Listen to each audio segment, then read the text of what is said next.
She's just very behind in tech. Are you advanced? Sorry? Are you advanced? In tech? Yeah. Probably average.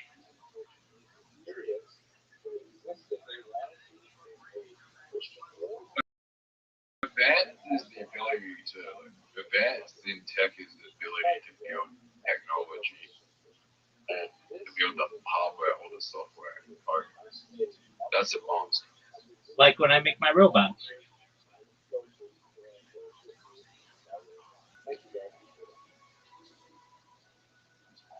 Mm. Yeah, I guess. I'm not sure if that's advanced or just above average. Depends. You could argue. Zoot. I've launched apps on the App Store and Google Play. I write contracts with Fortune 100 companies. I would say that I'm advanced for tech.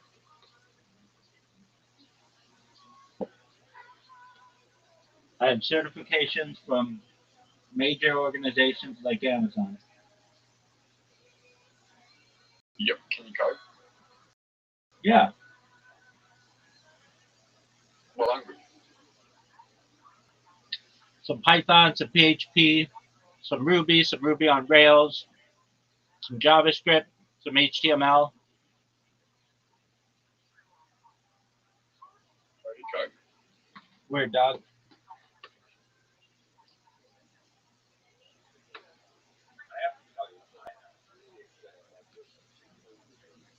When did you learn to code? Like 8 years ago.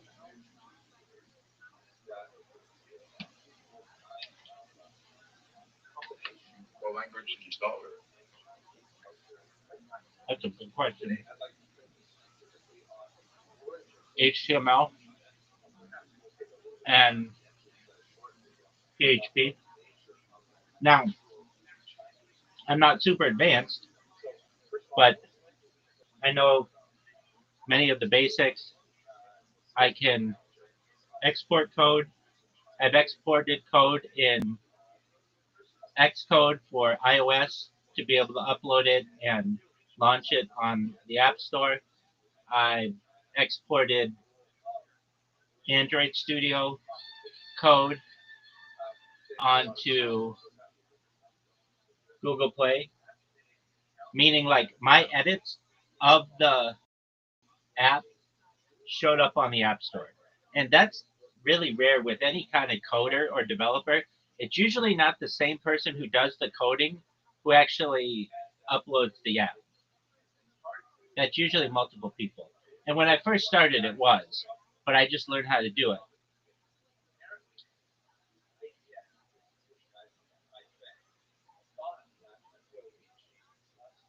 But now, even the best coders in the world aren't as good as ChatGPT. So coding is kind of useless now.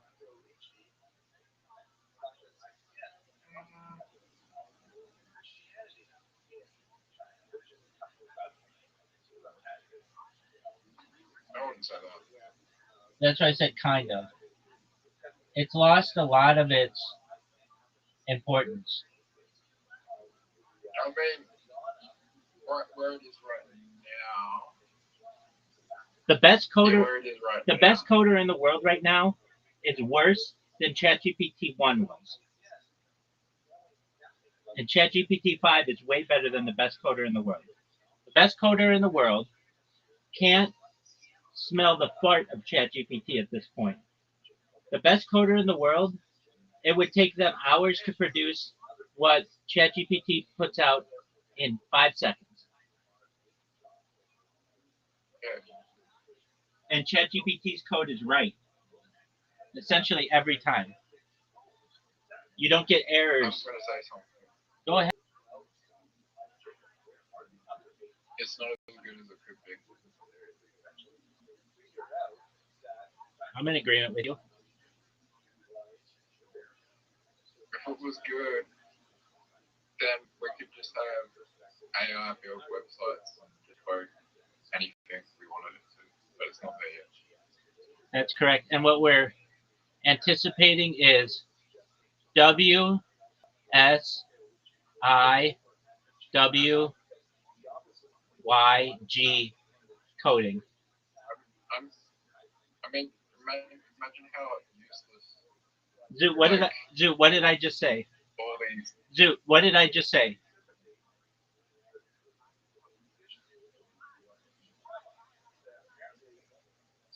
Zoo, what did I just say?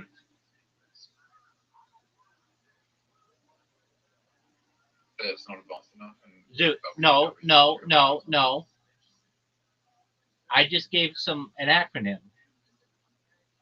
What acronym did I give? What acronym? What acronym did I give? It's called I don't know. WYSIYG coding. Okay.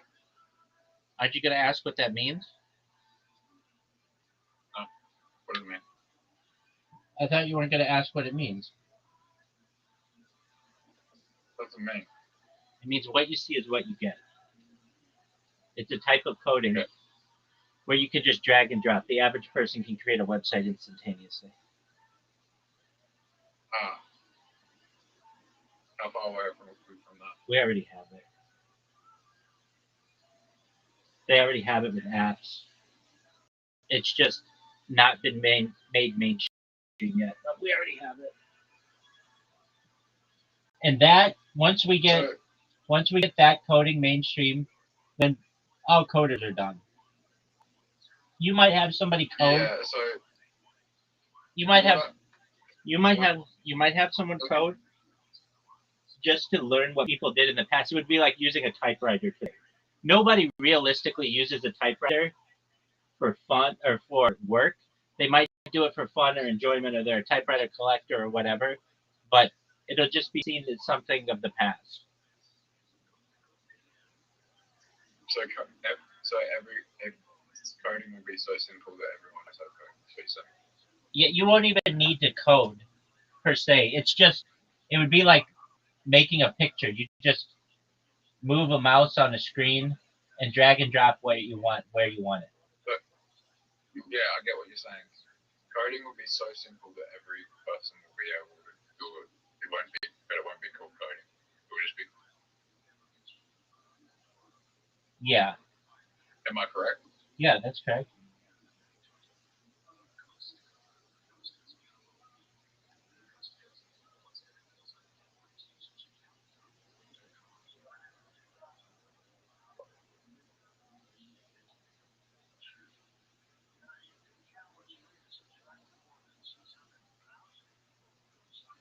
Hang on, I have to do this.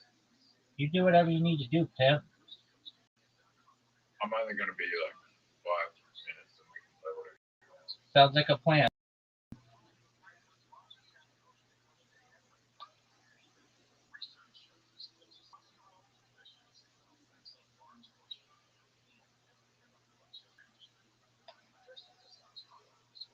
You think there'll be a lot of opportunity to make money when everything gets simpler? It's becoming more and more difficult to make money. Why? There are powerful organizations and people who basically, whenever you have a good idea, they have the influence to be able to just steal it or buy your company.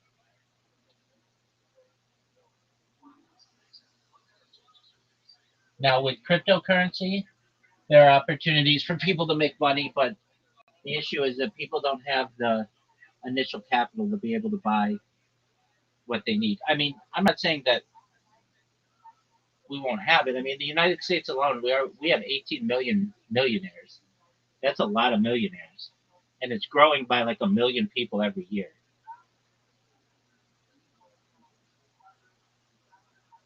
Millionaires, yeah, but those are mostly slave property. That's correct.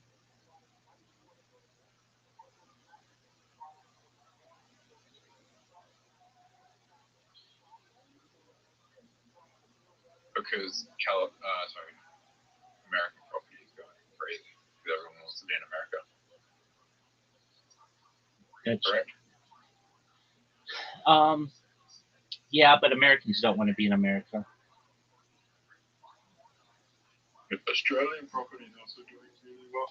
Yeah, it is. Everyone wants to be in Australia. That's true. You know, We have, what we have our population's increased by 2 million in like about 5 years. now you can tell me I'm wrong about this, and that's fine. But I truthfully believe there is a coordinated effort to make Australia seem unattractive to people when in reality it's extremely attractive. There are no earthquakes, there are no hurricanes generally where people live. So what they do is they make it seem like the fauna will kill you and the flora as well. But they'll make it seem like, oh, well, you've got crocodiles. Like, you've never seen a crocodile. You've lived there 30 years.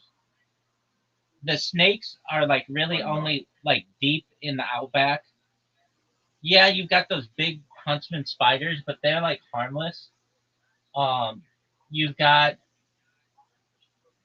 kangaroos, which aren't that bothersome. I mean, yeah, they can fuck shit up, but like in the United States, we have deer.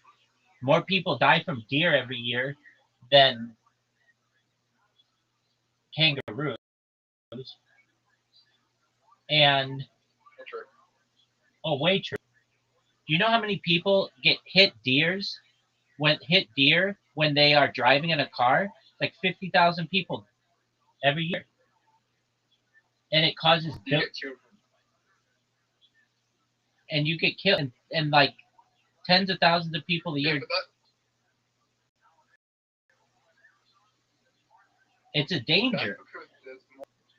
That's because there's more people in America than there is Australia. But there's more kangaroos than deer. Wait, how many deers are in the US? That I don't know, but I can tell you that the total amount of people who die from kangaroos a year is far less than deer. There's more kangaroos than deers. There's more kangaroos in Australia than there are deers in America. That doesn't matter. And I don't think that's true. I'm looking it up. Are there more kangaroos in Australia or deer in the United States?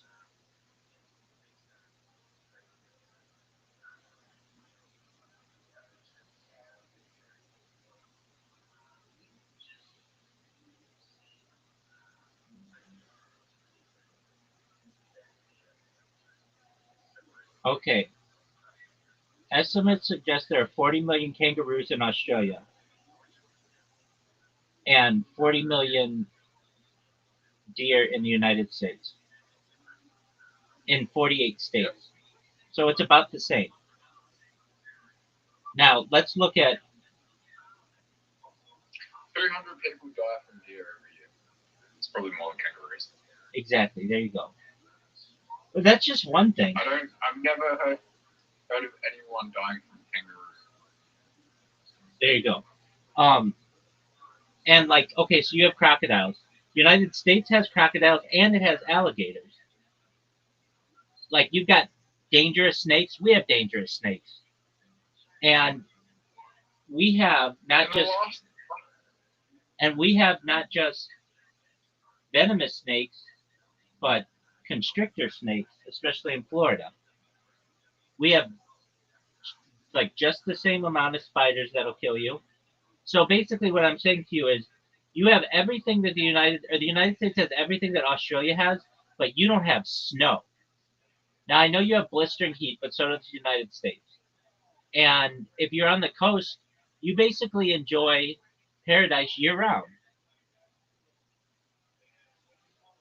So, okay.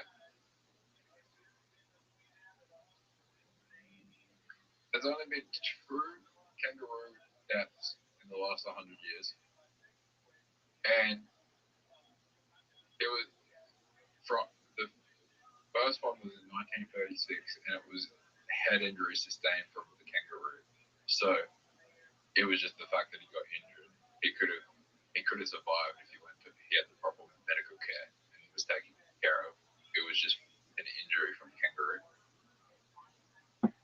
The second one was in 2022, and it was a 77-year-old man, and it was a domesticated pet kangaroo in Western Australia. Doug, so he died from that doesn't count. So he had a permit. Well, yeah, I mean, it's a pet.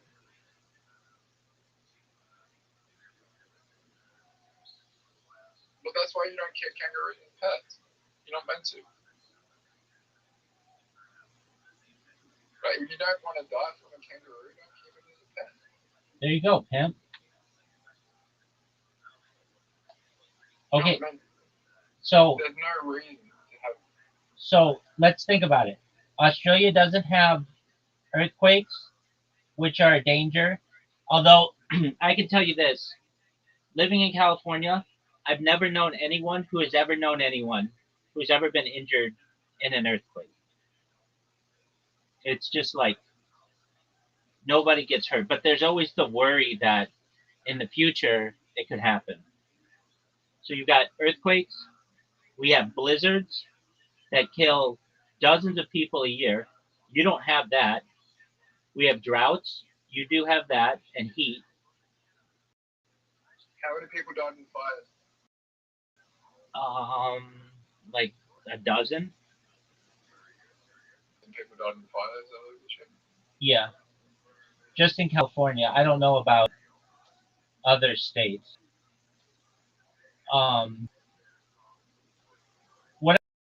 What I'm basically saying is that there is a concerted effort for people to make it seem like Australia is the deadliest place on earth because of its animals, when in reality, it's actually a paradise.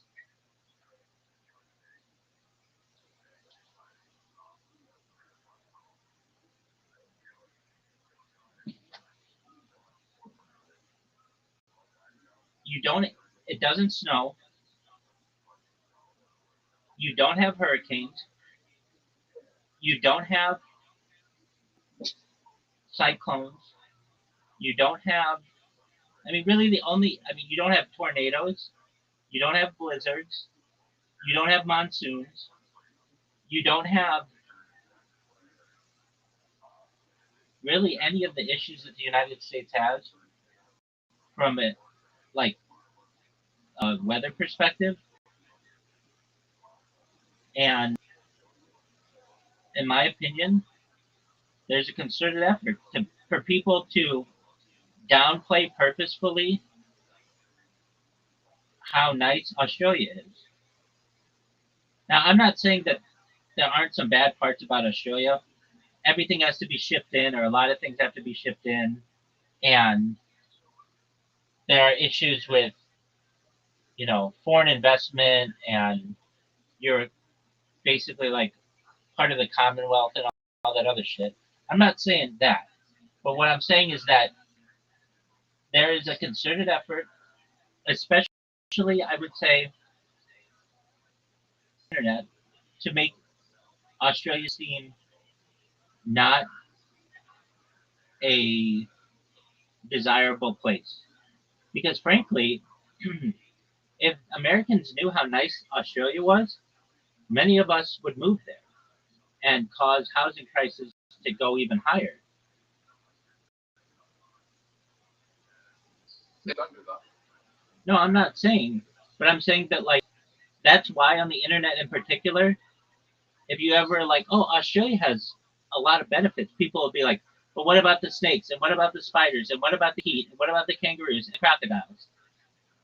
But it's like the United States basically has all that same stuff, aside from the kangaroos, and it has hurricanes and tornadoes and blizzards and earthquakes and monsoons.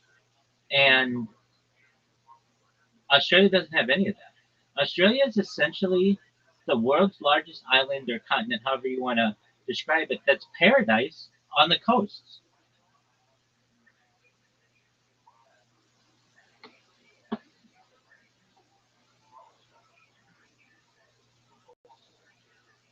And so, whenever people even think about moving to Australia from the United States, and on top of that, there are people who would see it beneficial that, people speak English there. It's like the perfect place for Americans to live. But whenever anybody in the United States mentions it, there are all these complaints about the stuff that'll kill you. When in reality, like you've never even seen a crocodile.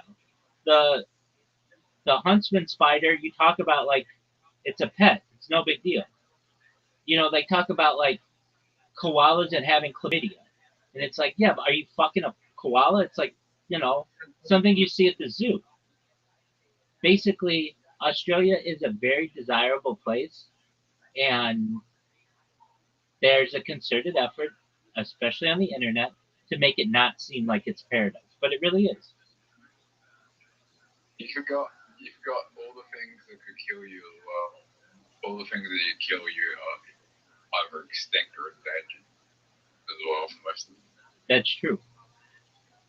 Like, okay, you can get attacked by a great white shark. You can get attacked by a great shark in the United States. Shark anywhere in the world. Exactly. They have one of the largest ranges in the world. You can go swimming in the ocean. You can get stuck. You can get killed. The same animals that kill you in the ocean anywhere in the world can kill you. No difference. Like there's no reason. There's no reason. You have great white sharks over in America, right? 100%. But even worse, they're probably just great white sharks aren't that big of a deal. The sharks that do the most damage are like nurse sharks and tiger sharks. Like basically smaller sharks, that lemon sharks. Like they basically are in shallow waters. Great white sharks a lot of times are pretty far away from the coast. I mean, not always, but many times. And really, in the United States, only 50% of our coastline is swimmable. Like the Pacific coast is cold. Even now in August, when I like if I when I go like when I'm not streaming myself and I would go to the beach, even on the warmest day, nobody is in the water without a wetsuit unless they're not from here or they they just going for a little bit because the water's so cold. It's in the North Pacific Ocean, so it's like it's not really that warm. When you go to Florida and it's like bath water, that's what Australia's like.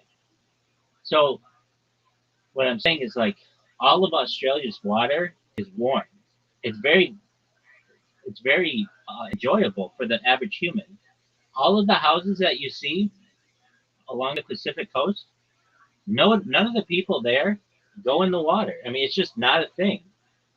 And like a lot of people think like, well, isn't surfing really big in the United States on the Pacific coast? Yeah, it is. But you wear a wetsuit because the water's cold.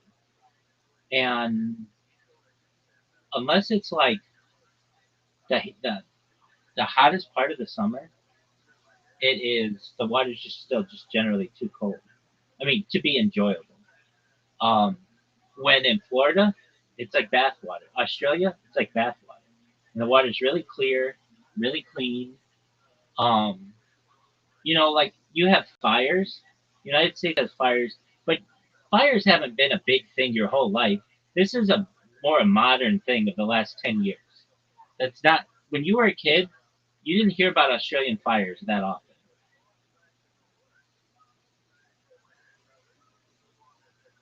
Not really. Exactly. And well, I can tell you, like we get mudslides You don't get mudslides. Mudslides are really dangerous. Um, so basically, Australia is a very well kept secret of how nice it is. One of the things that they do to make it so that it's difficult for Americans to buy property is, if I understand correctly, you have to be an Australian citizen to buy property, or it used to be that way. And also, your animal laws are very strict. Like if you're gonna bring a dog, it's got to be like um, in quarantine for like 90 days or something. Like they make it really difficult. And yeah, but overall, Australia might be on Earth, on the entire Earth, maybe like a top five destination to live. It, the Gold Coast, even Perth, is the only issue with Australia is water access. But especially with desalination technology, you could irrigate the entire interior of Australia. I'll tell you something. During COVID, Adelaide, South Australia, when I lived, we had the lowest. We had the lowest COVID cases in like probably in the world. I could see that because they said that sunshine killed it. From metropolitan cities. I could see that. Rabbi. What up, Pimp? How are you? We only. What up, baby? We only had an outbreak. Listen, let me talk.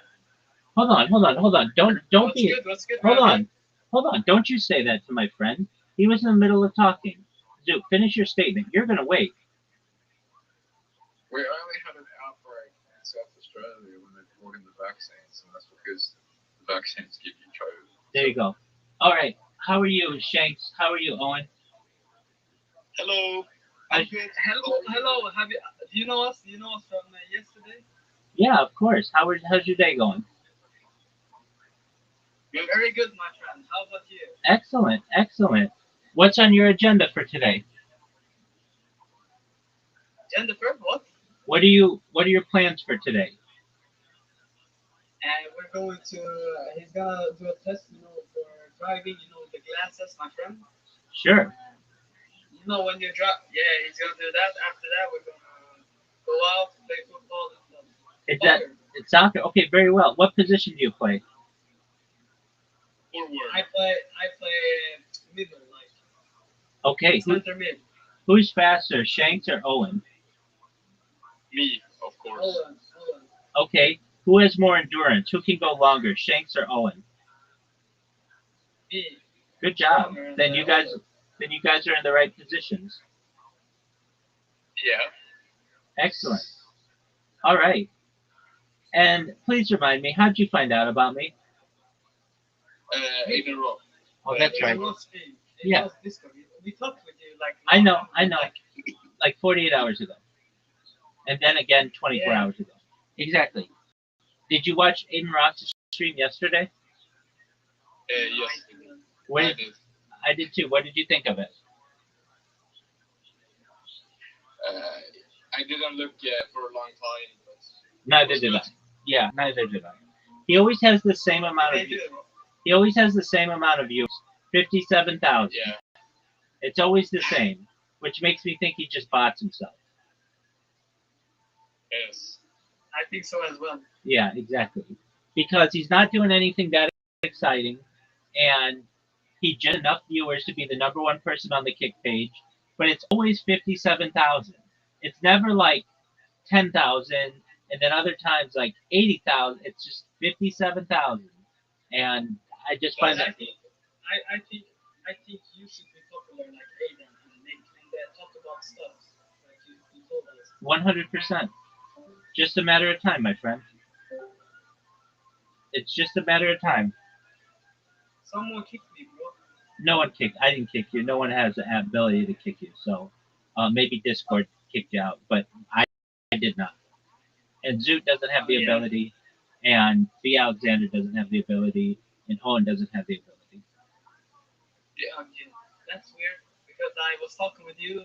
I think you should try to like how to say it, focus 100% on Twitch. Or no, not Twitch, X or Kick or Twitch. Something like that. I That's what I'm understand. thinking about. I That understand. would make you, yeah, that would make you popular, I think. Okay, So well, I think you should like stream, talk about stuff, go 100% on it, and then you will be famous like Amy Gold. oh, if it were only that easy. I understand. All right, so you guys are gonna do the driving test, and then you're gonna play soccer. Excellent. Do you have plans for this Yeah. weekend? Recap. I'm starting school next week, so yeah, Shankton, what year were you born? 2008. Oh, excellent. That makes you not 20. Yeah, you've got to be 18 to be in here, big dog. Oh, Take care, guys. take care. Bye-bye. Bye. I'm joking. I'm joking with you. I'm 18. No, take care, Shanks. No, Shanks, please. Shanks, Why, bro? Shanks, come back when you're 18. It's not that long. Take care, buddy. Okay, love you. Love you too, big dog.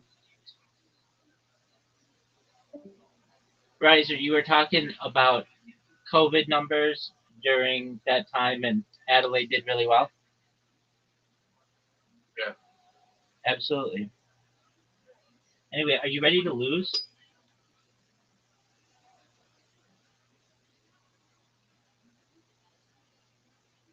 Zoot.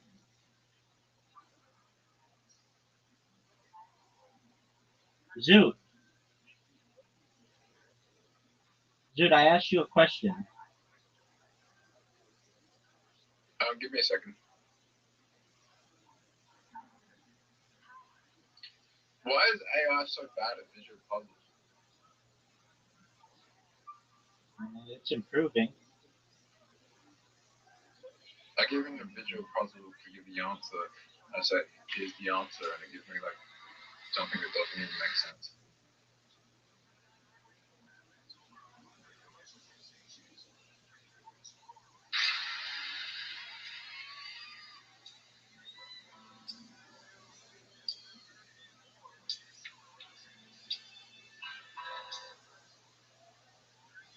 If AI gets too good at visual puzzles, it'll be able to do captchas, and then once that happens, Oh, thank God.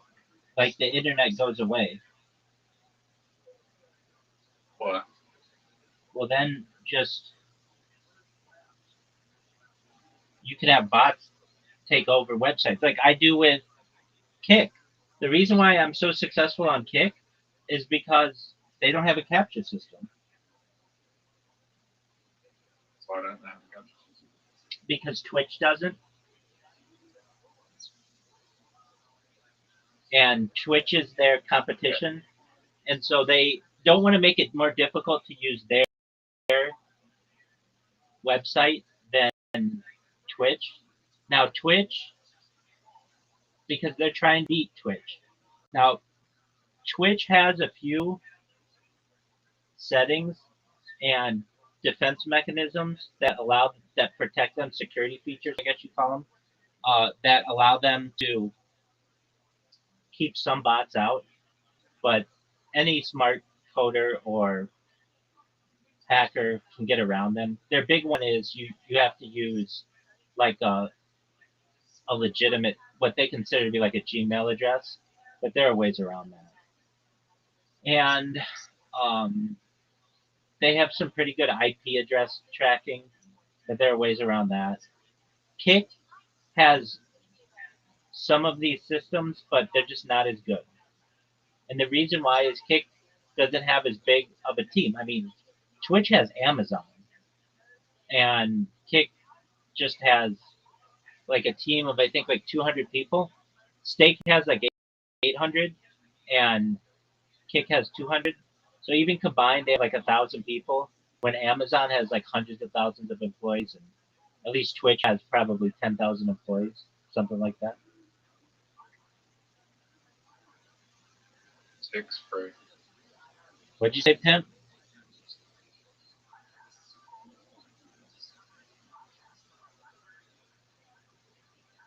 Hey, Zoot, I have a question.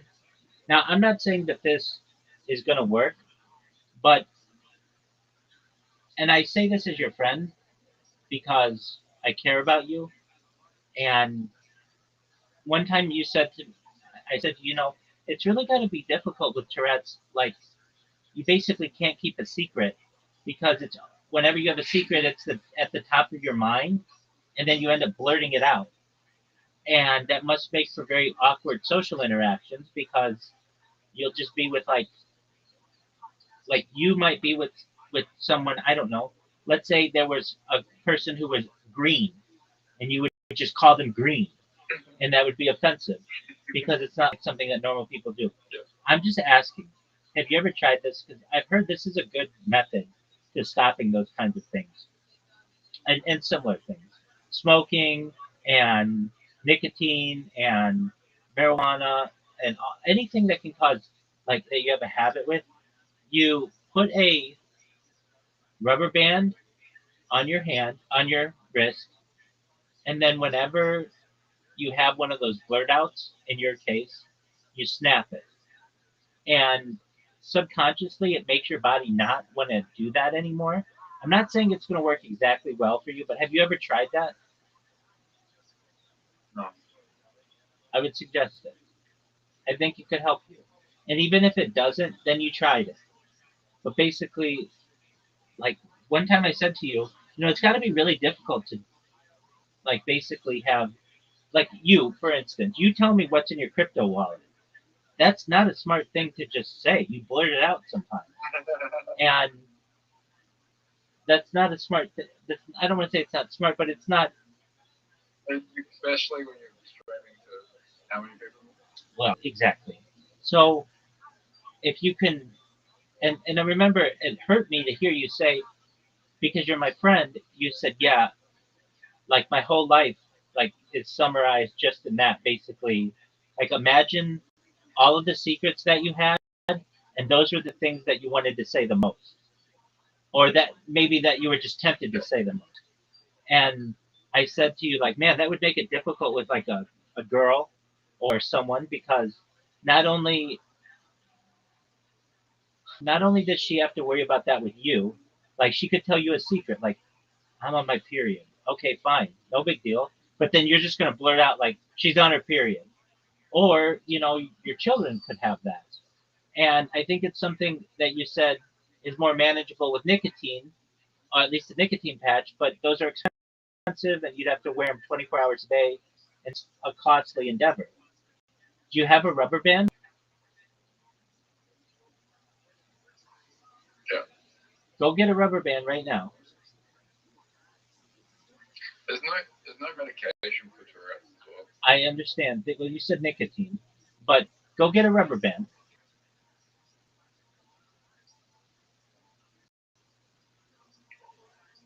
Tell me when you have a rubber band, Zoot. I don't. You don't have a rubber band?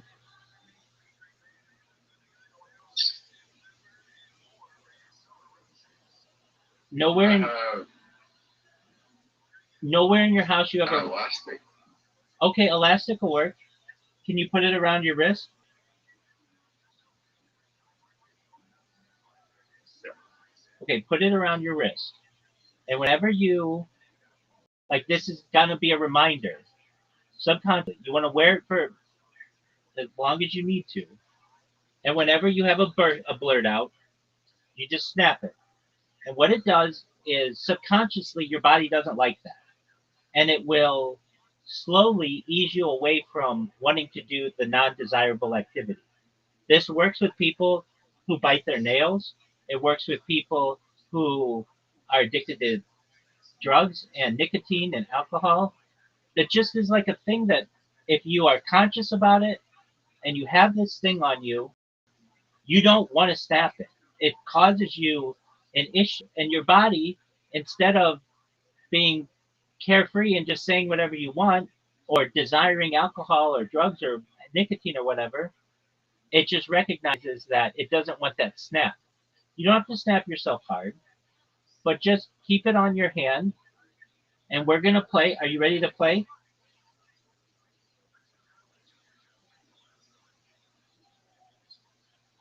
Zoot.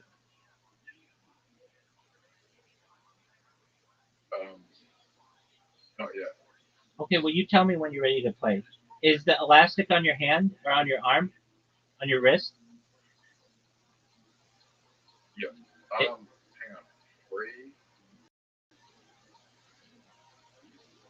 Zoot, show me when you have time. Show me the elastic on your wrist.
Red, blue, orange.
Yo, pimp. Do you think things are going to get better for me? If you put this thing on your wrist, I do. Show it to me.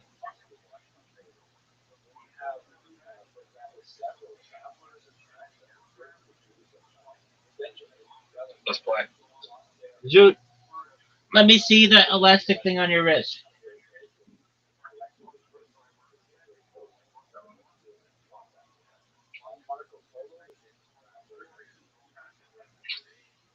Zoot, show it to me.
Why does snapping an elastic band on your hand when you have a tick help people with Tourette's psychologically?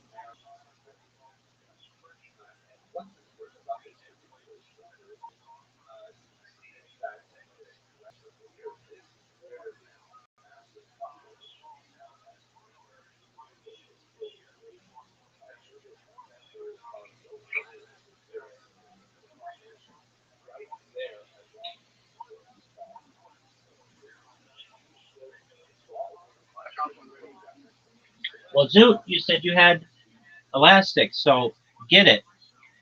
I'm gonna wait for you.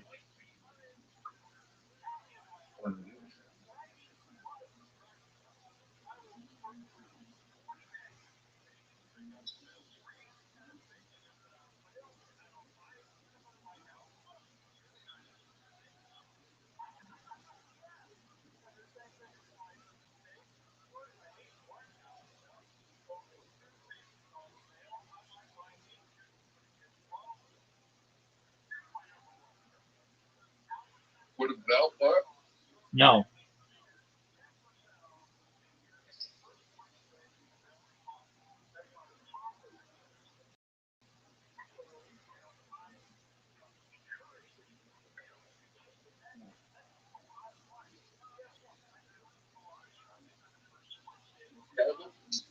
No, it's got to be like elastic or rubber. Go in your kitchen and look and see if you have like rubber or like elastic on like broccoli or something.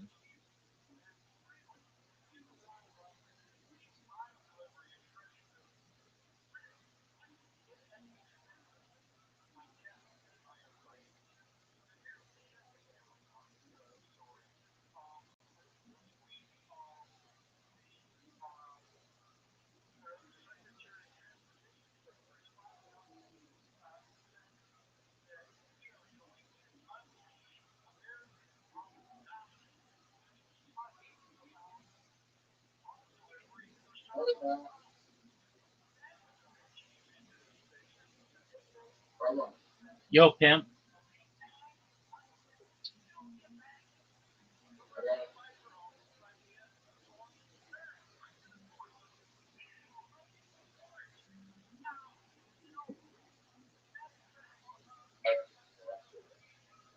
What'd you say? I don't know.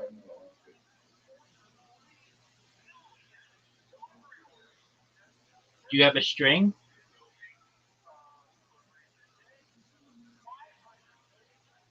No.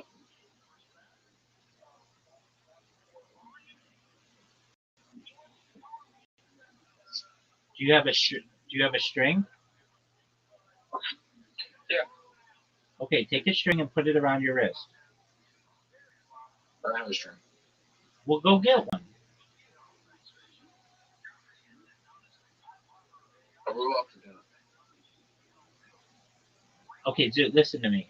The next time you come in here, I want you to have a rubber band, okay? I'm going to ask you to show me it the next time I see you, okay? Okay. Here's why. Snapping an elastic band on your wrist for Tourette's syndrome may not be a complete cure, but it can help some people psychologically because it taps into a few behavioral and neurological mechanisms.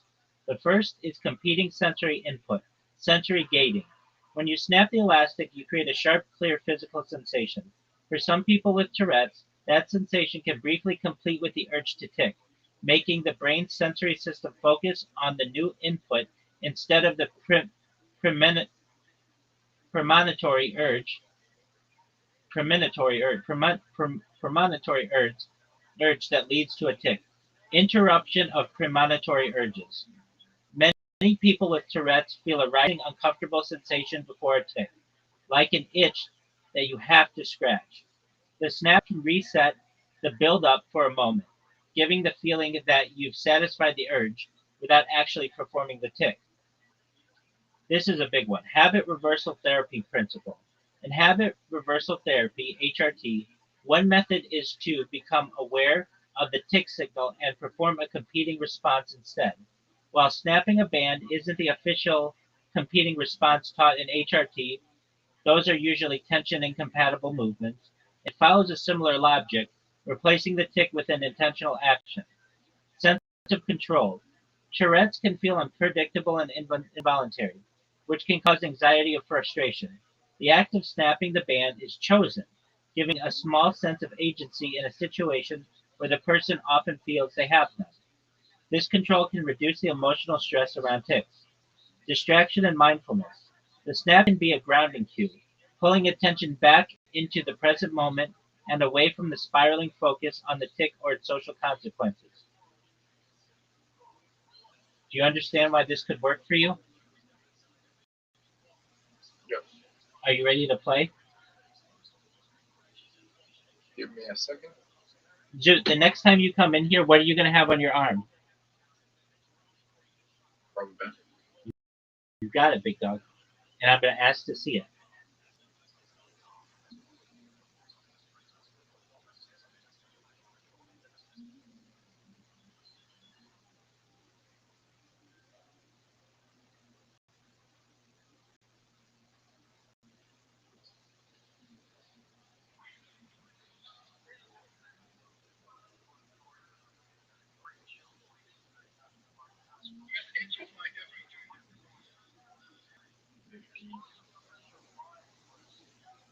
What's 22? What's 76 divided by 38.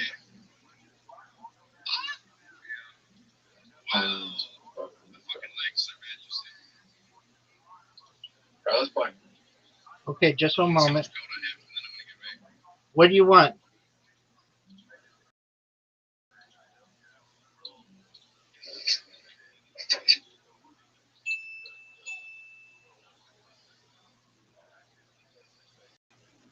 What what invite do you want?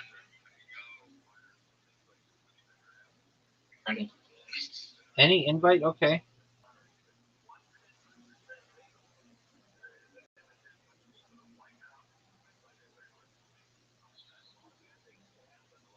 Alright, do you want to do back? No, I gotta go for dinner. Let's do balance. You got it. I want a quick game. Do you want easy, standard, or pro? Right. Rabbi? Yo, I'm pimp. gonna win. Because I'm gonna try a trick. I don't think either of You know us are what going to trick is? finish.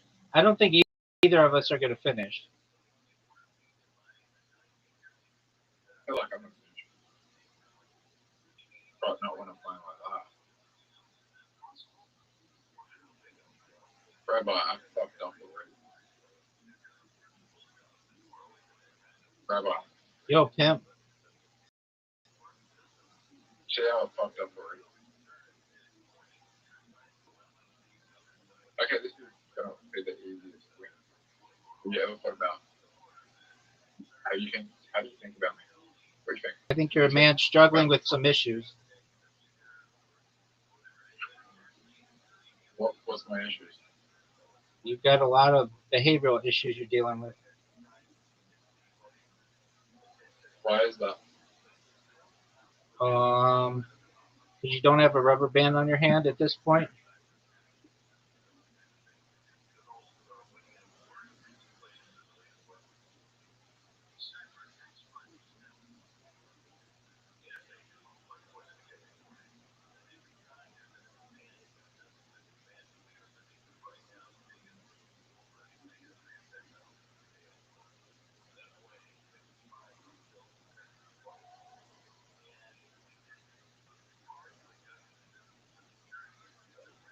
This one's so hard.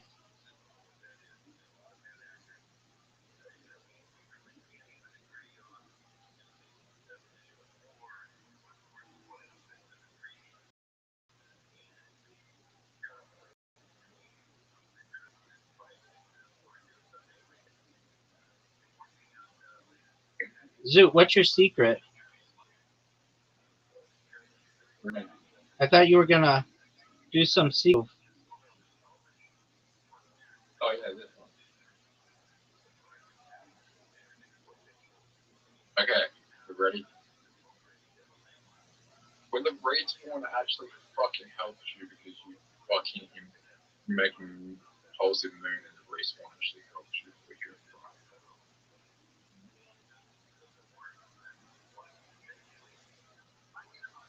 I feel like there's some good ways to die.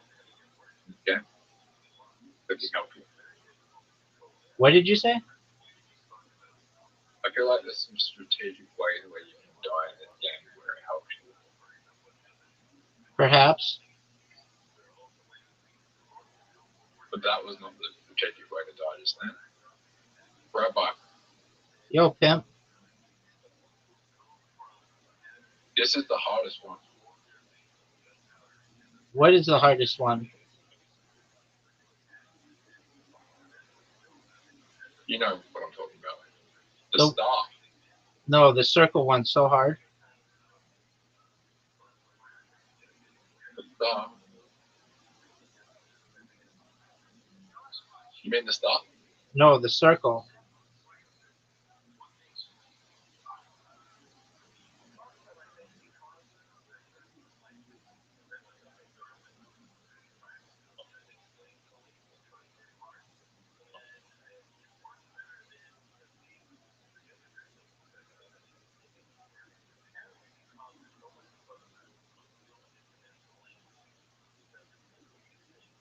Oh man, dude, there's one.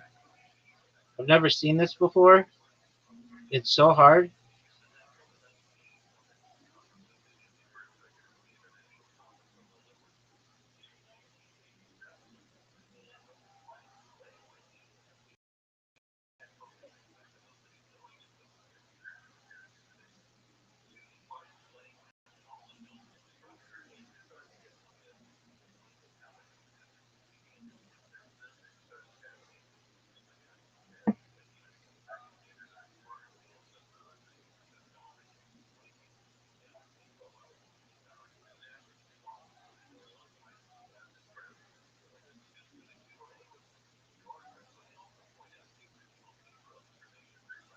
Dude, I'm on one. I don't think I'm ever gonna be able to do it.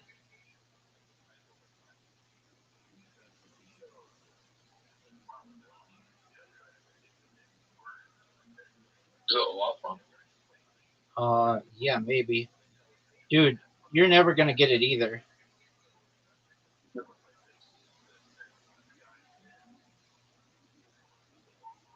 I can't even get past the first part of it. Alright, we're going again. Do the same one again. Do again. Dude, there's one part that I don't think either of us will ever get it. It's so hard. Are you ready?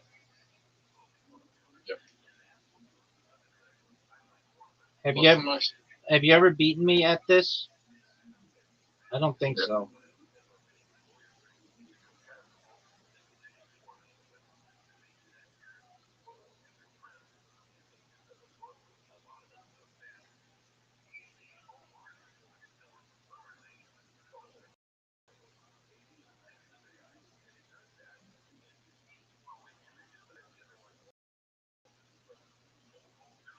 Hey, Rabbi, Yo, pimp.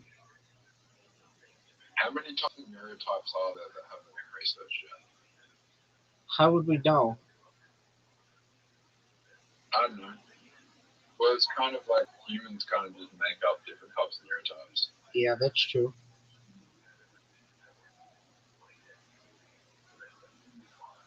But really, you could be put into any neurotype, like anyone.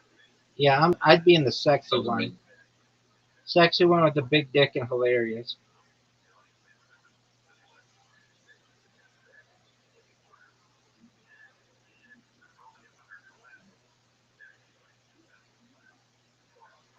we're too stupid.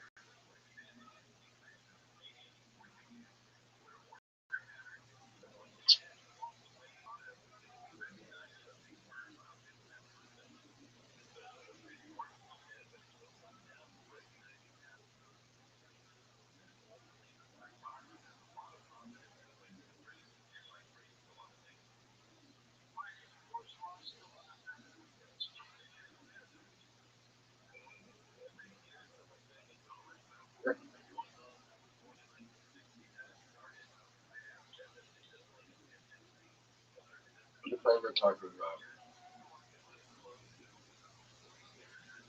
what's your favorite?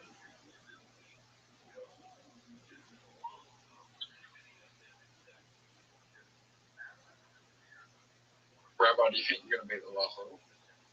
If it's the same one as they had the last time, no, absolutely not.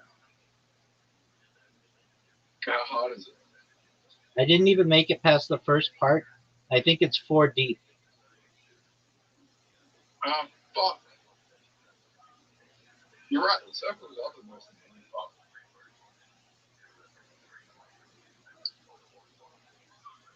Rabbi, how do you get past the circle? I just timing.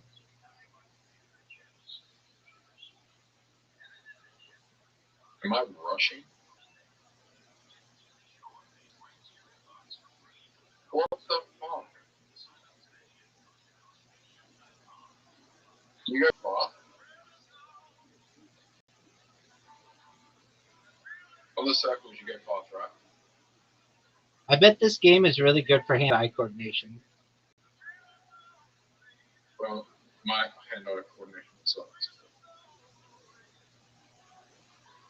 Like this might be the best game for hand-eye coordination of all of the games that they have on here.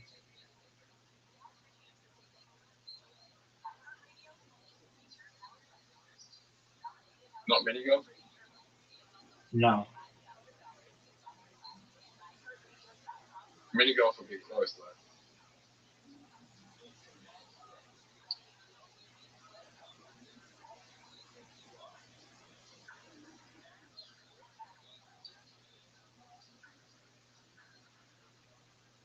What about pool?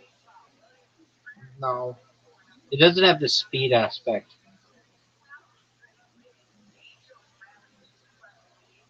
What about you also? It's also good for ADHD because you can't be too impulsive.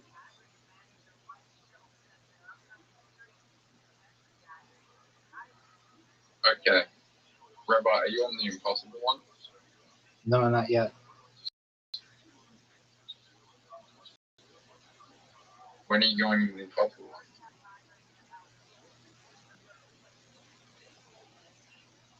Rabbi, Yo, pimp.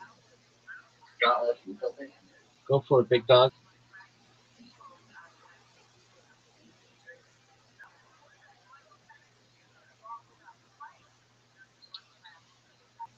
Dude, I got into like an impossible one again.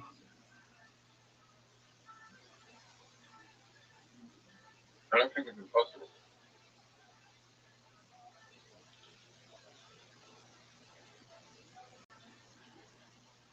Right, we're doing it until one of us beats it.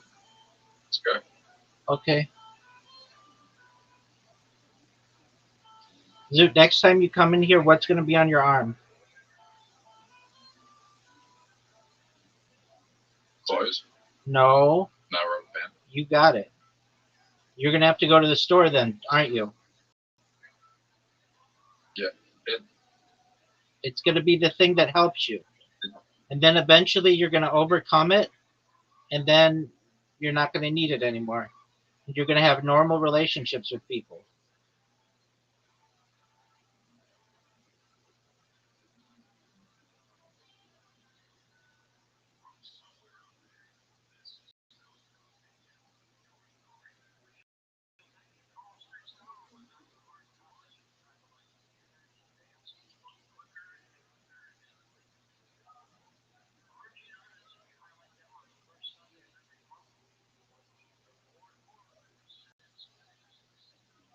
Yeah. Right. I don't think I did a hard one. Right. I didn't do the hard one. I think I just did whatever. So we have to do the hard one. Yeah. Okay. I'll be back. I'm gonna be like 5 minutes, 10 minutes. You're never coming back, are you?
So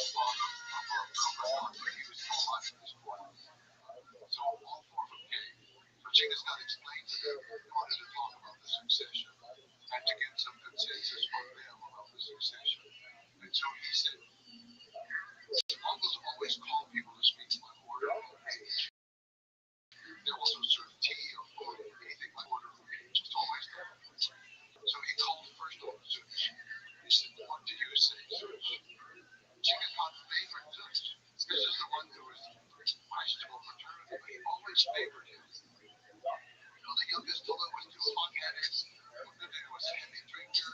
So nothing was very rigid about the law of the Mongols. What he thought he seemed to favor Zuch as a more reasonable, good warrior, a reasonable person. They called him Zuch by such speaking.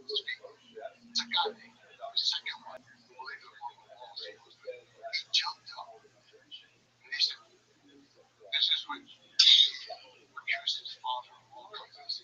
How can you call on this Mongol, this market master? If you call on him first, that means you want him to be the great Khan. He should not be the great Khan of the Mongol Empire. This is Mongol Empire, not Mongol Empire. You know, you can imagine trying to see this. Genghis Khan is the greatest ruler in the world. You see here, being lectured by his second son. And this is when he gave that impassioned speech. Actually, the way the secret history makes it look like there was his assistant speakers. This is very awkward. Great comfort. Very much let somebody else say the form of a spokesperson. I think it was his words that I think he said the one day. So I think of this business, you did not know you were not there. The stars were moving in the sky, heaven was turning around, the earth was turning over. You did not know who loved you. You did not know who your mother loved. You do not know what your mother did. If I say he is my son, who are you to say he is not my son? By the way, pretty useless. Really high integrity, really respectable.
set him up that way. And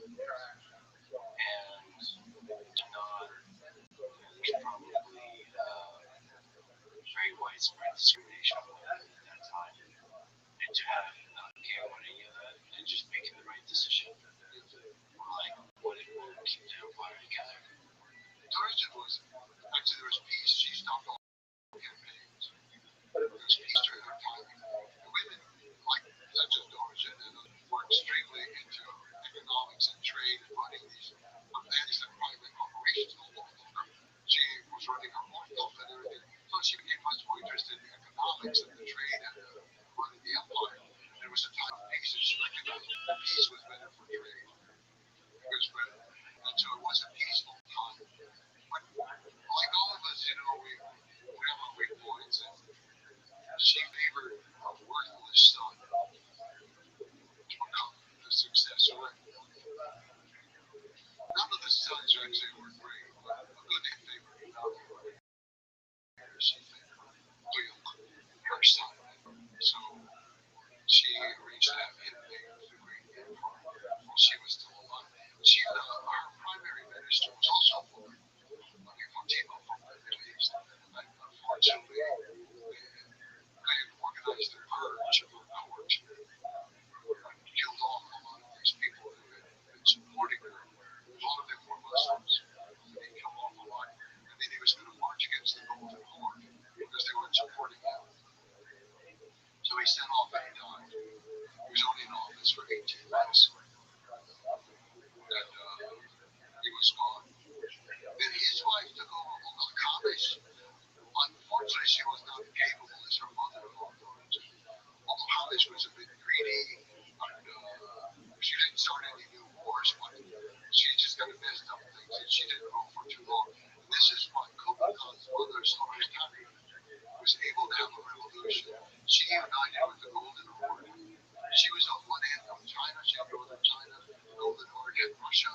The two of them united against the center, and they overthrew Al-Qabish, and she put herself on Khan, who succeeded by all that. I should say probably that, this whole succession can probably goes against the initial spirit of what Genghis Khan stood for. Yes, in the end, he was a father, and he favored his sons, even knowing they were not so capable, and he had lost a grandson that he loved. But he organized it, though, as what we'd say called, they almost a corporation. All lands belonged to everybody in the family, everybody. So Kublai Khan, that's why he had soldiers. There were Christian soldiers, Ossetian soldiers, and Kipchak soldiers. He had 10,000 of each coming, and then they owned, the Russians would own silk factories in China. The United would own silk factories in China. Yeah, dog.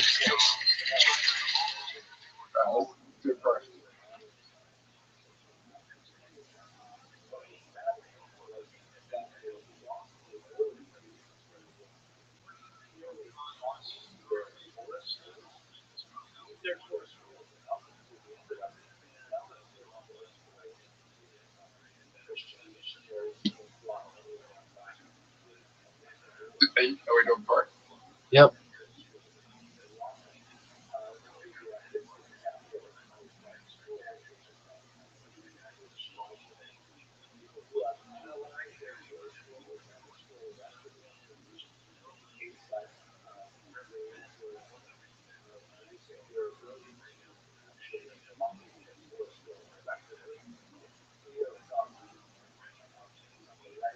Did you know you have the lead?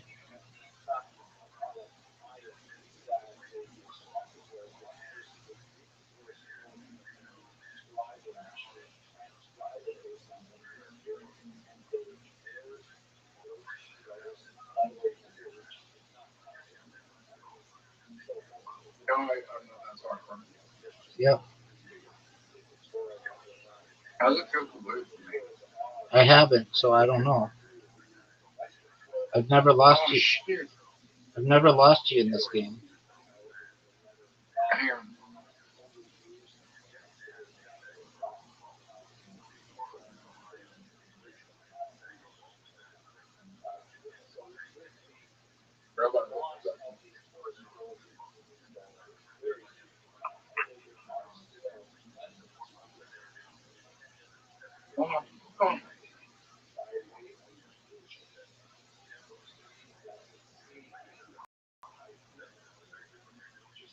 Forgot to buy a lot of them.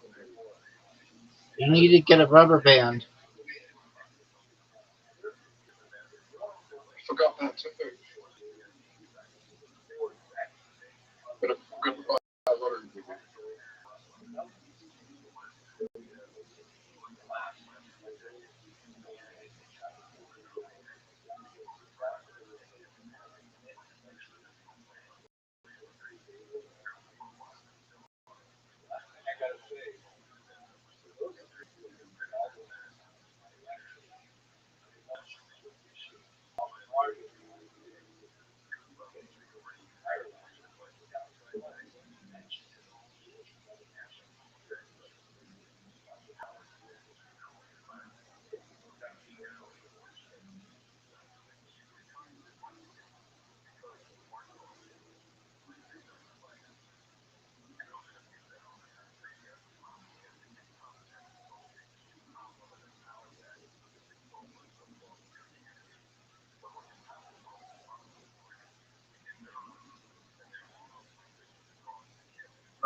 The origins of the Jews of India go back to the ancient period, and we basically have four different types of population that inhabited the subcontinent. First of all, you have the Cochin Jews who live on the Malabar coast here in the southern part of the subcontinent, and then you have the Bnei Israel, and they're sort of like circled by this green square box here, and they're primarily a little bit to the north near the city of Mumbai.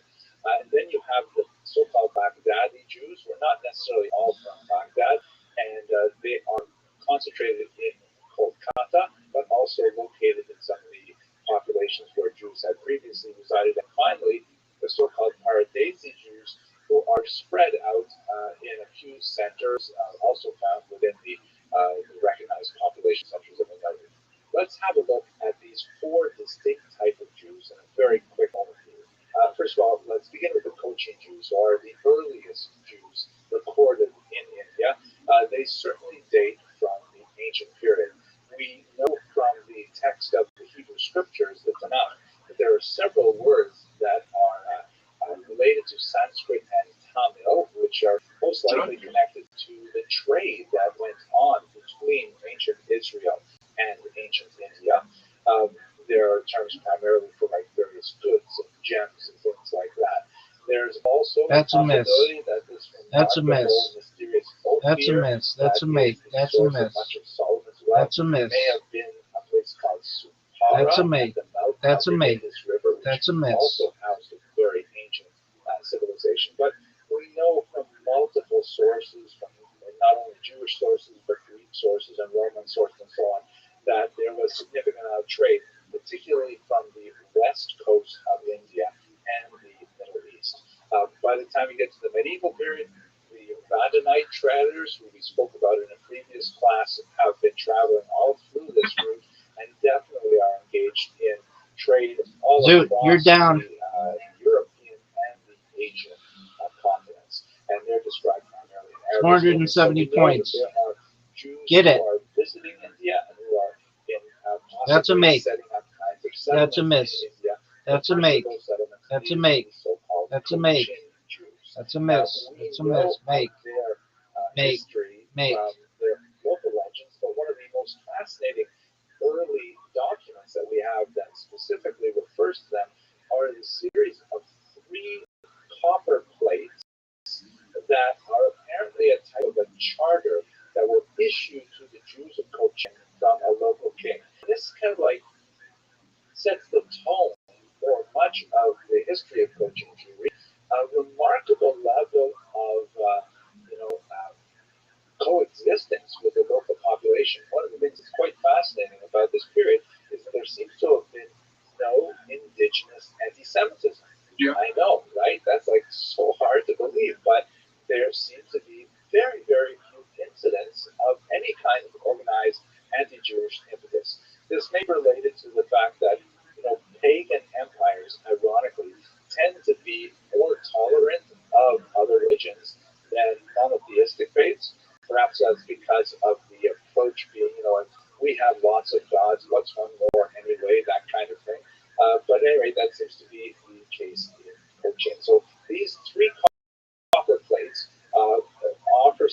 charter, which is essentially a promise to a possibly legendary local Jewish figure named Joseph Rabbi, giving the Jews of Cochin all kinds of privileges, many of them symbolic in nature, like the right to use a parasol, which is apparently something reserved for royalty and things like that.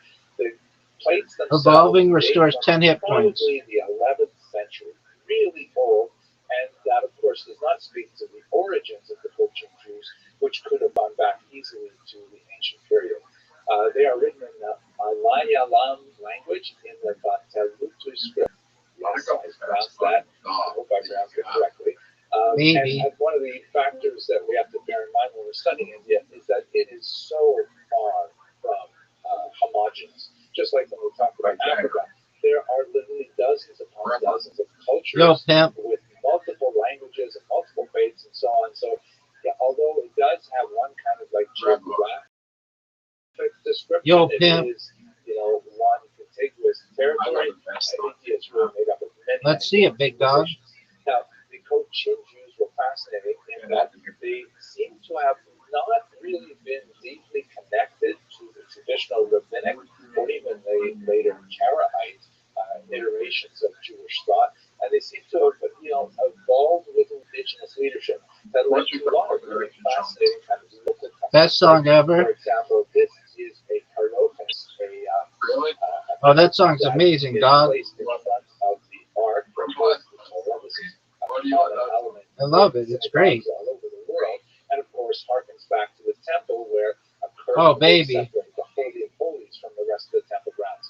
But a fascinating element of the Cochin Jewish customs is that they incorporate the skirt or other type of clothing of a bride into the parocha itself, which is a fascinating kind of idea that actually brings to mind some interesting Kabbalistic references to the Torah as a kind of orasa, as a bride that is to be married, fascinating concept. But at any rate, they incorporate that right into the parochas. Also fascinating, there was a custom that on the eve of the Sabbath, on Friday afternoon, a synagogue functionary would take a taper and light it from the Ner Tamid, from the eternal flame that burns inside the synagogues. In modern synagogues, it tends to be an electric bulb that sometimes makes it look like a fire, but obviously in medieval, pre-modern times, they would have to use an actual flame.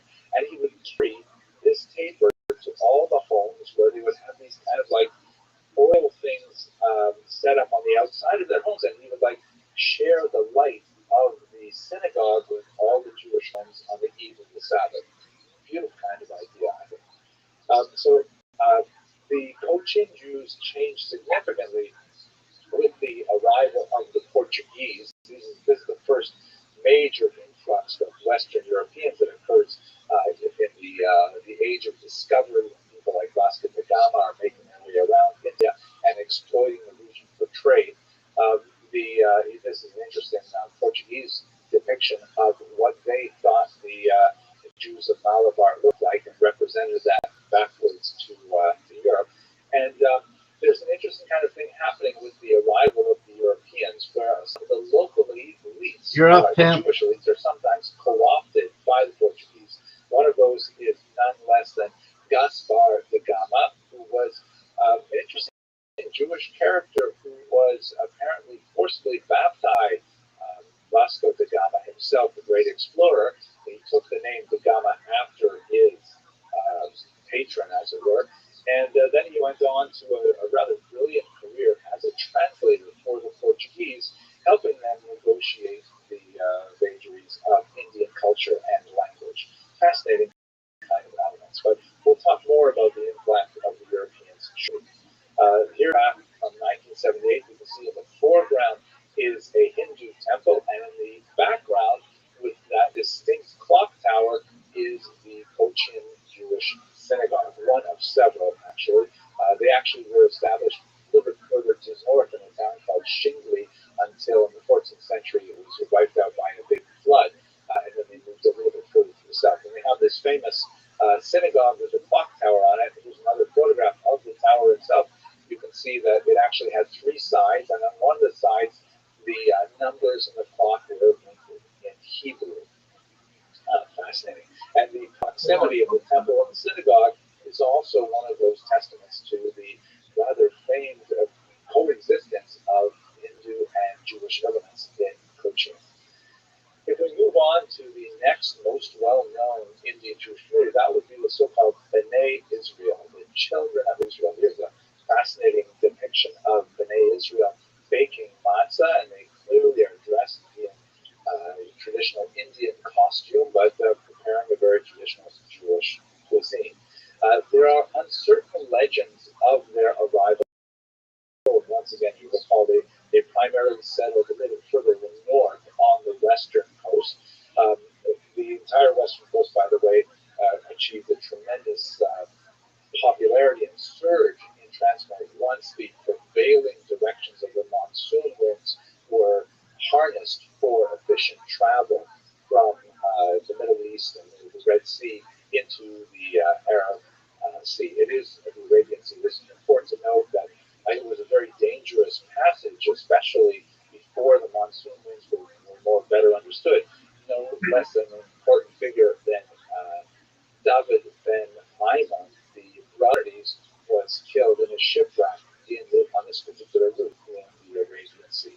But at any rate, sometime, possibly in the ancient period, definitely by the medieval period, Jews were settled in the region of Mumbai. And these are the so-called Israel.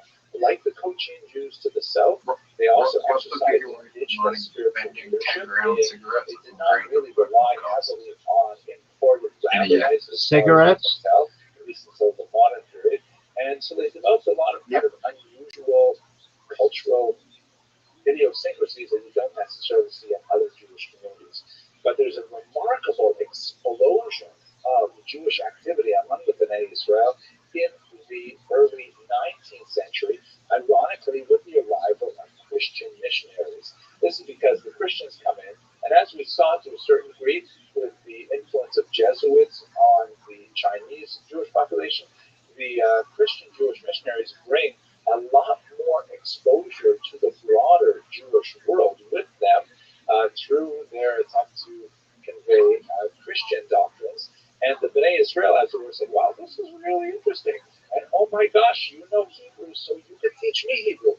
And all of a sudden, these B'nai Israel started becoming really proficient in Hebrew and started studying more and more Tanakh and getting more involved in Mishnah and so on. And they ended up developing really a rich connection with the rest of world Jewry, so much so that, like Cochin Jewry in the 20th century, was a very heavy movement of B'nai Israel to slowly reduce the amount of nicotine you have in your vape until it's at zero. Issues in this particular class, we'll have to get to it in the next semester, but they're really quite connected to the rest of world Jewry and especially to the land of Israel.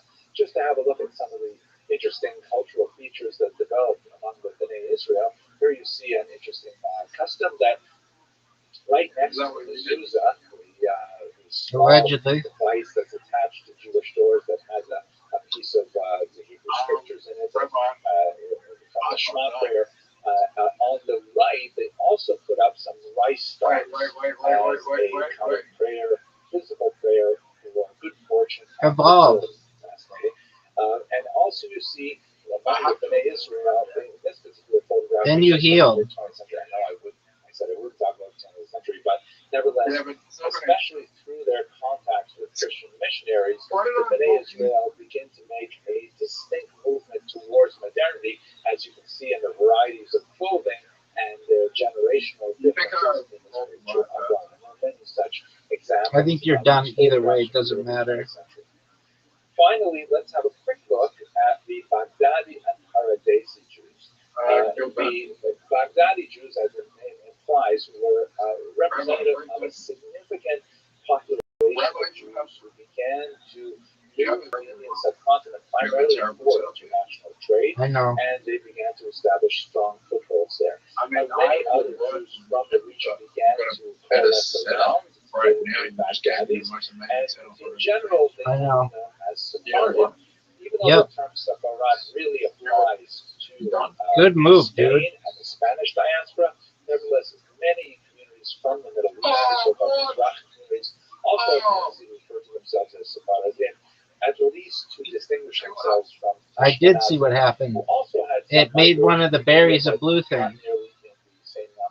The so-called paradise Why did I lose my model many of the patterns of the Baghdadi Jews, although they do not necessarily stem from the same region of the Middle East. The term paradesi means apparently foreign, so they're like from foreign countries as opposed to local indigenous I don't know that you did. or from Baghdad specifically.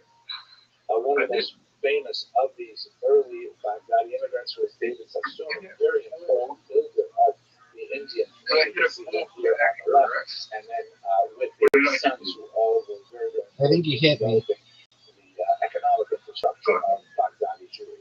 Now, at this point, I'm just going to mention very quickly one kind of passing comment that refers not only to the Cochin and the Bnei Israel populations, who were heavily influenced by Varna, that is the caste system in India, but it was accelerated with the arrival of the British in the 19th century that adds to it classism. You have this unusual phenomenon where Jews in India will begin to break down in a caste-like status. You're gone. Occupations and sometimes with their racial characteristics as well. And you have some You're very close. that are not present in traditional Jewish approaches to the ban on marriages between these different self-imposed castes. There are some very limited bans on, for example, the priestly caste, the Kohanim, are not allowed to marry, for example, divorcees, but it's really quite minor by comparison to the very complex caste system that pertained in India up until 1947, at least legally.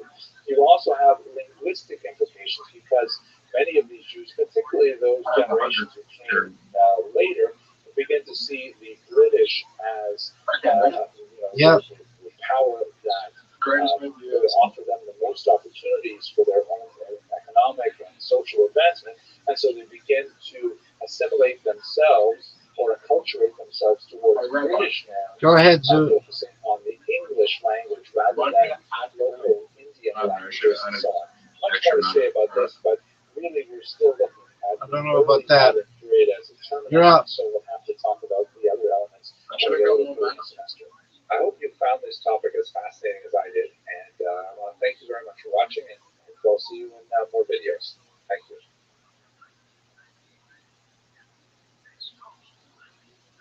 Rabbi. Yo, pimp.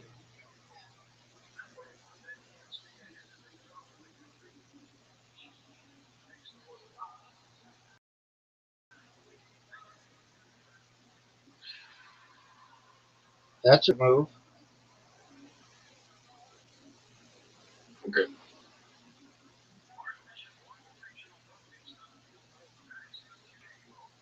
I just lost. Let us resume our discussion of identity in Jewish history by looking at just a part of diaspora. You'll recall that just a few lectures ago, we spent a little bit of time talking about what is identity, what does that term actually mean in Jewish history, and why is 1492 often taken as the Reload. turning site from the medieval period to Reload. Spain Yeah, I'm reloading down a second. Just give me a second. Zoot, you have an invitation.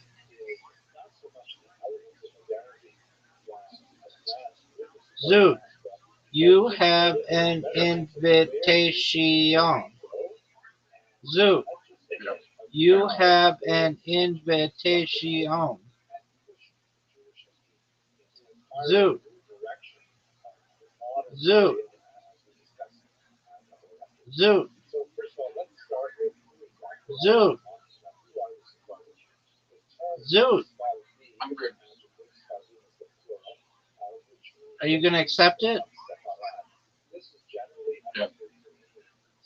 All right.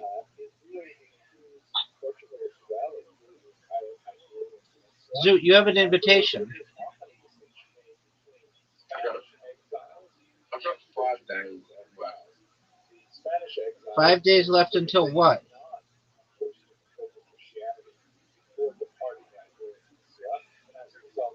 Zoot. Until I win. I'm going to win. You're fucked. This is the best ever fire. This is the best ever fire.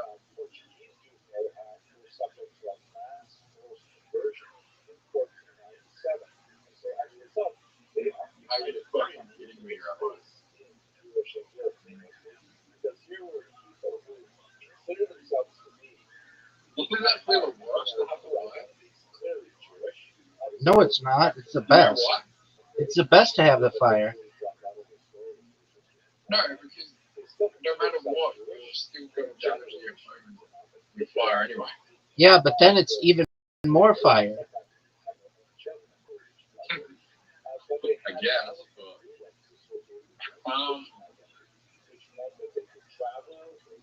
I guess you can look at it that way. That's the way a smart person. That's the way a smart person would look at it. I just helped you. Wow, saying that. Do you think I am?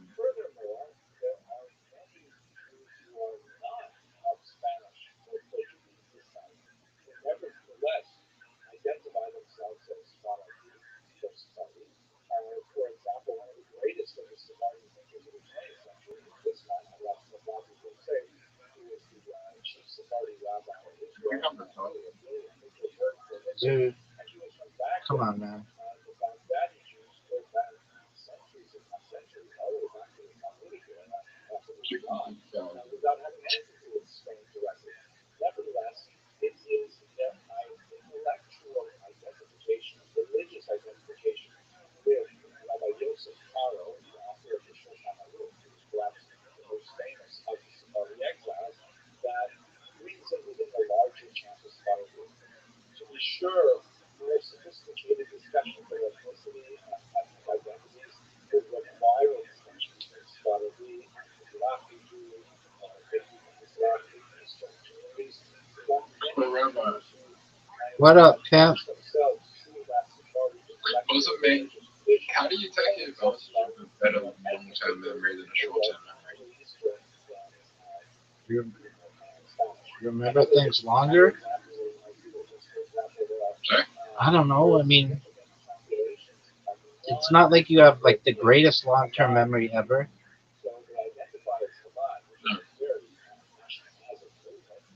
So you just do your best to work on short-term activities to improve your mental capacity. Okay.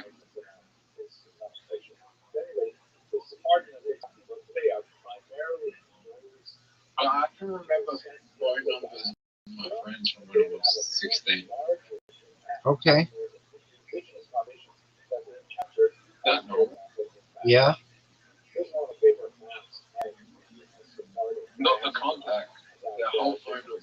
I know what you're saying. Their whole phone number. Not just one friend, but like 4 of them. Okay.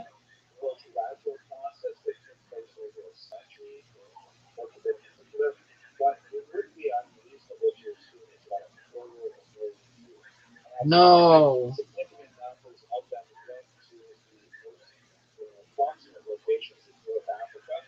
I mean, my long-term memory is not that great because I can't even remember your fucking birthday. So it's not that great. Okay, dude.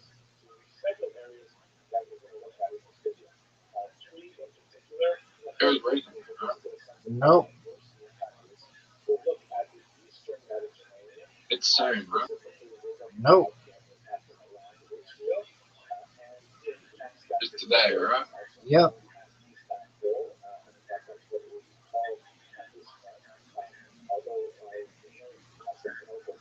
Your birthday not from there. Okay. And then 354 other birthdays a good day. More than that. 55? 365. 364. Well, no, it's 365 because you could be born on the weekend. No, you're not. Because you're Next year is not a leap year. So it'd be 364. Okay, your birthday next year. Okay. This year. Okay. Did I comment this year? Perhaps.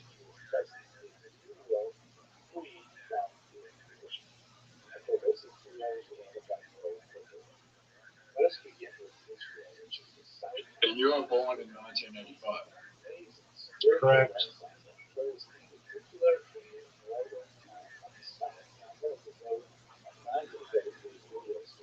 You were born. Dude, why are you so obsessed with birthdays? Go.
You ready for that? Yep. Where'd that move out of 10? 9. I popped up. That water saved you. You see how I popped up there?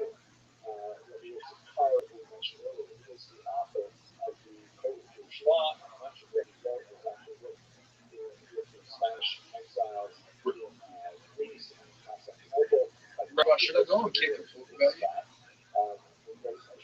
If you do, you'll get banned. I don't use kicks, so I don't really care.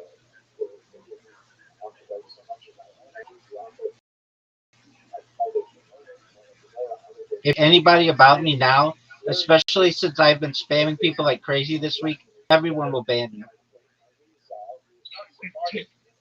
Why do you think that is?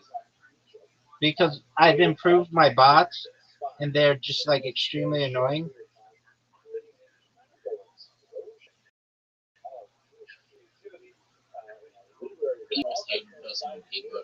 For sure. Oh, I made a mistake. I made a big mistake.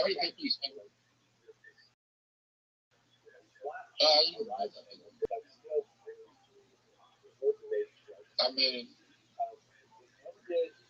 to be honest, you ready, Rabbi?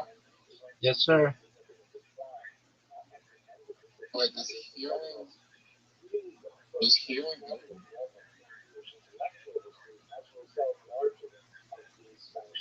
I made a mistake, Rabbi. Why do you think you made a mistake, Zoo? The flag gives you 5 points, remember? Yeah. You can win if you match the flag. Second time.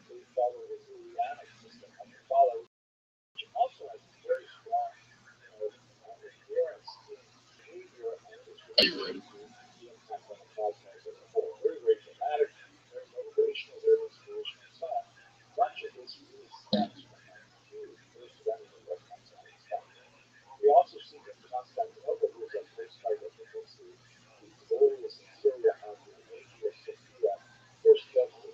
That move saved you in this game.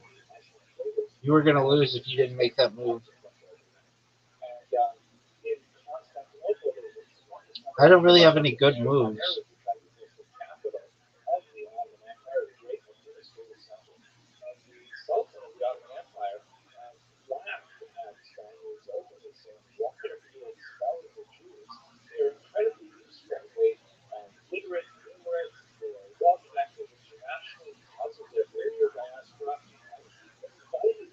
Okay, fuck you.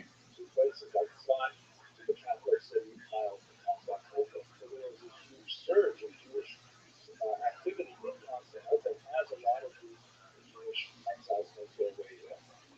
You also see Jews in some of the most important sectors, such as, for example, Greece and the Balkans. It's over. From Thessaloniki, Salonika, one of the most important Jewish centers in Greece, and if you recognize You're done. women in traditional costume on the left, there's also a central Jewish woman who was wearing absolutely amazing shofar. And the Hungarian woman who I imagine is Christian, I go and usually we see a Christian woman veiled like that. I don't very much know the history of that stuff, but it's really fascinating. So the Jews of Thessaloniki really get a huge boost from the Spanish exiles as well. So that's kind of like looking at some of the impact on the Ottoman Empire, which was modernizing, westernizing, but at the same time the mystical approach to Judaism and the outside world. Looking at Europe, Zoot, you have an invitation. Electric one. and they were extremely creative there, reflecting backwards on their past. And right here we see a gorgeous translation of the Bible into Spanish, the Bible into Spanish, by these Portuguese exiles. It's called the Gelara Bible, named after Gelara, a city in Italy where there were significant settlements of these exiles, and many of them brought significant wealth with them. And they supported scholarship, in particular two women who will discuss in just a second.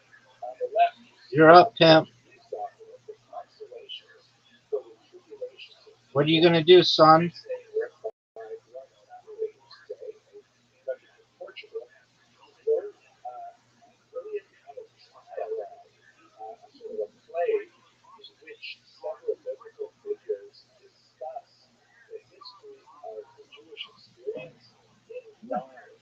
And it takes us all the way up to the 16th century and unfolds the experience of the Inquisition and the exile within the larger arc of Jewish history. I fucked up. Jewish thought and scholarship and also history, although presented in that unusual way. Perhaps the most dramatic moment that illustrates one, the impact of the Sephardic exiles in the idea of the Italian peninsula is the so-called Ancona Accord. Ancona is a significant port on the Adriatic Sea. You can see it on this map. If you look at the Italian route, and I pronounced that like a Canadian, I know, and you look sort of at the back of the cap, you see there's the port of Ancona, and just to the north, another port of Passaro. Ancona was a deeper water port and a little bit more attractive to many Portuguese Jews who made settlement there. And they were free in Ancona, even though it was a Catholic country. They basically Ancona was the sort of at the back of the cap. You see there's the port of Ancona, and just to the north, another port of Passaro. Ancona was a deeper water port and a little bit more attractive to many Portuguese Jews who made settlements there. And they were free in Ancona, even though it was a Catholic country. They basically, they had a fairly light supervision from compared to all You're up, Zoot. and these Portuguese What are you gonna do, son? went back to their Jewish identity, even though they were technically Christian because they had been supposedly baptized.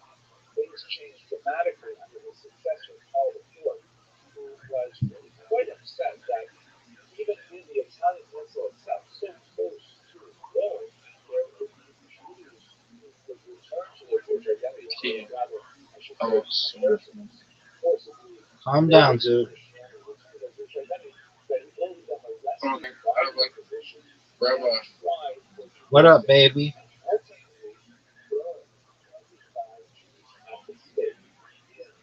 if we were betting on this, I would have lost. Okay, big dog.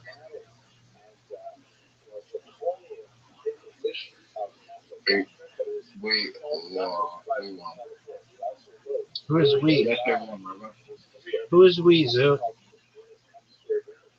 I don't know. Aquarius says it really well if one person wins the other. That's true. Kind of doesn't make It's Miss Aquarius, not Aquarius. yeah, same thing. No, you say what her name is. Ms. Aquarius. There you go, big dog.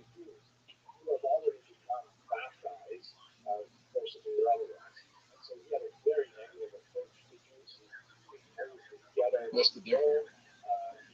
One is her name, the other is not her name. She married? I don't know.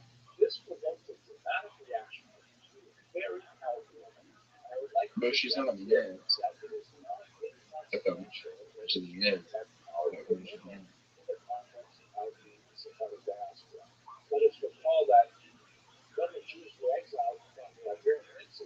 I think.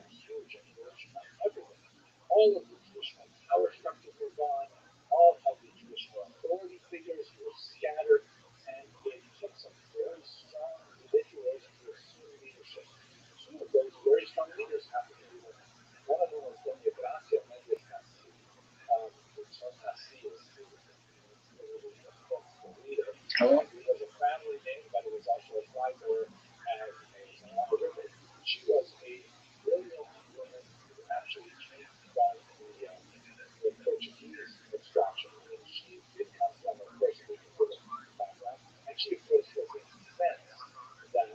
So, Rabbi, you were a coder. I wasn't a coder, I'm a developer.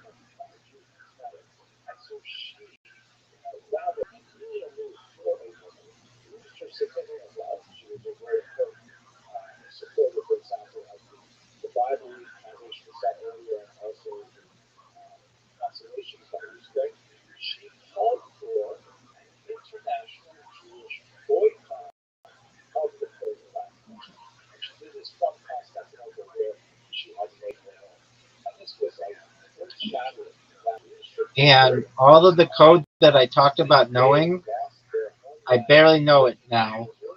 And I didn't even know it that well then. That's not what I do. I'm a developer, but technically I'm a project management professional. And what I'm going to do right now is evolve this guy, just in case you weren't aware. And he's going to be super powerful.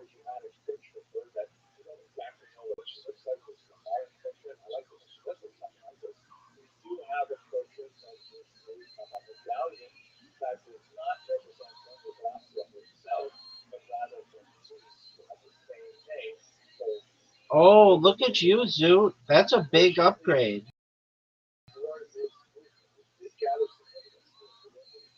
Are you proud of that?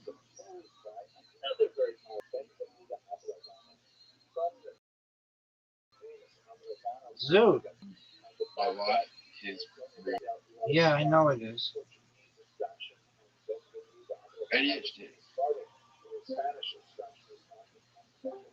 Hi, Rabbi. What up, pimp? How are you? Kicking ass, taking names. What's good in your neck of the woods? I'm just getting back in the way. Just playing the game against my friend Who's this? Zoot. Oh, fuck. That didn't work out like you thought it did, though. It's good. Oh, is it? Hey, who's this? Who? Me. Who's that? Me. Oh. My name's Dave. We're in Australia. Dave. Yeah. In the hood. What part? In the hood. Do you sleep? Wait.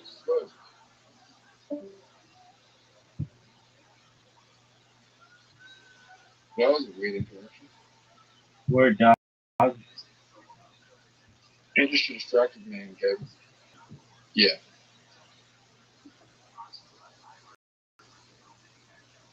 I bet he was from like.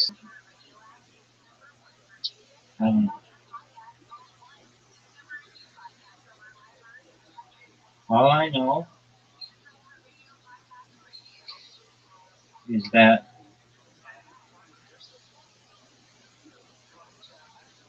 You're in Orange County. Where your ticks are really hard today, aren't they? Yep. It's okay, buddy. You need to get that rubber band, and you'll be okay. But you need the rubber band. It'll be a reminder to you. It'll help you because you need help. What if I don't have the You absolutely do. how do you know? Because normal people don't act the way that you act. Okay.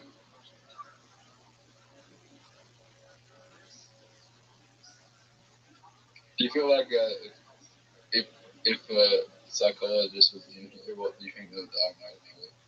Tourette's. Is that it? Perhaps.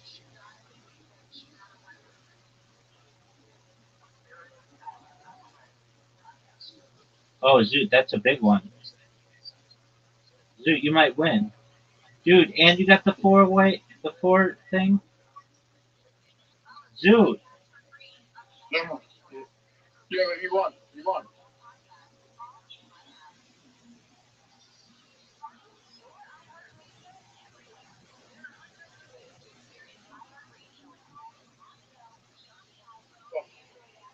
Right.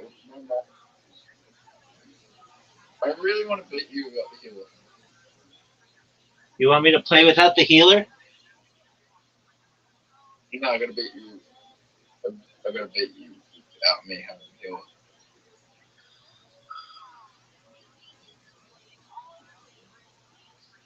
Do you really think the healer is like The healer's the best. advantage? The healer's the best guy in the game that we play. Oh, but there's so many DLC characters that could kick ass. I know, but just the way that we play. Zoot, are you going to confirm? I wonder what. I kind of wonder what these DLC characters do. Dude, Zoot, it's over for you. This is my best level.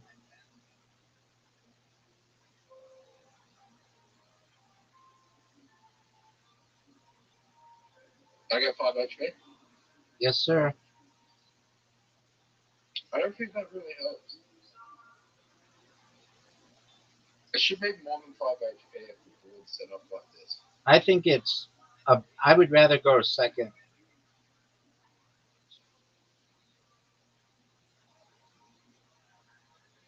Depends on how the board's set up. I know. The question that I have for you is, do you think that was a good move? Oh, dog. No. This is a serious. Do I think it was a good move? No. Do I think that the board has been set up in my favor? No, it's been set up in your favor. No. Word, dog. You're up, pimp. That was a mistake. Extra move. Was it? Yeah. So if it was Another, a mistake, why did I get a hit? I mean, that's nothing. I'm not worried about it. Okay. A steak would be to give you the bread, but I need the bread as well. So this makes life really hard. But I think the best move I can make is this. Incorrect. It would have been to get this green here and take away my extra move. Because then I see the move that you can do right now.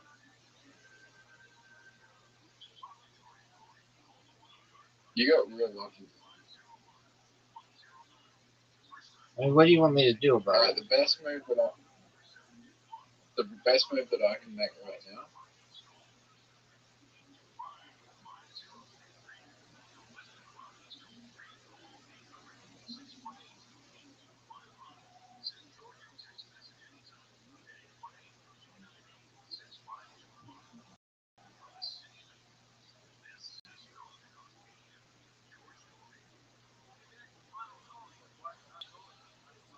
You ever had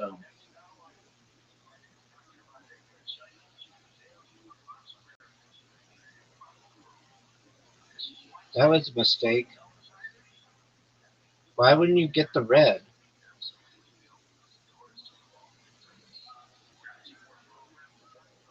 Hey, Rabbi, Yo, pimp. how long would it be before we can scan people's brains and then find out their weaknesses, their strengths, and find out like their true IQ and what they're good at and what they're weak at? Perhaps we can already do that, big dog. I don't think we can. Okay, well, you keep thinking what you want to think, and that's cool. I'm going to keep whooping your Are ass. you, are you, are you saying that there's places out there that if you pay enough money, you can go and do that? Perhaps intelligence agencies can do that. Really? Word, dog. Where are they? CIA, MI5, MI6.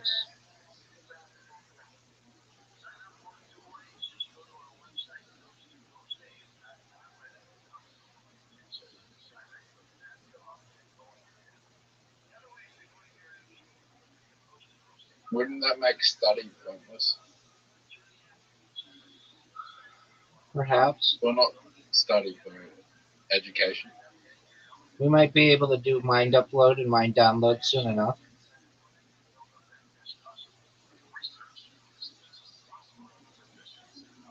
Oh, Zoot, that was really good.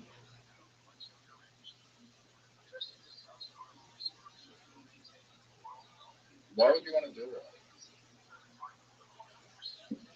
Why would I want to evolve? Download information. Just download information. Correct. What if you put a virus in it?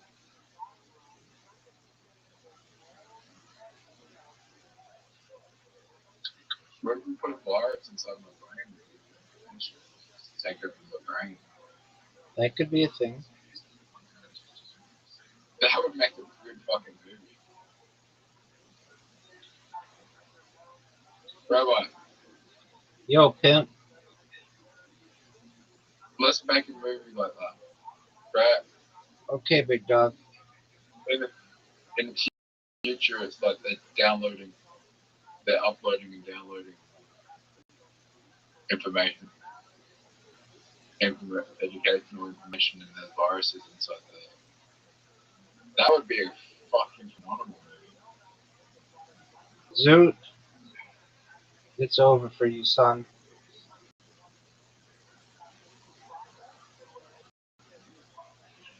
Would you watch that movie? Perhaps. You know, Face Off is nearly 30 years old. I could see that. What do you want to play next? Darts. Yep.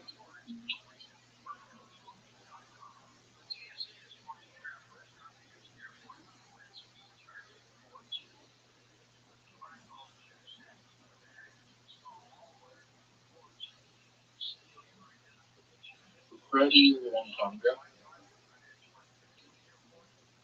It's relative. In the history of the universe, no. But in the history of a 5-year-old, yes. And what? In the history of a 5-year-old, like a 5-year-old child. Zoot, you're done. It's over. Zoot, you're done. It's over. Get a 999. Get a 11. Well, so what you're saying if I was 100, 30 years old? Yeah, I mean, it just depends.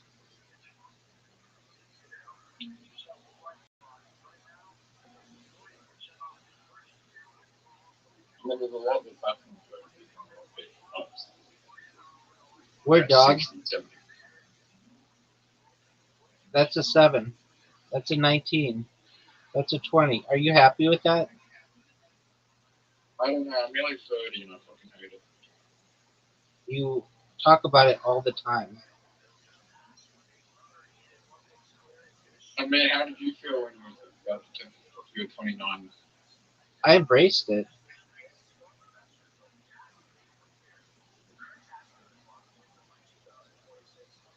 It was the best of both worlds. I could fuck chicks in their 20s or chicks in their 40s. Go. No, it rules.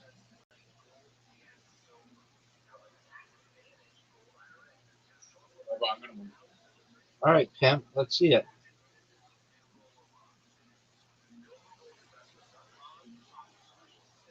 You just busted, son.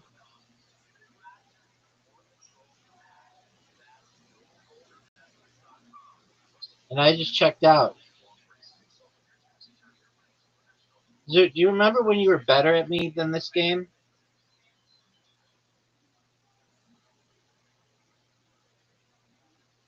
I think this is the best game for hand-eye coordination, to be honest. You were better than I was at this game?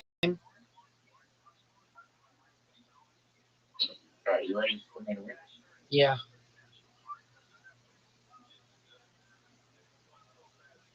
I'm going to pull it off.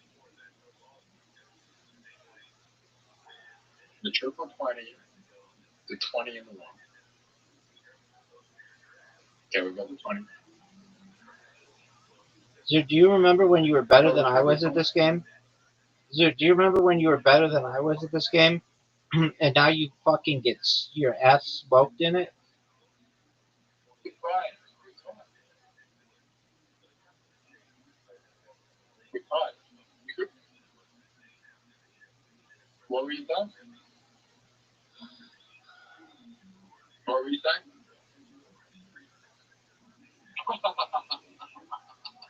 Do you remember when you used to smoke me at this game, but now I'm better at it than you are? What were you saying?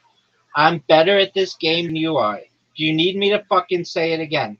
I am better at this game than you are. Let's play again. Dude, you've been smoked 3 games in a row. You know, I've only won 2 games on this account. I know. Do you know how bad that is? You used to be really good. Well, on this account, I smoked. Word, dog. Oh, dude, triple 25 or double 25. Double 25. Get it, Zoot. Perfect game. Yes! Yes! You did it. Yes! Good job, dude.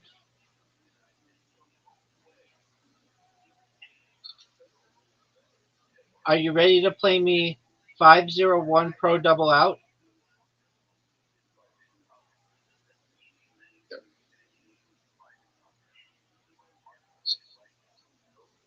Zeros and possible. That was really good, dog.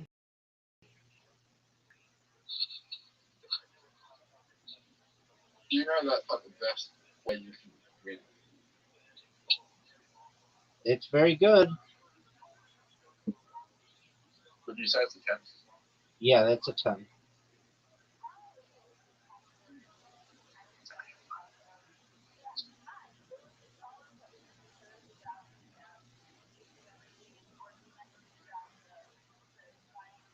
Dude, what are your thoughts? I've done back-to-back hundreds.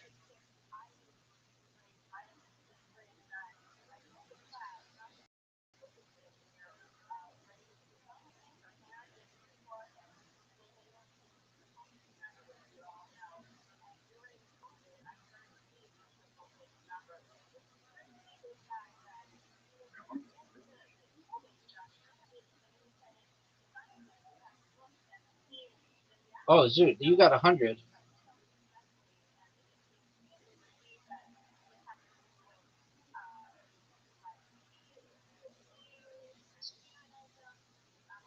Zoot, you've gotten 100. You got 100.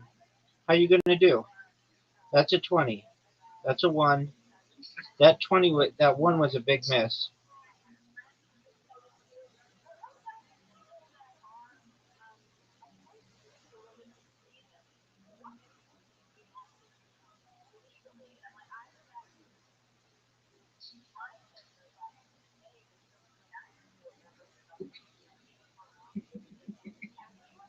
At what are you laughing, Zoot?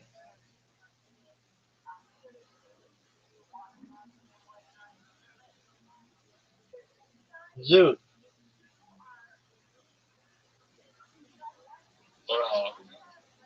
at what are you laughing, son? Zoot, that was really good. Dude, Zoot.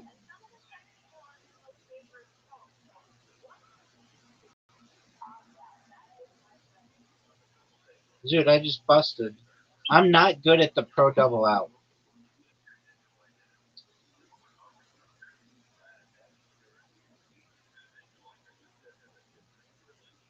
Zoot, are you proud of that?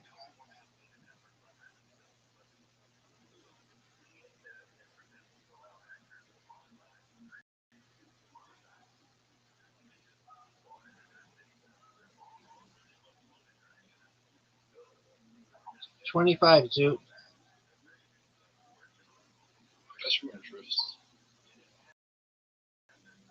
Zoot, that was good.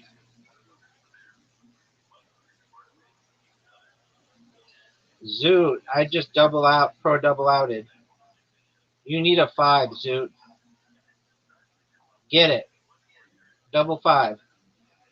Oh, get it. No, no. You busted.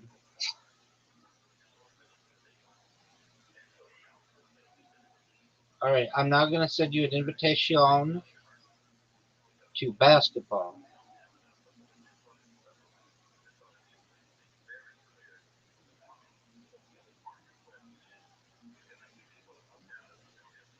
Zoot, you have an invitation.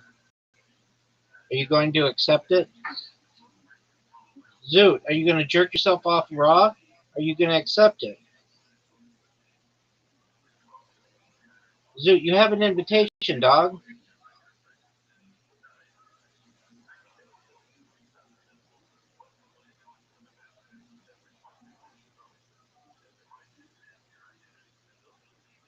That's a swish.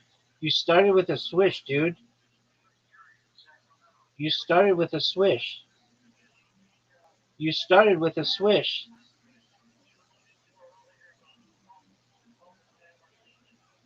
Are you proud of Are you proud of 5 points? I've seen people. So I've paid for Brandon's people, and I've seen them scored like 23 on the first game. That's crazy, town. Is like everything a swish?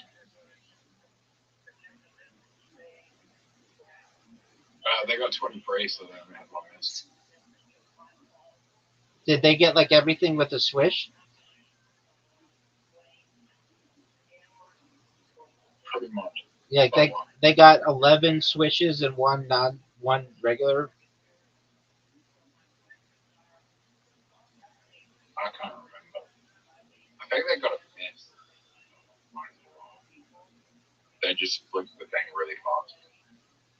I don't even know how they'd be able to do that. I'm not saying I don't believe you, but they need a bot or something.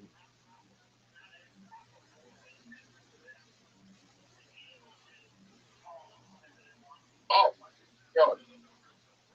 Remember when you were better than me? Sorry, remember when you were better at this than me? Let's see what you've got, dude. Sometimes I say words backwards. Do you have dyslexia as well?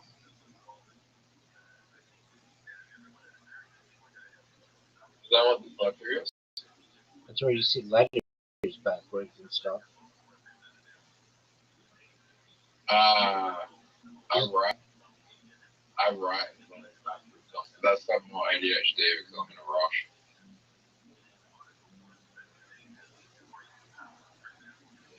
You mean you had all? You mean you had all these tests done? Didn't test you for dyslexia? No. We tied. Why did they test me for dyslexia? Because it's a good thing. How do you know dyslexia? They test you. It's just like you see letters strangely. Okay.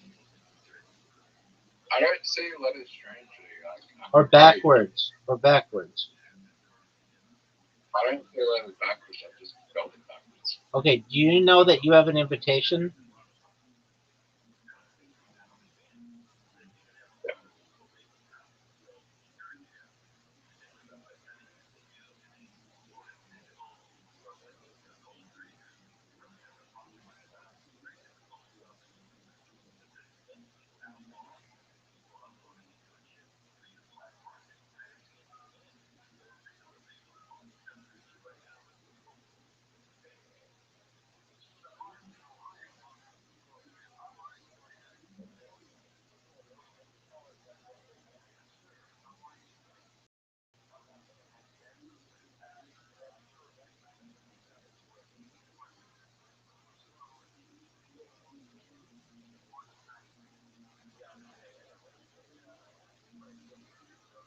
Yeah.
I think you're very good at this game.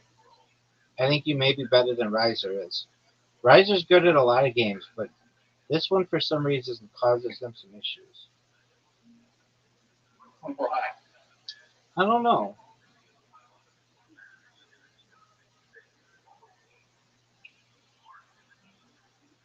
We think it's like it was intentional. It could be. I don't know.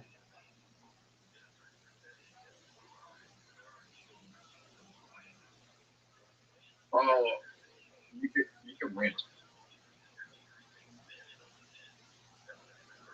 You think I can win? I don't think either of us can win right now.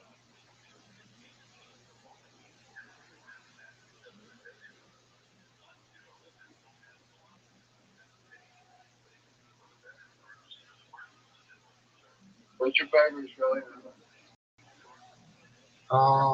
Maybe the crocodile. I hate crocodiles. Maybe the kangaroo.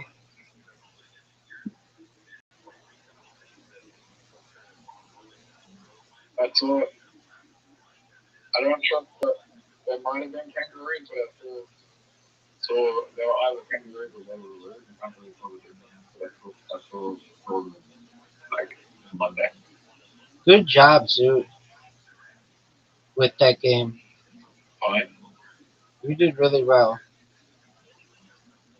I don't like Connect Four.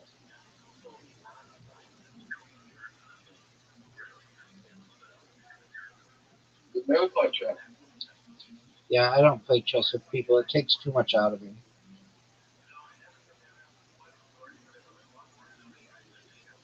Well, game we never played. What's that?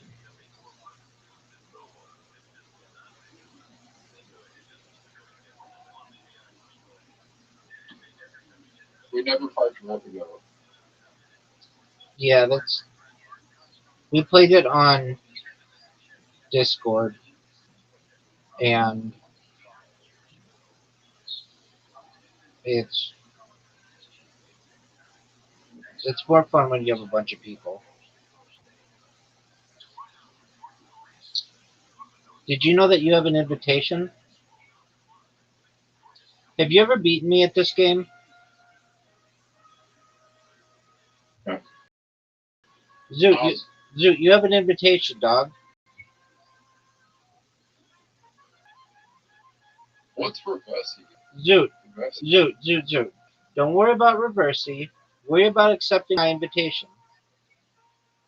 We're gonna do reversing next. Because we've never played reversing.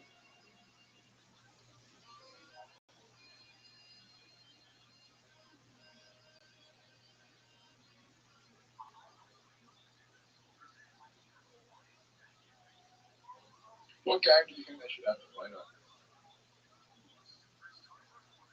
I'll answer you in a moment. I'm focused.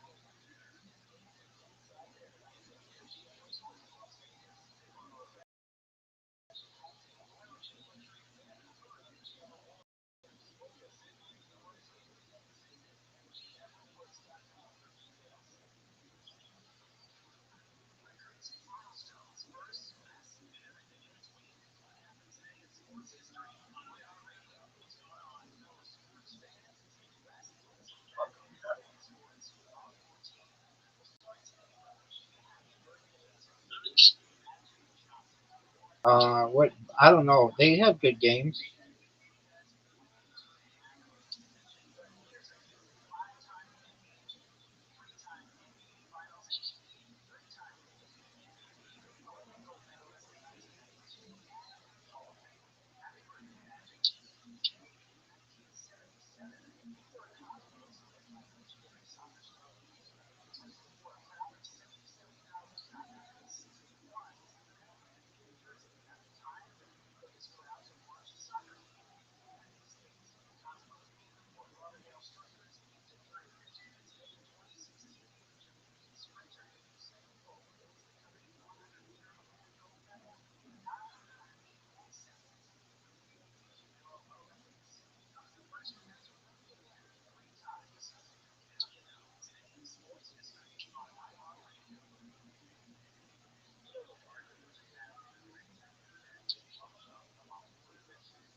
You want to play Reversey?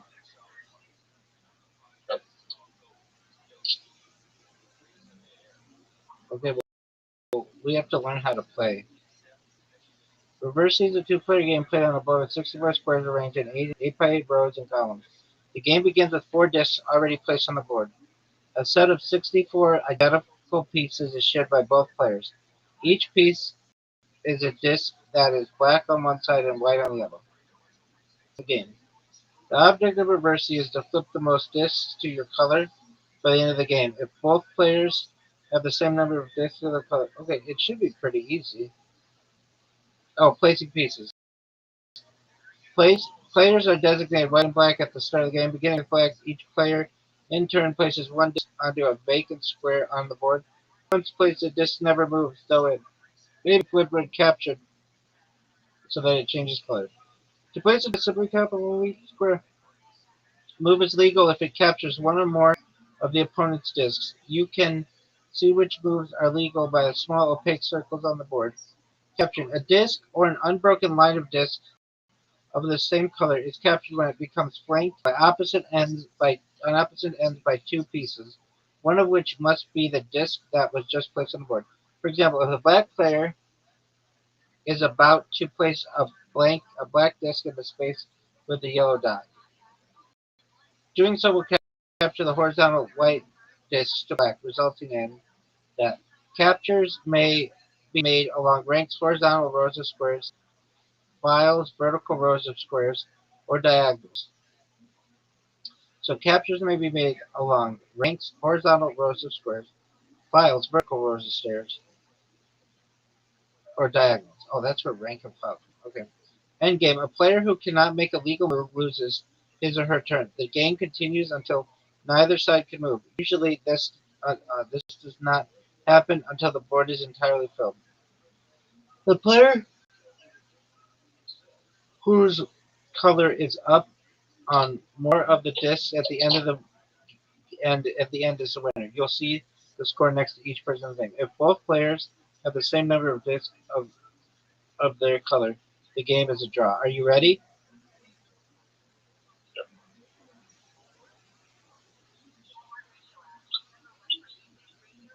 All right, Zoot, you're up. It's Black's turn. Zoot, you're up. I don't like this game already. Dude, I don't give a flying fuck. Go.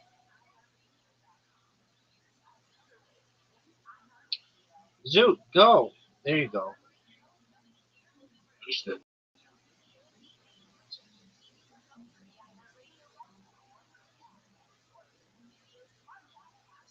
Rabbi, you're what? You know,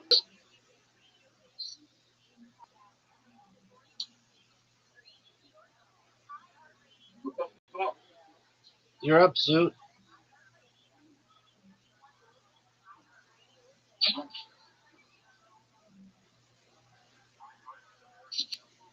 Is there a timer in this game? What the fuck, Zoot? What the fuck? You're up, pimp.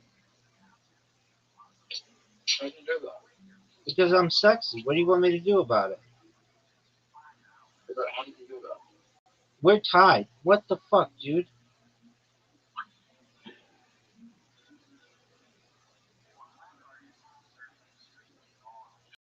What the? We're still tied. We're still tied, and this game is amazing. What? It's fun. Or maybe it sucks. I don't know. Let's see what happens. Zoot, let's see what happens. If I win, I'm gonna say something. All right, well then just fucking win. It's your turn. Maybe I must have won at this game.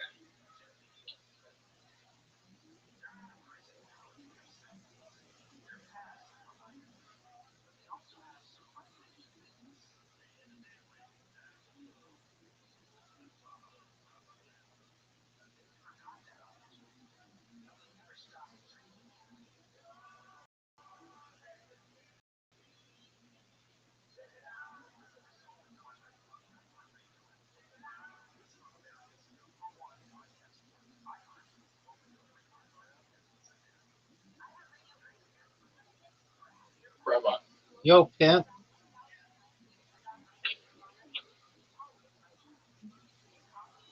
will I find something on this other map? Maybe.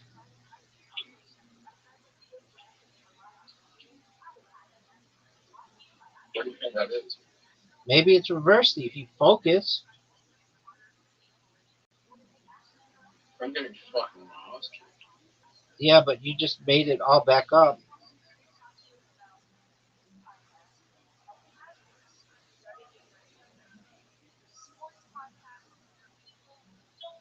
I get why people reverse me now. Like, it could look like you're getting fucked, and then you can do something like that. Word, dog. What the fuck, Zoot? Even with the fuck.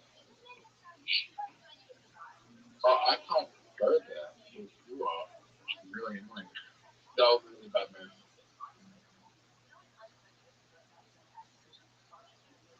That was just really, really bad move.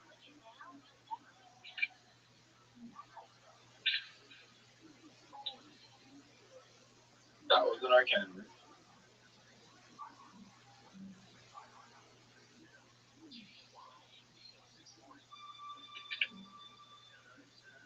That was bad. That was really bad. Whoa. And you can't steal that now. Wait, how did you do that? It can work Oh, like. you're in trouble. Let's see it, dog. I don't get it.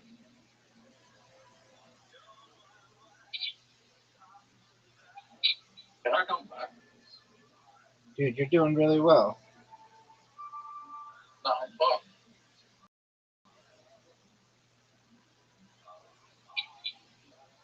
That's all right. Come on. All right, well, you're up, though. What the fuck was that?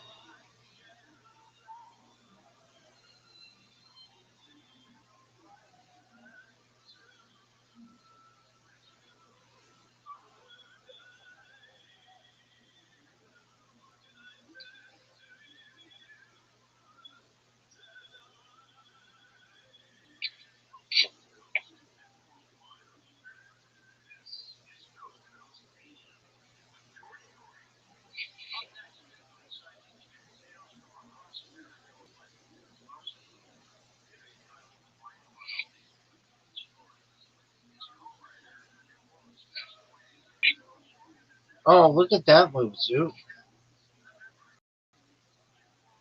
Yeah, but you won. Not necessarily.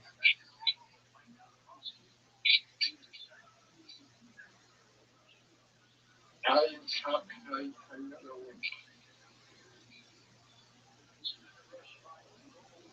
Look at the board. It's not over.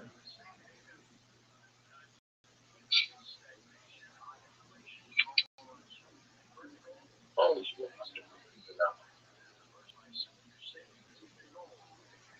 Oh, what the fuck?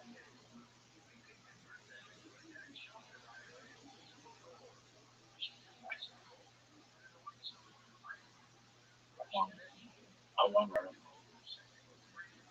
Are you sure about that, Zoot? Look at this. Oh, this is good.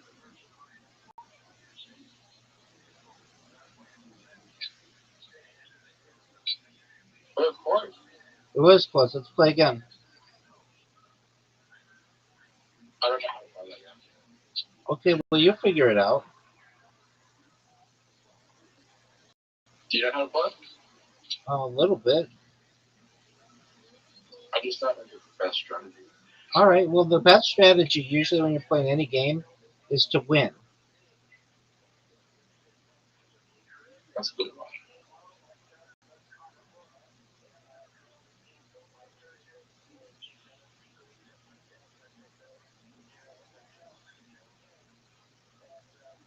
You almost won that last game. That was bad.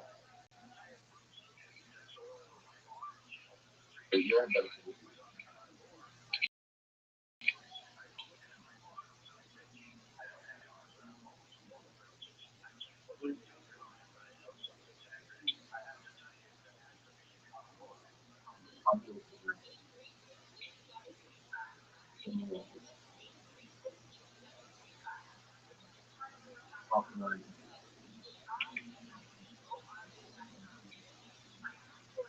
Oh, no. That was really good.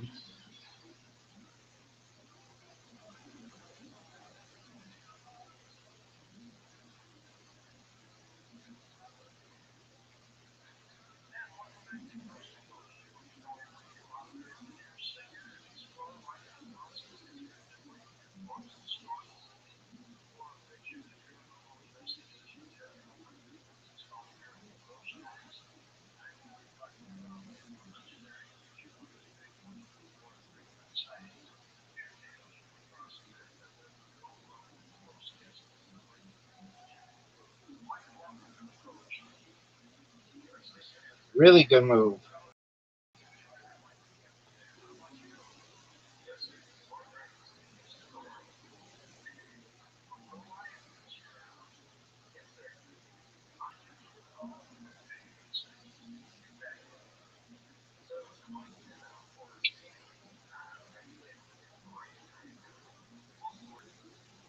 This is a great game.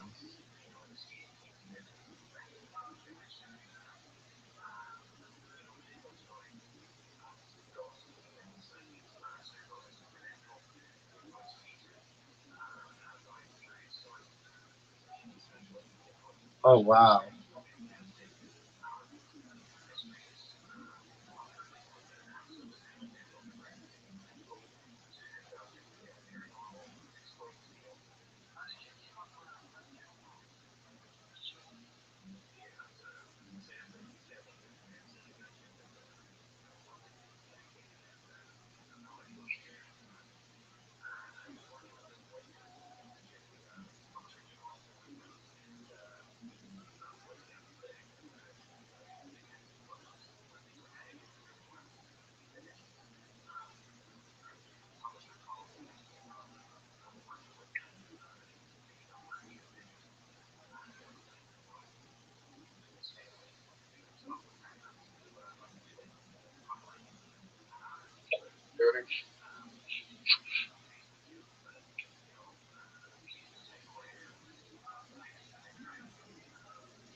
Dog.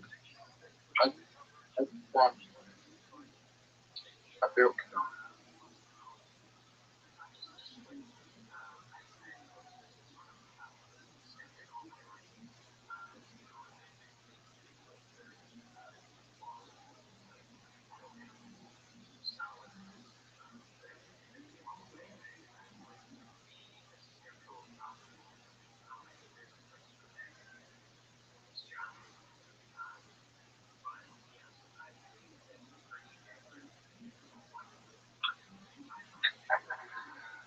baby.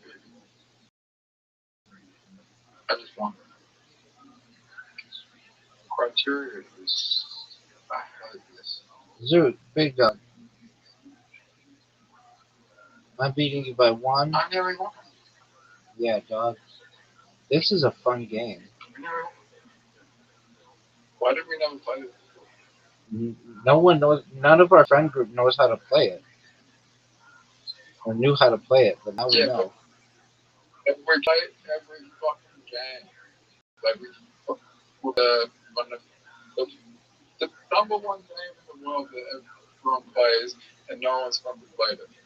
Dog. Whatever that game was called. Moncala. Yeah, that's right. Dog.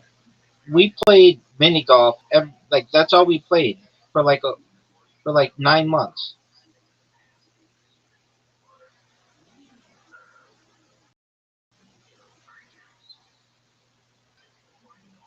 They could have no game.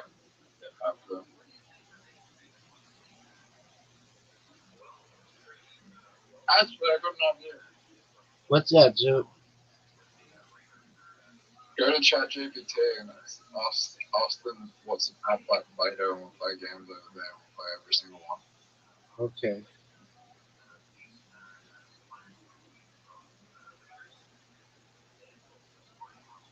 What if there's a better app than Play-Doh out there? Okay, well then find it. ChatGPT will find it. I've got to say, Play-Doh's extremely smooth, and it has a lot of. It doesn't crash a lot. It's a great app. For you, maybe. At least on iOS, Crash for maybe. it's very reliable.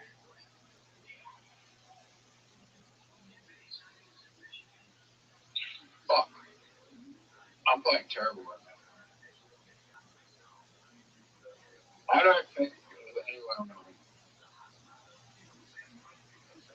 I think that you one perfect. You can go for that top row. No way of me winning.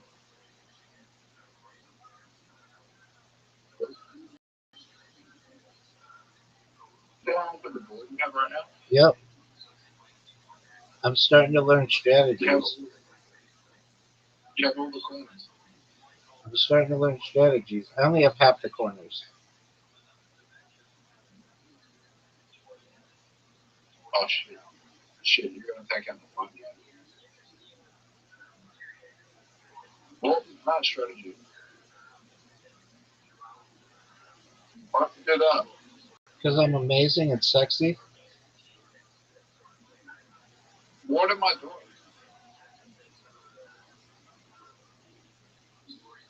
How did you do that? Just being amazing.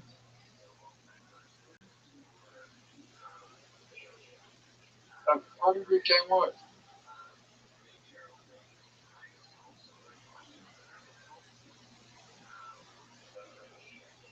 Rabbi, I'm not gone 10 minutes.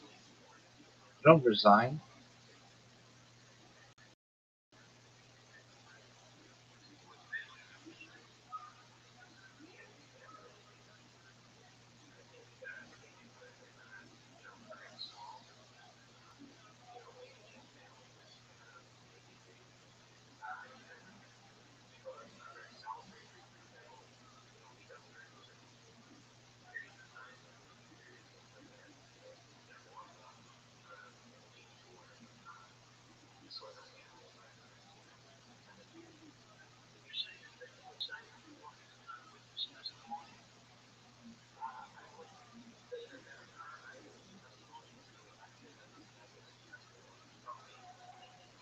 Again, this game is fun as fuck.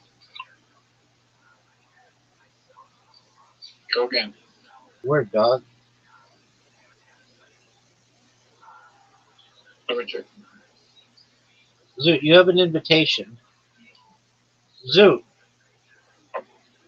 I'm trying to figure out how to play, but I think I figured it out. Okay, well then go. There we go. Is that a good night? It's okay.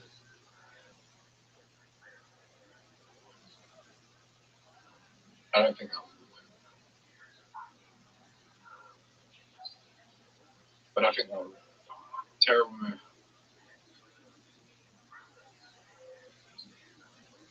Grab that.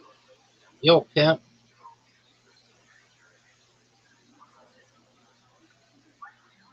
I'm playing terrible.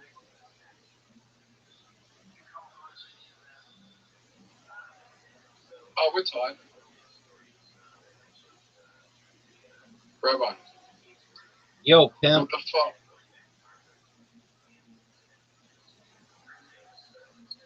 Okay, I came back. Came back. We're tied. What the hell? This is an amazing game. How did you do that? Because I'm sexy and I've got a big cock. What do you want me to do about it?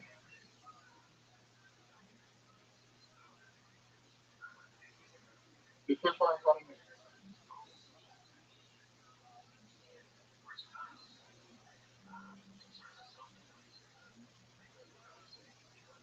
Is there anyone else to come back? Maybe.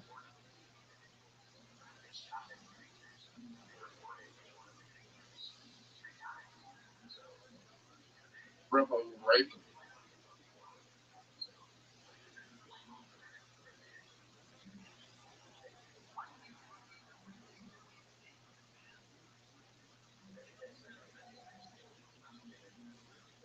Rabbi, you really hurt me.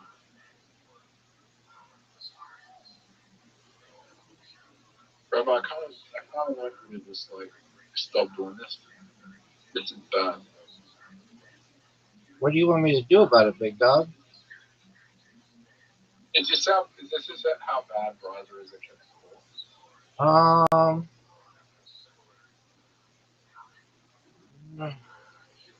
Maybe. How bad is Browser against school? He's worse than you are. You're a lot better than he is. But how bad is I mean, he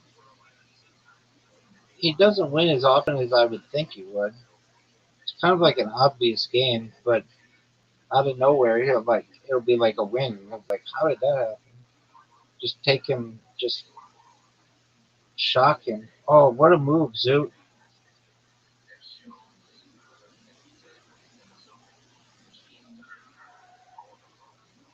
Because I'm like, are you intelligent? Smartest motherfucker on earth. You think I'm intelligent? I think you need some work. Why do you think that? You need a rubber band.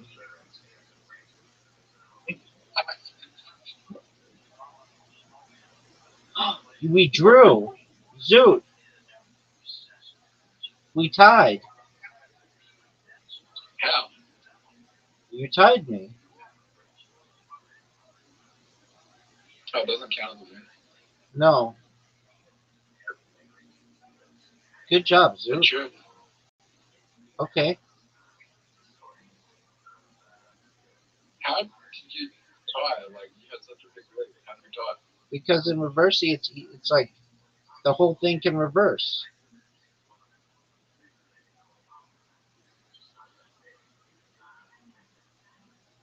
Do you think you played strategically well that game? I don't really know.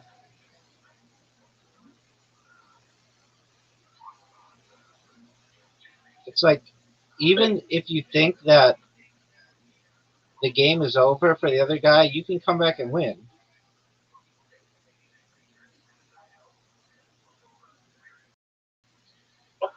Fuck. Fuck. I think I know how to do that. Let's see it.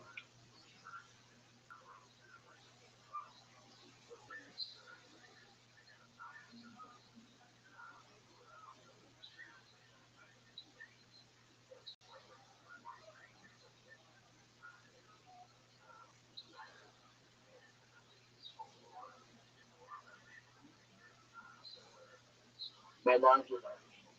Don't give up.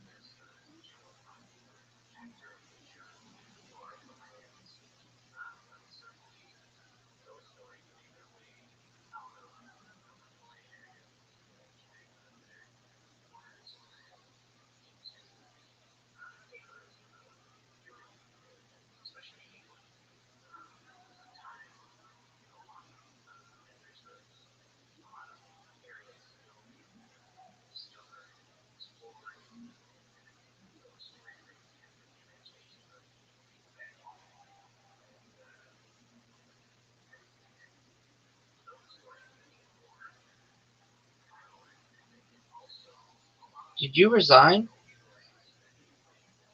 I gotta go. Bye, Zoot. Zoot, what are you going to get? So, What are you going to get? I'll have a band. That's right. I'll be back.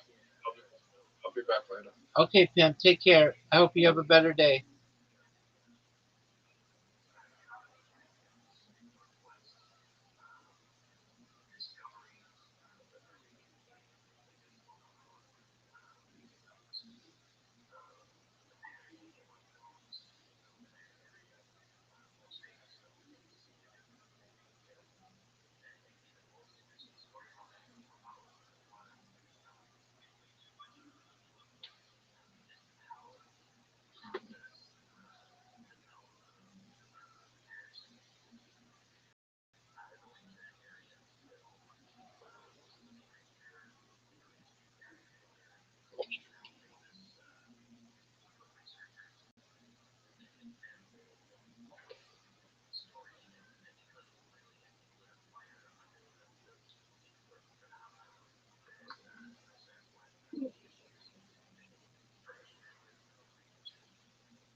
in Persia. So he organized it. Everything was owned by the entire clan. It didn't last too long.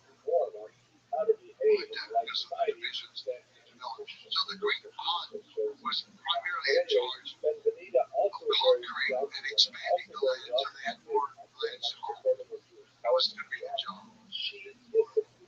And Kublai Khan fulfilled it. Khan did some things in it. I'm not they did. No, he did not. It was family ruling the land on different territories. They weakened with every generation. Every generation. But that reminds me of a very popular idea of Genghis Khan.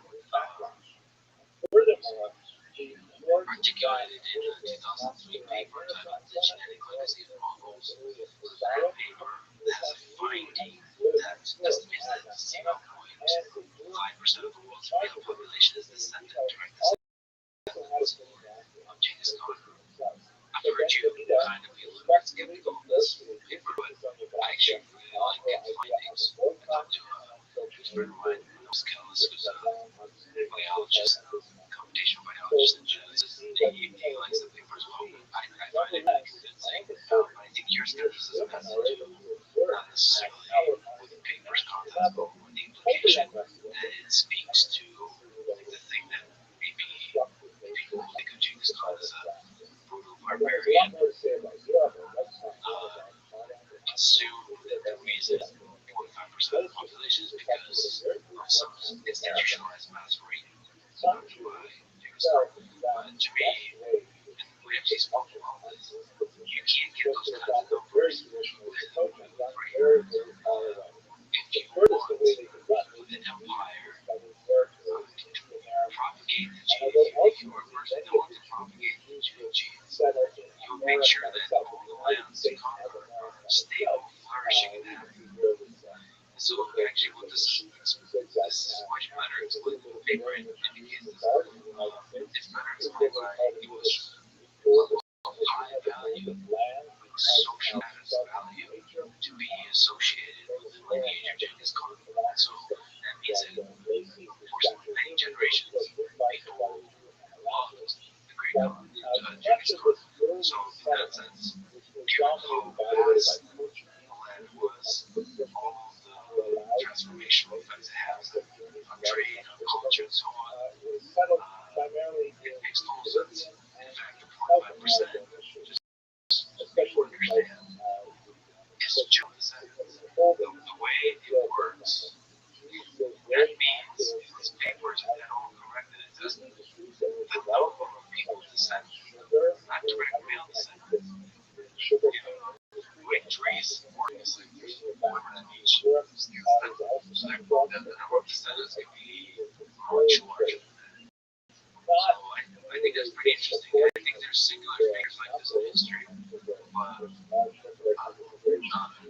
like Genghis, it's interesting. It's fun. Where do they get to the end of Genghis Khan? Oh, yes. So one of the criticisms we have is like, well, we don't have one shred or scientific. They're supposed to be scientific. A bunch of people are connected.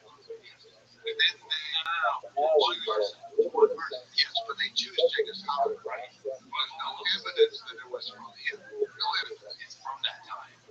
It's one person. But from that time or 200 years from now, it could be 200 years from now. See, I mean, actually, I would like for it to be true in a certain way. I would, and I do think there is a truth there. I think that by attaching it into the name of Genghis Khan, they've done a disservice to themselves, but it gets a lot of publicity, a lot more funding, and it's exciting, and so on. But I think it's to that Mongol experience. But Genghis Khan's descendants were almost everyone categorized and recorded. I mean, he's the largest conqueror in the world. You do not have just children popping up all over the place. He had 4 wives all the time. He had children with 2 of them. Just not a lot of descendants. We know mostly who they are for many generations. His brother Hassan had many more children than he had. Many more. And they caused a lot of problems later on for the empire too, going right with the power. So it could be that one of these other people in charge of the stage could have been the worst children. this. You're going to make find 12 or 14 this month. Sometimes I just don't want to hear it. I'll go in today. literally that We have nobody who lateral claims one, it's like the coaches lateral or authorities, the on the lateral claims. authorities, and it's a contract to their predecessors. So the reason I say is Protocol. this methodology is pretty solid. I believe that they found some connection. Exactly are the They have no evidence that it's really a Let me remind you of the discussion I think we it may had be tangentially connected to about this of it's somebody from the decline of region. the Yeah, I think that's quite possible. You'll read that Pandora. Well, we've already had the lines come through with the all the idea, terms. which is Every one of the religious terms they philosophers that they're all people. closer population wise, I mean, you're right. most of the revelation of Sinai, I wish don't they hear, could by get the way, in scripture some of proof. Charles I mean, I wish it could be true. I just can't believe it the way it is. had a big We have no influence idea. on Nobody knows where he lives. Anyway, So they don't know where there's this idea that at that moment, Okay, Genghis Khan said, God spoke let my body to go. people as described in the That Bible, Asian man. and they all That each has wow, to be buried in a what I can say about that. That was like All those the believe greatest strongly you should spiritual always see that way. sensitivity Most of the cons are a large wrong. They're also population that buried ever in occurred a similar way. The Chinese and it's emperors often are down buried in very elaborate as we go tombs. further and Not further the Yuan inside dynasty. from that revelation at Sinai, Jewish theology Was buried back with his get less and grandfather less spiritually in an sensitive. anonymous Now, grave. this does not mean that we become Not less everyone like Mike intelligent. died when he was in that Patriots Russia. He was died out there. He Very was basic buried out principle there. that goes I along think with his the decline of the I think his generations mother that was later also buried generations out are there. considered Those were their authoritative for a host of Many of reasons them that were buried will with not him. concern us here, but basically much more familiarity with social innovation, technological innovations that are big, more of a grasp of material that might not Officially, be you should available go to later generations. Just on a simple technical It should level, never be like disturbed. phone It should never be disturbed. We're not going to have to and all of its commentaries But you're that saying have ever been digitized on it right here on my hand. So anyway, they believe these are certain we are places. living in this They believe that we certain places have at my sacred. Nothing. books that 500 years ago most Just scholars leave it as it is. able to see because it was just No buildings, no healing of animals, no chopping of trees. but the notion that Can be done. It's a holy land. many of the more traditional historiographies really count populations in terms of how far away they are from Sinai. So we have, for example, the generation of Sinai, which is called Dordea, the generation of knowledge, because they fulfill what Isaiah the knowledge of God, despite the behavior that describes in the Bible. Then you have right to summarize major levels. So the first Babylonian exile was represented down, but nevertheless still living in the temple of Erah. Second temple I think that's because and then you have the Googler was trying to establish, he wanted to establish his legitimacy as a real book. right up It looked like what his grandfather said he did. And then although they held it, they're followed by the Amoraim. there was a but I think if you want to see the face of Genghis Khan walking in each other, that's the face of Genghis Khan. Which his nation created that nation. Sometime after the Amoraim, they have the first time. And they represent a significant shift in the type of things they did in research that we have a whole lecture alone on one of my encouragements and to reach that if you want to know more about the Amoraim, that's where we are right now. Amoraim are the scholars who live after These clans that are still operating in Afghanistan, and they are in many ways Russians are still using the YAP system. we haven't had There's many aspects of it that are out there in the world. And I think they're, I find personally inspiration the same way that Thomas Jefferson did. we might be getting He found so much inspiration in the life of Genghis Khan and Genghis Khan that you can still read let's think about what exactly are the basically what the exactly Library of Congress, the Library of Virginia, the University of Virginia, the Jewish granddaughter. characteristics of the Ammonian. These Something ideas that that I haven't read a lot we about still it have not fulfilled. myself about We do what not have it's like religious study freedom. the We life do not have the protections. We do not have the protections from and I can say ambassadors. first of all, commentary rather than write a commentary on the Talmud itself, on the Bible itself, on the Mishnah itself. They tend to write commentaries that, even when they are based on that core text, they're widely cognizant of a broader people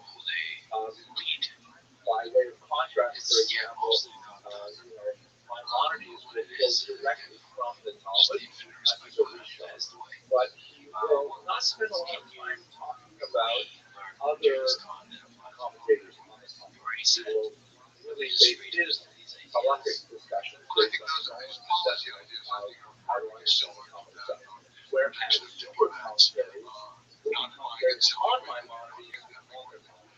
So it tends to be sort of a meta-analysis rather than a first-order analysis. And that's also a very much characteristic of modern research in general, that literary survey, who else is this on the topic of what they say, that kind of thing, that Apollonian tends to do much more so.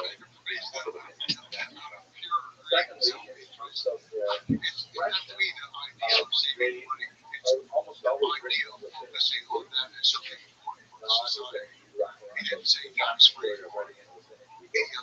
their language is still coded, but not clearly highlighting the people, when I went to yeshiva, which is style yeshiva, we spent almost all our time learning how to decode the law, the Rashba, and so on. And then when we got to Apollonian, all of a sudden we were so fast. So much more text, covering so much more mileage, the language is just kind of like a breath of fresh air. So it's shown in every single syllable, every single little dot and tittle in the text so much. You have to pause and you have to contemplate what it means, what are the possible ambiguities. Whereas the writings of the Apollonian tend to be far more straightforward, less scripture,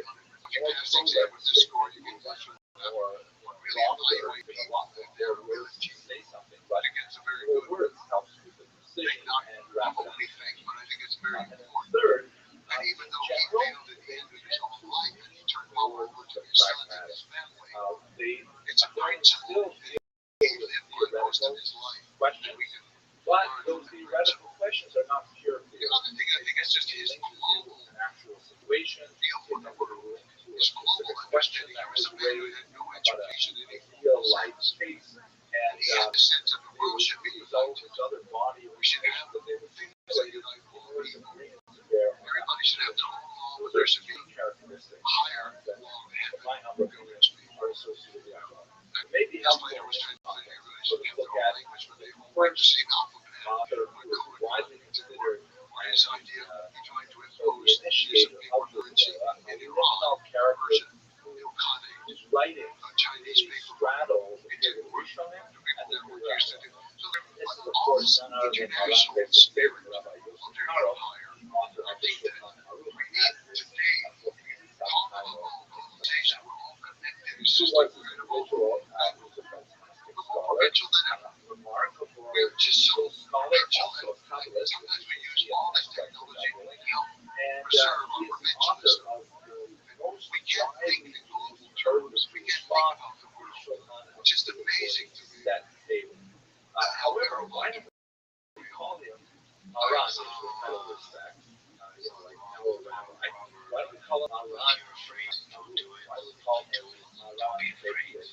Also, by the way, known as Hakashaba, the This is really the model of all authors. So the reason is because he is magnum opus is not the Shulchan Aruch. In fact, placed much less emphasis on the importance of the Shulchan Aruch. His greatest work of scholarship is undoubtedly this incredible work called the Beit Yosef, which is a Rishon style commentary on an earlier move called the Torah. And what he does with this work is he begins this kind of meta-analysis, and he really goes deeply into the sources. Once again, using this kind of pragmatic tools to draw out the radical foundation of the decisions as laid down in the Torah. Now, amazingly, he went and he wrote commentaries on other great codes such as Maimonides' Mishnah Torah. And when he had finished all of these, only then did he go on to write the Shulchan Aruch, which he clearly intended not as the primary text to study. He hoped that people would study basically the Mishnah, other works like that, and other great commentaries. The Shulchan Aruch was meant to be kind of like a short form of all of the decisions that were made after having discussed all of the previous codes. And he actually intended for people to review it every 30 days. Study the entire Shulchan Aruch every month. But that's really what he was doing, kind of like a short form, the second version of the much longer style, but thinking as well as so the Beit Yosef is widely the last work of the Rishon era, and the Shulchan Aruch by the same authors considered the initial book of the period of the Aruch. We also have an amazing writing, which also straddles exile from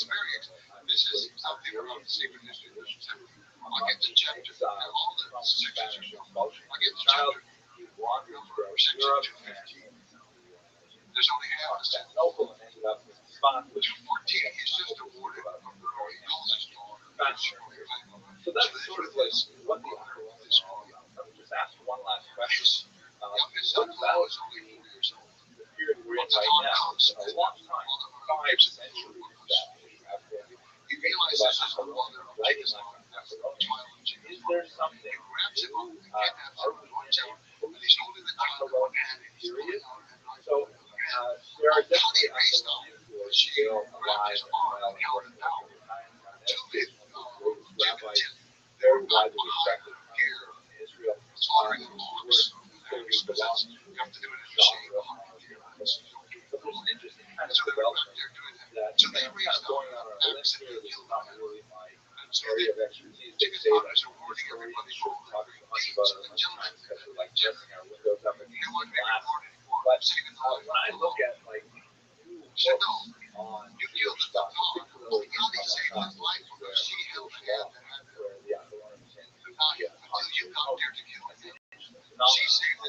hyper specialization, partially assisted by technology. Because now, if you want to find everything that's ever been written on even the most arcane subjects, it's simply a Google search array. Obviously, there are some specialized databases and so on, but it's accessible. And so all of a sudden, a person can play incredibly broad grasp of whatever, anywhere in this, on a specific issue, and write a book about all these things that happen. One example is amazing. I'm sure many of you were watching this, maybe it was a custom, that on the holiday of Hanukkah, one should eat associated with oil, right? The oil is put in Hanukkah, the candelabra, and so on. One of the most common foods is potato latkes and also donuts, which are known as here. So Israel and Jewish neighborhoods all over the world will see lots and lots of that grown that are baked and available for us. It tend not to be like most American donuts. They don't have a hole in them, but they are hollow and they're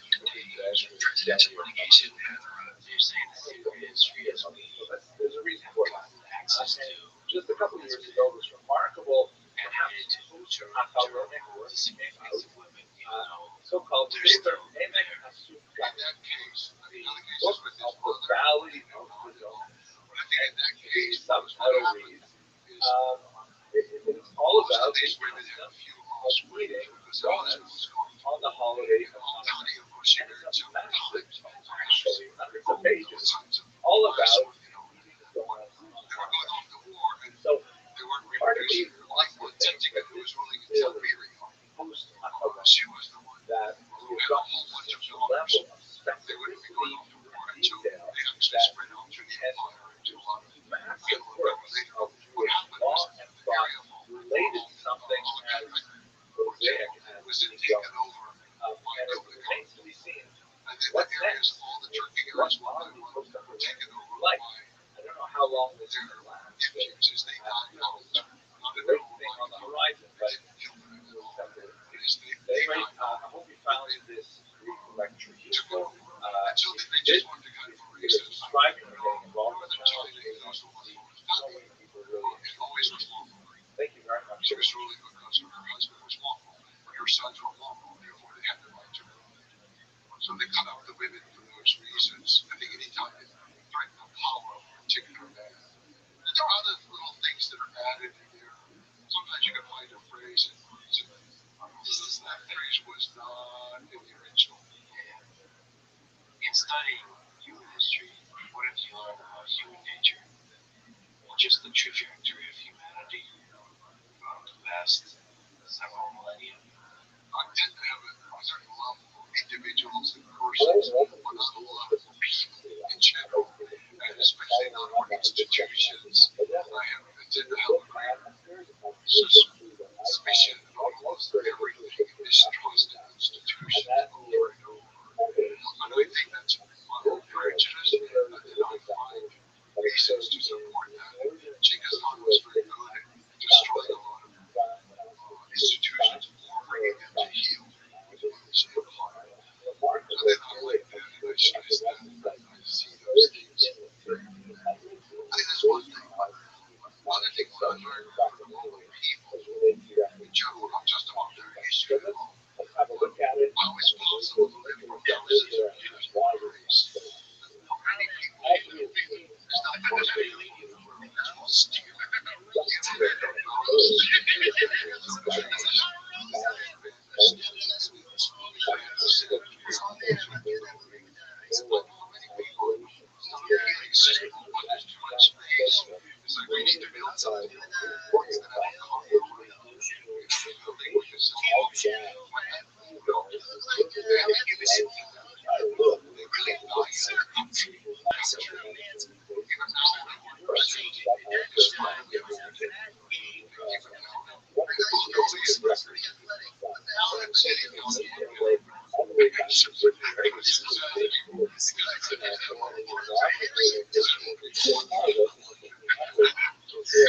Welcome.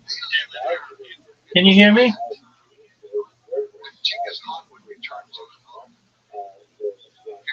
Yo, what's up, Bigfoot Jones? How you living, fam? Long time no see.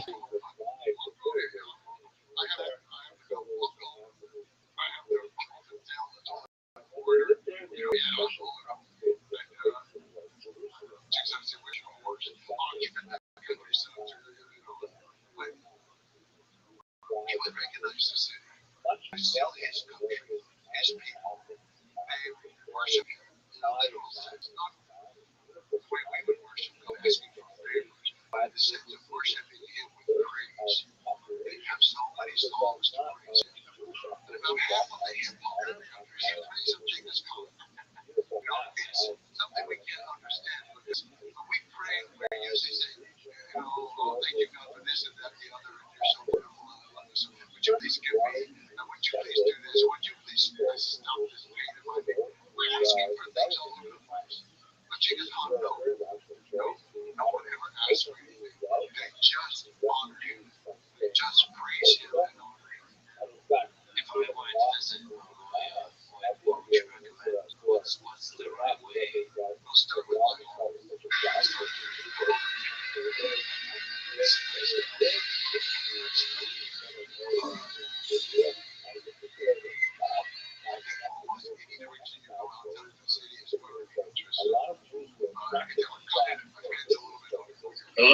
Yo, Pimp, how are you?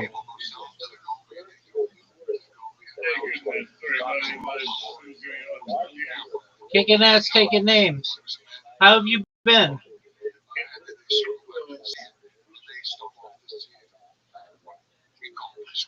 What's new? Yeah, Doug, go ahead. Kicking ass, taking names. What's good in the hood?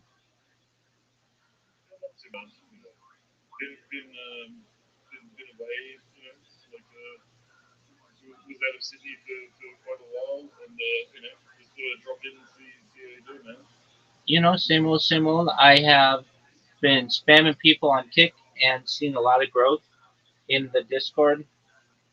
We've had like 50 new people join in the last week, so that's really great. Yeah, good. You're right. Excellent. And how about you in your personal life? Oh, I'm doing well, thankfully. Every day's a holiday, every meal's a feast. How about you? Not too bad, man. Like, to be honest, it's actually not that interesting, but whatever. Yeah. Have you been? We went out to for a funeral way out west last week. Like Perth? Way out west of the country, Australia. You were in Perth? No, I'm in sort of the east coast of Australia. I know, but did you just say you went way out west?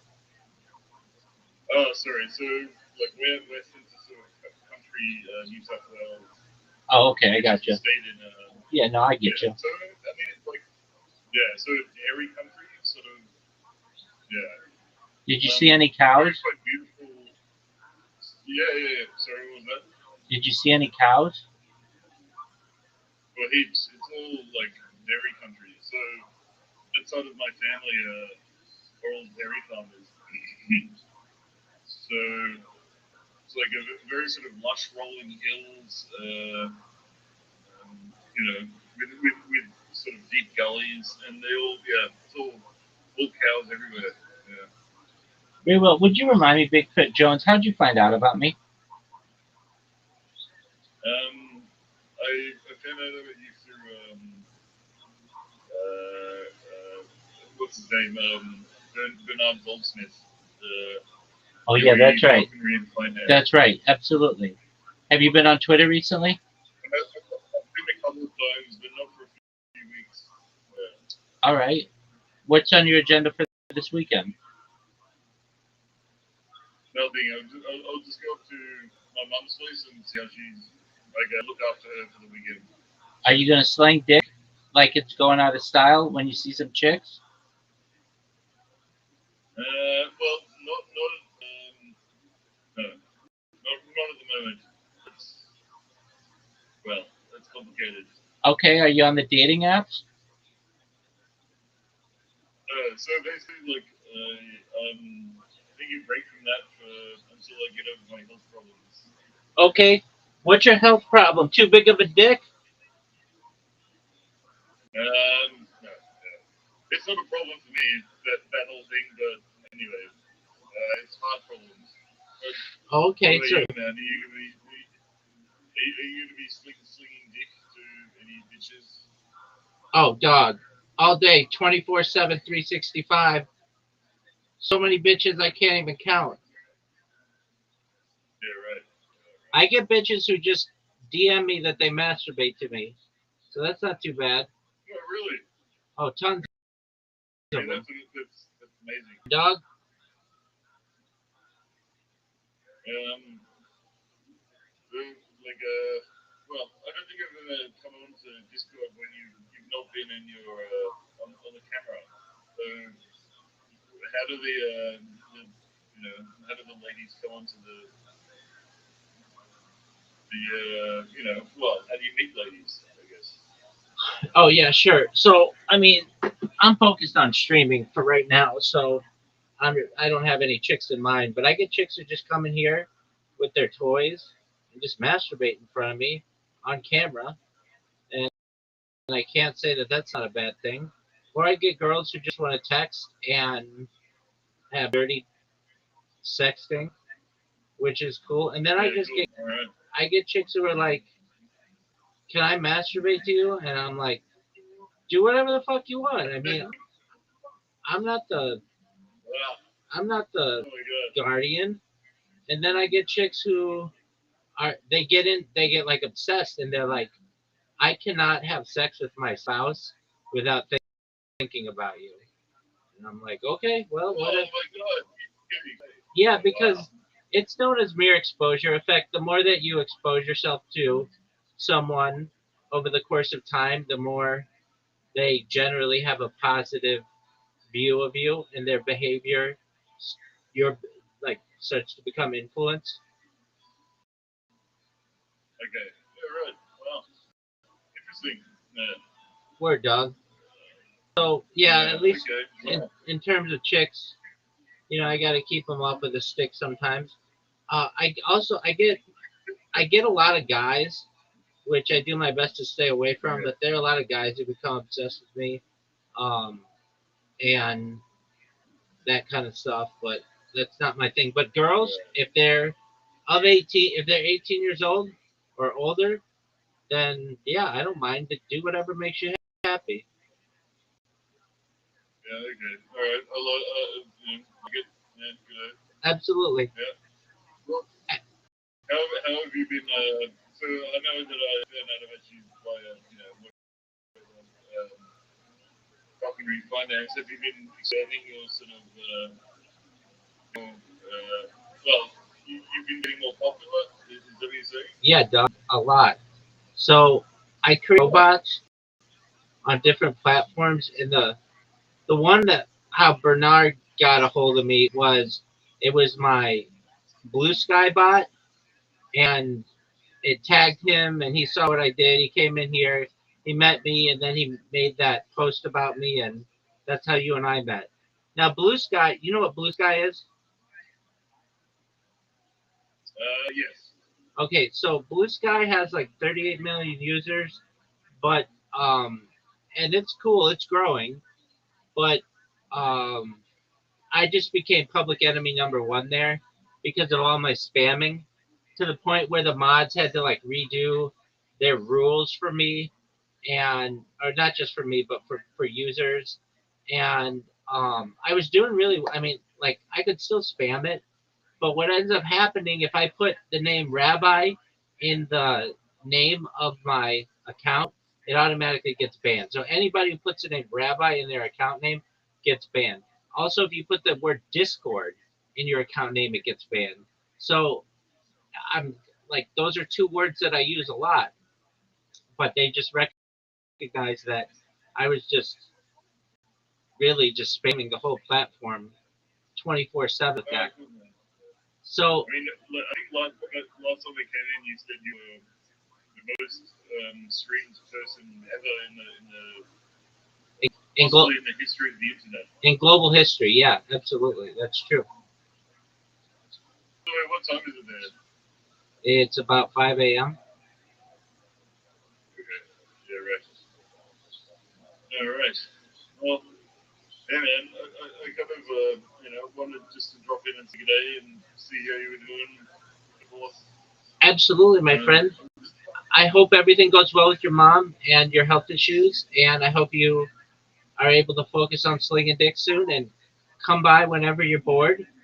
Bigfoot Jones, we'd love to have you, okay? Hopefully, like I think like in maybe 6 months I'll be back to slinging dick, but I'm sort of I'm going through sort of as I said, health problem, but it's nothing permanent, thankfully. Hopefully. You're strong. You'll get through it. You'll be better than ever. 6 months, maybe less. Yeah. All right, man. You take care now. Excellent. Stay strong. If you need anything from me, I'm here for you. Okay, big dog? Yeah, I'll pop in a couple of weeks. Who knows? Absolutely. Love it. Take care, Pimp. Have a good morning. See you, man. You as well, buddy. Bye.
There you go. So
If it sounds like I'm a little bored, well, I am.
So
it's like, Excuse me, man,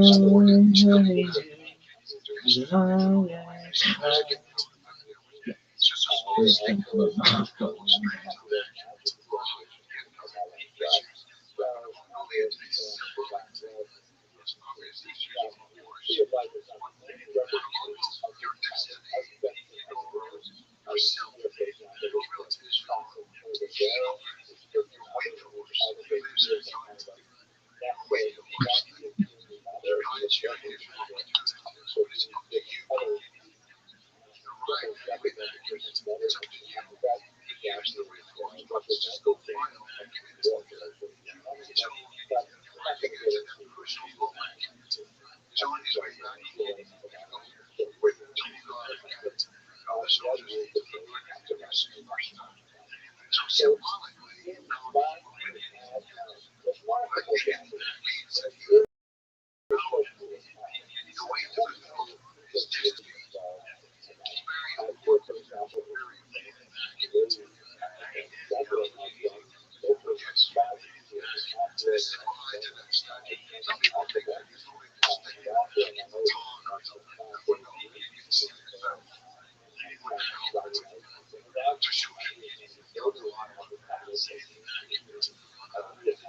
Nothing. They just do it. Singers would come there all the time to sing to warm up the house for my wife. And even dancers would come sometimes to dance or play music fiddle or an organ. Play the house to see how they treated a totally disabled person. It's expensive. If I was treating my wife, there's no shame in anybody's heart that would come and immediately take over. There's a kind of like the children would come up there and back up. All the guys, not to name any names, but just I feel like we could probably guess. Well, not just their speakers, it feels like they're like in the manosphere with such a angle where they were like waiting for their culture to come along.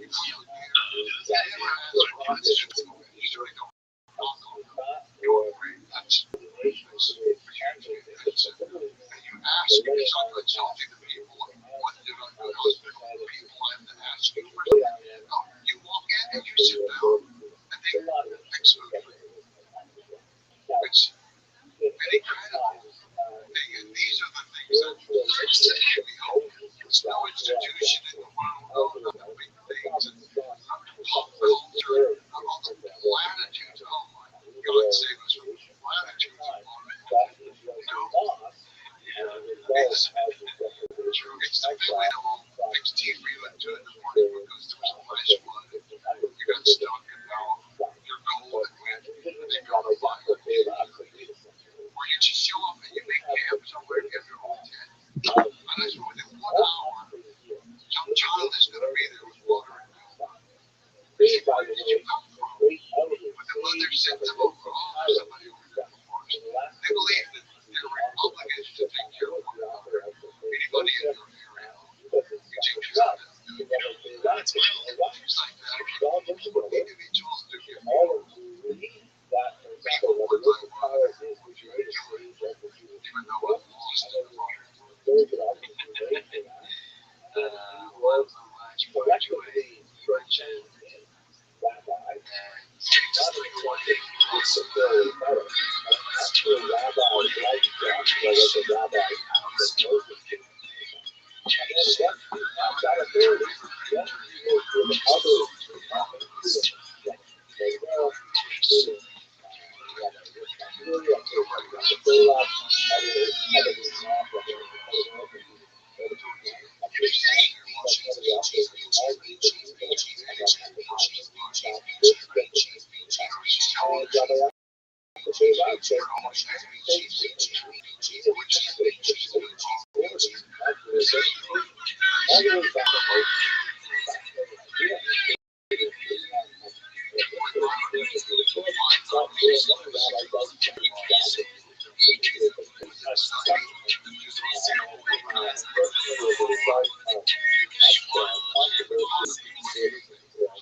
sent 2 people from one family against their will. It was mainly designed to protect brothers. When he could go as the father, and then I could go to college. I got to college, and I can't say, oh, I was drinking and having a party and not serious.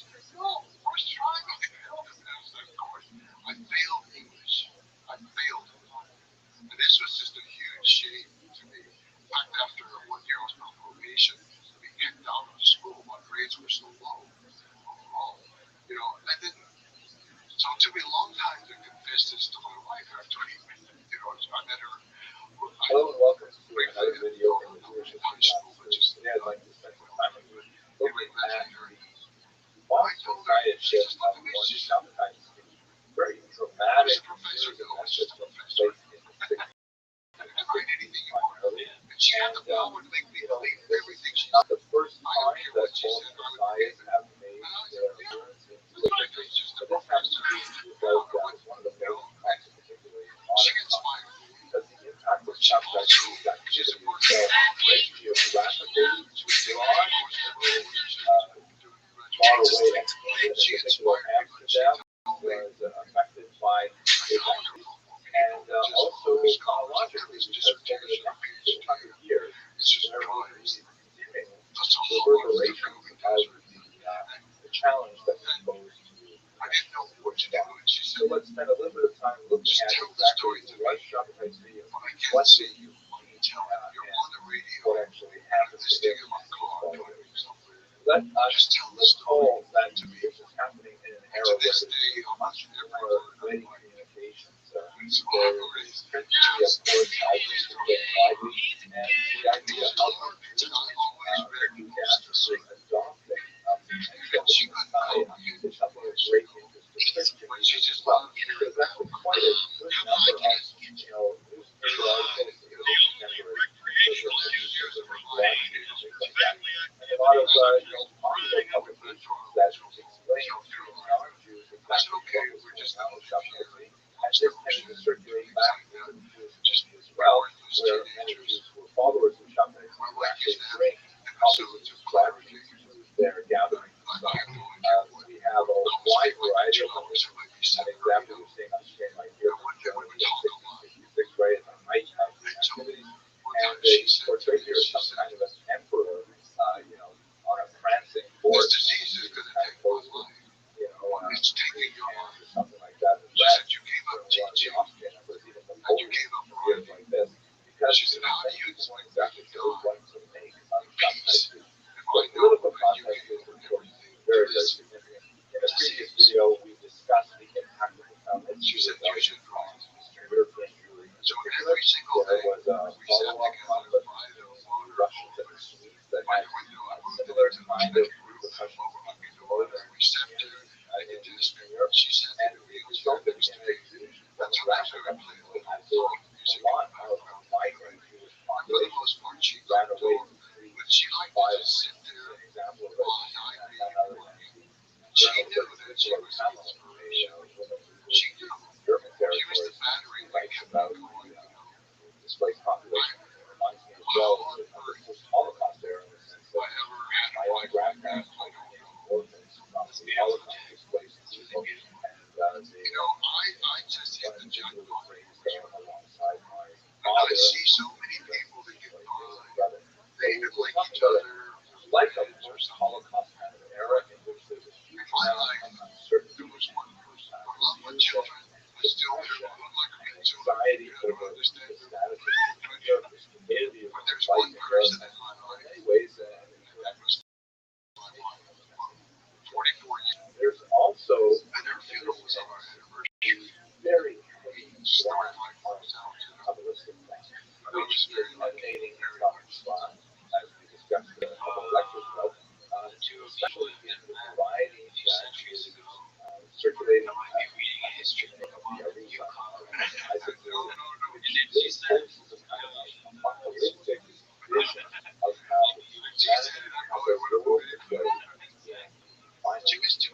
finally repair of a broken universe that implies that evil has to actually get swallowed in fixing the damage that has been wrought on society through acts of studying Torah and pious activities. So this very, very heady apocalyptic vision is circulating in Europe, and it's on also reaching some the loss of displaced populations of the family. And finally, it's really important to understand the technological change that's happening in society. And February is not at all unlike the period that we live in today. There is a radical expansion of the circulation of information through available media.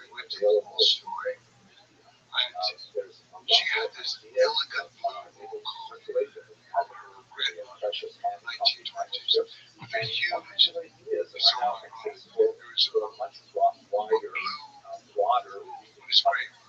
There's also an implication here with regard to gender, because books are a much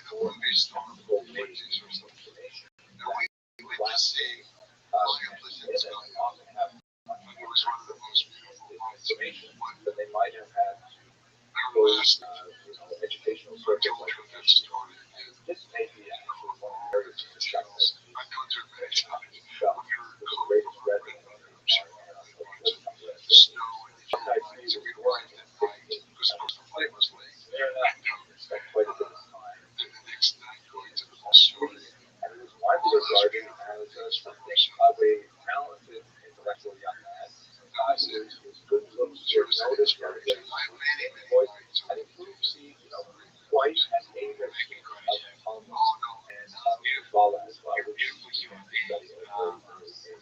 He was a sought after candidate for marriage, and in fact, he was married possibly twice, although both of those marriages ended because he was consummated. Later, he engaged in a few other marriages, including one to a Torah girl, right? Not to a Torah girl. And his longest time, Sarah, that at any rate, around age 22, he began to exhibit increasingly bizarre behavior, which most scholars looking backward tend to ascribe to some form of mental illness, perhaps some kind of bipolar manic depressive psychosis. He would have at some times moments of great revelation, in which he would ascribe to himself miraculous activities such as levitation, involving serious hallucination, which he would engage in really unusual behavior like pronouncing his name in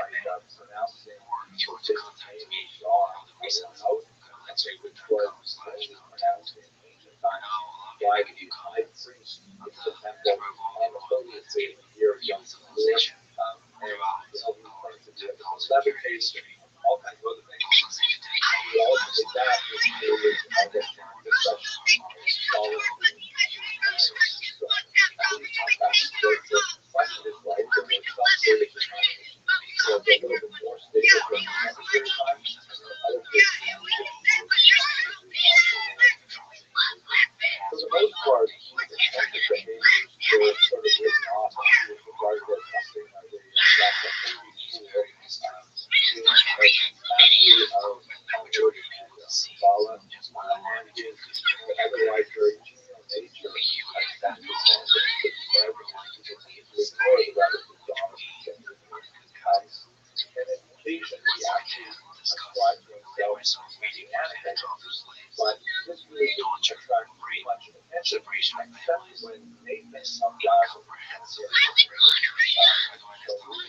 his imaginary and drawing with his way back to Messianic era in the Jump-AC. And Nathan of Gaza really encouraged this activity, and became essentially Shabbat's number one propagandist.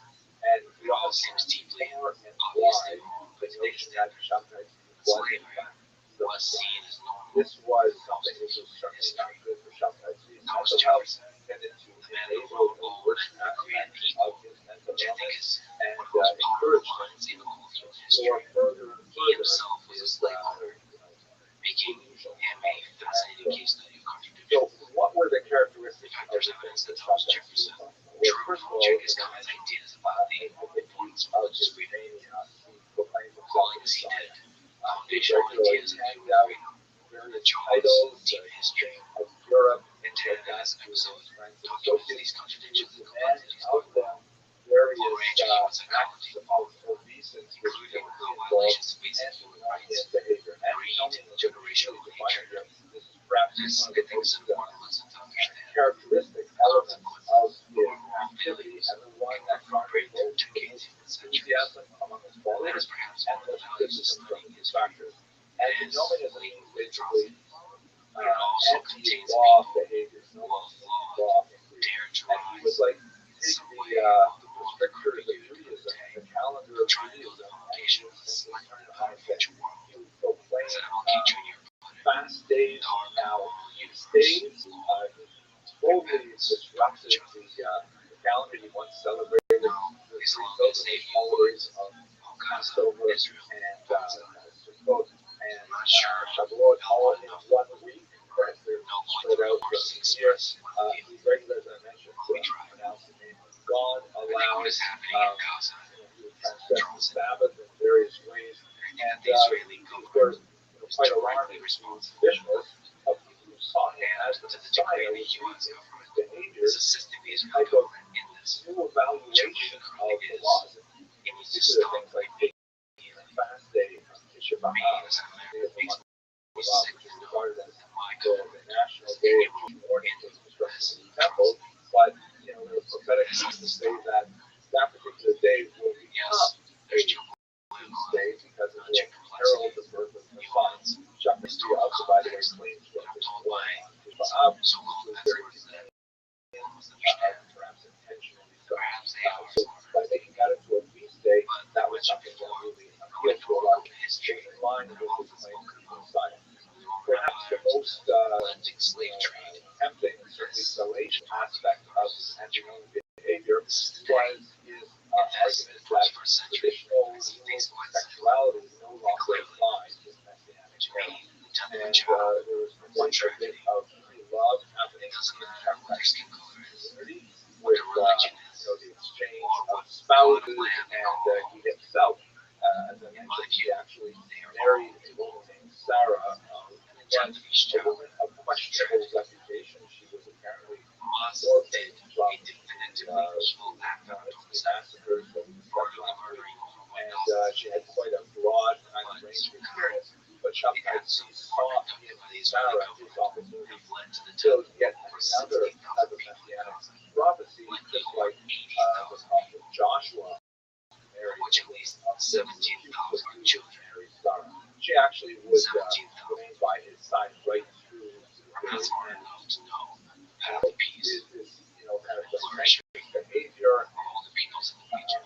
challenge to traditional norms was something What has been happening in Gaza cannot when be he the was way. at his most manic, he Suffering actually at this was kind of scale reached generational and goes to break down the locked door to more to destruction, God because he was more hard suffering. from praying with them. This has When to he stop. came in, he insisted on 2 years ago, not I only spoke with many reading the Palestinians Torah from a printed book rather than from the There's a scroll. video of He it actually invited his friends to to hear come their up voices and based on had to it was a deeply be moving told experience that for me. he actually invited women up for Aliyah, which is not controversial today in many non-Orthodox synagogues, but you can imagine There's how nothing much as valuable to the leaders, historians, soldiers soldiers, that was in the Romans, 17th century. And he insisted on doing things like, for example, singing out loud Castilian love songs. It's always kind of like where the truth is.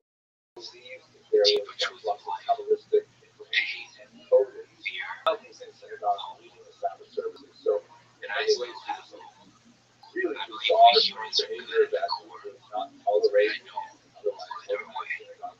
But this tended to enamor him to his followers. The idea of egalitarianism, the idea that he was removing the sin of abuse from women, was something that actually might have engendered more interest among followers, and this seems to have had a significant Genghis later Khan, through the Chinese in particular, perhaps he is through he literally won't gonna stop it.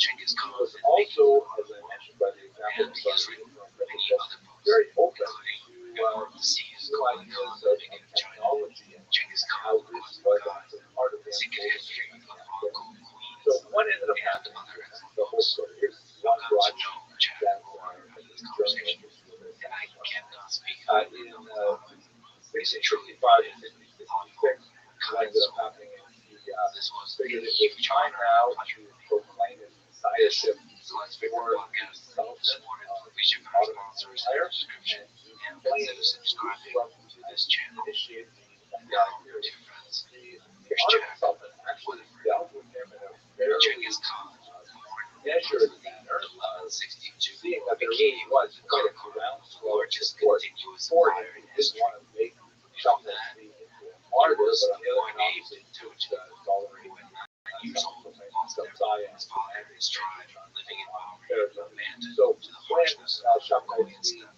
From a boy came who was to willing the to Sultan, the he was conqueror of the world. So, intercepted at sea, his childhood held and on shore for quite Mongolian some time, steppe. and then eventually he met with some of the high officials of the Sultan, but not with the Sultan directly, who, according to some accounts, actually listened in from a high outpost. And his demands were stated, but the Ottomans were not prepared to give Jerusalem to Shabtai Tzvi, but if he liked to remain alive, so long as he decided to convert to Islam. Now, there are a lot of conflicting accounts as to actually what his approach to this counter offer was at the time. Unfortunately, we have no Turkish accounts because they made the fire destroy the archives from the period, but some accounts indicate that he approached this counter offer with massive hoops. But ultimately, what happened was he was legally converted to Islam. He received a high title as a guardian of the gates and a stipend from the Sultan. Once again, didn't want to make him a martyr and wanted to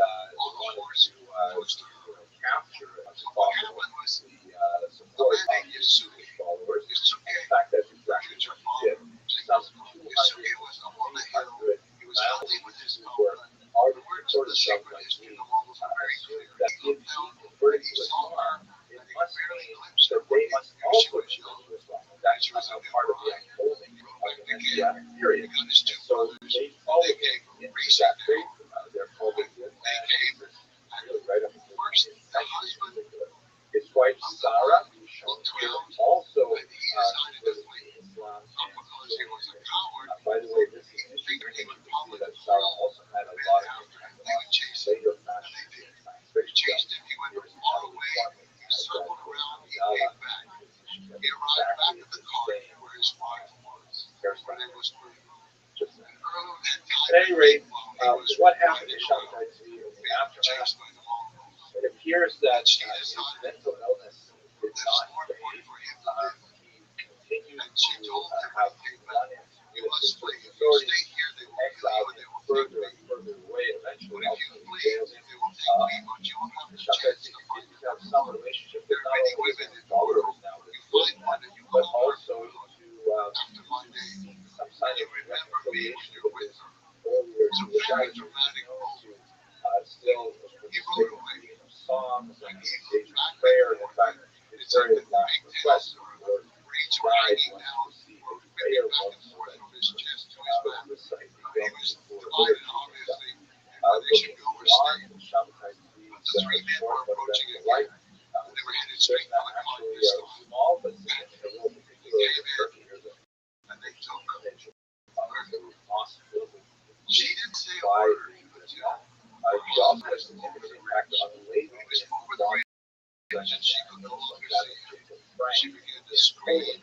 which actually had a Catholic base rather than Islamic. For our purposes, if you more narrowly, the charge of Sabbath Pianism continues throughout the next 200 years. Major figures, Jonathan Iverson here, the great Ramal, the great Santo Opera of the Siljan, were accused of harboring anti-Semitic beliefs. There were definitely Sabbathean circles, sometimes openly admiring Shabtai Tzvi, much more commonly, however, and secretly supporting the doctrine that anticipating even his resurrection as Messiah, which is Christian atheism. Don't ever let my expression. So that's a quick look at Shabtai. Here, I still have a lot of lectures on this. More. But for the time being, I want to thank you for watching. Please subscribe. It's really nice to see that the number of people who are interested in Christian history is created. Thank you very much for watching. That was before he was born, all the things that happened throughout his childhood made him into the man that he became. And so he was now suddenly this unusual situation was created where a child is going to be born. Hello, fellow students of Jewish history. Thank you very much for watching my online lectures. And he already had another wife. Today I'd like to announce something really exciting. As many of you know, I've been working on equality of the Jewish people going forward in public situations. And as far as the online lectures go, I'm about 2/3 of the way through the material, specifically in Jewish history classes. Now I'm working hard on getting the next version. And so to that end, I've created an online course for like this specifically to allow you to interact with the videos that are already available online, but also with self-guided quizzes that are automatically graded, so you get a sense of how well you prepared the material. Some more interactive opportunities with myself and with other members of the class. And I think most excitingly, I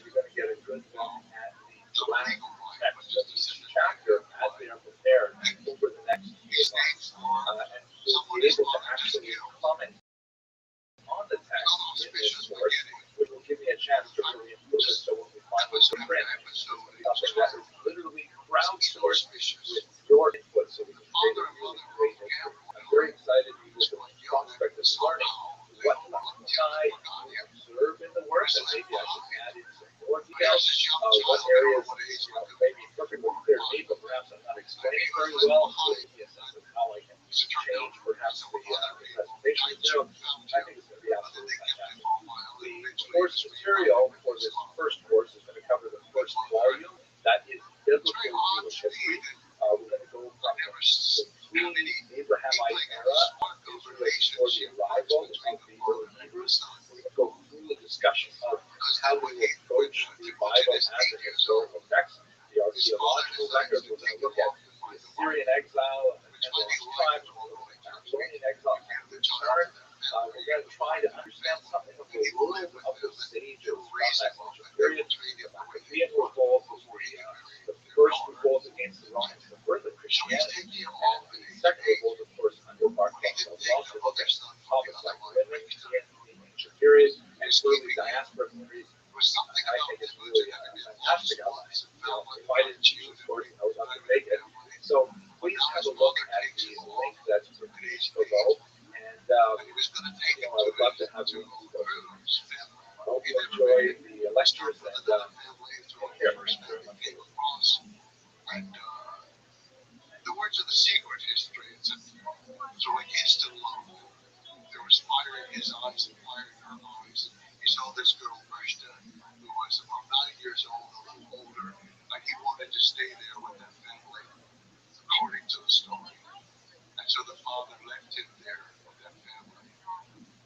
But on the way home, the father decided he saw a drinking party, and he decided to join them. Hello and welcome to another episode of Jewish History Lab. Today I'd like to spend this time looking at the origins of the Jews in the Americas.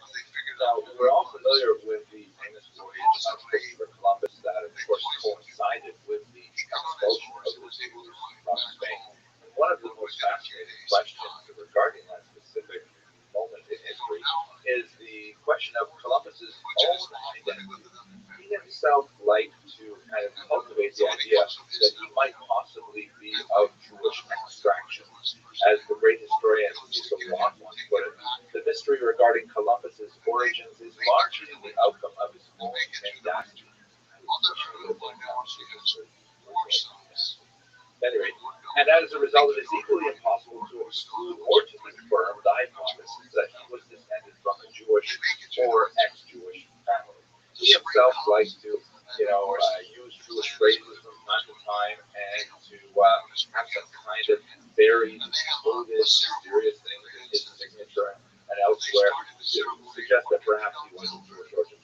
He likes to use Jewish phrases from time to time. He likes to, kind of bury coded things in his writing that suggested that perhaps there was a Jewish background. And he famously, for example, pushed off the actual date of departure in order that it does not fall within the inauspicious time of the calendar, the 9 days that begin at the beginning of the month of Av and end at the 9th of Av. He actually pushed off the departure so that it would not fall within those inauspicious calendar days. But without doubt, Columbus certainly cultivated relationships with many Spanish Jews and Puerto. The case in point that well illustrates his relationship with these Spanish Jewish and crypto-Jewish backers was the fact that after he embarked on this great voyage, one of the first letters he sent back were to two Jewish sponsors, Luis de Santander and Gabriel Sanchez. Furthermore, he certainly included at least one Jewish member on his crew, one Luis de Torres, who was an interpreter, who was baptized just before departure, enabling him to actually take charge of this great mission. When Columbus landed at Cuba, de Torres was actually one of those who actually set foot on the soil of the New World, Europeans that were setting foot on the soil of the New World, and he was dispatched by Columbus to the interior of the island to search for gold. Now it happens that he did not find gold, but he did establish very good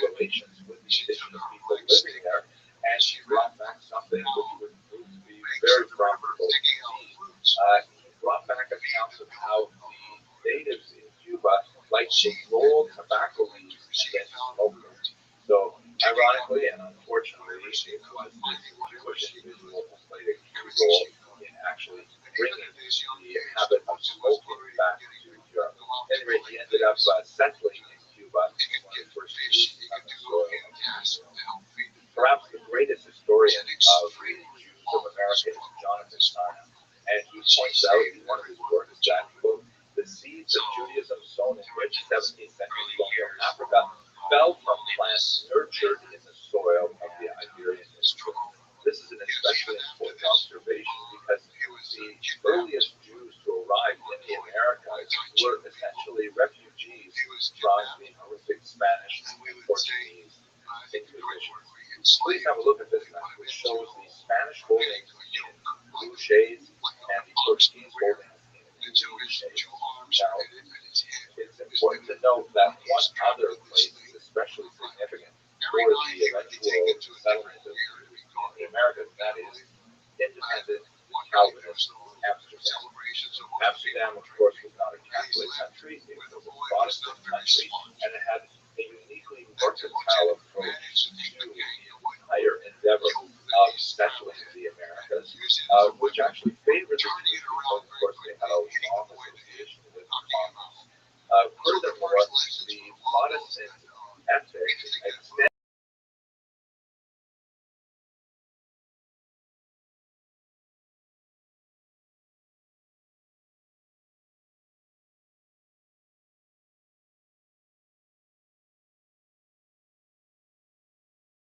with the expansion of Dutch West Indies Corporation.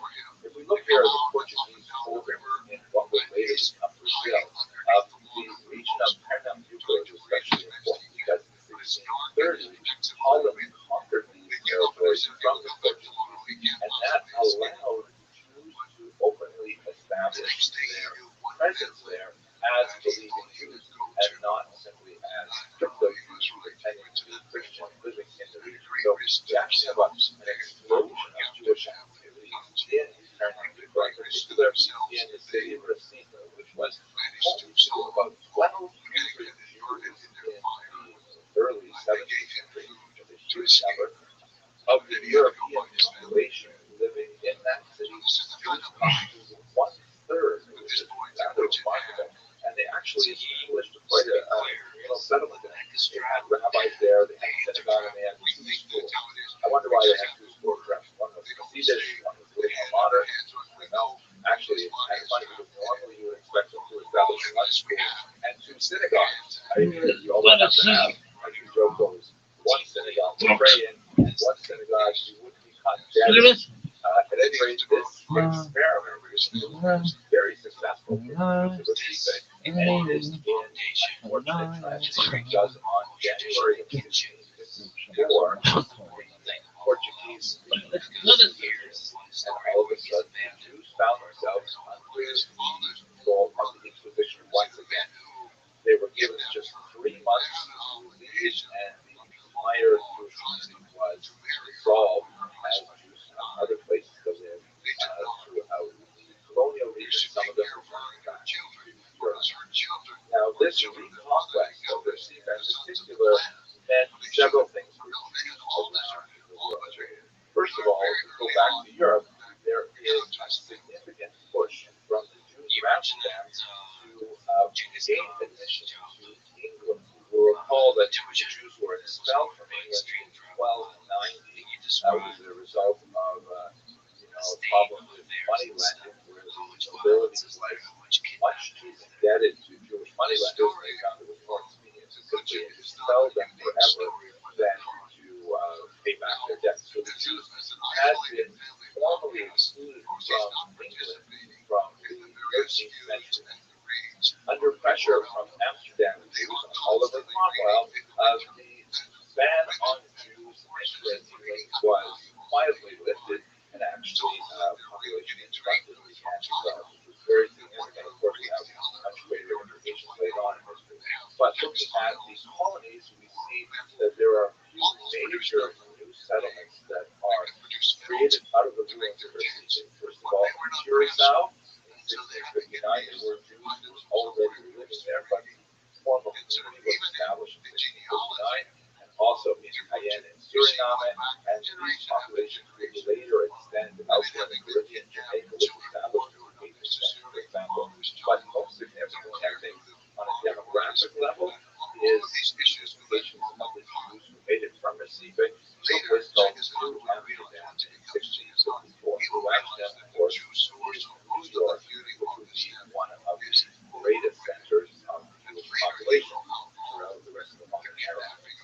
Now, there were Jews already living in North America prior to this arrival in 1654, but they were, isolated individuals that, came and went without leaving a lasting. For example, one Joachim Gauss, who was a metallurgist and an engineer, was living in Roanoke in 1585. He was actually arrested and accused of blasphemy in 1589, and he didn't leave any impression. Another Jew was Solomon Franco, who arrived in Boston in 1649, but he ended up leaving because he could not post bond for himself as a new arrival in the country. So, just a couple of scattered individual Jewish explorers, no real community developing until September of 1654, a few months after Recife is dissolved by the Portuguese, where you have 23 impoverished Jewish refugees on a boat called the St. Catherine, landing in New York City Harbor. 18 of them, according to one account, were women and children. So, a small group of bedraggled, penniless refugees arrived in New York ended up becoming mighty Jewish population. Now, they were met by this man, Peter Story. I know what you're thinking. You're looking at him and saying, wait a minute, are you sure he's not Jewish? I mean, look at that massive yarmulke that this guy is wearing, right? And I have to say, it kind of looks good on him, but he certainly was not Jewish. And I think perhaps the reason why he wore it, perhaps it was faith-based or some fashion thing. But speaking for myself, and personally, I have to say that men of a certain age and a certain preceding hairline find that a large black yarmulke covers a multitude of sins. At any rate, Stuyvesant was himself a deeply religious member of the Dutch Reformed Church. He was the son of a minister, and he himself was an elder in the church, and he was aghast at the idea of this to this new colony, which only has 750 people living there at the time. This was not out of character for Stuyvesant. He was intolerant of many other groups. If they weren't Dutch Reformed, then he was not interested in promoting their settlement. He was especially irritated and energized over the Lutherans and would not allow this Christian group to establish a congregation in New York at the time. So when these Jews arrived from Recife, he wrote to his bosses in Amsterdam and said, can we please expel these refugees? They are, to quote from his letters, deceitful, repugnant, hateful enemies, blasphemers, and he basically wanted them not to do it. But ultimately, Stuyvesant lost the market force. Jews in Amsterdam put a lot of pressure on the Dutch West India Company to allow the Jews to remain there. They have suffered tremendous losses with their base in Recife. It should be noted that the Dutch West India Company also includes Jews among its shareholders. And so Stuyvesant received a reply that conceded that Jews may not be the most ideal residents, but nevertheless, he was to permit them to live there on the condition that they would take care of their own poor. And that's actually a fascinating kind of point, because this is something that certainly has medieval origins. Jews were very focused on building a social support network to make sure that all the Jewish poor were cared for. They developed a significantly sophisticated level of charitable giving and distribution of alms that prevented Jews from becoming utterly impoverished. But it was underlined in their very first settlements in America that they had to take care of their own poor. I believe we'll see this repeating itself generationally as new waves of Jewish refugees make their way to American shores, and prior generations of migrants feel the responsibility to make sure that they are cared for. So, Stuyvesant Rothschild was forced to allow the Jews, and lucky for other groups, because Rothschild was ultimately forced to grant similar concessions to Quakers and even allow the hated Lutherans to establish a church. He was ultimately removed from office when the territory was ceded to the British in 1654, and New Amsterdam formally became. Okay, that's a very quick look at the origins. The next lecture, we're going to look at some of the major generations of migrations to the Americas. If you enjoyed this video, I really hope that you will subscribe, because it's kind of nice to see so many people subscribing and studying Jewish history with me. And I guess that's about it. Thank you very much for watching. Also, so I will send a message to him to get troops. You have to tell the story of Chalka. Because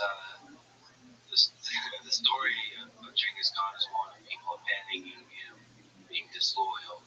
And here is a person who's not of his kin, but becomes his white brother, loyal. And as you've described, he's both the best thing to us happened to Genghis Khan and one of the biggest challenges. Hello and welcome to another episode of Jewish History Lab. In the previous video, we looked at the arrival of the Jews in the Americas and the remarkable story of the 23 refugees who landed in Amsterdam, state of New York. What I'd like to do in this short video is to take a broader approach and look at the most significant waves of migration in the world, with emphasis on the United States and specifically Canada. These waves of migration had a major impact on what would become one of the largest Jewish populations in the world within a couple of centuries.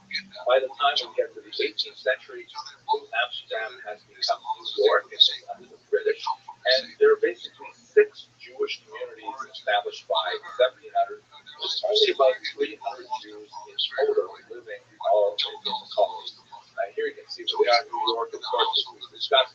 Also, Newport, Rhode Island, where the Tulo Synagogue was established. Philadelphia in the South, Charleston and Savannah. And in Canada, Montreal is very important. Riviera is also significant. Most of the Jews living in North America at this time are observing the Sephardic rite, a tradition that will continue for much of the 18th century, even as the migrant population derives more from Ashkenazi lands, kind of like the tradition-minded approach that many Jews took, because so much challenge was placed upon them in terms of forces to acculturate or assimilate to a very foreign kind of environment. So the idea of remaining within the tradition, even if it was not necessarily one's tradition in Europe, but nevertheless it would be established in the community. There were a lot of kind of centrifugal forces and centripetal forces. There was a strong desire to kind of retain that kind of tradition of the generation. Here's another way to look at that migration from Ali Barnabi's historical atlas. You can see that there are populations moving from the Southern American communities, in particular after the Portuguese retake the former territories on the coast. But there's also new populations moving from Amsterdam, London, and from Spain and Portugal. Here's another view of the coast. You can see as we go into the 18th century, there's quite a few small establishments, all the way as far west as St. Louis and New Orleans by the time we get to 1802. But for the most part, these major populations are along the east coast. The second major wave of migration was in the 19th century, and this came primarily from Central Europe, Germany in particular. There's a lot of reasons why Jewish men in particular find it expedient to actually leave their homeland and make their way to the New World. There are anti-Semitic forces in Central Europe that force Jews to reconsider their place of residence. There are some restrictions placed on things like Jewish marriage, like only the oldest son in a family remarried. There are revolutions going on in 1848, for example. So there are a lot of Jewish men in particular who seek out their fame and fortune in the Americas. One of the things that's really noteworthy about the arrival of these penniless young men on American shores is that the prior generation of migrants, many of whom have established themselves very well in America, like Rebecca Gratz, for example, here. This is Rebecca Gratz of Gratz College fame, who take it upon themselves to make sure that these Jews, who in many ways are very different from the Native American Jews at this point, they have a different language, they have different customs and so on, but nevertheless, the prior generations really make it a point to protect them. And there's a significant rise in the Jewish population as a result of this Jewish migration. I look at these numbers. In 1826, it was estimated that there were about 60,000 Jews in America. By 1840, that had increased to 50,000, and by 1860 to 150,000. Really dramatic increase, largely as a result of German migration, but it was dwarfed by the migration at the end of the century. The economic patterns of these Jewish migrants are essentially kind of literally a rags to riches story, because many of them, when they arrive on these shores, they look for some kind of occupation that's really available to them, especially if they want to maintain any kind of contact with other Jews, is to live in an urban center and to engage in peddling. This is like right at the bottom of the commercial ladder of success, where essentially they've got a push cart and they're moving from house to house, seeking donations or making small purchases of clothing and things like that, then repairing them and then reselling them, recycling things like, making brushes and things like that. And it's like right at the very bottom of the economic ladder. But with hard work and frugality, they may be able to graduate to opening a storefront where they'll engage in more of a niche economic activity with lots of kind of craft or sales, or as often happened when they moved out west, and this was also the case with my own ancestors in Canada, is they'll open a general store in a developing semi-rural area and kind of sell everything that anybody in town wants. Be the beginnings of commerce in many of these locations. And then, if they're really successful, they may graduate to a phenomenon that is developed in the 19th century, the department store, like Macy's or things like that, where they will carry all kinds of things in a large one-stop shopping place that ultimately results in significant wealth. So the German Jews actually enjoyed a trajectory of significant economic development over the 19th century. In terms of their religious orientation, they were very much unlike the earlier Sephardic Jews and very much unlike the later Eastern European Jews, in that coming from Central Europe, they brought with them ideas associated with liberal Judaism, which in America was known as Reform Judaism, a much more relaxed attitude towards the strictures of Jewish law, the observance of the Sabbath, and kosher, and things like that, and they had a significant impact on the development of the American mindset at that time. Among their greatest achievements, when they eventually achieved greater wealth, was the erection of massive structures that were testament to their success, like the major synagogues in New York and elsewhere, as we shall see. These German Jews were also noted for their willingness to take risks and to travel and to explore and to really penetrate the western region of the United States. Here's a great picture of a merchant named Julius Meyer, together with some Indian Jews in Omaha in the mid-19th century. I believe the Jewish guide is standing in the back on the left. I don't know, it could be a guess here, but this is kind of like typical of the Jews who penetrated the far west, looking for economic niches and seeking to make their name.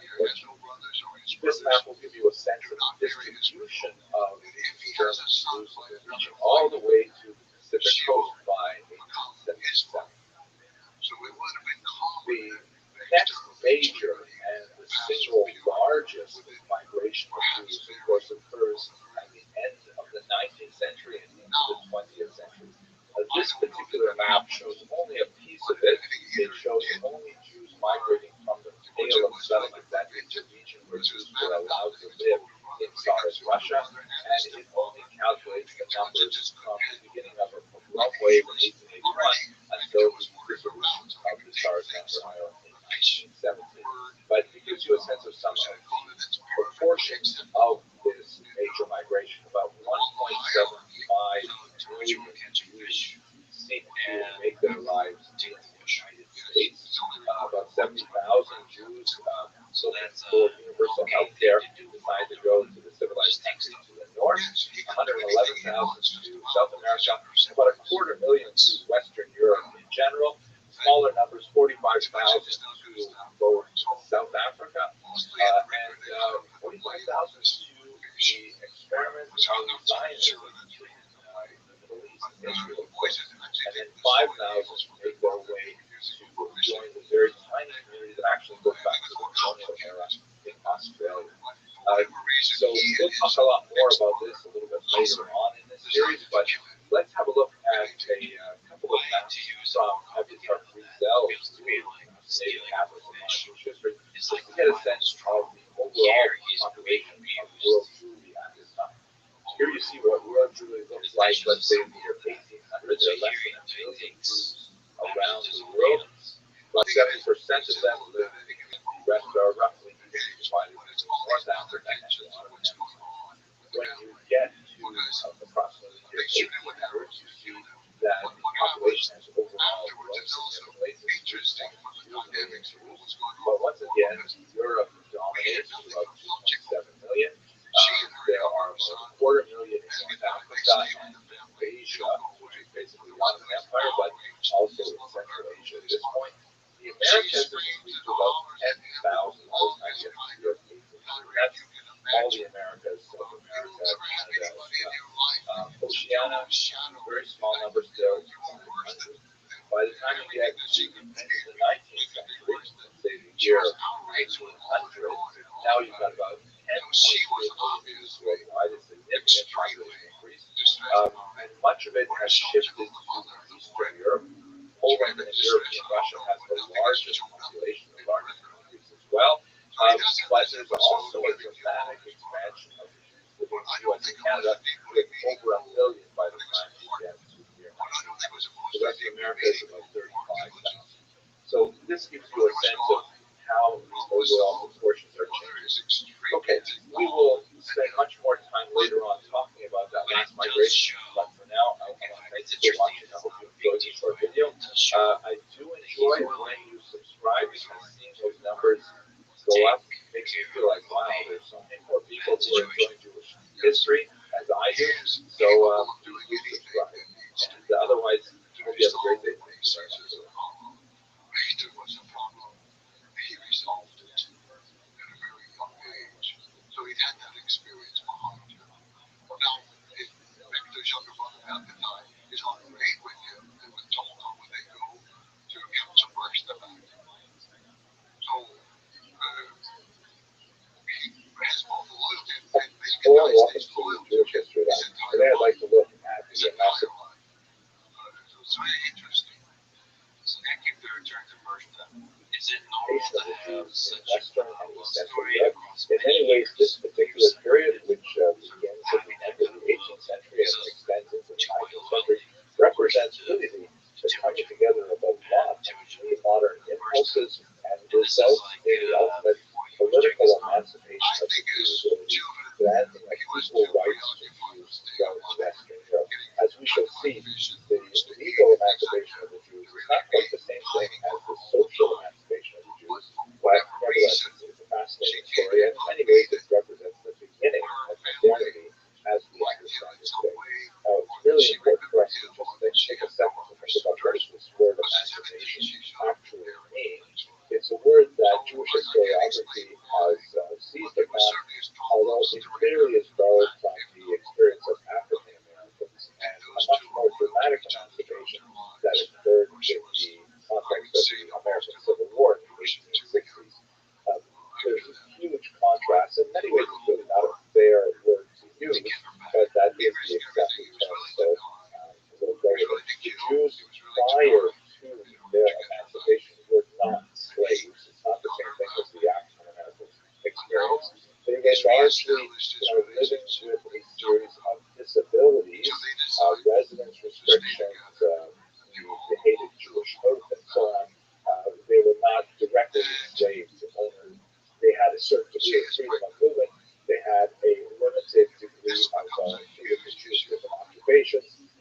isolated and narrow opportunities for higher education, but it's not at all comparable to being a slave on a plantation.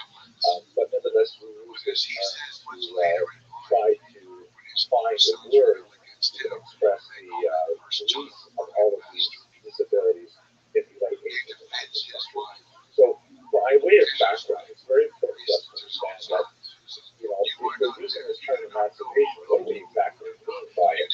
So, for the modern era, Jews lived in a corporate structure, which is a little bit like feudalism, meaning everybody in society lives in a certain box that is related primarily to their role in the overall economy of this massive box that is primarily populated by serfs who have the least amount of rights. They are kind of attached to the land, and although they are also not enslaved, they are nevertheless highly dependent on the ability for their rights of movement, even the rights of marriage, and things like that. But they nevertheless have kind of like day-to-day freedom that makes them very unslave-like. The Jews were not in that box. The Jews were also not in the box of the nobility or the knights, or people like that, who engage in various activities that are specifically, you know, related to their high status in society, managing large farms and manors and things like that. The Jews were closest to the burghers or the sort of incipient middle class who were dealing with various types of commerce because Jews were heavily urbanized. But even in urban centers, they were frequently denied formal burgher status. They were typically denied access to a whole range of professional guilds and things like that. And so they weren't really in the burgher class or burgher status, even though they tend to, in their lifestyle, be closest to them. They obviously were not in the clergy, which is another box in the kind of feudal design of medieval society. So what exactly were they? Well, as we discussed in previous lectures, they were essentially very honorary. They were servants of the royal chamber. They had burgher-like activities, also middleman activities, primarily in tax farming and leaseholding and so on, and obviously very active in money lending. And a lot of the cash that their activities produced was directly taxed by the king, in exchange for which the Jews had the protection of the royal chamber, the protection of the king, and that's basically how they managed to exist in medieval Europe. But with modernity, a lot of things changed because it was no longer possible to keep people in these boxes. Serfs were being emancipated all over Europe. The last regions who emancipated the serfs were the Russian Empire. They were also the last to emancipate the Jews as well, 50 odd years later. And people were like moving into cities, industrialization was happening, and people were like moving into factory jobs, which really upended a lot of the structures and rural agrarianized, but there was like a period of transition where you might have people who would go back to the ancestral farms, essentially do serf-like activities during the harvest season, and they would go into the cities during the winter and work like blue-collar jobs in these factories. So it was a very kind of transitional period in the 18th century and 19th century. The Jews, for their part, were really pressing to get more rights of residence, which is where they wanted to be hated more Judaico, this kind of medieval oath where because Jews were considered intrinsically untrustworthy, they had to endure ritual humiliations when they were making an oath in court. They had to stand on a mixed skin from a street chest where the moms were shaking Torah and so on. So they wanted to get rid of a lot of these things. They wanted access to higher education. They wanted access to generally everything that was going on in culture and science and society in the modern era. And the emancipation was something that slowly started to grant these things. And frankly, obviously, it's very closely related to the the Jewish Enlightenment, because while the Jewish Enlightenment was primarily an intellectual movement that was about changing the way Jews thought and bringing order to life, with the intellectual currents of contemporary European culture, it was also a political movement. If Jews can be reformed in terms of their vernacular, in terms of their relationships to society, and understanding their civic responsibilities, then society should in turn give them the rights of citizens. Let's not forget that for much of medieval history, Jews were considered formally travelers. They were like resident aliens. They were not considered like normally subjects of the king like everybody else was. And in modernity, this is a time when kings in general were in decline, and the idea of societies being made up of equal citizens, particularly white males, that's something that was coming of age. And Jews were claiming their right to be there as well. So let's look for a moment now at the United States, which was technically the first modern country to formally emancipate Jews. And it was not the hardest thing to live for the United States. This is because the Jews did not have duties to labor challenge the emancipation. Obviously, African American slaves were the big challenge. America is very much a society that is still trying to come to terms with the racial character of its victims. And the Jews were clearly but not quite white. This is not a place in this class to talk about the gradual whitening of the Jews. But one of the things that is largely true of American society is that Jews were generally considered like not quite white like Northern Europeans were. And by the way, this is not only Jews, this is also Irish and Italian people and so on. Up until really the 20th century, people were considered kind of like off-white, as skin tone, social structure in 18th century America, and the 19th century as well. They were not quite in the same degree of whiteness.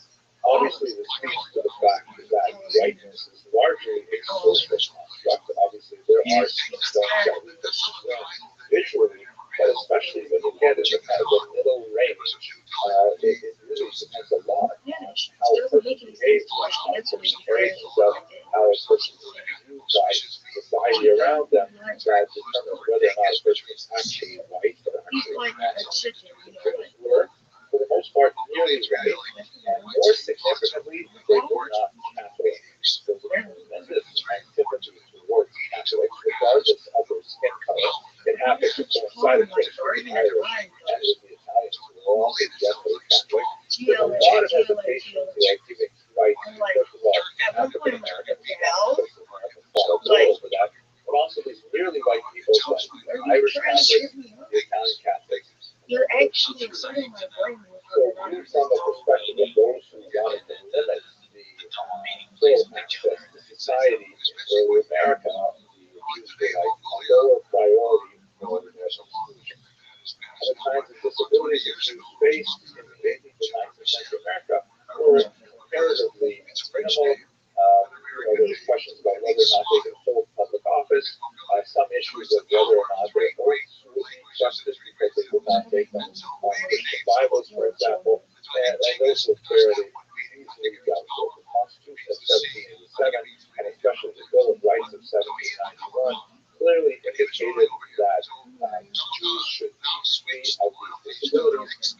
Although vestigial oath laws did persist in some states until 1877, when the last one was removed that was applying specifically to New Hampshire. So in other words, the United States of America, very small Jewish population, nearly white.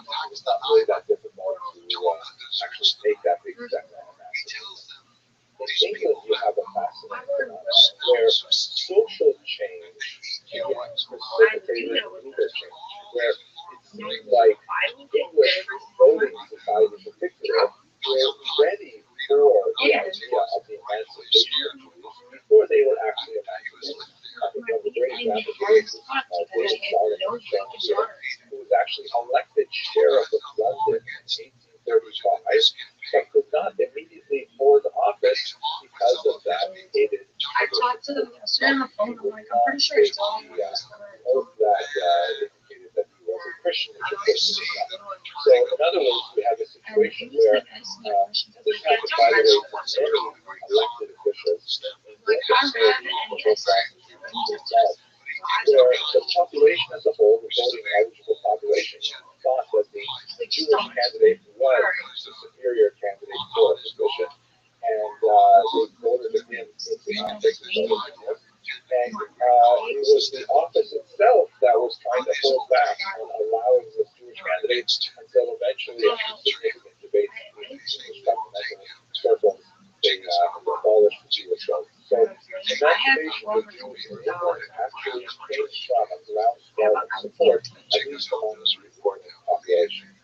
France has an entirely different story.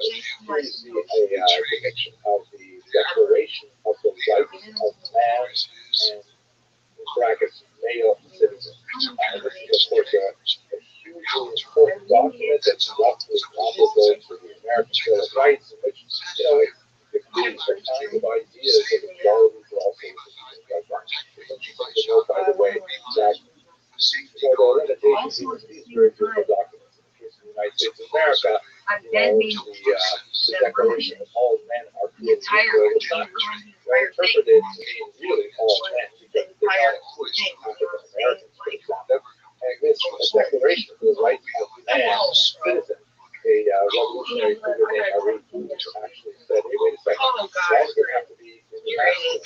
So she proposed a declaration of the rights of woman and citizen. And the word citizen, of course, in French can be defined either as a male or a female, but the French government is not willing to accept that. They're really only thinking about men, honestly, if there's man and they meant man. But that's beyond the scope of our discussion today. In the case of France, unlike England, where social change precipitated legal change, in France, it was legal change that precipitated social change. Almost. In other words, the laws were put on the books for society was totally ready for them. So what happened in France is you have the revolution in 1789, and then almost immediately Jews start saying, hey, what about us? We're included too, right? We're also part of this revolution. And philosophically, it was really hard to say no, because so much of the grounding of the French Revolution, like the American Revolution, was based on this flowery and soaring rhetoric of the equality of all people and so on. So that it was true, right? So there was a big distinction between the smaller, much more acculturated Sephardic population of Jews that lived in the west and south of France, in Bordeaux and Bayonne, and much more highly dense, concentrated, and less acculturated Jews living on the eastern triangle in the region of Alsace-Lorraine, the Ashkenazi Jews. The Sephardi Jews largely spoke French, largely had a much more French lifestyle in terms of their dress and their broader economic profile and things like that. But the Jews in Alsace, on the other hand, spoke Yiddish as their first tongue. They're much more sort of Germanotropic in their cultures, tend to be far more observant of Jewish law, both at home and more significantly in the street. So what happened in France is, in 1790, the emancipation was extended to Sephardic Jews and Bordeaux and Bayonne. It was much easier to accept that. And after a certain amount of hemming and hawing, in 1791, the thing was granted. You didn't think I could get Well, that wasn't the end of the story by any means. There was a significant outcry because with emancipation, all of the restrictions on Jewish economic activity were lifted. Jews were allowed to engage in whatever kind of activity they wanted. All kinds of occupations where they had, a significant advantage because they were overwhelmingly literate. Even my There were wealth metrics with Jews living in other countries, so import, export, all kinds of commerce and so on. So obviously, Large you can't block my populations mom, of Christians you can't block in my dad. began to complain Like, they're not their kids.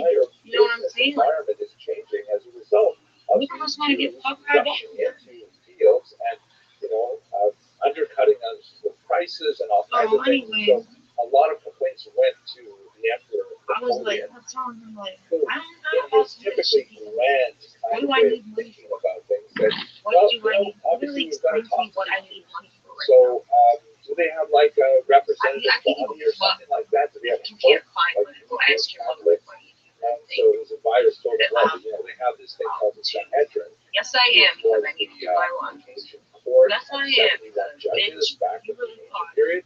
But they haven't met in 1900 years since they were exiled from Israel. Actually, not quite since they were exiled, but shortly thereafter. And so he said, fine, Napoleon, let's reopen the Sanhedrin. And so messages were sent out all over Europe that Napoleon was going to gather the Sanhedrin. And in that gathering, he was going to ask them a series of 12 questions. This was actually the Assembly of Jewish Notables that was prior to the meeting of the formal Sanhedrin. The questions that he asked were actually quite fascinating, and they really give us an insight as to what he wanted from the Jews. He asked questions like, for example, do the Jews have their own police force? What's the point of asking about the police force? Well, the point is because he wanted to know if he was going to be accepting a state within a state. It doesn't make sense for there to be two judiciaries and two police enforcement agencies. What if, Jews wanted to run their affairs through a different legal system? Would they be culpable to French law? All kinds of things like this. He wanted to know a little bit about the assimilation ability. Is that a word? The assimilability of the Jews. He asked, for example, are Jews allowed to marry non-Jews? Now, in basic Jewish law, that's like a really short answer. No, intermarriage is not permitted under Jewish law. Obviously, there are interfaith relationships, but that's really more of a 20th and 21st century phenomenon, and certainly not countenanced by traditional Jewish law, although some of the denominations that are active today, of course, have different relationships to that question. But in the 18th century, the answer was no, it's not allowed.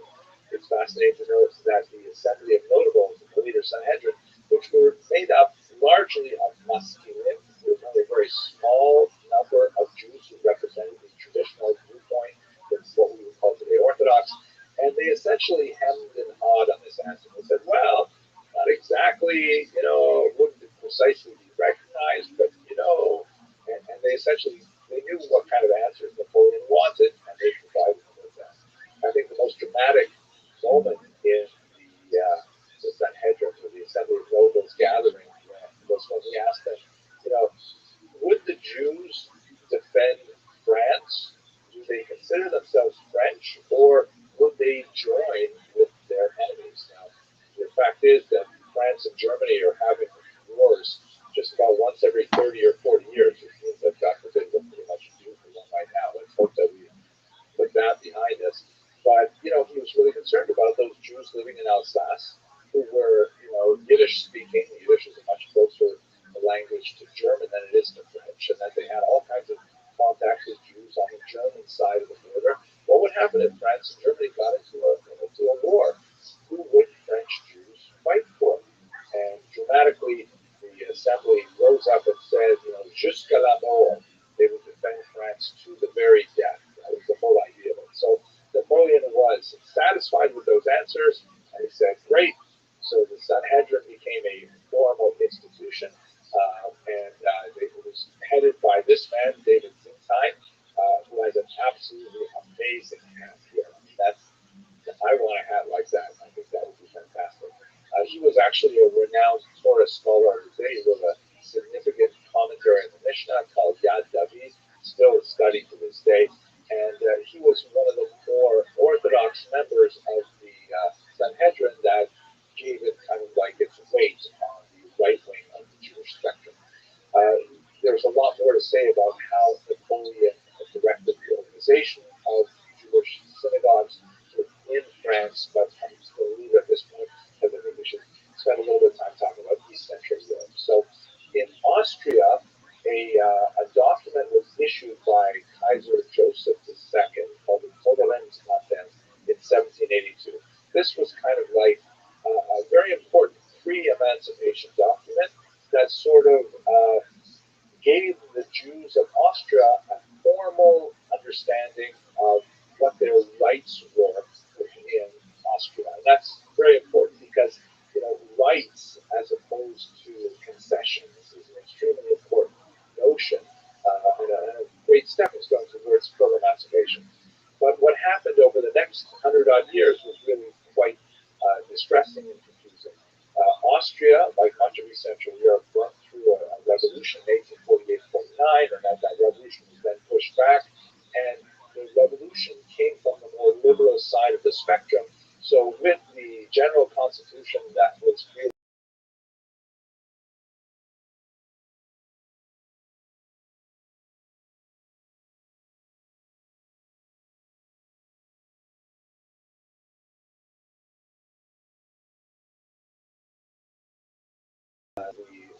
those rights were taken back. The constitution was reinstated again over the 1860s.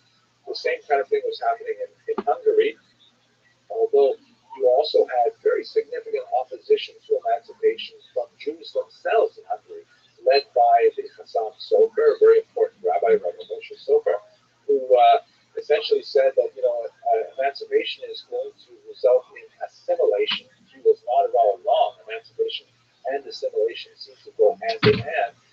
And he said we should not accept emancipation. We should demand to have unequal rights because that's really a very important tool that the Jews use to maintain group integrity. Nevertheless, this was the zeitgeist, the trend of the times, and with the formal uniting of Austria and Hungary in the Austro-Hungarian Empire, then there was formal emancipation granted to the Jews as well. This is also a period of tremendous social change in urban areas, in particular in Budapest. Hopefully we'll come back to that a little later. Finally, in Germany, this region has a most extensive, prolonged struggle between liberal and conservative elements, specifically with regard to the Jews. So emancipation in Germany over the 19th century, which was, by the way, not united for most of the 19th century, it was very piecemeal, it was very limited. Rights given to Jews were frequently extended in a very grudging manner, and there was a tremendous amount of social hesitancy. So, like in great contrast to England, where social change demonstrated the readiness for emancipation well before it was actually granted, in Germany you had a situation where there was definitely very little social readiness for emancipation. There were some, bright lights here and there, like Christian Wilhelm von Dohm, who wrote very important work advocating for the emancipation of Jews. But by and large, German society as a whole was just not ready for emancipation. But a far more representative figure would be someone like this man, Heinrich von Treitschke, a very significant historian who entered into a very heavy debate with Heinrich Gretz over the publication of the latter's History of the Jews. Von Treitschke coined the unfortunate phrase, the Jews are our misfortune, and he articulated a position that would later be picked up very enthusiastically by none other than Adolf Hitler, and he argued that the emancipation of the Jews had to be rolled back, and of course, the disaster of the Holocaust ensued. So that's a very quick look at the emancipation of Jews in Western and East Central Europe.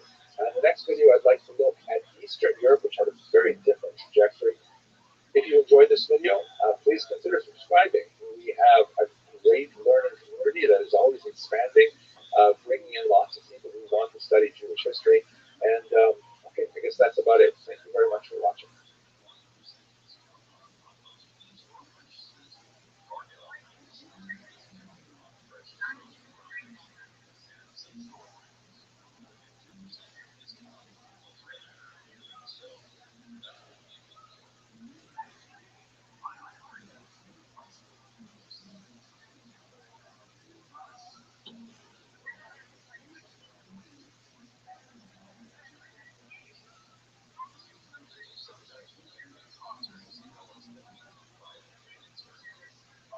Hello, and welcome to another episode of Jewish History Lab. Today I'd like to spend some time talking about the birth of modern Jewish politics, which is really a phenomenon that was hit during the late 9th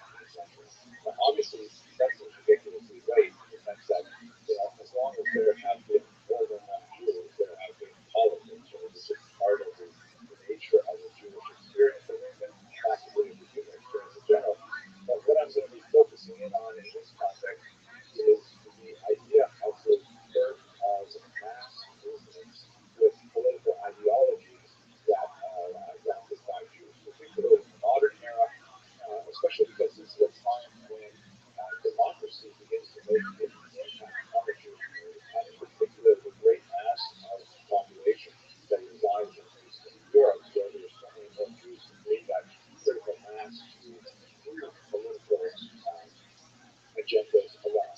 Prior to the 1880s, by and large, Jews lived quietly amidst this political activity. They largely trusted their leadership to have any kind of interface with the secular authorities. And so really most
actually says, no, we're not going to leave this country. We're going to change this country. And that is this refers to the widespread adoption of socialist ideas by many Jewish youth, in particular during this time. Here's a mugshot of Leon Trotsky, one of the most important Jewish socialist leaders of the period. He was the mastermind behind the 1905 Wildcat strike that ultimately forced the Russian government to change the way of operation. It's called the 1905 Revolution. It really wasn't a revolution because the Tsar was still in power, but he had to cede more authority to a revised parliament. What is not as well known about Trotsky's personal problems with the Russian Empire is that in 1905 it was virtually impossible to get a decent haircut anywhere in the Russian Empire. So anyway, Jewish socialism.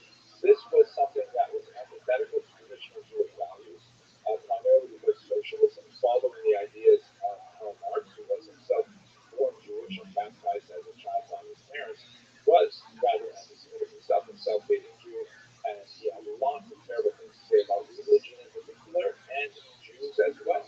So the socialists tend to have a very anti-religious, anti-clerical position, so it did not represent the mass of the Jewish population, but there was definitely a segment of the younger population who felt like socialism, although it represented a radical break from Jewish culture and thought and so on, nevertheless represented a way forward for a more enlightened society. We'll continue with this by going to the next video. Thirdly, rather than saying let's emigrate and hope it gets better someplace else, rather than saying let's not emigrate, let's try and change the country here, the third strategy is Zionism, saying let's emigrate, but we'll emigrate for the last time. We'll emigrate back to our national homeland in the land of Israel, and we will there reestablish a Jewish polity, a Jewish state, a Jewish army, a Jewish flag, Jewish passports, and so on. And this would be representative of some kind of secular messianic ideal that will represent the end of time, because Jews will no longer wander from one place to another. Here is an image of the first Prime Minister of Israel, David Ben-Gurion, with the large picture of Theodor Herzl, the founder of political Zionism, in the background, proclaiming the independence of Israel in 1948. This was also a very, very popular option that many young Jews in particular gravitated to, even though, like socialism, most of the traditional rabbinate leadership opposed it, saying that it was kind of like a chutzpah, an act of insolence towards God, in the sense that returning to Israel is part of the Messianic future, and by forcing God's hand by moving to Israel and it's trying to establish a state before the Messiah arrived, that was considered almost heretical to some rabbis, and therefore was also representative of great tradition. The fourth option was the least popular, but nevertheless had a significant impact ideologically. This is the notion of diaspora nationalism. It said essentially, okay, we're not going to leave, no immigration. We're not going to change the society to become socialist. That's such a radical change. We're not going to do that. We're also not going to move to Israel, which actually, according to the diaspora nationalists, sort of represented a step backwards in terms of the evolution of the Jewish movement, because as the founding ideologue of diaspora nationalism argued, the Jews had sort of advanced beyond the stage of needing a political state to constitute their identity. The Jews were capable of perpetuating their culture and thought as a minority scattered throughout the world. So to go and say, oh, we want to create a state somewhere, whether it's in Israel or Uganda or anywhere, that represents looking backwards for the diaspora nationalists. Where they had a limited amount of impact in Eastern Europe, their ideas were actually implemented very briefly in Ukraine, and then for slightly longer periods in the interwar states of Poland, Lithuania, Latvia, and Estonia. Everything came to a crashing halt with Brexit. A version of diaspora nationalism, however, survives in the institution of the Jewish Federation, which is kind of like this loose agglomeration of Jewish groups around the country who collectively raise money for charity to represent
used to work like she just threw new blades and put them so long, but we did not have the patience. So I think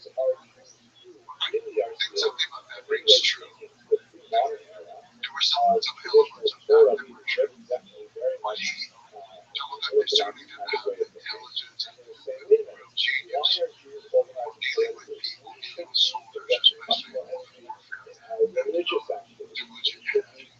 And there's, in that relationship, there's a contrast because Genghis Khan did not accumulate riches or accumulate power in a way that was for the sake of the riches or for the sake of the power. He was always very practical in what is the way to maximize the success of this operation. Yes, what happened to the gold bill? It's after the story. The gold bill doesn't just disappear. What happened with it? So interesting because Temujin was never interested in material goods. As Genghis Khan is the ruler, in some ways you could say became the richest man in the world because he controlled the most wealth flowed through him. But he always dressed simply. He always lived in the tent. And he said, I eat what my soldiers eat. I dress the way my soldiers dress. I live the way my soldiers live. They're the same. So he had no interest in the wealth. Until he decided to move forward on the Han, which was very advantageous because they had more trade goods and wealthier people and all. But he just didn't have the temperament, I think, that was going to help for Genghis Khan's continued rise. That is one of the powerful things about Genghis Khan's stories. He came from Absolutely. and he didn't, from what I see and understand, become a bankrupt by the riches would change. He fundamentally remained the same person who does not have value in material things. He changed and matured in various ways over life, as we all do. But he never became avaricious in any way. He was never greedy. He was never greedy. He kept the simple life. And one of the simple life for him meant that no one was allowed to write about him. No one was allowed to make his likeness. They couldn't paint a picture of him. They couldn't make a statue of him. No building could be built dedicated to him. No palace, no tomb, no temple of any sort. Even at the point of death with the simplest gravestone.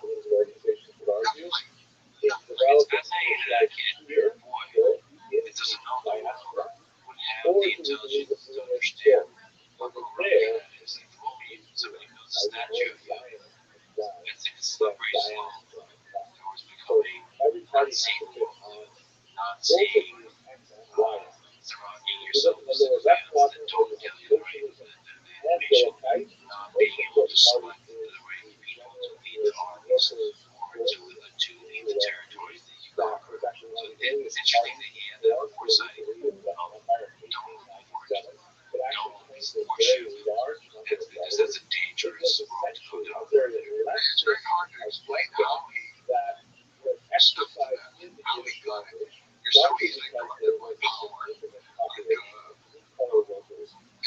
And yet, he maintained this very fierce attitude towards his relationship was with the people around him. His guard mostly, or his private part of the guard, went with him, the simple part of the guard. That was his relationship, his family. He had 4 wives. This was what was important to him. But in fact, no portrait was painted until 1278. Well, by then he had already been dead for 51 years. I had no statue until the 21st century. It's incredible, but let's look at the document that you referenced several times, the secret history. Secret history is a very unusual document. I haven't looked at it very much. But I said Genghis Khan allowed nothing to be written about him in his lifetime. People couldn't take notes even. An army was Genghis Khan ordered the invention of the alphabet from all the people that it was adapted from the Uyghur people. So to this day is all called the Uyghur alphabet. So he had ordered that, and he had ordered his children to learn to read and write it, self-conducting, most did not, but some did. But one of the things he did was every campaign, even for the March large umbrella risk concept. averse. This is contrasted by He always adopted religionist one who are a hater, sort of like more but that child Israel, became more a full not member necessarily of the monotheism in his economically household. His indefinitely, mother earned getting good out of wages political to power. so she Vladimir happened to have a Jabotinsky, whole the household Muslim full of boys, activist and with different liberationists, tribes, but they all they became very essentially high-ranking believe members that of the government. Herzl was And far one was a too diplomatic diplomatic, who that turned out was not to far be so too great as a trusting in the soldier, goodwill but of the he could read and around write. Israel. He was the There best, were and the great later eventually powers even in gave the us a great judge basically in Martinez kind of shuttle Court. diplomacy. And So so here, when Genghis Khan died, he recognized that it was important not just to write down the law and told Genghis Khan allowed to be written. Jabotinsky and his Just follow followers the said law. that no, Nothing about Jews him or must be much more campaigns or aggressive, military anything. What military Shigehata that you have realized more of a that kind of a this right-wing was going to be outlook. lost, that this is a great Basically, historic Herzl thing that and has happened. Jabotinsky So he essentially compiled the work. core Part of it, I don't know if the people party contributed, included helped him, later some of it unclear. Zeus. finally, The moving most over amazing was here that they realized that to the exactly upper where left something quadrant, happens. which is very important. This is the How you problem living? with workers of Zion, I'm who mad. Why? very aggressively Zionist, but they felt that it would be a shame if Oh, Israel were just Dude, did you get a rubber band? of some Western European state. They wanted not Israel yet. to be established. Okay, when you go buy a bag of rubber bands, okay? Well, it's nearly 12 a.m. Okay, well, I don't give a flying fuck. When you go, buy a bag of rubber bands, okay? I'm mad right now. Why are you mad? Someone made Fat Kill another Fat Kill token. All right. So what? Are you gonna buy it? No, the other one, the original one's fucking might take off. No, that thing's dead. Are you ready for a game invite?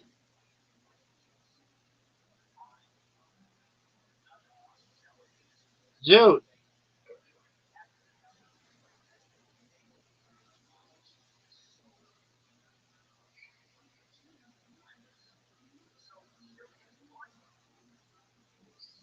Dude, you have an invitation.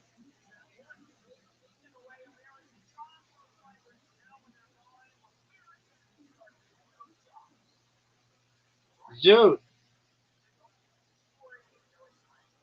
That's it. You have no idea how to play this game. okay.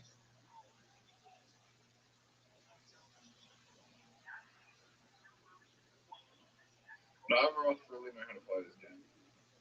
I think I do. But I'm in the lead.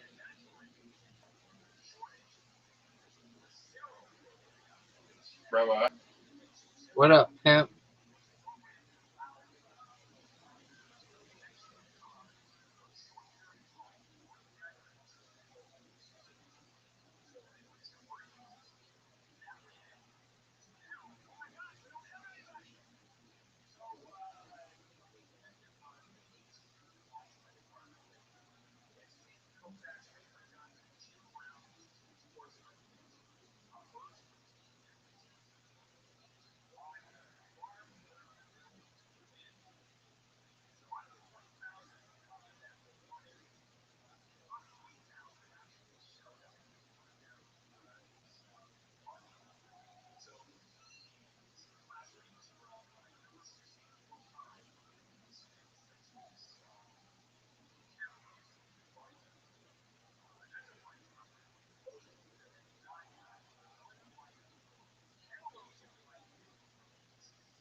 Zoot,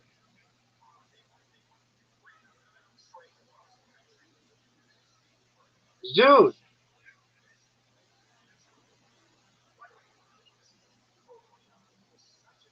Zoot, go.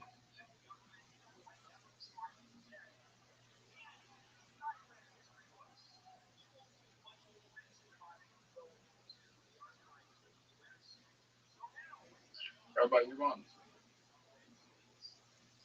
Not yet. And what are you still doing up? It's like 2 a.m. No, it's like 7. Oh, 6 a.m.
You ready? Oh, You're up, Zoot. yeah, I'm not playing this game again after this one. Why? Because it fucking sucks. It's great.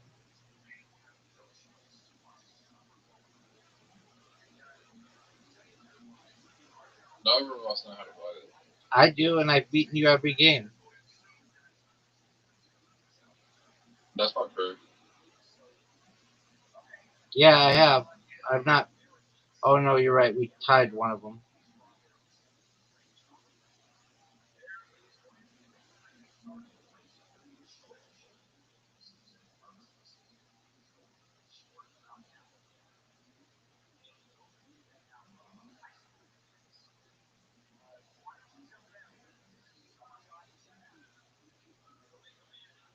You think life is short?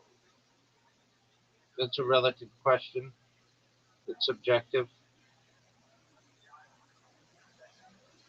You think it's long? Depends. For a fly, it's long. For a tortoise, it's shorter.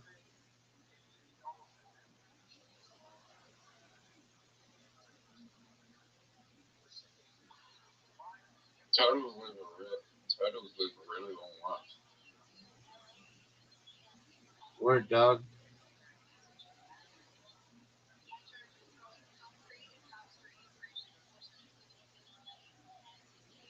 What's the longest living animal?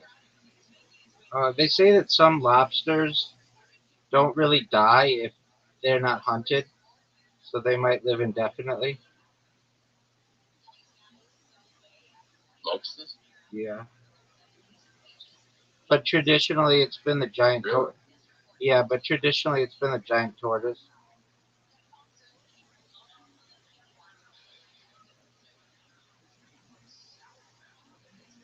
Why do you think turtles have such a long lifespan?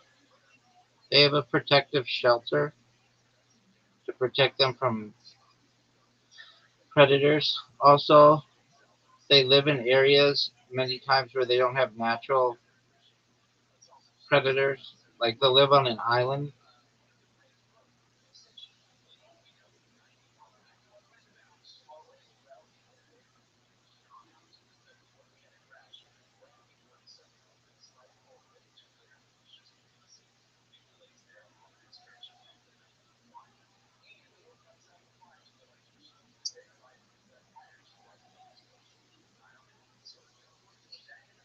Who think you felt clan?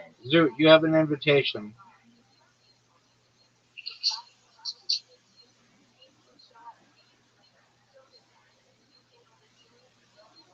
Zoot. There's a clan. There's a clan that's lived for 500 years. Okay, good. Zoot.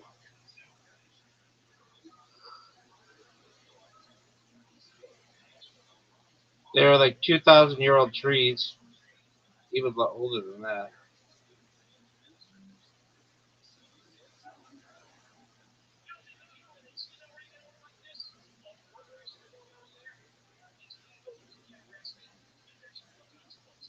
You think plants? You think there's plants that have consciousnesses? What? Do you think plants can think? Do you think they have a Yeah, conscience? I kind of do. Especially like carnivorous plants like Venus flytrap. I just noticed that like it's kind of weird when you see like trees dying and then all the trees next to it start dying.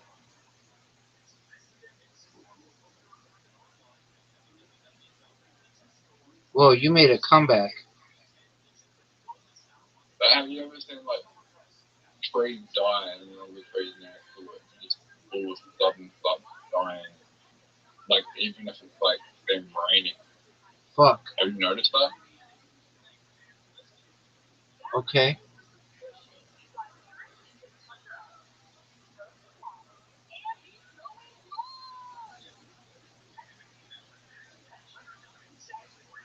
I didn't. Oh, you made the comeback. I had such a huge lead.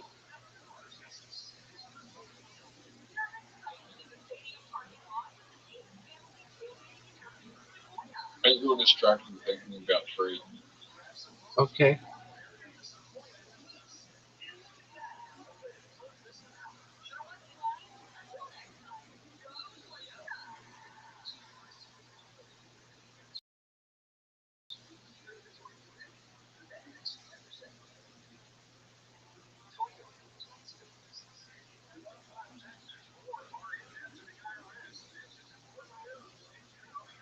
Oh, Zoot, you took the lead.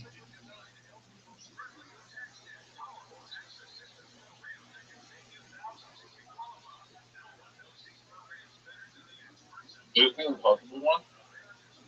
Zoot. Oh, how didn't you win? So fucked up. No, this is second hardest. This is standard. Zoot, how didn't you win? Fucked up. Let's get a pro.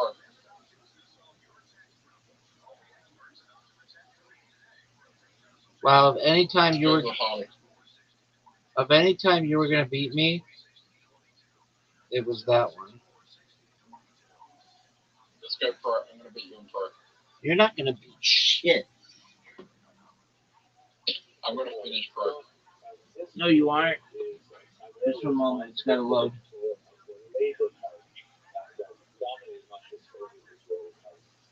So we think this is complicated so far, we're not even finished yet because Jews are not satisfied with two political axes. We have to have a third axis, right? We have X, we have Y, and now we have Z, which is kind of like a third dimension. I'll draw that with sort of like this curved line. This represents the religious part. Rabbi, Until now, Yo, pimp. have been either anti-religious, how many numbers can you remember? Dog, leaves out huge number of Jews. I don't know what the average human does, which is like 7, maybe as many as 10. Like telephone numbers, or like numbers in a row, Numbers in a row. like 10, Orthodox Jews who believe that, contrary maybe. to the dominant rabbinic opinion, that somehow working alongside secular No. to establish a modern state represented an abrogation of divine will, maybe that was precisely what God wanted. That maybe the coming together of secular Jews for the holy purpose of rebuilding Israel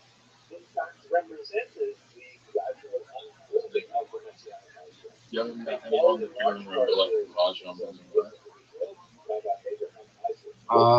I know somebody who like can remember birth dates like just incredibly well. Like if you tell them your birthday once, they'll just remember it, and they'll know all the famous people whose birthdays were that.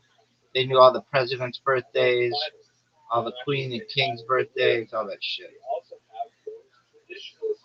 My birthday, they didn't remember.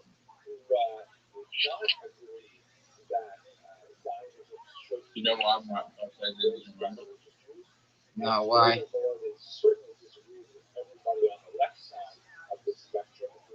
Because it's a public holiday.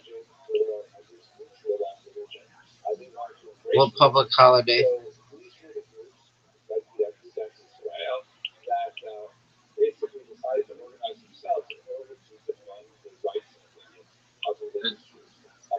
one of the, I think it's one of the only public holidays based on a public figure. Is it the King's Day or whatever? No, it's an American public holiday. Is it what is it? Martin Luther King Day? Yep. Yeah, but that changes every year. And do you remember when my birthday was? Not this year, but it changes every year. If you remember when it's not your birthday was. No, nobody knows that.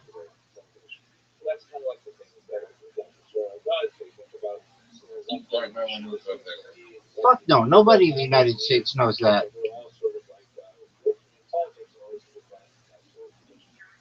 So that's a graphic representation of how these political orientations develop and relate to each other. It's complicated, I know, but as my father Alishon would always say, Henry, People actually celebrate Martin Luther King Day. Like you get the day off work. Like 50% of businesses do. Like banks and stuff do.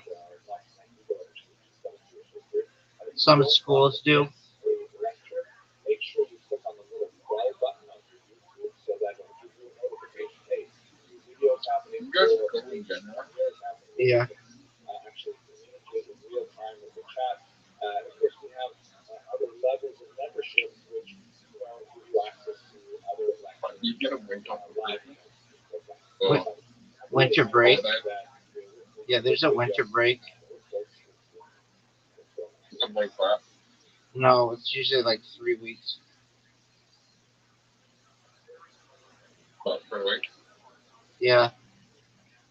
Now, like businesses don't get that much off, but schools do.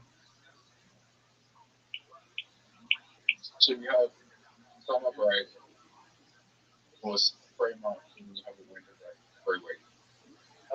Usually. And there's a spring break, and a lot of times there's a fall break. How long does spring break go? A week.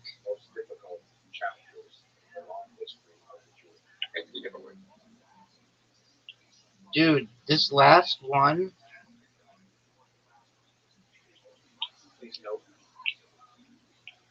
I've never seen it before. I just finished. Otherwise, this impossible one that you were talking about. No, Like you gotta get no, no, only one down. no. It was like 4 things thick at an angle. It was super hard. That one did like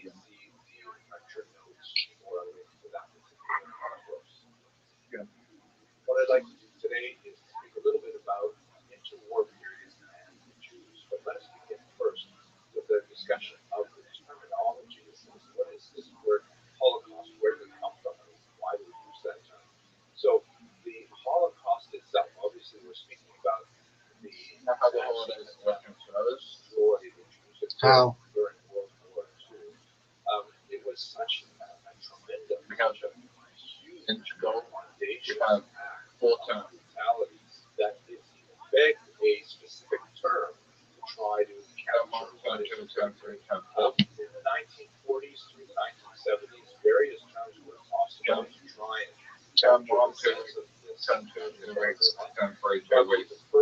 then term 4, is the word genocide. term 4 is transitioning year. Yep, expression. Comes from the word genos, meaning people or class in the sense of a class of family. It's expressed in summer, And C-Day which is kill, like as in during Christmas. suicide or patricide. It goes to the So genocide means the killing of a people. And that term was very useful and of course has entered the English language. But it lacks a specific Jewish context. It doesn't specifically address the usually fact that it last also week in really targeted usually people such as the Roma, Sinti, and others. But the Jews really were high on the list of targeted populations. And so genocide is a little bit too generic. A term that began to be used in the 1960s is Holocaust. Here's a poster from a film that popularized the Holocaust as starring Meryl Streep and others. And where does this term come from? So actually, it's kind of a problematic term.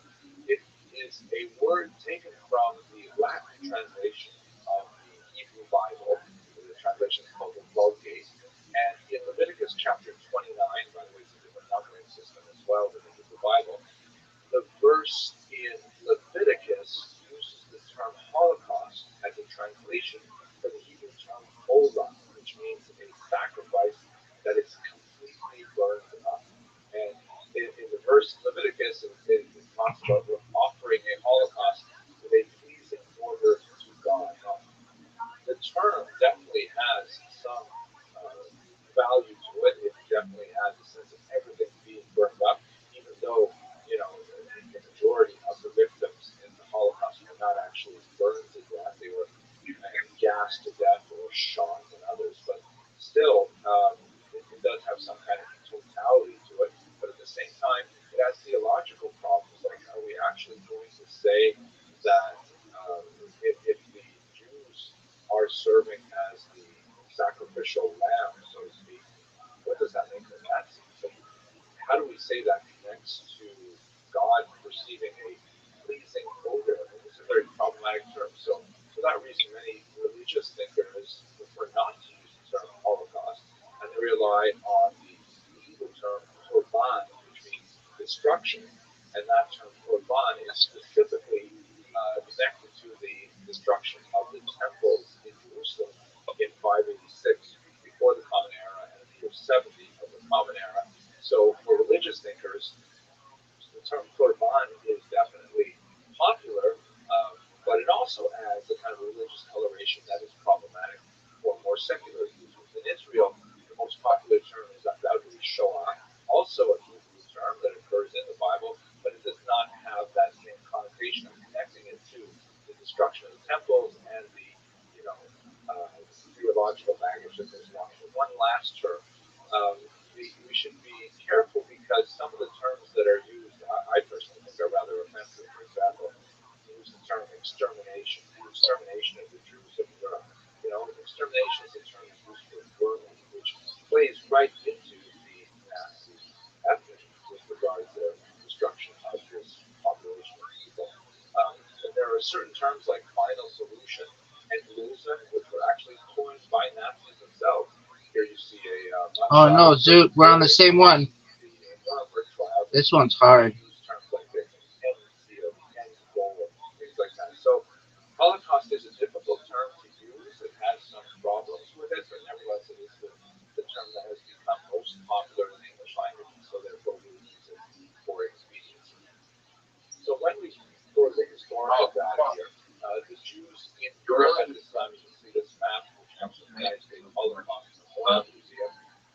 They're spread out across Europe. The great mass of them are in Eastern Europe, in the Soviet Union and in Poland in particular. Germany has only about 500,000 Jews. They tend to be highly assimilated.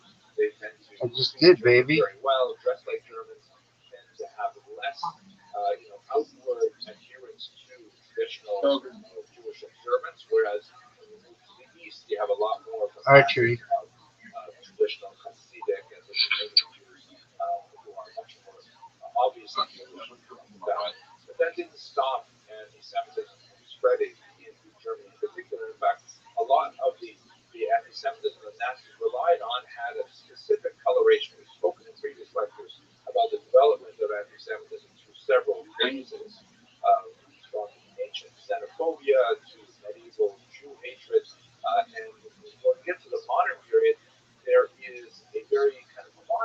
scientific quality to it, in which the Nazis have largely abandoned the outwardly religious aspects of previous forms of anti-Semitism, and they focus on this racial quality connected with the idea of a conspiracy, specifically that the Jews constitute a distinct kind of race that are altogether joined in a global conspiracy to dominate other races. And the way in which they dominate, which obviously is very difficult because the Jews are a tiny minority of the population, is specifically in some kind of cancerous or bacteriological form. Like for example, here you see a German language novel from 1920 that shows a hideous kind of vulture that's weighing down this shirtless man. And what this picture is meant to say is that the Jews, who are like carrion eaters, they're vermin, they live on decay, they're going to dominate the otherwise healthy, strong, muscular Aryan races. And once they eat them out like a cancer from within, then they will feed on their corpses. The title, by the way, reads Die Sünde gegen das Blut, ein Zeitformat. The sin against the blood, a novel of the times.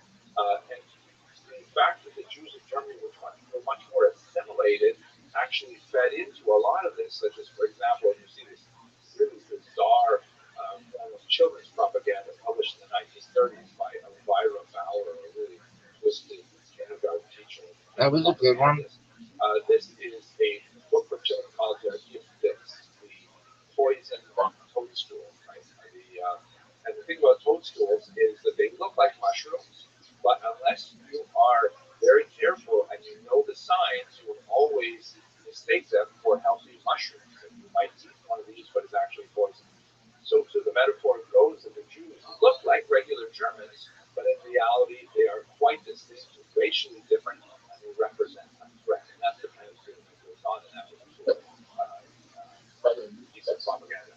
The Nazis frequently refer to Jews as various kinds of vermin who are bent on destroying the entire world. Yo, Pam. Like this French language piece of Nazi propaganda that shows the Jew as some kind of like vicious tarantula. If you got 3 bullseyes right now, you still lose. The Warsaw Ghetto that shows that the Jews That's one. are typhus, they're associated with this deadly lice-borne disease and so on. So, and here finally, here's an Austrian example. This is just terrifying.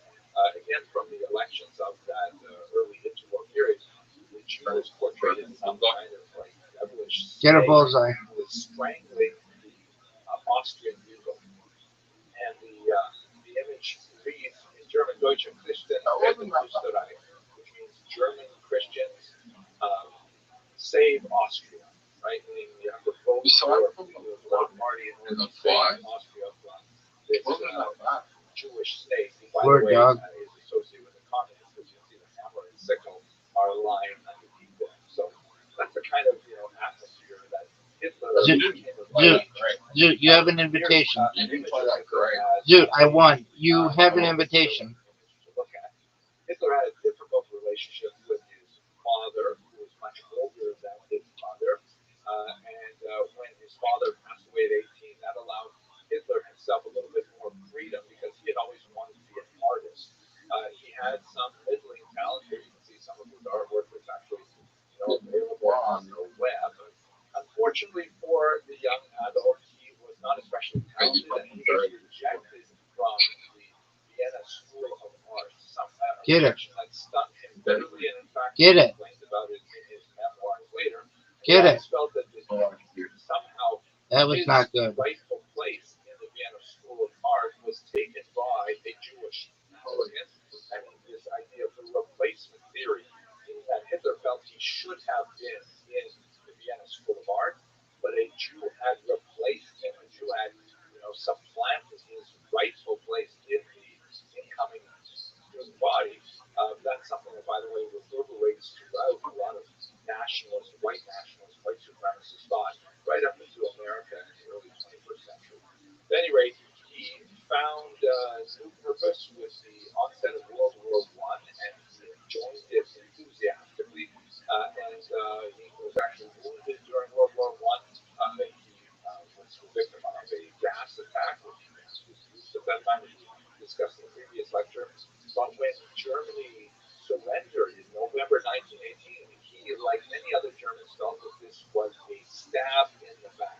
that was somehow orchestrated by Jews. Here's another Austrian propaganda cartoon that captures the idea of the stab in the back, which in German was the Rothschild'S.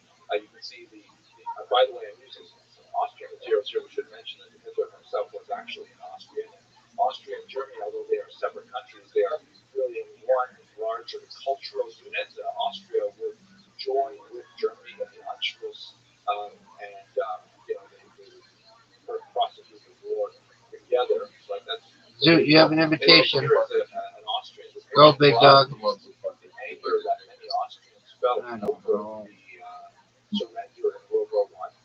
There's the lantern-jawed Austrian soldier with a steely gaze, defending the Western Front, and sneaking up behind him is this hideous-looking woman that has a Jewish star on the French-style hat that she is wearing, and with this leering smile, she's stabbing him in the back. The Jews somehow betrayed Germany and Austria from within, causing a lot of anti-war sentiment and causing the Germans to surrender prematurely before they could have actually won in World War I. Hitler, when he came back from the war, in right-wing politics, he participated in the year called Putsch, in which there was actually an attempted insurrection for which he was arrested and sent to jail. Here is a picture of him, believe it or not, in jail. He actually had a very cushy time there. The judge who sentenced him was clearly very sympathetic to Hitler's aims, and although he could not let him off scot-free, he gave him a very, very light sentence in jail, very brief duration, and allowed him a personal chef, all kinds of ridiculous things. And it was in jail that his reputation was secured. He got, credibility for having gone to jail for his right-wing beliefs. And while he was there, he wrote his memoir, Mein Kampf, My Struggle, in which he essentially laid out his political program. It's a rambling, frequently incoherent document that lists all of his anti-Semitic complaints and his, ambitions for Germany and so on. And essentially, this gave him, when he was released from prison, a lot more popularity. He used these thugs that were organized in the so-called brown shirts, the Sturmabteilung, to intimidate much of the population in the various elections that were held in the 1920s and 1930s, but he never gained a majority of the vote with his Nazi party. Here you can see the elections of 1928. He only got 2.6% of the popular vote. He got actually quite a bit more in 1930 and 1932. His primary opponents were really the Communist Party. In March 1933, he garnered 33%, with a lot of dirty tricks, but ultimately, when you look at the comparison with the other parties, you can see the Communists lost quite a bit in that last election. The Social Democratic Party, the second largest, only had 20% of the vote. So in the coalition-style government that was prominent in many European countries at the time, Hitler was given the opportunity as the leader of the largest single party, the plurality, to form a government, and that's when he was able to come to power. He proceeded early on to identify Jews with the so-called Nuremberg law that clearly identified them by racial characteristics, that is, how much blood was in them as measured by their grandparents, creating a very racist society That's big time, Zoo. dependent for all kinds of advancement in various careers and in public services like education and so on whether or not one was free of any taint of Jewish blood. No way. Jews were removed from civil service, Stop. from courts, from education, and a whole series of measures were put in place to gradually push them out of German society.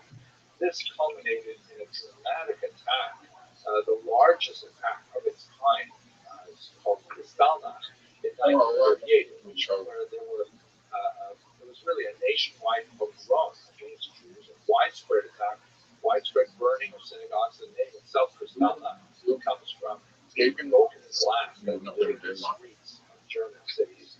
And it was kind of like the last warning for the Jews of Germany that they had better get out.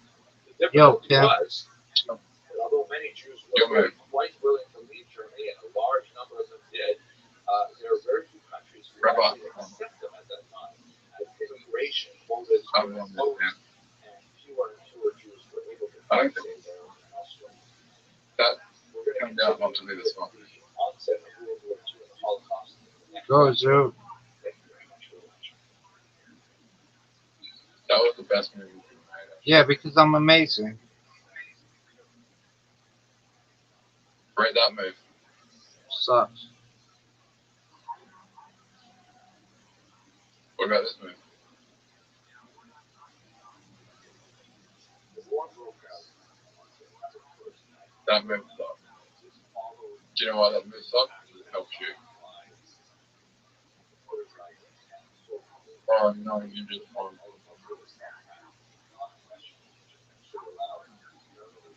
Did you say how unlucky I just got? You're fine. Did you not see how unlucky I just got? Anyway.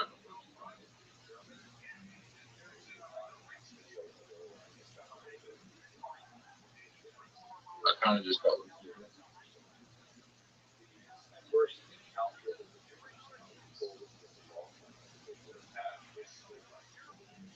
Oh, I got you in trouble.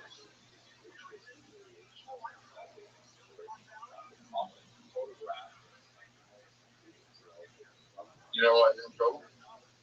Why is that, Zoo? Look at the board and look how many like water there is, how much water there is. There's no water.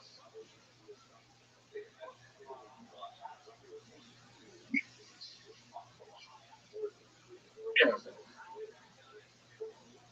I'm very close to winning. All right, let's see it.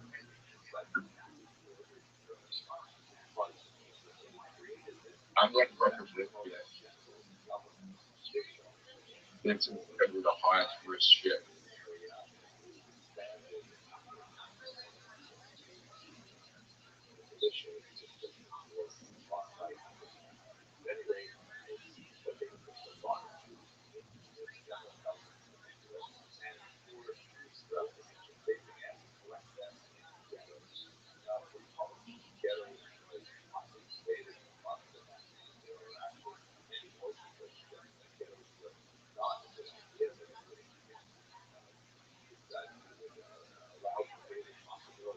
Oh, fuck.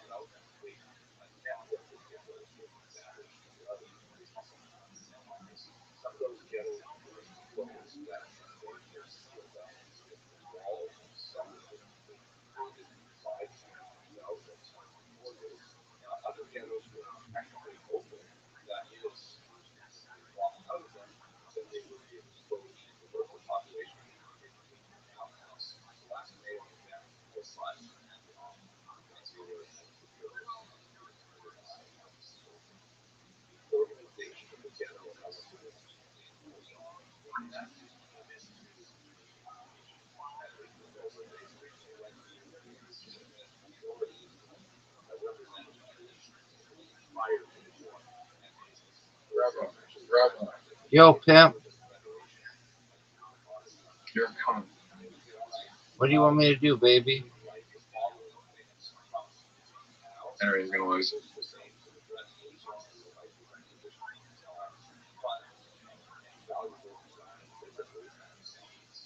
Oh, fuck.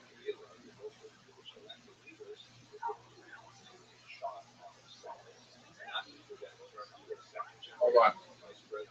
Yo, big dog. That was the most obvious move for you. All right. Okay. Oh, that helped.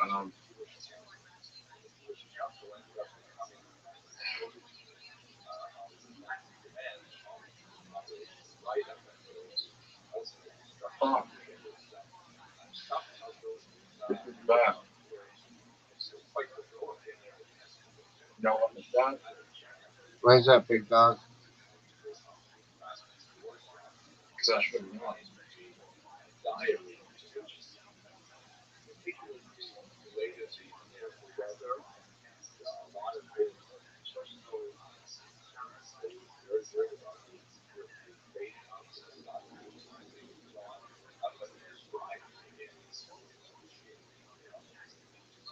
Rabbi, What up, pimp?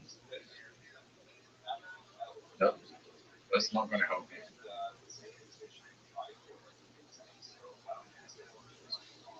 Only way you're going to be saved.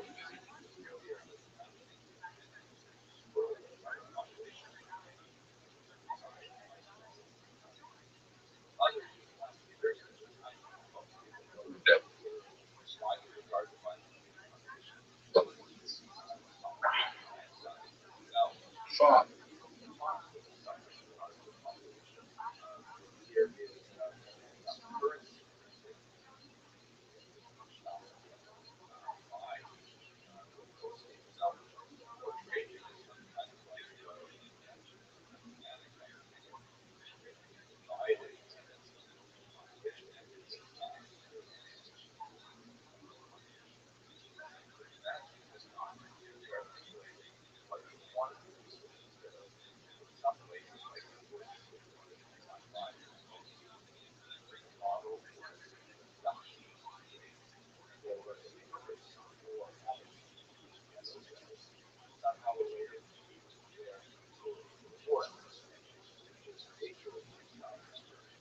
Fuck you.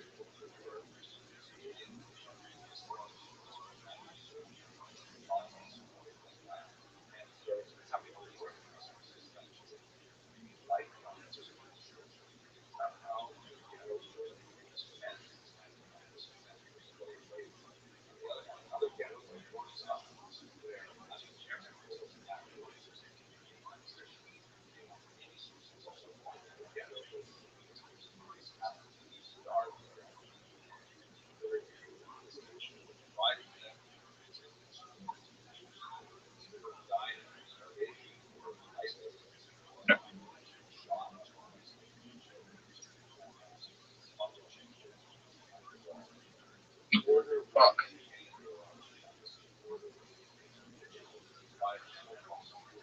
Rabbi. Yo, pimp. Yeah. There's only one way.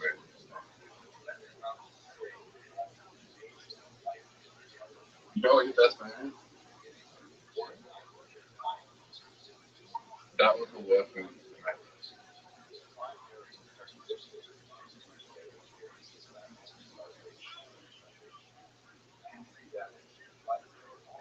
Literally the worst thing.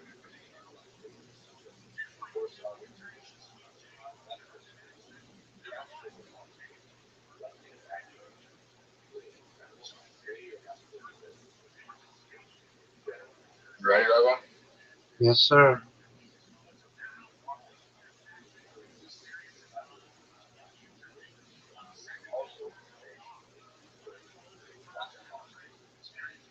Whoever gets the fire wins.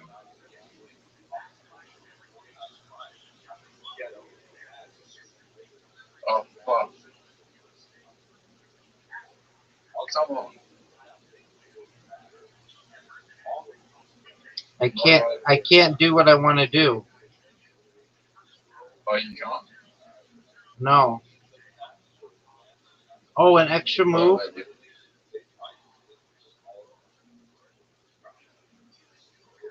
That might have just ended. I think I won.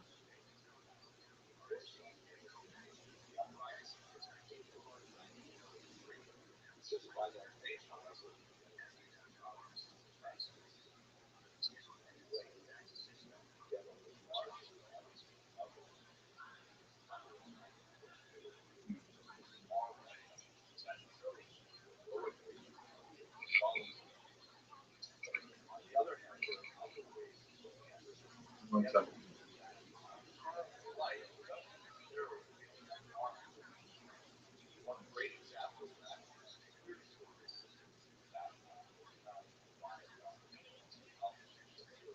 What a You just comeback. What a comeback, dude. What a comeback. Hell, you got lucky.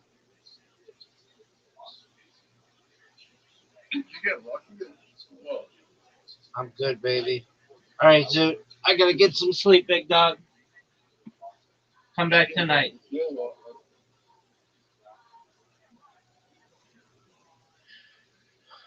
Peace, big dog. Come back tonight. So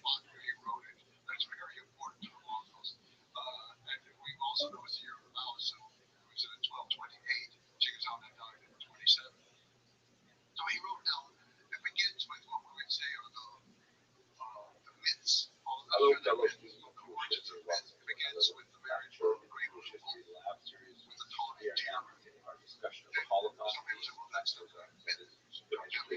All those will say. One of the historiographic challenges of studying the Holocaust is defining precisely what is this mean. She was a deer. Are we talking about the overall serious persecution that suffered through, as well as other people during the reign of terror of Adolf Hitler? That could still take back to the 30s. Or are we speaking about something more narrowly focused, like the persecutions that came along with the invasion of Poland in September of 1939? It's also quite a possibility. But the Holocaust and World War II are overlapping enough that they were coming to the core of the events recently associated with the Holocaust involved two major periods in that decade. The period of the isolation and the period of death camps. This is the era in which the Nazis enacted actual mass murders as opposed to the horrific conditions that were endured by Jews together. So let us look at those two moments. We recall that one of the prerequisites of the beginning of hostilities in September 1939 is the sealing of a non-aggression pact at the Third Reich, which allowed both Stalin and Hitler to invade Poland and the Baltic states and to divide up their territory between them. That meant that a significant number of Jews found themselves inside Soviet orbit between 1939 and 1941. I have a longer lecture on that topic specifically in a different series. My YouTube channel on the Holocaust for a longer discussion of what happened there. But basically, Jews there, like the surrounding people, were subject to rapid commutation, collectivization, farms, arrest of intelligentsia, and so on. The Holocaust per se really begins, in my humble opinion, with the end of that Soviet period on June 22nd, 1941, with the launch of Operation Barbarossa, which was the Third Reich's double crossing of the Soviet Union, abrogating that non-aggression pact as Hitler surprised Stalin with a massive, rapid advance into Soviet territory. Now, why that is specifically connected to the Holocaust, because behind the Wehrmacht, behind the regular armies that were sent in to the Soviet Union, Hitler sent 4 mobile killing squads called Einsatzgruppen. As you can see in this map here, these 4 squads spread out throughout the territory that they conquered from the Soviet Union. And their task was not to prosecute the war against the Soviets, but to prosecute the war against the Jews. They would go into these local villages in the Steppe, Jewish townlets that dotted the countryside, round up the local Jewish population, along with other enemies of Hitler, such as communist leaders. The Einsatzgruppen would march the Jews and others out to local ravines. There were no drives or beds in the vicinity. They would have the Jews dig their own graves, and then they would simply shoot them by fire and sword. This is sometimes called the Holocaust by bullets, as it represented a remarkably large number of casualties, civilian casualties of the war. Estimates range from 1.5 to 2.5 million Jews were killed during the war. Here you can see a map from the Holocaust Memorial Museum that gives you a sense of the scope of the outlets that were attacked. Kiev, which was not a town but rather a large city, had more than 2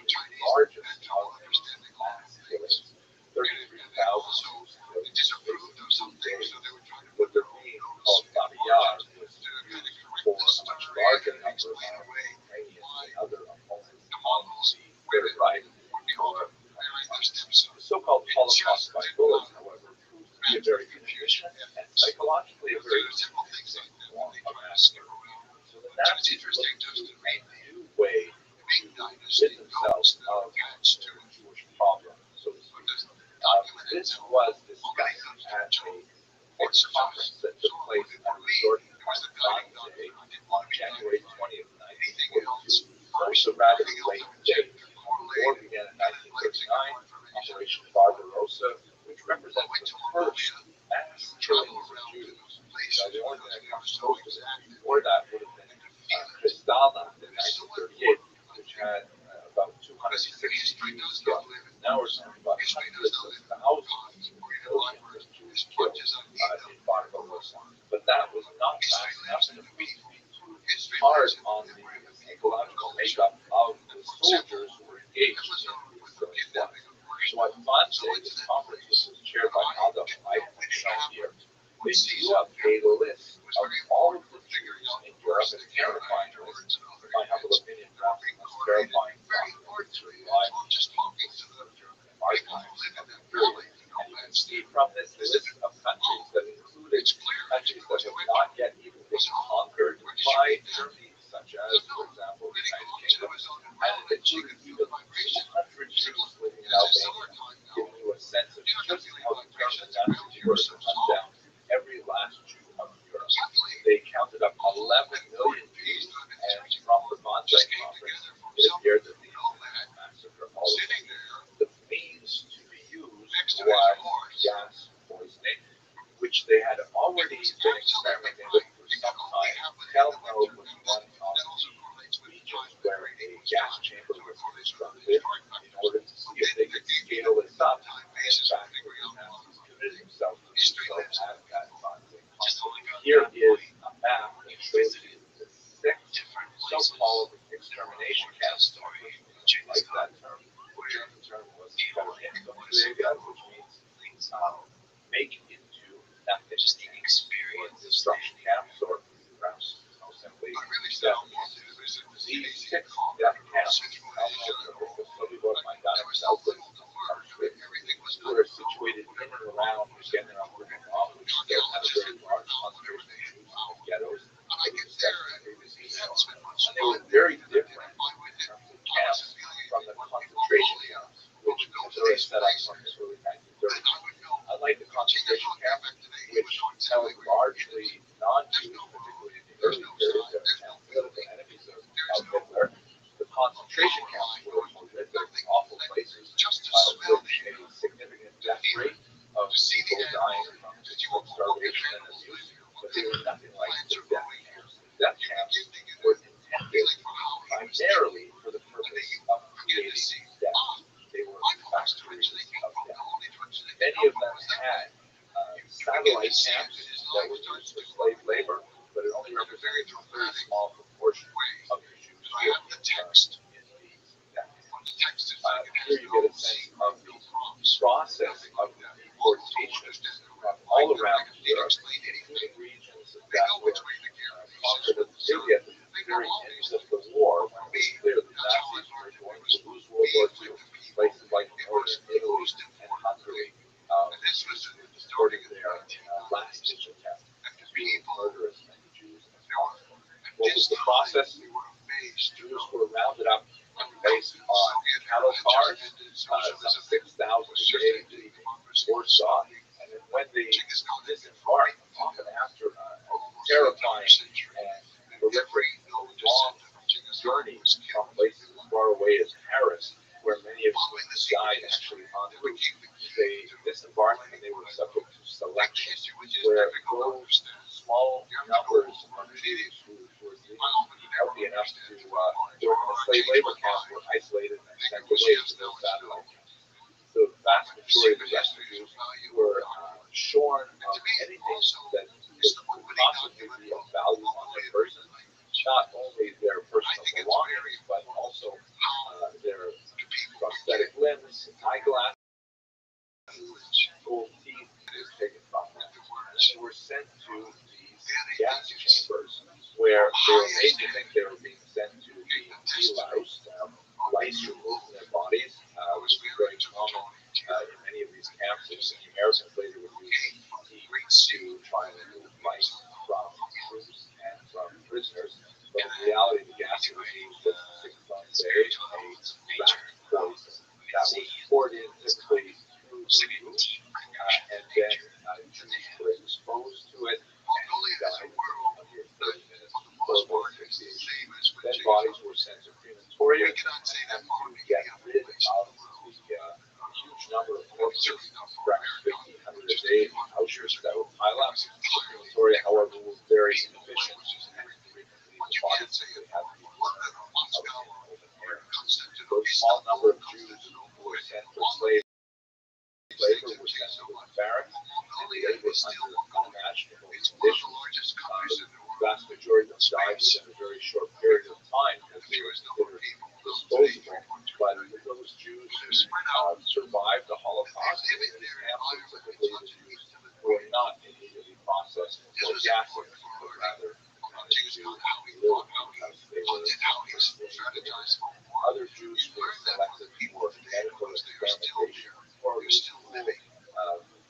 genetic experiments were conducted on children, in particular if they were identical twins. And when the nuclear was formed, they found a small number of asphyxiated Jews who had just barely survived the war.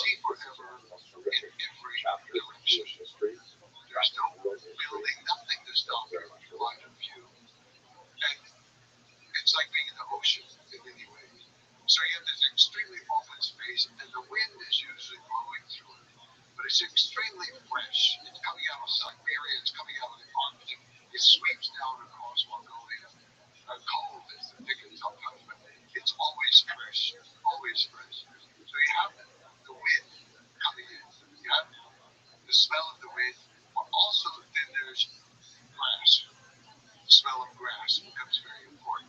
Now, because of the particular location, from one year to another, one area may have grass one year, and then drought the next year, another area has grass.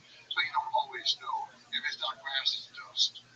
You have dust going in, the dust doesn't smell so good, it doesn't feel so good. But that's just one more part of the country. The waters are mostly pure. Unfortunately, there has been pollution in this century from mining in several areas. But even when I was there, even today, when we go to some place like the Saline River, where we talk about the Northern live, so it's a place of pure waters, and that's how Mongolians define their world, is by the water. They don't, Genghis Khan does not give lands to his sons to rule. He gives waters and people to rule.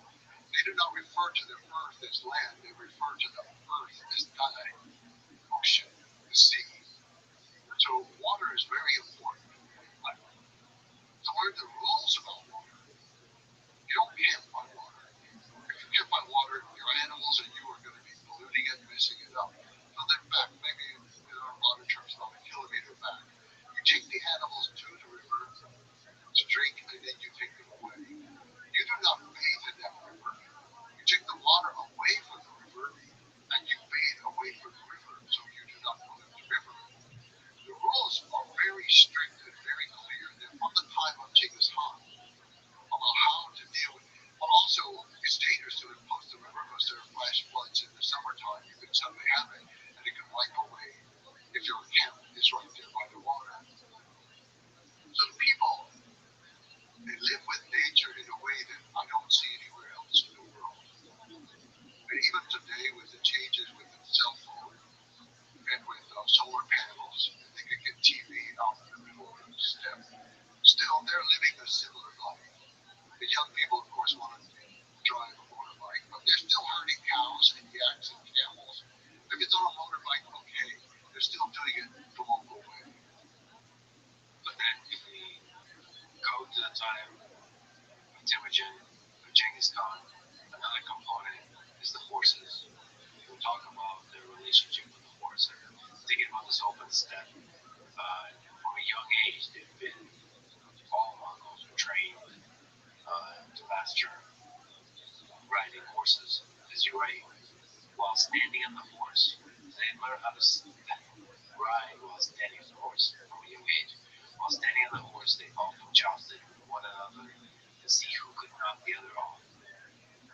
legs go long enough to reach the stirrups.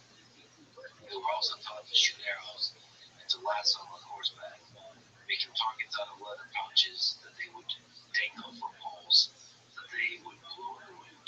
The youngsters practiced hitting the targets from horseback at varying distances and speeds. The skills of such play proved invaluable to horsemanship later in life.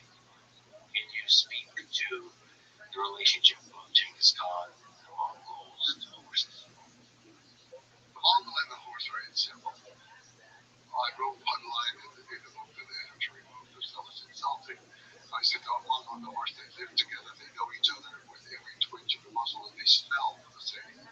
Well, I was saying it just not to be insulting about anything, but they have that deep intimacy, and the horses do know their owner from the smell. This is very important. It's also important for Genghis Khan because they made the flags with the cobblestone out of the horse hair from their own horses. And so in battle, they used it for a very practical purpose, and that is the horses would return to their source because they knew the smell of their flag. There was other members of their own herd. So the language itself, I have never, ever mastered all the words just for the colors of horses, much less for all the other things about it. I can remember Mongolians being out there in the countryside, they said, oh, I want to learn English. I said, okay, yeah, that's nice. You teach me some words in Mongolia, I teach you the words. Then what color is that horse? I say, brown. They would say, brown. I say, yes. Okay, what color is that horse? Brown. And it's fun. Well, you said this color was brown. What color is this? So what? I mean, it's just amazing. I mean, they have words based on for how smooth the coloring is, the variation in the texture, and all the different. Today in English, sometimes you can put them together. We say like yellow brown or brown brown, or you know. But the words for horses by, of course, by sex, and then they have twinkles and gildings, so they're very important too. And by age, and by whether or not they've reproduced in the case of the female, all these things are important parts of the horse. And the horse, a few years ago, a presidential candidate ran under the slogan, "Raised to the dust of many fast horses." It just resonates with the Mongolian spirit, and the dust itself is important. The Mongolians, they will wipe the sweat and the dust off the horse and wipe it onto their own forehead, which is the most sacred part of the body where the soul resides. This is how intimate the relationship is with horses. And they're hard on them in some ways. They train them very well. They ride them very hard. But the horses are also trained for that. They use a very small crop. It's a little bit like a stick with a slight whip at the end of the day. Hit the crop of the horse. Never anything else. They're horrified at Western people who use metal spurs and metal to harm the horse in the stomach. And to harm the head of a horse, they say it's a capital crime. Now, I don't know anyone's ever executed for it, but you never ever harm a horse's head. So the horses are important in every way, even religiously important with the making of the fermented horse's milk. The mother goes out every morning and she throws some to each of the four directions to start the day. And they use it for every kind of thing. Well, some things puzzle me that in my watching. I remember one day they was a very nice family. It happened to be on a gelding day when there were a bunch of gelding would be stallions. Don't get to be stallions, but and one of this family they had a bunch of boys and only forget one or two girls, or like 4 or 5 boys. And one boy was maybe 11 years old. He fell from the horse. You could see it not so far away. He fell from the horse. He didn't get up. No one moved. They all kind of turned attention away. And I thought, what am I supposed to say? This boy fell down. Somebody go get him. No. And then the boy was trying to hobble back. He still had the reins, so his horse was running, couldn't breathe out. He was trying to hobble back, so his little brother went out to help him come in. And they came into the gear and they sat down. The mother just turned her back. I'm thinking, how on earth can you do this? This is a child. This is your child. know, but 2 weeks later, by chance, another boy who was practicing for Nata, annual races, like this boy had been doing. He was off in an area right close to the forest mountain area, and the horse bolted, come off through the woods. He was knocked off by a tree, and then the horse went deeper into the woods. The boy followed him. The boy became lost. The boy was 12 years old. He was lost for 2 weeks, and he lived. I would have died in 48 hours. He lived. He said, well, he slept in the daytime when it was warm. He walked at night when it was cold. Even though this was the summertime, the nights could be quite cold as the summer. And he sang loudly all night long to keep the wolves away. But he knew what to eat. And then he walked until he found water moving, and then he would follow that water down to the. He lived. And I realized, the boy falls from the horse, his mother's not going to be there. She knows that. And it's probably hard for her, too, to see her boy suffer, but she knows. Just a small tangent. There's a wrestler named Gary Coleman. He tells the story about mental toughness. That the first time he saw truly mentally tough people was when he visited Mongolia for a wrestling tournament. And he remembered that they were taking showers in ice cold water. And, all the other wrestlers, they would take the shower, and then when the water hits them, you could see a little grimace. With the Mongols, there was just nothing, it was emotionless. Sort of like ice cold water or any other kind of hardship. It built a hardness to that. And I suppose that falling from the horse is just an example of that. There's a mental hardness and a mental toughness. You have to be able to take care of yourself. And with the weather, for example, often in that time, and still today, some people, if they can have the privacy to do it, the men will strip naked in the first heavy snow and roll around in the snow in order to prepare for the coming winter. And the valley where I live, a lot of wrestlers come there to train in the summertime for the competition. And the water is very cold coming down from the mountain. And every day, when there's a break, they go down, they take water. They do not get in the water, never. But they take the water and they pour the cold water over themselves. And that's refreshing to them. Refreshing. Well, then getting back to the horses, the value they had for the horses and the horse riding skills that they developed throughout their life created one of the most unstoppable military forces in history. So if we just talk about the mounted archery that they've employed in war, the Mongols were able to do targeted shooting accurately at 200 meters or more while riding fast, up to speeds of 60 kilometers an hour, I read.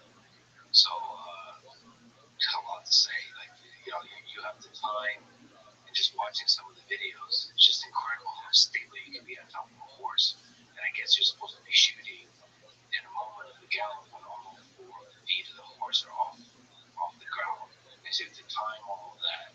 You have to position your body to maintain balance. And then there's the skill of the actual holding and shooting the bow accurately. And there's obviously the technology of the bow, the composite bow, the recurve bow.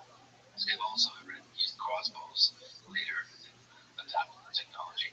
And there's a particular kind of thumb draw that you use for shooting with the composite bow that works for a horse. Because the thing is bouncing up and down, right? So you have to not drop the arrow. It's incredible to be able to shoot while the horse goes 60 kilometers an hour. Anyway, can you speak to this kind of exceptional excellence that Genghis Khan and the Mongols had for riding horses and engaging in war off of the horse? Mongol, the horse, and the bow were a perfect combination. It was the most lethal weapon known to the world before the modern era. It was incredible, the synchronization and the timing of the movements, and also the years of skill. The fact that from absolute birth, the Mongols would be on a horse. And by 3 years old, they would probably be riding alone on the horse. So when I first went to Mongolia in the 1990s, at that time,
perfect weapon, but also you have to have perfect strategy and how to coordinate it and organize it and use it.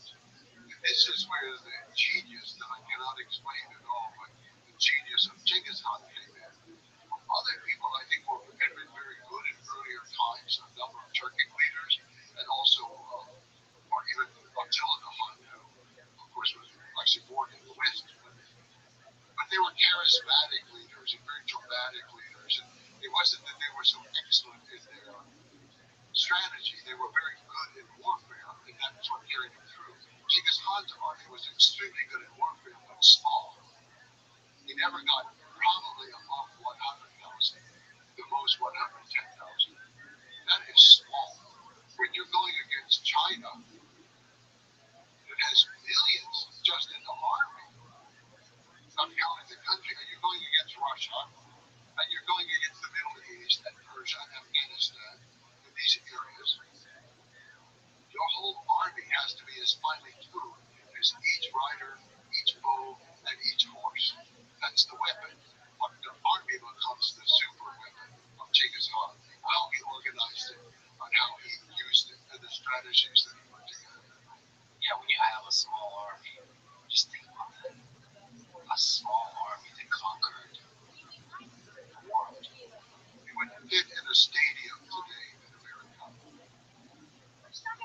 So there's extreme efficient coordination of units. Mostly cavalry, right? All cavalry. But all cavalry. He had no infantry.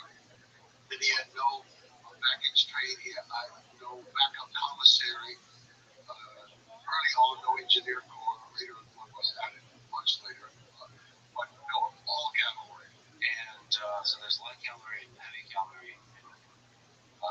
Breaking down units using the decimal system, 10, 100, 1,000. So there's a kind of hierarchy where you delegate authority, but to the degree there's commands, they must be followed strictly.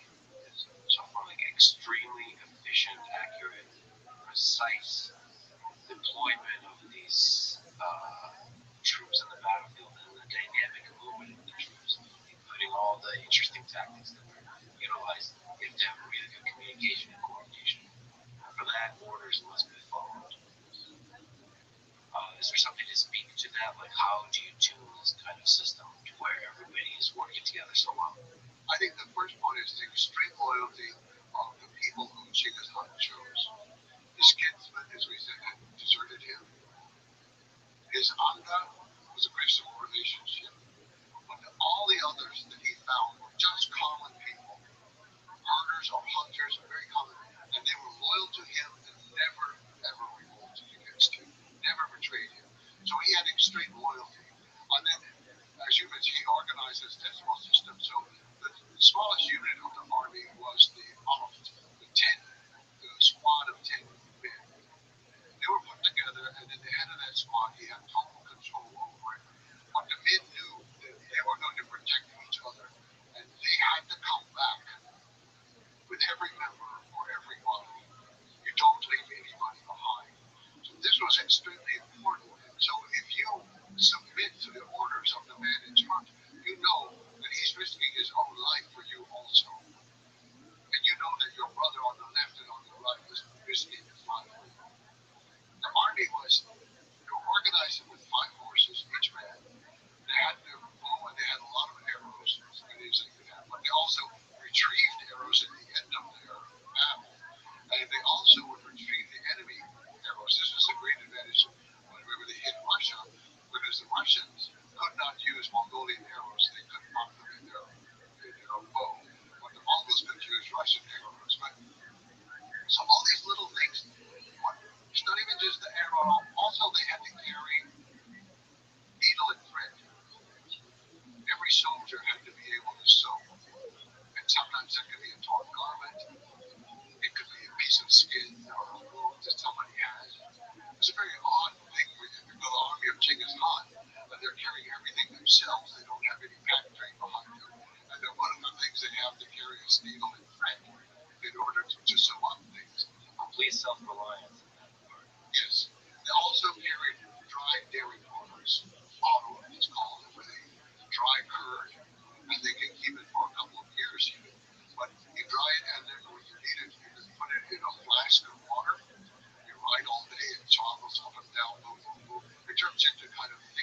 routine. It said that the Mongols could easily go 3 to 5 days without ever building a fire. They have enough food. So all these little things at the lowest level were important, as well at the highest level of his loyalty of his men to him. And it went all the way down. Loyalty was extremely important. And he organized the army into left wing, right wing, or east and west. Mongols, the word for left is east, the word for right is west. So those two wings, and then in the middle was the center, this moving center. That was his bodyguard and his unit in the middle. And usually they'd have a vanguard and a rear guard. Sometimes the vanguard would go out as much as 2 years in advance to clear the land, run the people away, scare them, make them go away, so that the grass is left there for the army when it moves through. And they never marched the way other armies do in a line of one following the other. They would always go in long lines spread out in wings, so that each horse is on its own path, you could say, but all parallel together. So they had very precise ways of doing things. And this, I think, was the secret with him. And he used the best people, but he was willing to train them as much as possible. He never punished them for what happened. So Shiki Kuto, for example, the Supreme Judge, he was command one time of a movement of battle in Afghanistan, and he lost the battle, which is very, very unusual for Mongols. So Genghis Khan went out with him and said, okay, let's go to the battlefield together and look it over. And you explain to me what you did, and then we will talk about it. So he was very thoughtful in the way that he was training the people around him. And they knew they were going to be punished. It's not like these countries where the general comes back and gets executed because he lost. No, Genghis Khan knows every general is going to try 100%. And if they retreat, fine. They're saving all their lives. They know what to do. He respects them. So all these things like that fit together. But I think a part of it that was important for him, so he had this base from step warfare already. The horse, the archery, and how that all fit together. But he was very quick to embrace any kind of other technology that he saw. I think that sedentary armies, like sedentary civilizations, they get stuck in their ways. This is how we do it. And we're going to make it a little faster, we're going to make it a little bigger, a little stronger. But this is how we think. Genghis Khan had no set way to think. And when he encountered the first walled cities around 1209, after founding his nation in 1206, he went out on these raids. And I really think they were raids, not wars at first. So he went into Taiwan territory of what's now northwestern China in the upper reaches of the Yellow. So he went there, and of course the cities have walls around them. This man who's never encountered a wall in his life. Well, he did, but they were made out of felt. The walls around his tent are felt walls. Yeah, just imagine what it's like the first time you're like seeing a wall. When you come from the Mongolian steppe, where there's very few natural wall-like things. Well, they have like the wall cliffs in some places. They're familiar with that. They can climb them, but they don't have people at the top shooting down the mountain. So he looked at everything around him, and he saw, okay, they have this river, and they have all these channels, and they're always moving water around. And like you said, for Mongol, anything that moves is a potential weapon. Anything that doesn't move is a target. You've got moving water, you've got a standing, non-moving wall. So he said, okay, the men are going to dig a channel, and they're going to bring down the wall of the Taiwan city. Well, they did it, and they didn't know exactly what they were doing, and the embankments weren't high enough, and too much water came in from the Yellow River and actually flooded out the Mongol camp. But, okay, it happened. We learned that lesson, so we're going to improve it. And that became a strategy that actually worked for the Mongols for the next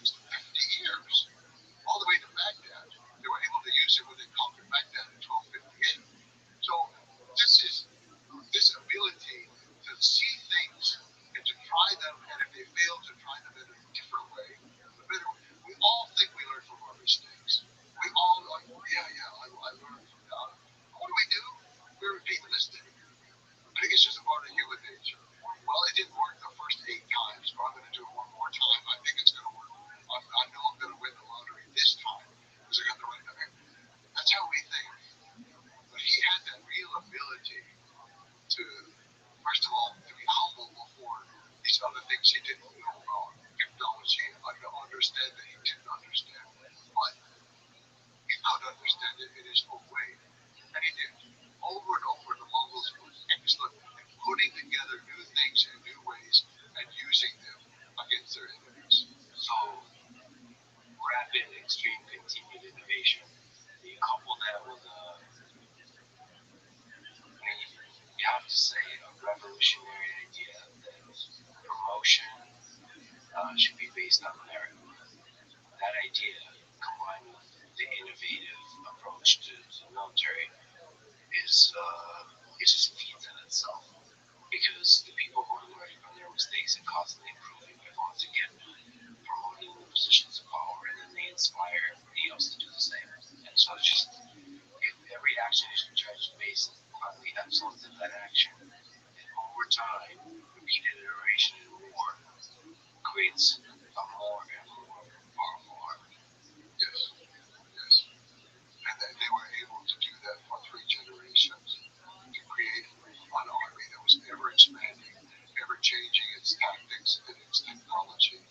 And they got worse at it over time. But Genghis Khan was the one who innovated it. He was the best with it. And he used it throughout his lifetime. And he was getting better over his lifetime with using foreign information, foreign technology, foreign ideas. He just had a genius for that. If we go back to the horses, you mentioned every soldier had 5 horses. The reason for that is the horses get tired. Yes. And so you can cover a lot of ground in a single day. Yes.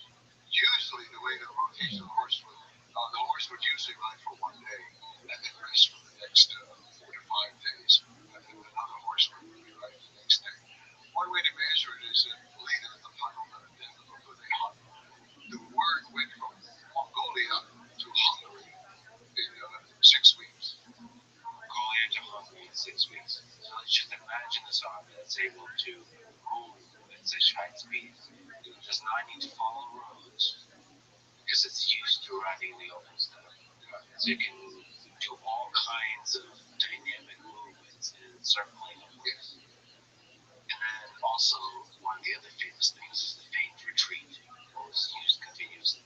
Can you explain how that worked? The Mongols did not fight for honor the way we often think of brave soldiers, Achilles and Iliad and things like that. They fought for victory. That was the one thing. So to retreat, to save lives, there's no shame in that. So the Mongols would often retreat, and Genghis Khan basically, he himself never fought a battle that he thought he could lose, and he won every battle he fought. It wasn't true for every general under him, as we said for Shinkoto, for example, but he won every battle because there was no shame in retreating and in not fighting, not against the enemy. However, that also becomes a tactic, and that they would send in a small group of soldiers to attack. And the Mongols were able to fire, of course, going forward on the horse.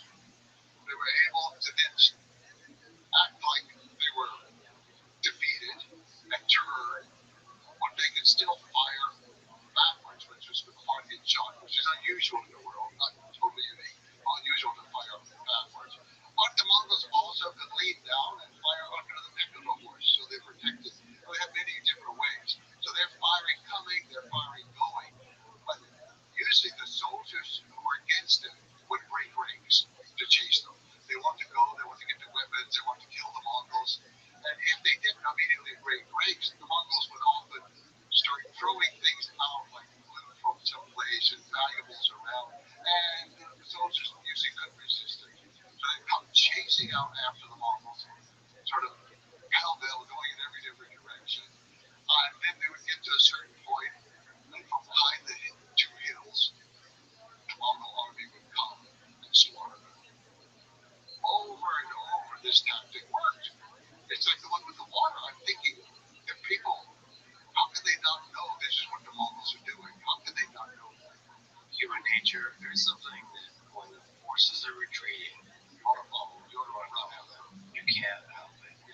I don't know what that is. That's maybe the animalistic, but take that with the ability at high speed for the Mongols to encircle and attack the flanks, which their there's been many great military historians who have written about the great military forces throughout history. And one of the things you write about in general is the Mongols don't get written about almost at all, and don't get credit for the military tactics and the military genius exhibited through the different strategies. This kind of idea of an infantry and then attacking the flanks, that's been, if not invented, then perfected by by Genghis. It really was a military genius. But there were other things too, They didn't like roads. They just didn't like the roads. So they would often be coming from some direction that nobody ever came from. And the people would be unprepared for that. The most famous example is probably Bukhara. It's just a beautiful, wonderful city, a great place in the world to this day. And they came across the desert. Well, nobody had ever attacked across the desert, so people see dust coming. They think, oh, caravan. They don't even know what's going on. But it was the direction, there was a surprise element in that particular case. So he was able to think in ways that the other people were not thinking in, and to be able to surprise them. What do you think it, again, felt like to have this Mongol armada, the horses? The ground must shake when you have that many horses. What do you think it feels like to be in a town when Genghis Khan is approaching? I think that terror was one of the greatest weapons that he had. He cultivated this reputation of ferocity.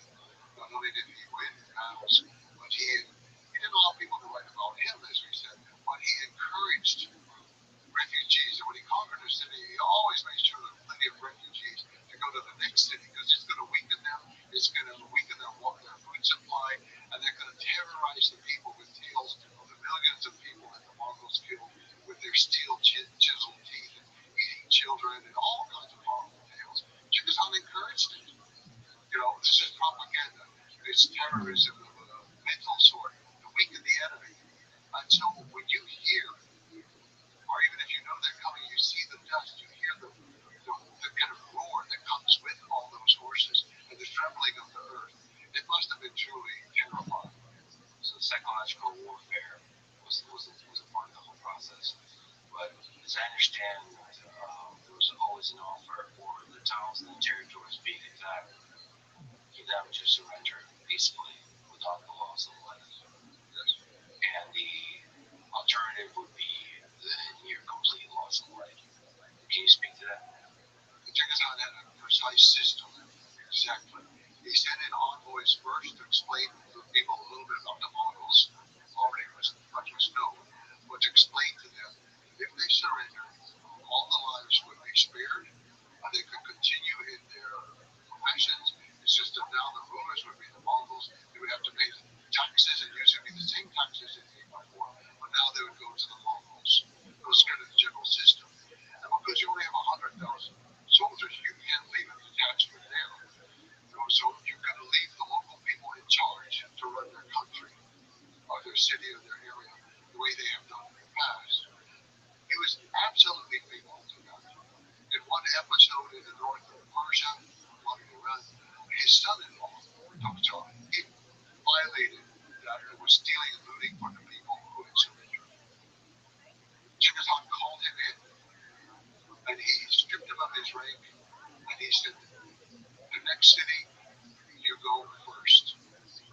As a common soldier, and of course he was killed in the next battle. I don't know the name of the daughter, unfortunately. I'm trying to figure that out. But anyway, it was a close relative to him, and he was killed in the next battle as well. So that was the law. So then, if the city fought, and the Mongols won, they did not kill everyone. What they did was they killed all the leaders.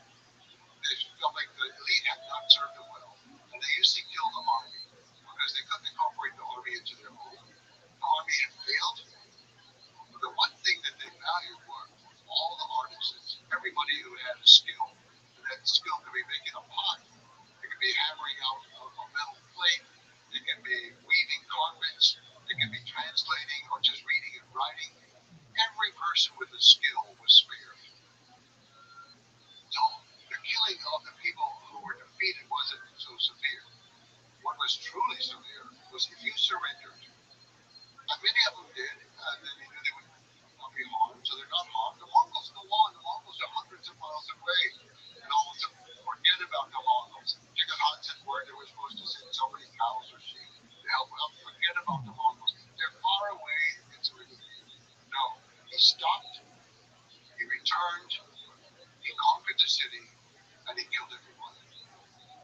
framework. So the most drastic slaughter happens when there's an agreement and there's betrayal. Yes. As it turned out, I would say it was more the Middle East, or what we call it around Iran and Afghanistan, where these were the worst cases. And I'd say only in Afghanistan did sometimes the emotion of the slaughter take over in an unfortunate way. He had a grandson who he loved very much, and that grandson traveled with him, and he had the happy childhood that Temujin had not had. And I think Genghis Khan just loved that about him. But in Afghanistan, he was sent off to conquer the valley of Bamiyan, where the Greek rulers are actually. He was sent to Bamiyan, and as it says in the Persian history, the thumb of fate fired the arrow that shot him down. He was killed. And for Genghis Khan, he had never lost a family member, not one. None of his sons, none of his grandsons in battle. He had not lost them. And now to lose the most valuable grandson you have, the one that your pride and joy and so many ways. And so he called the father, his own son, to him, but did not tell him, and he did not announce it to the public. The son came, and the son didn't know why he was being summoned. And Genghis Khan said, "You have to tell me that you will not cry or moan when I tell you this. But your son is no more." And the father no one was allowed to moan. No one was allowed to cry. No one was allowed to do anything. You just, he said, make them cry. You know, he came down on the people of Afghanistan so harshly. And it went on for weeks and weeks, the killing in Afghanistan. And then it just kind of wore itself out. He recognized that he had allowed his emotions to overcome practicality, and the slaughtering of these people should stop. So that's the only time I know of that he really kind of lost control of his own emotions. And it's something we can all understand, but his response was truly extreme. We will not cry, we will not mourn. They will cry, they will mourn. So that goes against the cold, rational way he approached war, which is peace is offered and then betrayal is punished. And he did not slaughter the people in the peaceful towns. What happened was the killing of what people thought was the heir, and he well may have been, of Genghis Khan. The killing of him revitalized a lot of people's hopes, and a lot of cities revolted. The ones who did not revolt were not killed. But the cities who revolted, he killed them all. There was a mass slaughter. There are estimates that Genghis Khan and his Mongol Empire were responsible for an estimated 40 million deaths, approximately 10% of the world's population. So to put this number into perspective of the modern day, that would be equivalent to killing about 800 million people in today's population. So how should we think about the brutality of numbers like these? The number itself is difficult to deal with. Millions of people were killed. For every family that lost someone, it's a total loss. It doesn't matter what the number is, it's a tremendous loss. And there was tremendous loss of life, as in every war. I don't think we should judge him any differently than other conquerors in history and other countries today that fight wars, including our own country. That whatever we are willing to permit our country to do, we should be able to understand why Genghis Khan or the Mongols did it. You look today in the world, people are killing children, women, civilians, every day. Every day. There's always in the name of something, in the name of peace, or in the name of God, or in the name of our nation. There are always reasons for the killing. And the United States is certainly involved with that. To find the weapons for bombing people, invading Afghanistan, invading, fighting in Iraq, fighting in Syria. The United States is very involved. And it's always, oh, but we're defending democracy. And yeah, we brought a hell of a lot of democracy to Afghanistan. We killed a lot of people. You can even look back to World War II, our great moment of democracy and bringing freedom and democracy in terms of it. We dropped atomic bombs on Hiroshima and Nagasaki. Those were not military targets. We were not doing anything strategic against the country other than terrorizing the country by killing women and children. That's America. That's us. My father fought in that war. In fact, he fought in all. He fought in Vietnam, he fought in that war, and he fought in Korea. And he was a good American. There was nothing wrong with it. But I don't even condemn America, but I'm saying, how can we condemn one set of people for doing it and then excuse it in ourselves? But we tend to do that.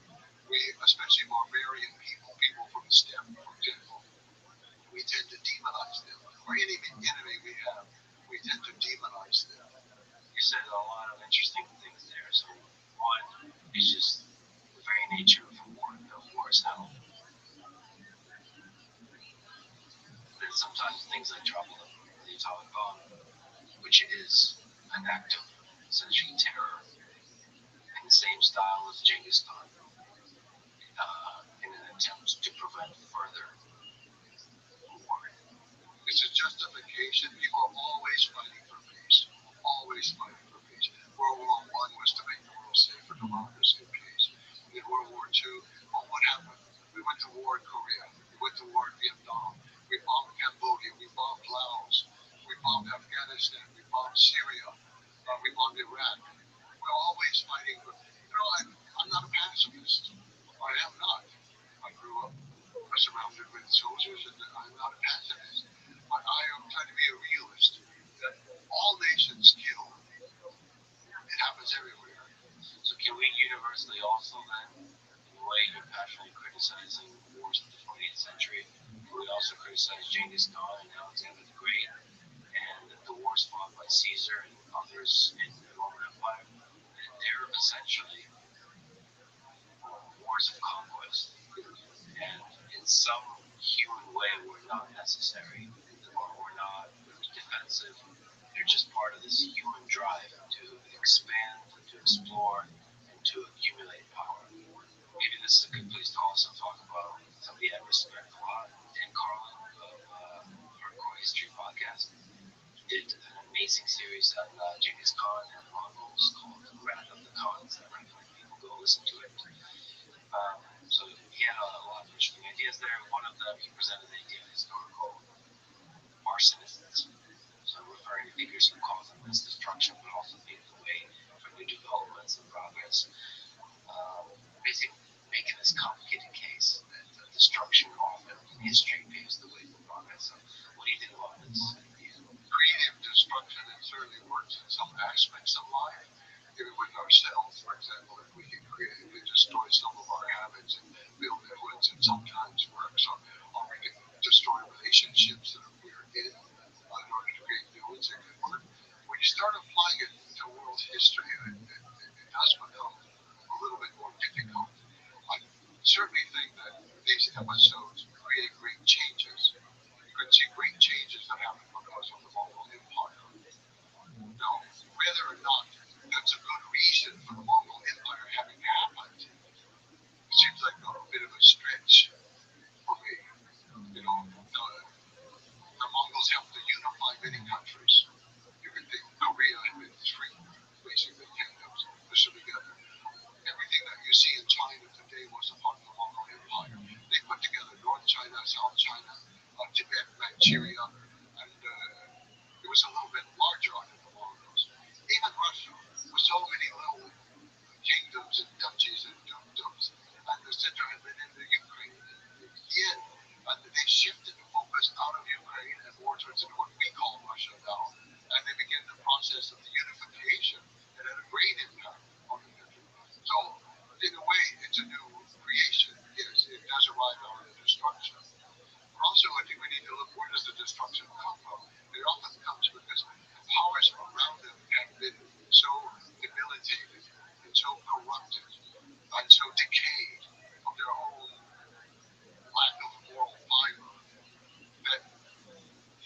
to conquer them. Okay, so Kublai Khan finally conquered all of China.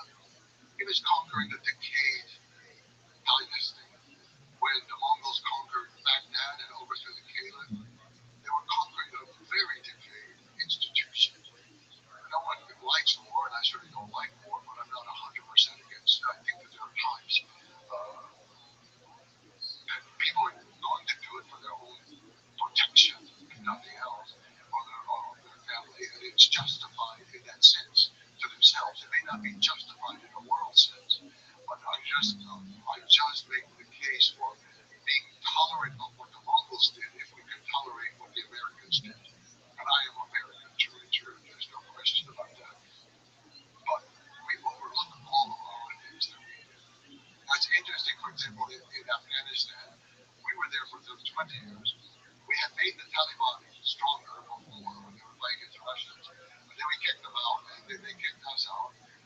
But some of the Taliban leaders are from the Jaifar clan, which descended from Jamuk family, from his clan.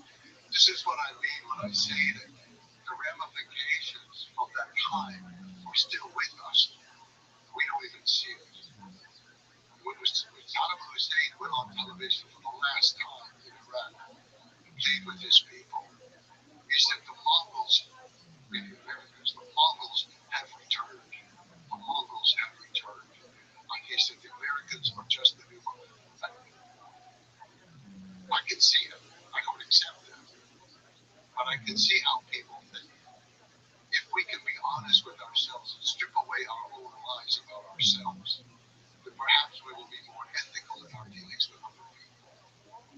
And there's effects that you can talk about. I mean, the unification of China, Mongols or otherwise, is a very important step in the history of China that permeates to today. And then there's a lot of stuff that we'll talk about. Decades of religious freedom, the postal network, the trade routes, all of this. There's a lot of progressive consequences of the Mongol conquest of the Mongol Empire. We'll talk about that. But let's linger on the heavier topic for a little bit longer. Like we were talking about Dan Carlin. He was critical of your work a little bit, showing it respect, but also a little bit critical as being a bit too emphasizing and focusing a lot of the positive impacts correctly and accurately, but not giving enough airtime for describing the brutality, the killing, the hell that is war. So can you understand his criticism? Guilty. I'm guilty. Steve Maddox. Yeah, Carl is a very smart man. I respect him very much. I like him tremendously. And he's right. But that is not what I want to stress. It's not that I want to deny the killing. It's not that I want to deny the warfare.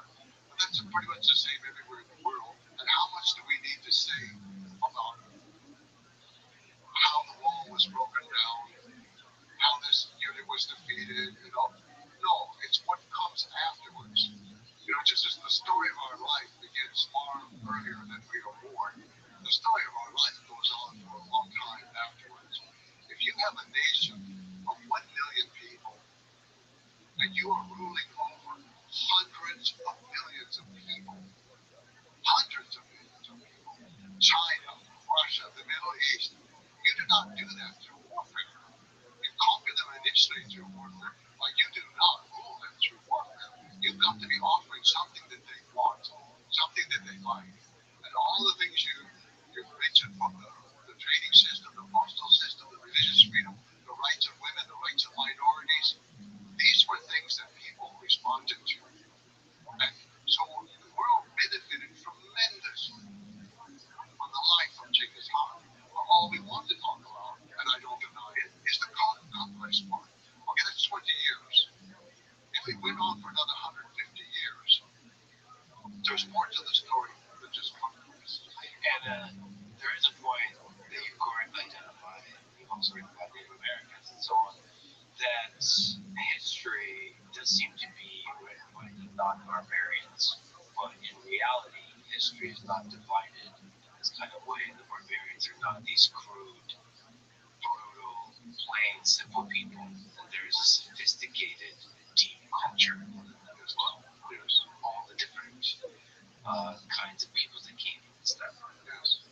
I guess if there's one thing that I try to do in my career of writing, it is to get us to recognize the importance of tribal people in the history of the world. We tend to have two categories for them.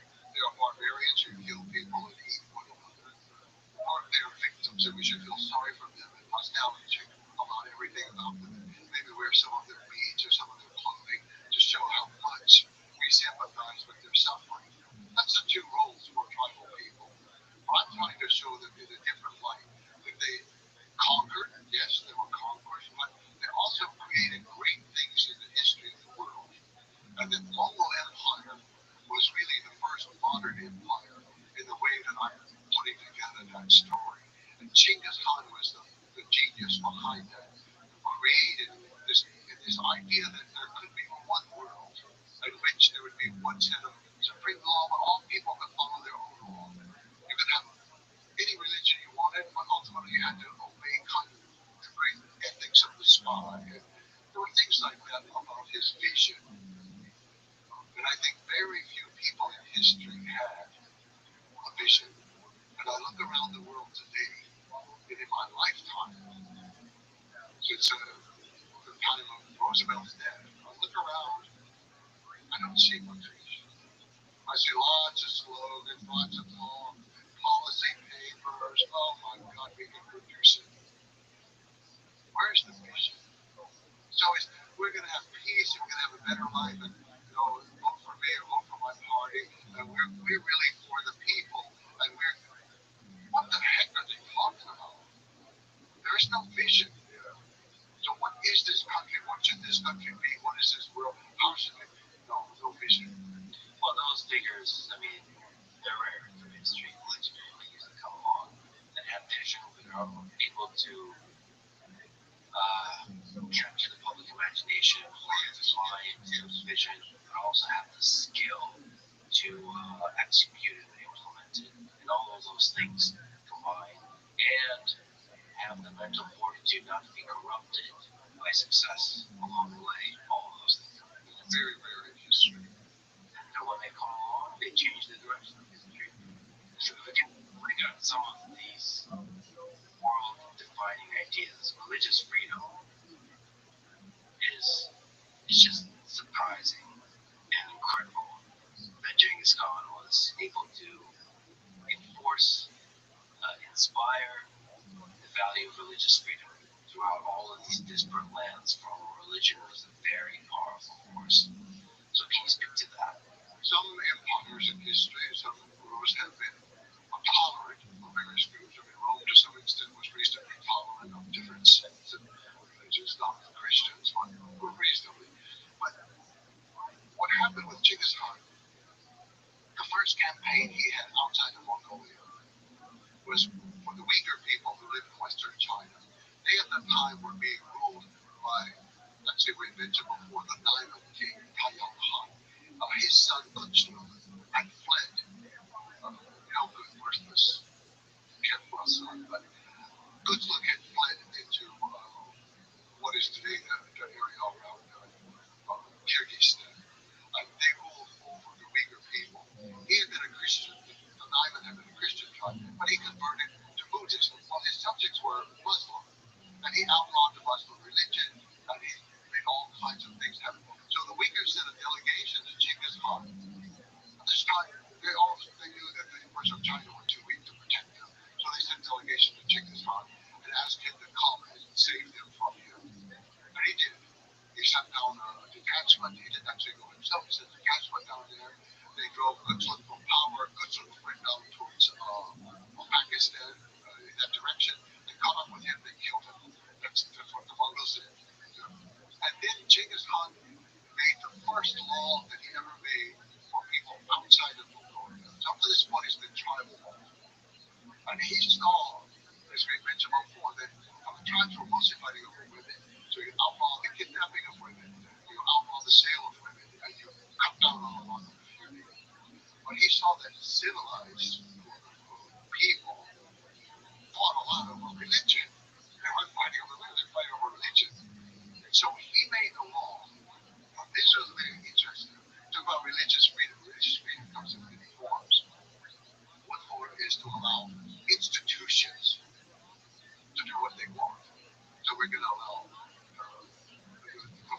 Christians and the Catholics and the Jews and the Muslims each to do what they want in the organized churches that they have. His law was not that, and it presumed that, it allowed that. But he said every person has the right to choose the religion. No one can stop them, no one can force them. The idea that it was individual choice, no one in history had ever thought of that. That it belonged to the person. I mean, that's a really, really powerful statement. That alone, I mean, that's why you talk about Thomas Jefferson being deeply inspired by Genghis Khan. That religious freedom, yes, of the individual, but it's such a powerful illustration, manifestation of just individual freedom, period. If you, in the world, in history, are allowed to practice any religion you want, I mean, that is one of the biggest ways to say that the individual is fundamentally free in a society. Yes. It was a great source of power for him also. I don't say that he did this because of some ideological reasons. Just like he didn't outlaw the kidnapping of women for ideological reasons. He didn't come to it through studying ideas of moral right. He came to it through practical experience of life. His mother was kidnapped. His wife was kidnapped. And he knew that that was a crime against every ethics that you can think of and every form of morality. That's why he did it. Not for ideological reasons, but practical reasons. It hurt people. It hurt people. It was the same with religion. He gave this right to everybody because it was going to be their own personal right to keep them from being hurt. And then that gave him tremendous support from minorities of many types. And so they flocked to him. Minorities after that, this was a minority effort of the Muslim Uyghurs. And then many people flocked to him for the same reason, for that kind of religious freedom. That religious freedom, and also the other things you mentioned, they create a stable society that allows him with a small army to administer a large empire. And also, I will say, in a more practical political way of thinking, he recognized the power of having a balance of power, like Shiite and Sunni, that both are going to be allowed equal rights. One is not dominant over the other. And Christians and Jews, they all have, well, that keeps the society from fragmenting against him or uniting against him. There's a kind of fragmentation that he's taken advantage of. I don't think that was his main reason, but I do think he was quite aware of that. That you give every religion the right. But unfortunately, the only religion he did recognize as a religion was Confucianism. He said, what do they do? The Taoists can do magic on earth, and they can give people magic formulas and cure it, or they have all this kind of stuff going on. Well, what did the Confucianists do? So some people could be Confucianists, that was okay. But he didn't expect all the tax-free rights. See, there was another thing. He dropped all taxes on religious institutions, all taxes. But since the Confucianists were not necessarily, but then of course eventually there was abused so much because the religions were then getting everybody to donate property. You can still use it. You can still farm your land, but it's ours. And now you don't have to pay taxes on it. You just give us some money. It got abused, but it started off as a good idea. And genuine, as I understand, maybe you can correct me. Of course, there's the practical aspect of those policies, but he himself was just curious about the different religions as well. As I understand, so he never chose any religion except the one for which he came. I guess. I mean, can you describe what he believed spiritually himself? It's interesting, is that after the death of Shirago, his grandson, Amiya, and the slaughter that followed that, he went through a new phase in which he summoned religious scholars of all sorts. Famous Zheng Zhang from China, who despised, but anyway, he came and all of his magic formulas and things, and then a bunch of various Muslim leaders came. So Genghis Khan was exploring all these different religions, and not just in a simple way. He had organized public lectures for these people, and public debates, not antagonistic debates, but discussions among groups of people who And suddenly this powerful man summons him, and he has to say, okay, well, explain your religion, explain yours. And even sometimes you can't just explain it in terms of your own scripture. What do you say to people who believe in it? So he was exploring, but no, he never changed at all. He was an animist, we would say. That's not the only term we know to use. Early in life, he worshipped that mountain where he took refuge several times. Wakan Hamdun. Wakan Hamdun was the great refuge of his life. He would go to the top, he would pray, he would take off his hat, he would take off his belt, he would stand there before the sky and pray. Also later on, they say this became rather dramatic. He would sometimes go away and pray to re-invade these people. So all of the subjects are waiting to hear what's God going to tell Genghis Khan when he goes up the mountain. So there are episodes like that, but he was very sincere. But I think what happened, Mongols have so many spirits in the water, the mountains, everything around it, that you have to know them personally. You pray to them, know what they like and don't like. Should you sing to them or should you offer some milk products or what do you do? You have to know them. When you get away from Mongolia, and this was a problem in China, they didn't know the spirits. This caused great consternation for the Mongols. You've got a land here and the spirits don't like us. They're hostile lands. We don't even know who they are. There are really spirits in China. It took a long time. And so gradually Genghis Khan, he's kind of moved from just the spirit of the mountain that he worshipped, which remained his main form of his work his whole life. He removed that to the sky. That was the one universal spirit. It was everywhere in the world. The sky was the same for every people. And so for the Mongolians in their language, the word for sky, and the word for heaven, and the word for God, and the word for weather are all the same. English. And so, or Mulchuchtinger in the case of the eternal sky, when they're talking about in their religious terms, the eternal blue sky. So he became more universalistic in this animist vision of the world. And so then the sky would embrace all religions, and all people were trying to attain the same form of enlightenment. Well, enlightenment is too specific a word, but the same form of moral life and guidance from the sky. He felt that each person knew morality. Each person could communicate and know morality within themselves. They didn't have to just be taught it by somebody from Hong Kong. And in fact, as one of his grandson Mohan said, you know, you people talking to all the others, to the Christians, the Jews, the Muslims, the Taoists, you people have your scriptures. You don't live by them. We have our spirits and our shamans and our drums, and we live by them. And I think it's true. It's just, and throughout this conversation, it's just blowing my mind. The kid from the Mongols that lost everything, right? Lost just at the hardest of lives. Is now, yes, a military genius, but also this kind of sage type character to understand the value of religious freedom. I mean, there is a cynical way to see all these things because he did awfully a lot of things that look like he's effective. And you're saying, well, the cynical way to see that is when he saw the value of promoting women in positions of power because they create a more stable society. And there's less power struggles and all that. But the reality is, there's a lot of things that look awfully progressive about things he's implemented, and they stayed. I'm not trying to say it in modern terms.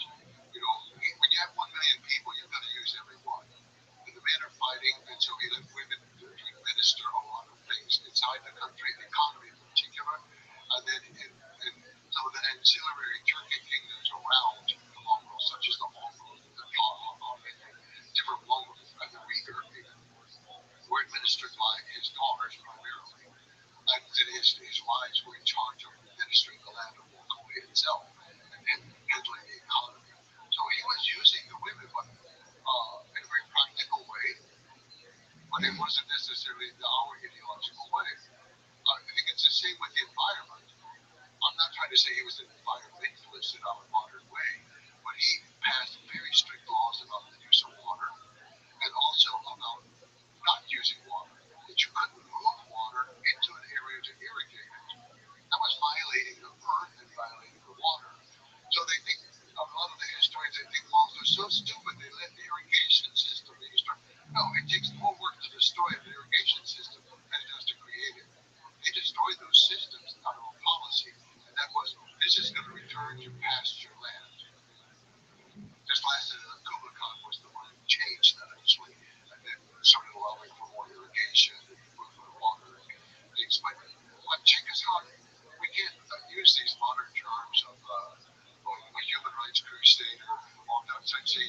Democrat, a moderate-sense, or environmentalist, or a feminist.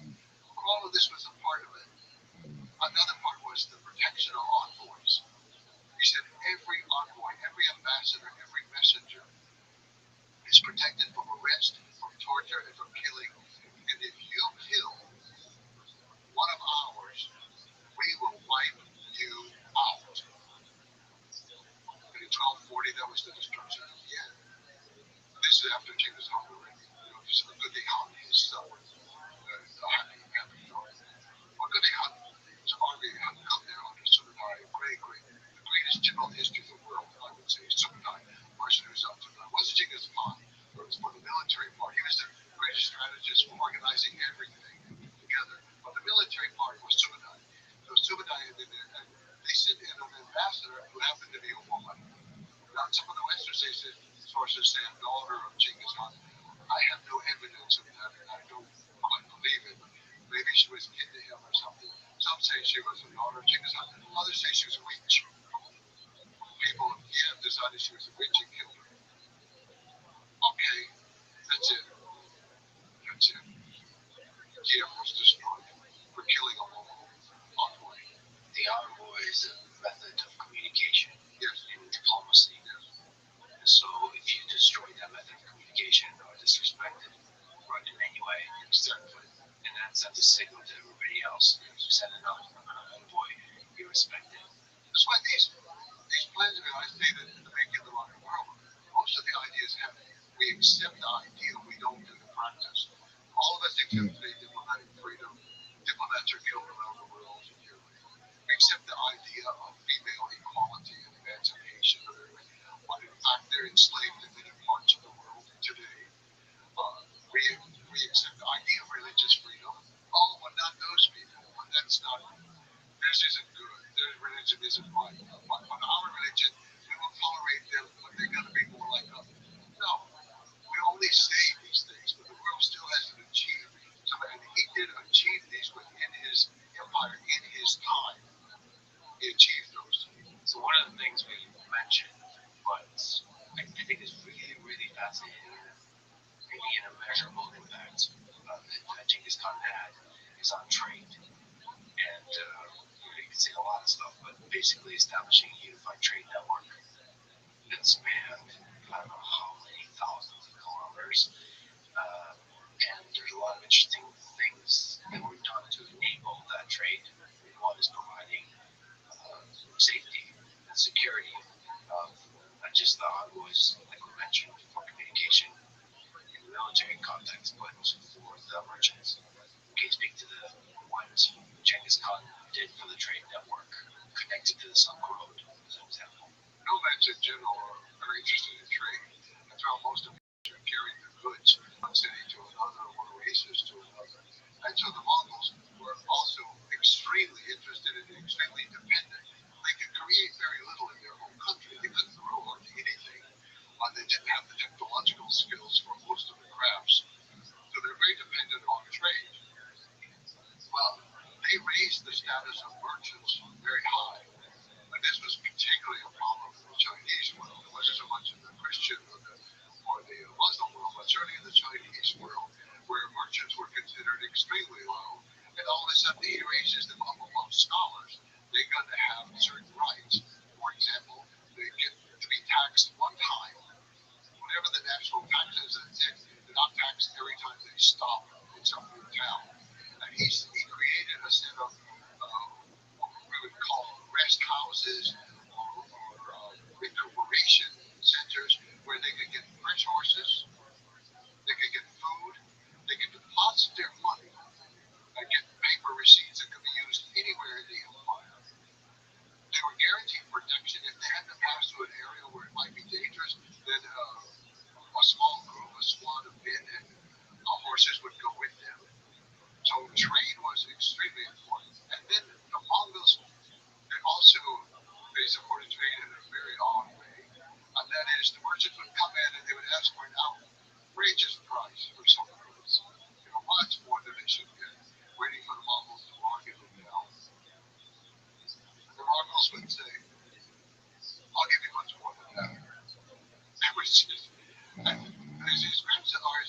then the Congress was asked, why do you do that? You got to stop doing that. Just as a Muslim financial advisor, he called in and told him, well, you got to stop paying more than people ask. And then they said, where's the money going to go? It's still in my empire. It's going to come back eventually, you know. And so they had a much different attitude with great respect. And I think a symbol of that is in the time of Kublai Khan, when we see that his uncle and father went to China and came back from China. And then on the second trip, Marco Polo went with him to China and back. They were safe the whole way. Their goods were safe. They came back with a tremendous amount of wealth. They were never harassed. And the mere fact that they could cross, it took 2 years, but the mere fact that they could cross the whole continent safely and come back, it was unprecedented. We really don't have any well-documented case of anybody, say, from China visiting Europe or Europe visiting China before the Mongols. But since Genghis Khan, there's never been a year without contact between these two guys. It was permanent. Once he created it, it was permanent. I think it's possible to measure the positive impact of that. Because it wasn't just trade of goods, it was also exchange, explicit or implicit, along the way, exchange of ideas. Whether that's exchange of technologies, exchange of like philosophical ideas, scientific ideas, technical mathematical ideas, all of this spread throughout and constantly circulating. Can you speak to that aspect of it?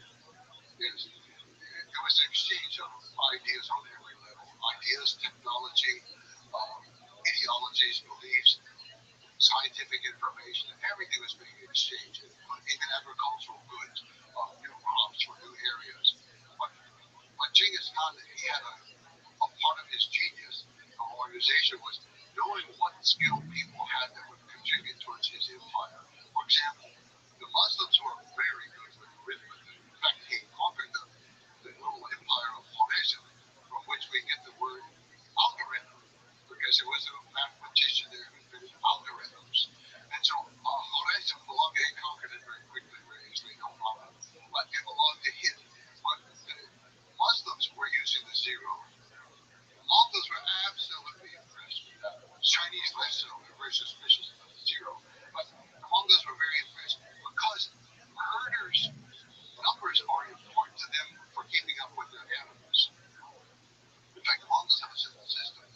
They reduce all animals to the number of horses. You can ask somebody how many animals you can have, and they can say, oh, 100 horses. That doesn't mean they have 100 horses. It's going to be like 5 cows count as 4 horses, 5 sheep or 5 goats count as 1 horse, 4 camels count as 5 horses. So they reduced it all down like that. The Mongols take the census of everything. That's one of the first things Genghis Khan did. And that was one of the demands he made of every place he went, is a complete census of your people. And every house had to post outside how many people, how many animals, what did they do, the occupations, all this information. So they needed good mathematics for this. The Muslims provided it. So they took the Muslims to China, these Middle Eastern scholars and all. Unfortunately, they were rather ruthless sometimes when it came to implementing the tax policies, but they became the financial advisors to him. Other groups of people had other roles like that, and he was moving them around constantly. And so, Hello, we had fellow a students of combination. history. Welcome to As I another said, he lecture in himself the had Jewish History Lab genius for series. combining We are now new beginning our elements of discussion of the Holocaust. technology. These But lectures it are created intended a new for kind of educational cultural purposes. spirit in which One of other the people were historiographic also challenges in combining studying the technology at Holocaust other is levels. defining And precisely being what furious, is it it was that no longer means heresy or the about the devil's Holocaust. work to bring in Are this we thing. talking So about we had the spread of the printing culture. overall We had the period of partial spread of persecution something that like Jews just suffered print through, money, as well as for other example. evils We had during the almanacs reign being of created terror after of printing Adolf that Hitler. combined different That could calendars and easily different take us back to information the early was coming along. 1930s. But Or are one we speaking about symbol something and more main narrowly form of focused, technology like was that, for the example, Chinese had gunpowder. persecutions that came along Only with it was the used invasion of for Poland in September fireworks, 1939? religiously. And then It's also sometimes quite the warfare was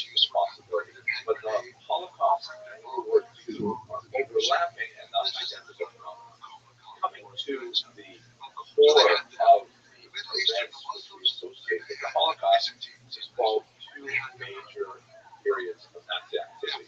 The period of the Einsatzgruppen and the period of the death camps.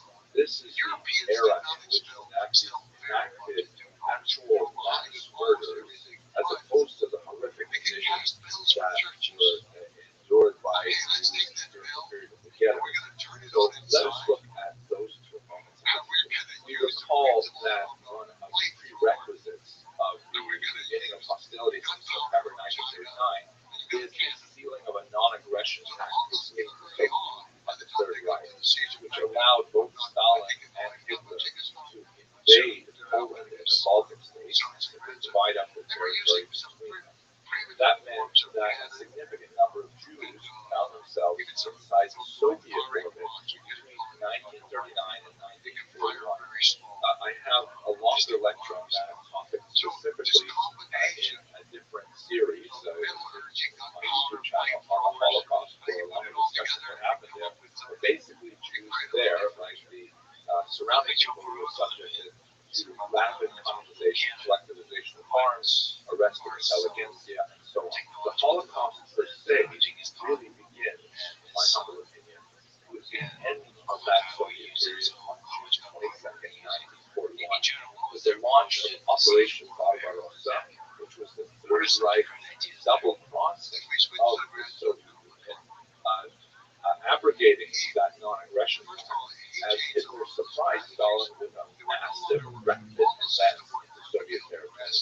Now, why that is specifically connected to the Holocaust is because behind the Wehrmacht, behind the regular army that was sent in to the Soviet Union, Hitler sent 4 mobile killing squads called Einsatzgruppen. And you can see in this map here, these 4 squads spread out throughout the territory of the Caucasus in the Soviet Union. And their task was not to prosecute the war against the Soviets, but to prosecute Hitler's war against the Jews. They would go into these local villages in the Stetla, Jewish townlets that dotted the countryside, round up the local Jewish population, along with other enemies of Hitler, such as communist leaders. The Einsatzgruppen would march these Jews and others out to local ravines. There were no dry riverbeds in the vicinity. They would have the Jews dig their own graves, and then they would simply shoot them by fire. This is sometimes called the Holocaust by bullets, as it represented a remarkably large number of casualties, civilian casualties of the war. Estimates range from 1.5 to 2.5 million Jews were killed in this war. Here you can see a map from the United States Holocaust Memorial Museum that gives you a sense of the scope of the townlets that were affected in this nature. Kiev, which was not a town but rather a large city, had one of the largest outbreaks of mass killings. 33,000 Jews killed in the space of 2 days. The ravine called Rabbi was used for a much larger number of Ukrainians and other components of the Third Reich who were coming back. The so-called Holocaust by bullets, however, proved to be a very inefficient and psychologically a very interesting form of nationalism. So the Nazis looked to a new way to rid themselves of their Jewish problem, so to speak. This was discussed at an important conference that took place at a resort in Wannsee on January 20th, 1942. Note the rather late date. The war began in 1939, Operation Barbarossa, which represents the first mass killings of Jews. The only thing that comes close to it before that would have been Kristallnacht in 1938, which had about 260 Jews killed. Now we're talking about hundreds of thousands, even millions of Jews killed in Barbarossa. But that was not fast enough for Jews to hard on the psychological makeup of the soldiers who were engaged in these killing plots. So at Wannsee, this conference, which was chaired by Adolf Eichmann, shown here, they drew up a list of all of the Jews in Europe, and a terrifying list, in my humble opinion, perhaps the most terrifying document which survived the German archives of the period.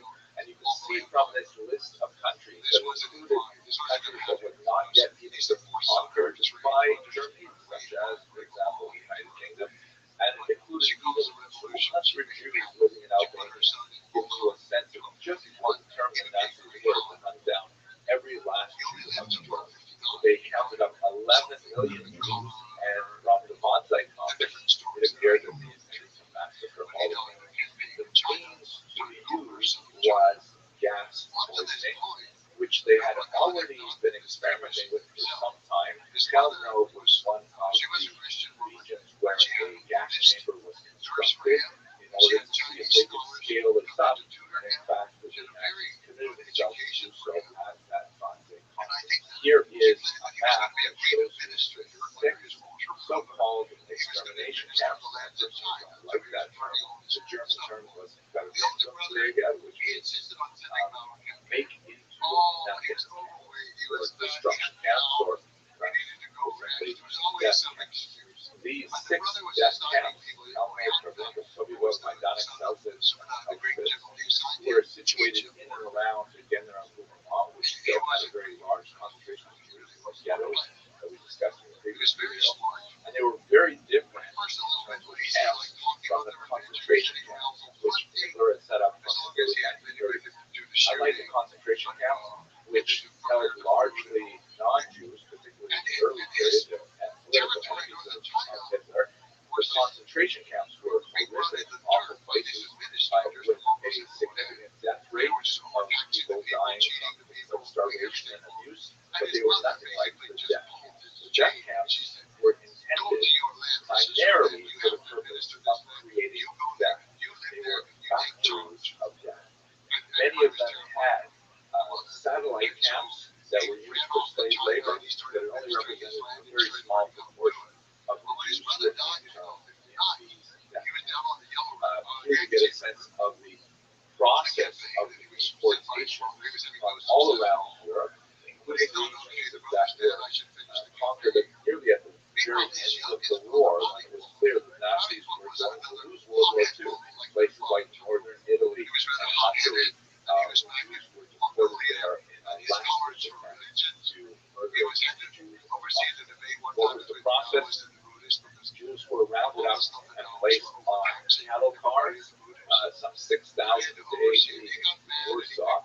And when they disembarked, often after a terrifying and horrific long journey from places as far away as Paris, where many of them died actually en route, they disembarked and they were subject to selection, where those small numbers of Jews who were deemed to be healthy enough to work in a slave labor camp were isolated and sent away to those satellite camps. The vast majority of the rest of the Jews were shorn of anything that could possibly be of value on their persons, not only their personal belongings, but also their prosthetic limbs, eyeglasses, gold teeth, even their hair was taken from them. And they were sent to these gas chambers where they were made to think they were being sent to be lice removed from their bodies, which is very common in many of these camps. In American slavery, they would use DDT to try and remove lice from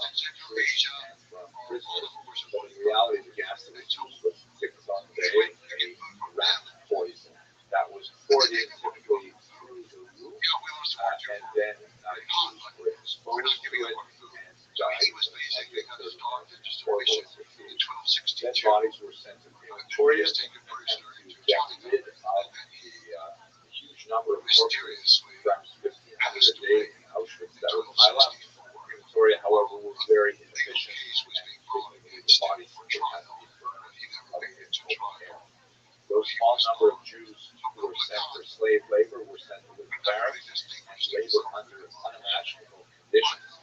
The vast majority of them died within a very short period of time because they were considered disposable. But those Jews who survived the Holocaust in these camps were typically the Jews who were not immediately processed for gassing, rather managed to live because they were sent for slave labor.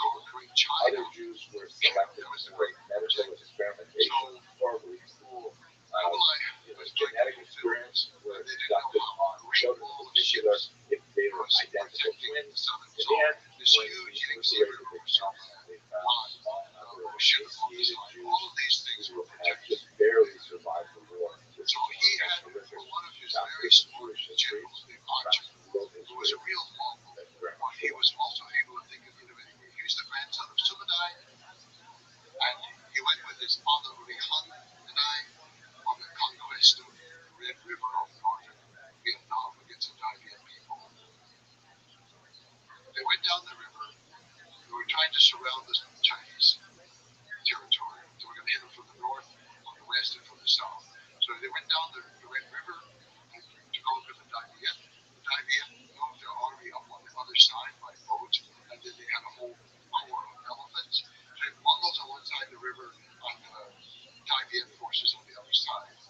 Oriangadai was a smart man. Our genius was smart. He already knew from campaigns in guerrilla that the only way to rout the elephants was with flaming arrows to the feet. That was it. But he recognized that they came up on boats. Mongols didn't like boats. They crossed the river on boats. They wanted to do something organic. A boat was like a cart. A cart belonged to a woman. It was a floating cart. I am not going over a floating cart. I'm going to ride a goat skin across the river. So he's assigned one detachment. You have to burn the boats so the Thai Viet cannot escape when we around the elephants. Well, the war battle got started. The elephants are running wild. All kinds of chaos is going on. The group that sent to burn the boats, they're Mongols. They want to go to war. I heard a bunch of women's cars. It's just not, point. So they go and join the battle. They leave the boats. Well, the Mongols won the battle. But the Thai Viet forces go to the boats and sail back to what's now Hanoi. Then they evacuated the city, took all the food, everything out of the city, and they disappeared into the Delta. The Mongols arrived, they conquered, quote unquote, Hanoi, the capital city, and they had nothing. They won every battle, they lost the war. They retreated. Aju was the son of Hankadai, and he saw all this happen, and he recognized the importance of water and boats, and so he knew. And he spent his time studying the Yangtze River and every little river around it in the cities. The crucial thing he saw was the cities are heavily fortified on the land side. Because invasion comes from the land, and they expect this little line of boats to protect them. The water, and so the city walls are weak, the defenses are weak on that side. That's where we have to attack. So how? They set off to Ilkhanate, to Persia, where Genghis Khan, his uncle was now dead, and his cousins were ruling there, or his nephews, cousins there. So they sent over engineers to build a special kind of trebuchet catapults. And they had to play around with it to adapt it for a boat, because they were usually made for stable ground, but they adapted it for the boat and for throwing heavy things, and also for some incendiary bombs. They developed it. They attacked the first city, it fell. They attacked the next, it fell. They had something that was working. They worked their way down the Yangtze River, destroying city after city with this navy, and then the army would move in after the navy had broken down. So this is a catapult on a ship. Catapult on the ship, but it's we call it a shape. It's kind of a catapult. So this is an engineering solution for peoples who are deeply uncomfortable with boats. Yes. And they've accepted it. Yes.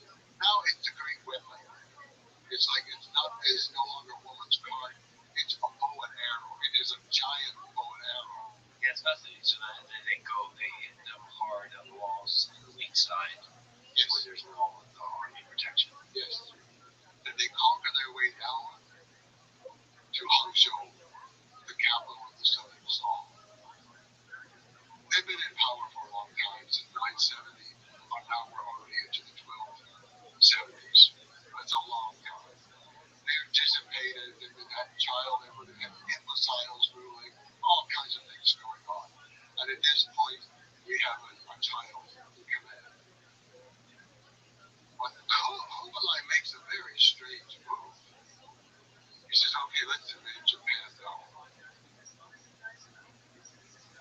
And they go, what? We're fighting against the Song Dynasty. And most people ascribe it to all kinds of things, but I think there was a great logic to it. One was he had abolished his grandfather's policy of defeat and destroy until they are no more.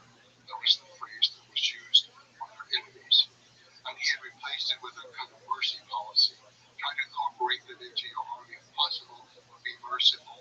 He did not want to destroy, and he was not. He had a lot of defectors coming in, and because the Mongols prized people with skills, a lot of very clever people with shipbuilding and engineers, and these people were flocking to the Mongols, whereas the scholars were all hanging out in Guangzhou doing calligraphy and poetry and having contests over who could sing or paint. I don't know what the scholars do.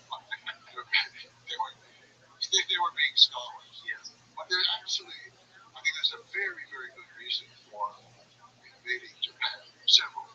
The main one was to cut off the supply of sulfur. They needed it for gunpowder in South China. They lost their sources in northern China when they were driven out. They got it from Japan. It was a great source. But I think there were other reasons. If they could trade, they could also perhaps flee to Japan. They don't want that to happen. I think there's this idea of, like, kill the chicken to scare the monkey. It's like, okay, we'll go do this, and then maybe they'll just surrender down there. They see us going to Japan. Well, it was a total event. We've got a bunch of ships that are mainly wait on the river and ride along the coast, and you're crossing some treacherous water there. And the Mongols basically just did not know what they were doing. Okay, you can arrive with trebuchet and you can throw grenades at the beach. It's not really going to do a lot of damage. It might scare a few horses, but you're not destroying cities. And the Japanese cities were they weren't there on the beach waiting for Mongols to come invade. So he failed in that invasion. So we should say that this is the time of the samurai, right?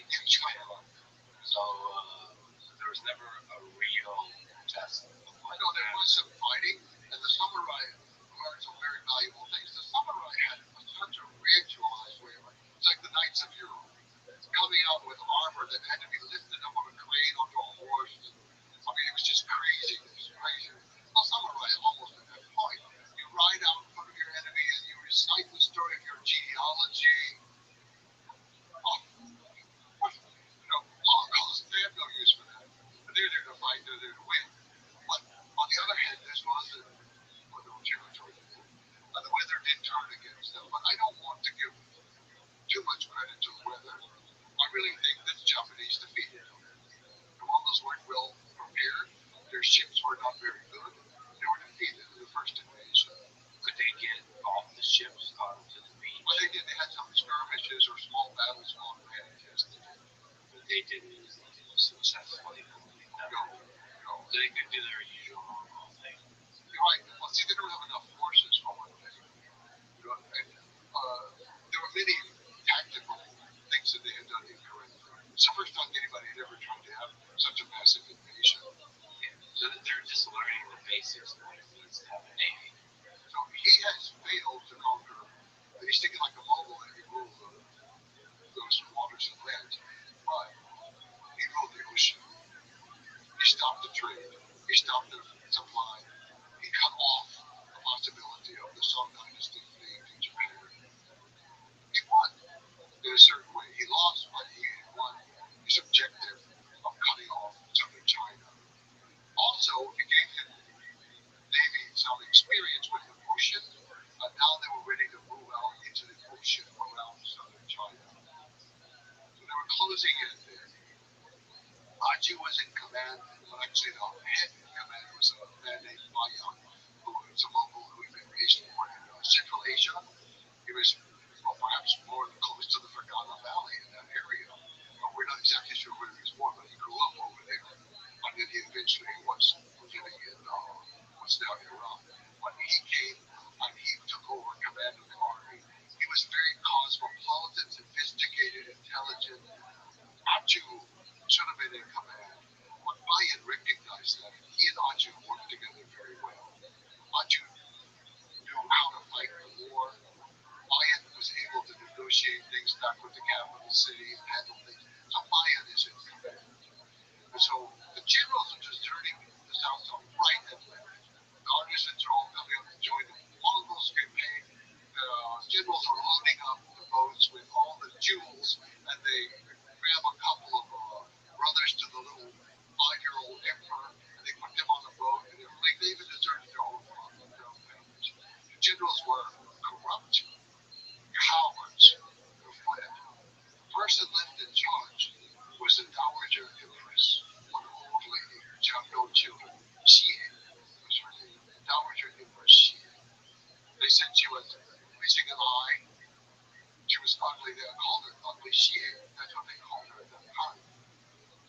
She was in charge.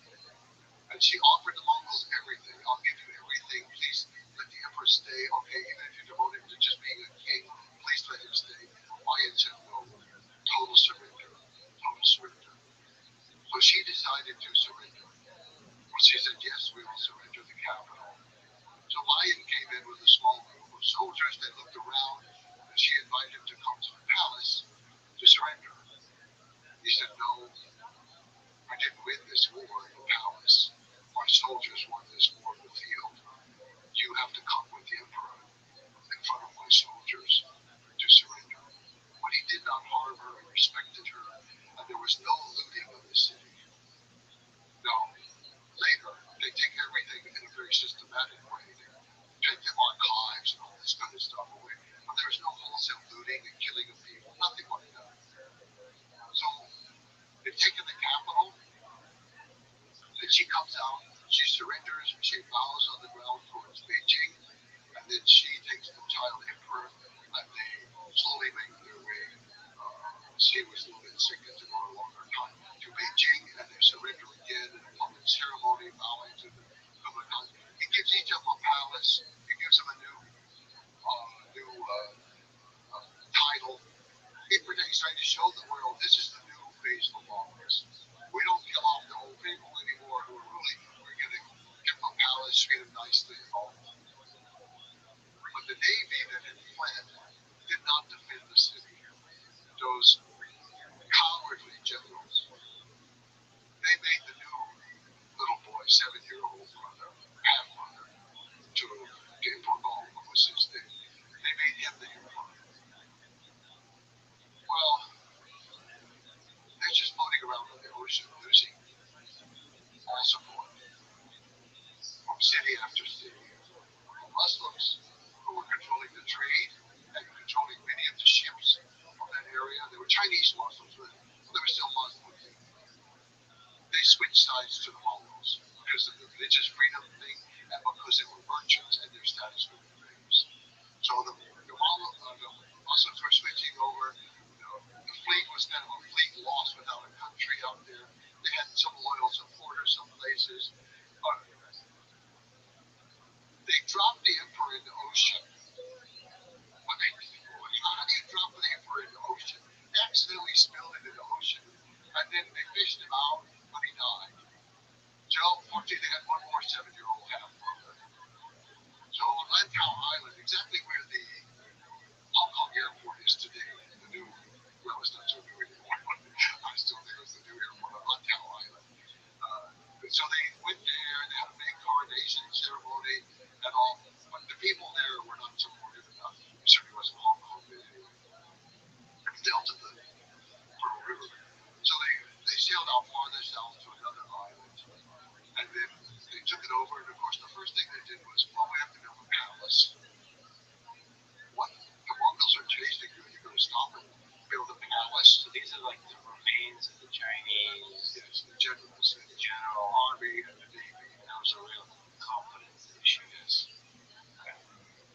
So we're going to protect it with the Great Wall of the Sea. They chained together the boats across the region to the harbor. And they put the palace boats, so-called, in the middle. The generals didn't trust their own soldiers enough. So they made all of them leave the island and go to the boats to fight the Mongols. The Mongols arrived over and over and over. They asked them to surrender. You won't be harmed, all this kind of stuff.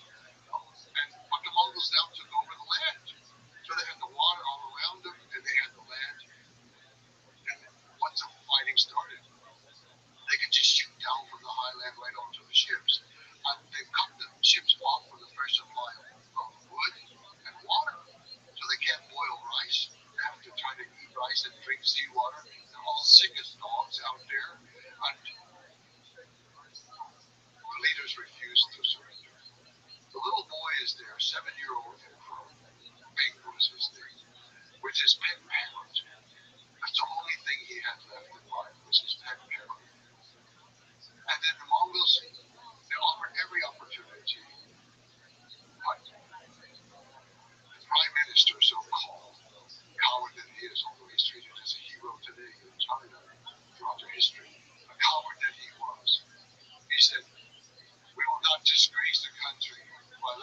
capture the emperor.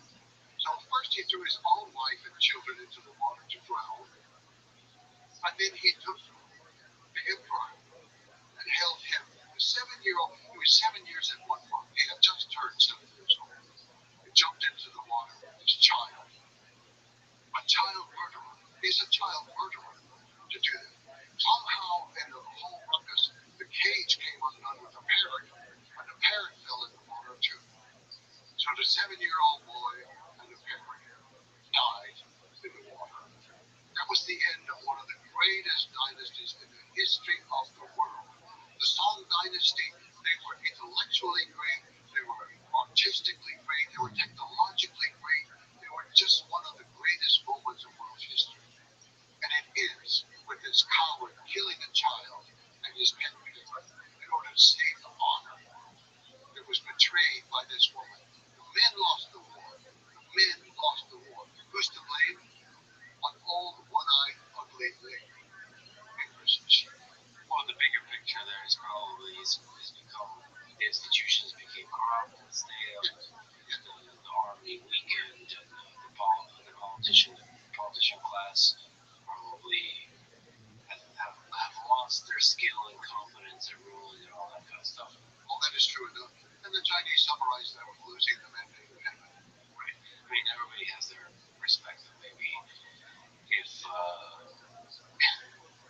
the way you told the story has a very kind of objective sort of way of revealing the absurdity and the commonness of it. But there's probably the Chinese perspective that they tell the story and some kind of and maintain honor to the last moment.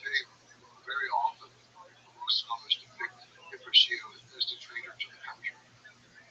Because they know that boy lived on for another 45 years. And so she did not betray the country. She protected the emperor that she was supposed to protect.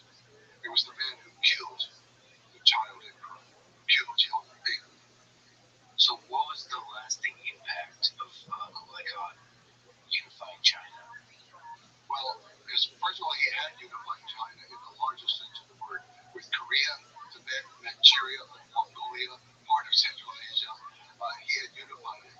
But he did so at the expense of his empire. They didn't recognize him as the great emperor. There was great opposition from the Golden Horde of Russia, and also from the central region, which is called the Chagatai, the descendants of Sakane, second son, Chagatai Empire, and then from the Ilkhanate of Persia. These are the different fracturings of the Mongol sons of Genghis Khan. But only the Ilkhanate was still loyal to him. They're so far away, but now he has a navy. But this is, even the 4 pieces, the whole thing is gigantic. 80 million pieces are gigantic. So, it's very hard to keep an empire this size together. When he had China, it was unified under him. And then he sent out the first expedition to sail directly to Persia. There had been trade all throughout thousands of years, but it was using port to port. Different merchants shipping goods. No, he organized a great fleet to send a queen, a princess to become queen in the Ilkhanate to marry the Khan of Persia. It's Persia and Azerbaijan and Armenia and Iraq and part of Syria, all of that area. So he said organize this, and it so happened that Marco Polo was ready to go home because they knew Kublai Khan was about to die. In fact, they only had about 1 year left. They wanted to get their riches out before they didn't know what was going to happen. This is a new dynasty. They've been in total control of China for 1 generation, and they didn't know what was going to happen.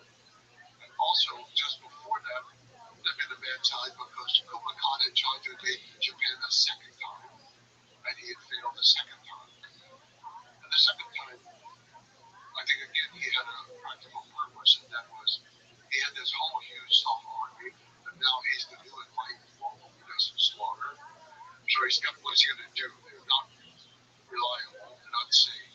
So he sends a bunch of them up into the Amur River, which is the Russian Far East, or we call Siberia English, but the Russian Far East, Amur River. He sent expeditions up into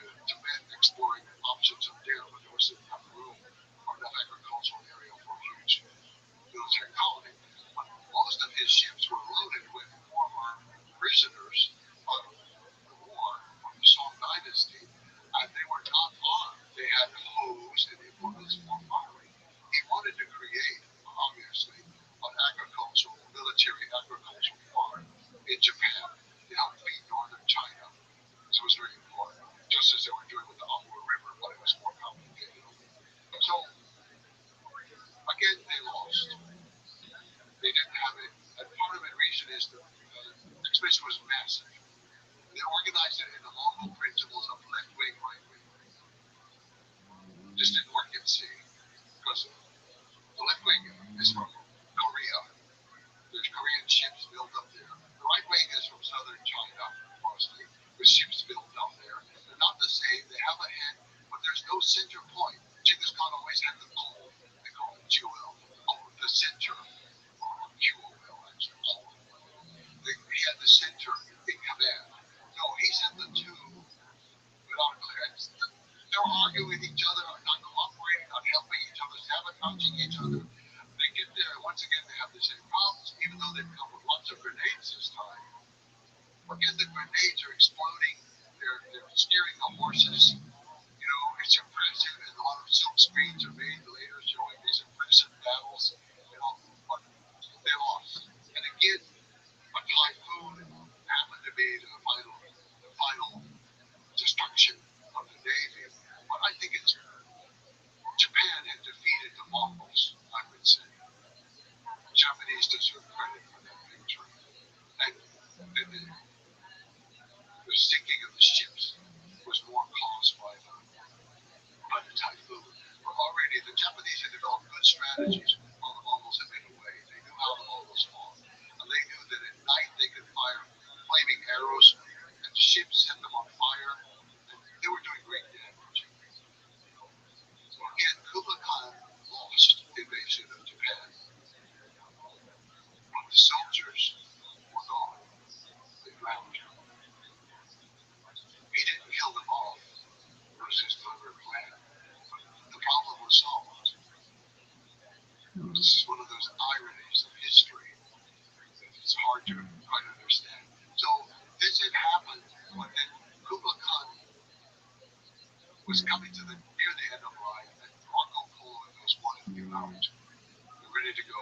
And Kublai Khan allowed them to sail on this expedition with Huxchen was her name, Princess Huxchen, to go to Hormuz. And so they went, and that began a whole system of trading back and forth, back and forth. Kublai Khan died. Soon after that, his grandson, who is not so well respected in history, because he's often called a drunk, but his name was Timur and Titu. But he wasn't drunk when he was young, but his grandfather had him caned a couple times in public, and he cured him of drinking. And actually, he was not a drunk later on. And first he knew, reassembled the Mongol Empire. He did. The Golden Horde declared loyalty to him, recognized him as Great Han, as Emperor of the whole empire. The Chagatai of Central Asia, they declared loyalty to him. The Ilkhanate was already loyal to him. They all declared loyalty. He had reassembled the empire, and he had the greatest navy in the world, and he sent out envoys to every place they had attacked or traded with to say, that era is over. We're no longer attacking anybody. We're changing from conquest to commerce. We want to trade with you. Come to China. Bring your goods. We're going to trade with you. He instituted it. Was short. Unfortunately, it didn't last forever. I wish it could have. But it was a great era of exchange of all kinds of things going back and forth, all the way to Africa, across Hormuz, and connection to Somaliland, and some people said Kenya already at that time. I'm not sure. Very wide, very wide. So technically, he ruled over the largest size the Mongol Empire ever had. yes, but actually, the Golden Horde of Russia, they were quite independent by now, and he let them be independent, but they weren't loyal to him. And they were still exchanging back and forth all kinds of things. So there were Ossetian soldiers in China. They had a whole contingent of Ossetian soldiers there, and from Russia, from the Caucasus areas, from Russia. And how did they communicate? Are they using like the postal service again to literally deliver the letter? Over time, those groups started intermarrying. Well, they were allowed to intermarry. The Chinese were not. They were intermarrying with Mongols, and they were switching to Mongolian language slowly. At first, I don't know. It's not clear. But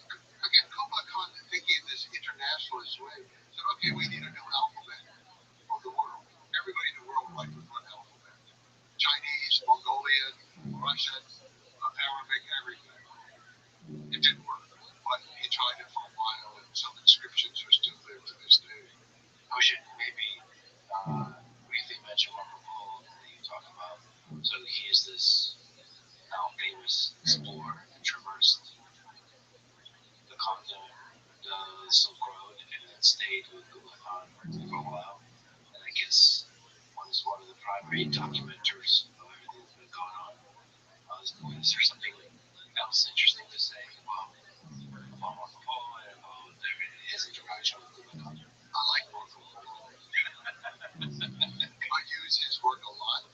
I find him very reliable in the areas where he's not reliable. You can kind of tell because he wasn't there. But the places he was, he recorded a lot of stuff. So I'm very much indebted to him for a lot of things because with something like the Princess and also another fighting princess from Central Asia named Kuzma, he wrote about that. But I also needed other sources, so I found Chinese sources or Arab sources or something else, or Persian to support it. And I really felt a lot of confidence with him over time. But pieces were romanticized, and you have to always discount it, but it's very good. However, I believe the best work written about Marco Polo, aside from his own book, which was actually written by Rothschild'S, dictated in prison in January. In the 20th century, Eugene O'Neill wrote a play that became a comedy on Broadway called Marco Millions. That was both a play on what he was called El Milione, the million, because he had talked about cities of millions of people and about money in the millions and things that people in Europe just couldn't believe could happen. He then published his whole play as a book to show people what he really meant. And it was an ironic look at capitalism, because this is 20th century already, versus the idea of a philosopher king, which he saw in Kublai Khan. And so Marco Polo becomes a symbol of capitalism, not in its worst, but in its most basic. And that is like the princess in the story. This is not in real life. This is in the play written by Eugene O'Neill. I think it captures a lot.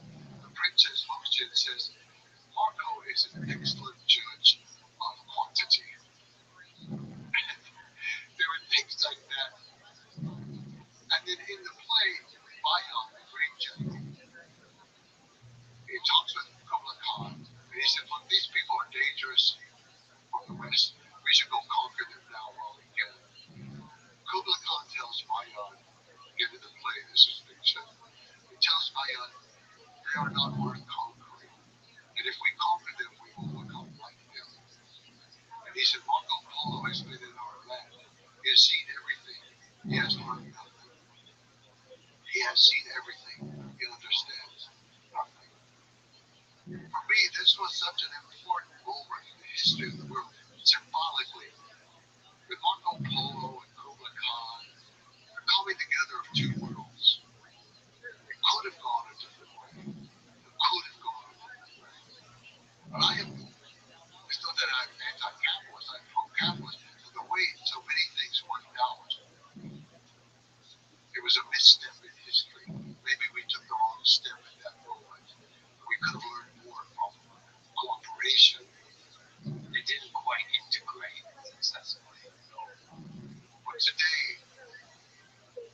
we've returned to that. I think the East and the West are confronting each other again on more equal terms. For a long time, the West was so dominant and the East was so downtrodden by colonialism and other things, and internal rot and other things. Today, there's not necessarily equality, but there's more of a balance. And which way will we go? And again, there's a lot of room and a lot of energy for division or misunderstanding versus integration. Like the East is demonized in the West. And one of the great regrets I have that I hope to alleviate is just how little I understand China in the East. Just sort of not just from economics, but politics, reading a few books, but like the way you understood and felt the Mongolian steppe, like understand the Chinese people in that way, because it does feel like from that understanding there could be integration. my work is often classified as Chinese history, which I think is ironic because for me it's always Mongolian history.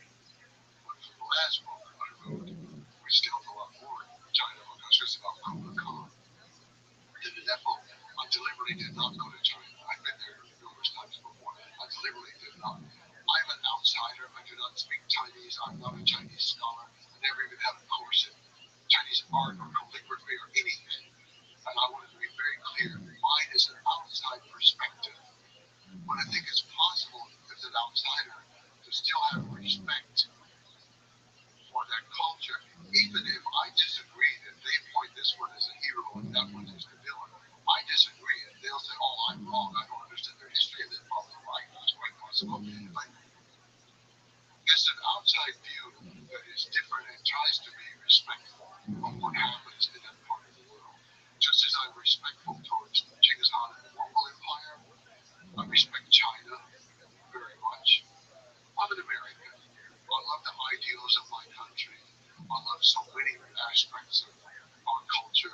There are many aspects I don't, of course, because it's impossible to love everything, even about the members of your own family. And I do hope that through understanding one another, or just making an effort to understand, even if we understand wrong, we're incorrect in it, just to make an effort to understand will help us a lot.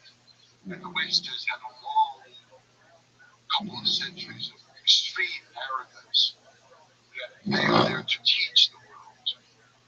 And I sometimes dismayed. I meet these young people all over the world who've come to help. They're an NGO, they're going to teach the people how to take care of the environment. They're going to teach the women how to exercise their rights. They're going to bring in microfinancing to help liberate people. We are arrogant beyond words. We need to be a little bit more humble and try to put ourselves on an equal basis with some of these people, not a superior basis. Beautifully put. How did the Mongol Empire come to an end? How did it fall? Despite the fact that Timur Khan had united the empire, at least symbolically, all of it, and they had the trade going on, the Mongols never adapted well to China, and they began having problems in different areas. So in some areas of the world, they became more like the local people. So in Central Asia, they became Muslim, and they got more absorbed into that world. They broke away from the local examples from before.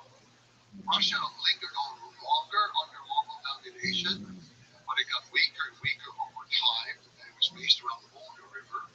They weakened to the point that they just became a tributary people minority within the Russian Empire. But the Mongols had the framework for empire for Russia. That's something the Russians don't want to hear anymore. They want to hear me criticize the end of the Song Dynasty. But it is true that even Yum is the word that was used for this postal system, and that's the ministries today in Russia. There are many, many other things in Russia. Just even Malchin is a herder. Mal is a person, an animal, and Chin is a person takes an animal. It's all kinds of influences in Russia that some people want to deny, but there's always a great, powerful strand of research and scholarship in Russia that supports this understanding of the Mongols, and I depend on them tremendously. It's not just Bulgakoff is one of the famous ones, but he was a little bit too romantic with his ideas and all. But I depend upon a lot of the research done by Russian scholars and by early German scholars in the 19th century under sponsorship of the Tsar. So I depend on that work. So it had a great influence there, but it was weakening. So bit by bit, 1368, the Mongols had become so weak within China that they were overthrown. But they weren't absorbed into China. The Mongols have been there since 1215 to 1368. They packed up, went back to Mongolia. It was just another seasonal migration. You know, tell the UN dynasty, we're not giving you the seals. We're not acknowledging the thing. And they never did. Throughout the whole of the Ming. In fact, they went down one time and captured the Ming Emperor, took him back to Mongolia. And then they tried to ransom him. And the Chinese said, no, we're going to appoint another emperor. So the Mongols decided, okay, the worst thing we can do to the Chinese is give them back the old emperor.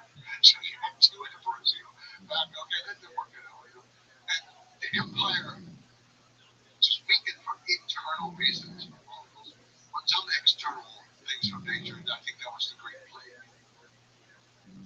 Everything in history, everything that's good comes with something underneath it that's bad.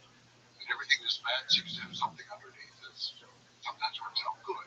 Anyway, but this great system that united, it's called the Yang that it united everything. People could move back and forth quickly, that it could also take the plague out of southern China into all parts of the world. And I do think that's what happened. And the plague destroyed the Mongol system. And if all of these people are ruled by Mongols because they're benefiting so much from the system, and now the system collapses, you don't need the empire anymore. So it just fell apart after 1368. The empire just fell apart. And most of them stayed in Persia and Iran, Afghanistan. The Hazara people are still descendants of the army there. And then in Russia, some of them stayed, but then finally, at the time of Catherine the Great, a lot of them were returned. So they had been there for hundreds of years, and then they returned to Mongolia in the 1700s. And so many Mongols came home. They were still Mongols, despite hundreds of years of exposure to other cultures. They came back to their tent, squatting around the fire and drinking fermented milk and eating dried curds. It's interesting that the Mongolian spirit is so strong that it persists through centuries. And they just return right back on the horse, riding, and even there. Well, it was actually very difficult because they were a little bit lazy and they weren't so good with doing the tasks. And so it became difficult actually to support so many people coming home and eating up all the animals. The Mongols in China had been used to just eating. They hadn't been producing much for 150 years.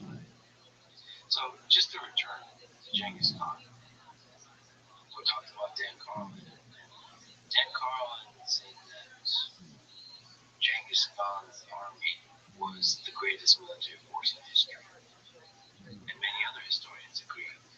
Before rifles came to popular use, Genghis Khan would basically beat every single army, including Napoleon. And you mentioned the samurai, the whole formal setup, same with Napoleon. There's a whole, there's several hours to set up the chess pieces on a military board. I mean, you can just imagine what Genghis Khan and the dynamism, the speed of everything, what that would do to Napoleon. So I guess the question is, where do you agree with that notion that Genghis Khan's army is the greatest military force in history? Short answer is yes, absolutely. No other power in the history of the world has conquered Russia and China and Persia and Central Asia and Turkey and Korea. No power in the world has done that. Not Alexander, not the Romans. Nobody will ever do it again. Nobody's going to conquer China and Russia again and rule both countries. It's just not going to happen. What lessons do we take from applicable to modern warfare? Well, I think there's a very good lesson. And the Mongols took Iraq. They took Baghdad. They held it. The Americans, we followed the exact opposite strategy of the Mongols. Mongol strategy is first you take the countryside. They're country people. They think in terms of countryside. You take the countryside, you occupy the countryside, and you cut off the city. It cannot live without the countryside. And that's how they did it every time. They would come in, as I say, in some cases, two years in advance to clear people out so they would have room for their horses and have pasture for their horses and all. And you take the small towns and then the small cities, and then the last one is the big city. Americans, they said, no, we're going to take Baghdad, we're going to bomb Baghdad, we're going to have this shock and awe, we're going to go in, we conquer the country from Baghdad. So they go in, they get trapped in their little tiny green zone. They never conquer Iraq, the strongest army in the world. You know, this is something that worked in Europe. World War II, yes, we bombed the cities, and we took the city because that was a city, the center of production for the modern era. But the countryside is the place that produces the food. The Mongols were very aware of that, and supplies the water. You cut off the water from the city, you cut off the food from the city. What's the city going to do? They're going to surrender. The Americans were applying something that worked in Western Europe to conquer Germany. It did not work to conquer Iraq or Vietnam or even Northern Korea or Cambodia or Laos or Syria or God knows, it worked only in Grenada. I think that's the only, in my lifetime, that's the only successful war we had. Lasted a couple of hours, we went in, conquered a little tiny island. Otherwise, we've been chased out of every country. We've lost tail between our legs. We dropped more bombs on Cambodia than we dropped on Germany. It's hard to believe. Hard to believe. We dropped more bombs on Cambodia than on Germany. We did nothing. Because Germany could destroy the cities that people surrender. Dresden's gone, Frankfurt, Würzburg, Berlin. In Cambodia, you could bomb the countryside forever. You could kill the people, and they did. You could use chemical warfare, and they did. And you could still go into the eastern part of Cambodia, and you could go to large areas where you don't hear birds singing because of their chemical warfare of American bombs.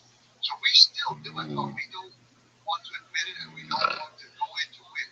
In World War II, the Americans did have unconditional surrender.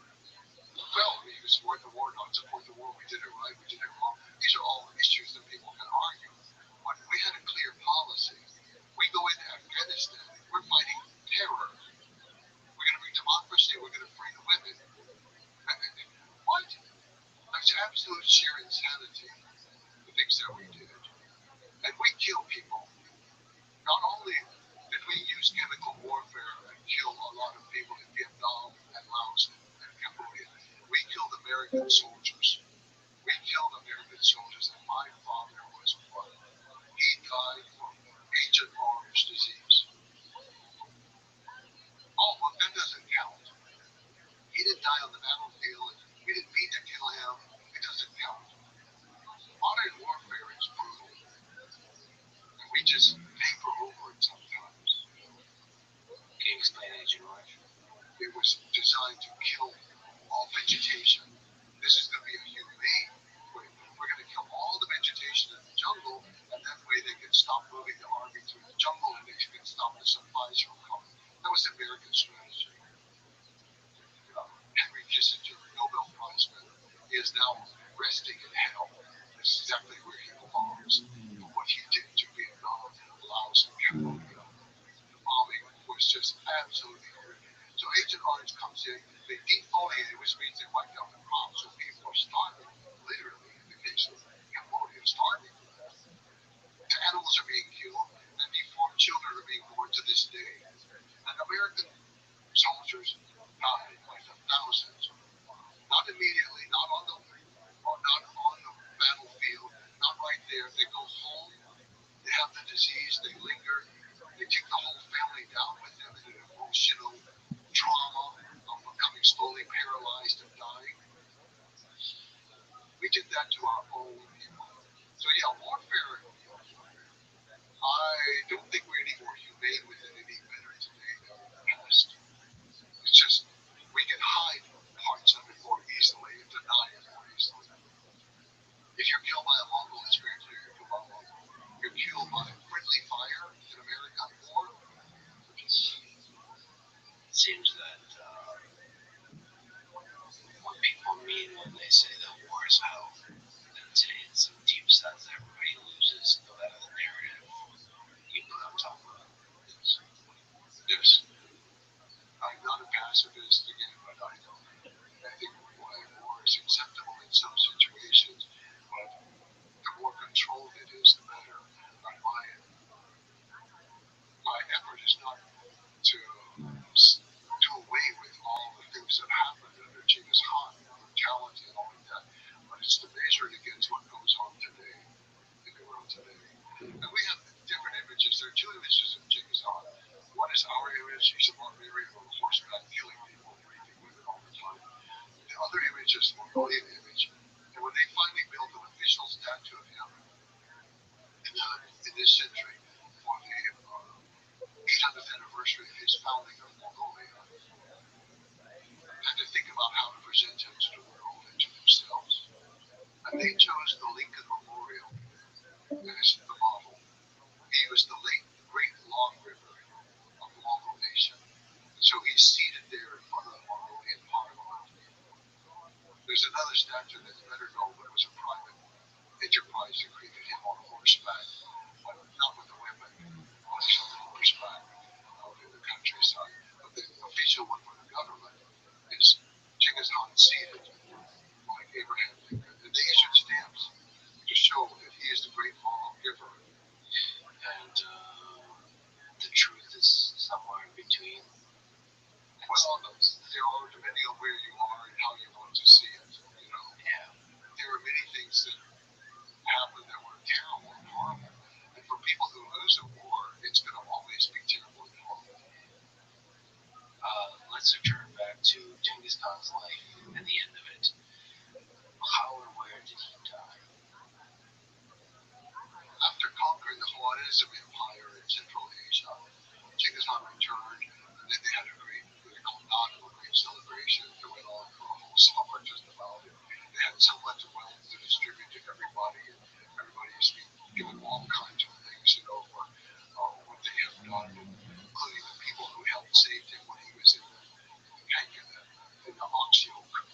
They were rewarded. Everybody was rewarded. It was a great time. But the first place he had attacked outside was the Taku nation, and they had sworn allegiance to him. And then when he went off to the Middle East, they refused to send troops. He didn't forget that. He's going back to the Taku nation, and he's going to conquer them again. As he was crossing the Gobi, which takes a while, and crossing the Gobi, he was distracted a little bit by hunting the hulan, which is the wild. We say the wild ass, or I used to say wild horse. It sounds a little better. The hulan, say hulan of the Gobi. He was off hunting hulan. He fell from his horse, and he injured his leg very badly. And he seemed to decline from that point, and it took some number of months before August of 1227. It was very much near the end of life. You can read online the exact date. It's all very specific, but the truth is we don't know exactly which day he died at that time, because one of his wives was running the camp, and they were keeping it secret until the defeat of the Tangut was completed. The Tangut offered all kinds of things for the Mongols to go away again the second time. And Genghis Khan told his family no, accept nothing. And then when they surrendered, you kill the royal family, kill them all. So that the idea, they were Buddhist people. The Tanguts were Buddhists. And the idea was usually you can be reborn into your own family. But he said, no, you kill off the whole family so they can't be reborn. So he died there. How was his successor chosen? The succession issue was always difficult. He did not have the right to appoint a successor. That was not the Mongol way. He could nominate somebody. So before he set off for the Middle Eastern campaign, one of his wives said to him, even the biggest tree falls. You've got to make a plan and talk to your sons about the future. So he did. He called the sons together. So this is the oldest boy who was born while the father was allied with his Anna, Solomon, and he was the visitor Zutch. And then the next one was Chagadai. And the next one was Kukunde. And the next one was the father of Kublai Khan, but he was still alive at this point. So all four of them came. But Genghis Khan explained to them he wanted to talk about the succession and to get some consensus from them about the succession. And so he said, Mongols always call on people to speak by order of age. They also serve tea or food, anything by order of age. It's always the then till now. So he called first on Zutch. And he said, what do you say, Zutch? Genghis Khan favored Zutch. This is the one who was questionable paternity, but he always favored him. The youngest Tula was too hot-headed. Kukunde was a heavy drinker.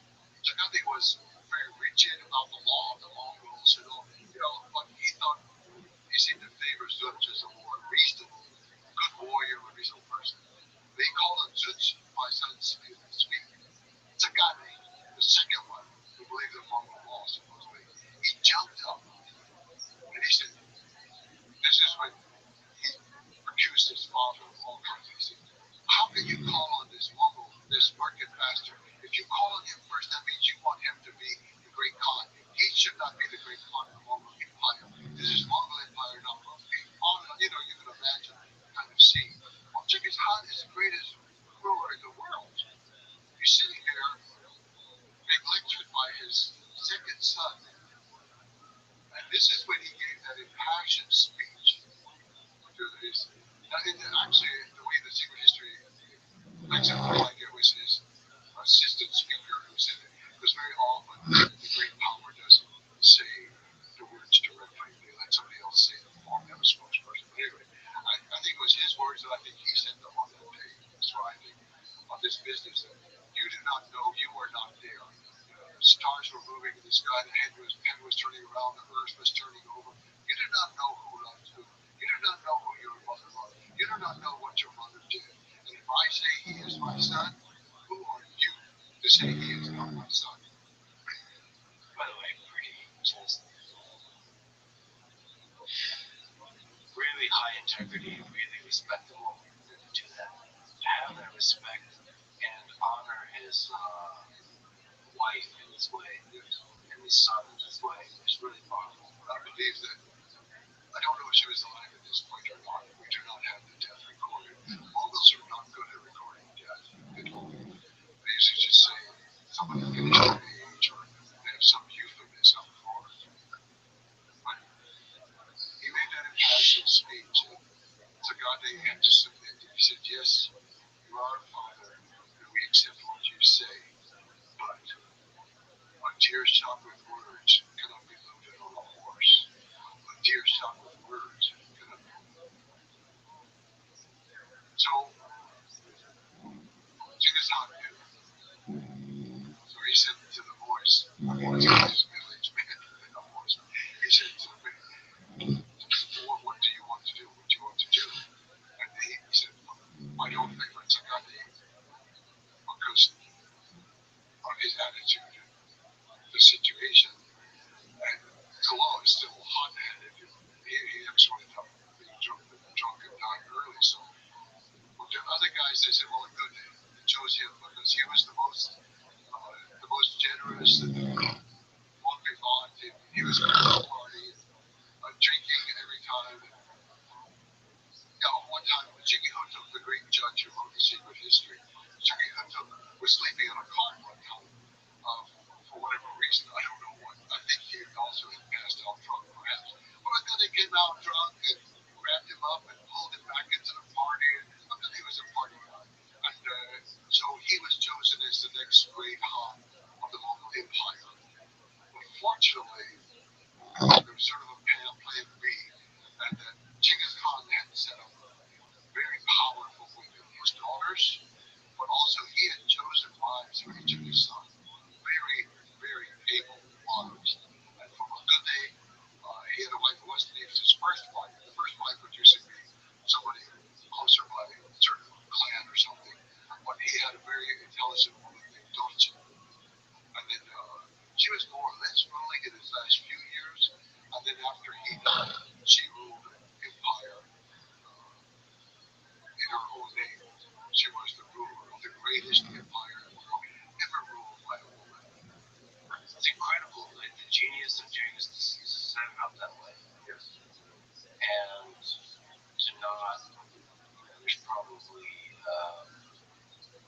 widespread discrimination of women at that time, and to have not care about any of that and just making the right decision. Like, what if we'll keep the empire together? Dorothy was actually there was peace. She stopped all campaigns. There was peace during her time. The women, like such as Dorothy, were extremely into economics and trade and running these. They had these private corporations all over. She was running her own company and everything. So she became much more interested in the economics and the trade and running the empire. And it was a time of peace, and she recognized that peace was better for trade. It was better. And so it was a peaceful time.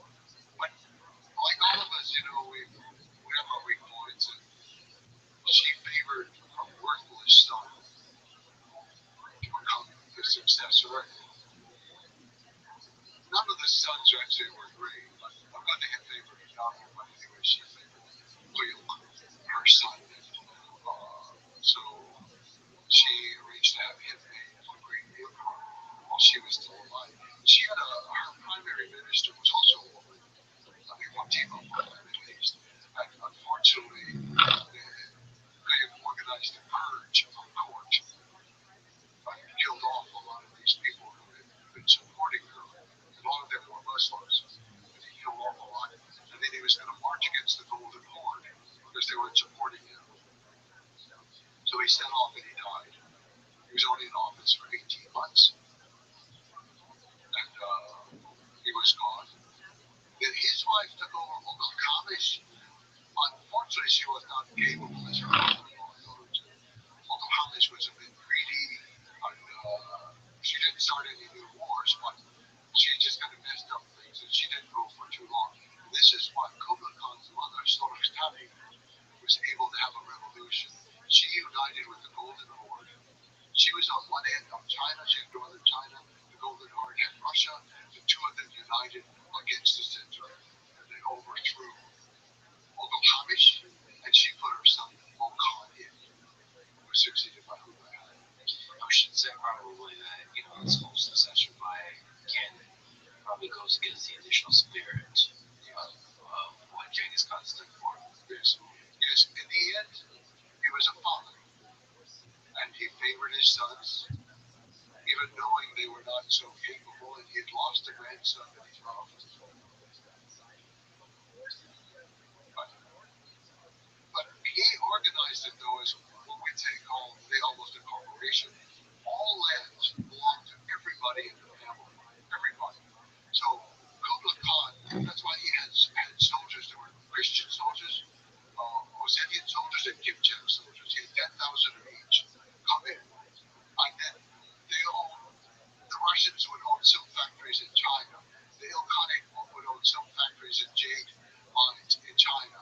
The people in China, the Mongols, they would own villages in Persia. So he organized it all. Everything was owned by the entire clan. It didn't last too long. Because of the divisions of the belt. So the Great Khan was primarily in charge of conquering and expanding the land so they had more lands to own. That was going to be the job. And Kublai Khan fulfilled it. Mokan to some extent fulfilled it. Look what they did. Great thing. This family ruling the land on the different territories. Yeah. They weakened with every generation. Every generation. But that reminds me of a very popular idea about Genghis Khan, articulated in a 2003 paper titled The Genetic Legacy of the Mongols. So that paper has a finding that estimates that 0.5% of the world's male population is direct descendants of Genghis Khan.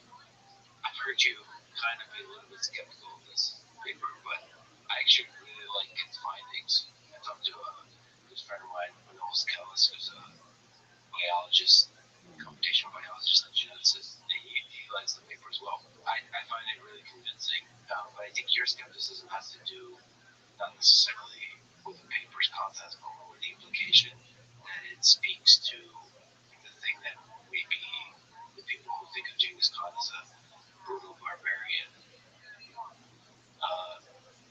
assume that the reason 0.5% of the population is because of some institutionalized mass murder conducted by Genghis Khan. But to me, and we actually spoke about this, you can't get those kinds of numbers with rape. Uh, if you want for the empire to propagate the gene, if you're a person that wants to propagate the genes, you'll make sure that all the lands to conquer are stable, flourishing, and happy. And so, actually, what this is much better explained in the paper. It indicates this. It's better explained by it was of high value, social status value to be associated with the lineage of Genghis Khan. And so that means that for many generations, people loved the great Khan, Genghis Khan.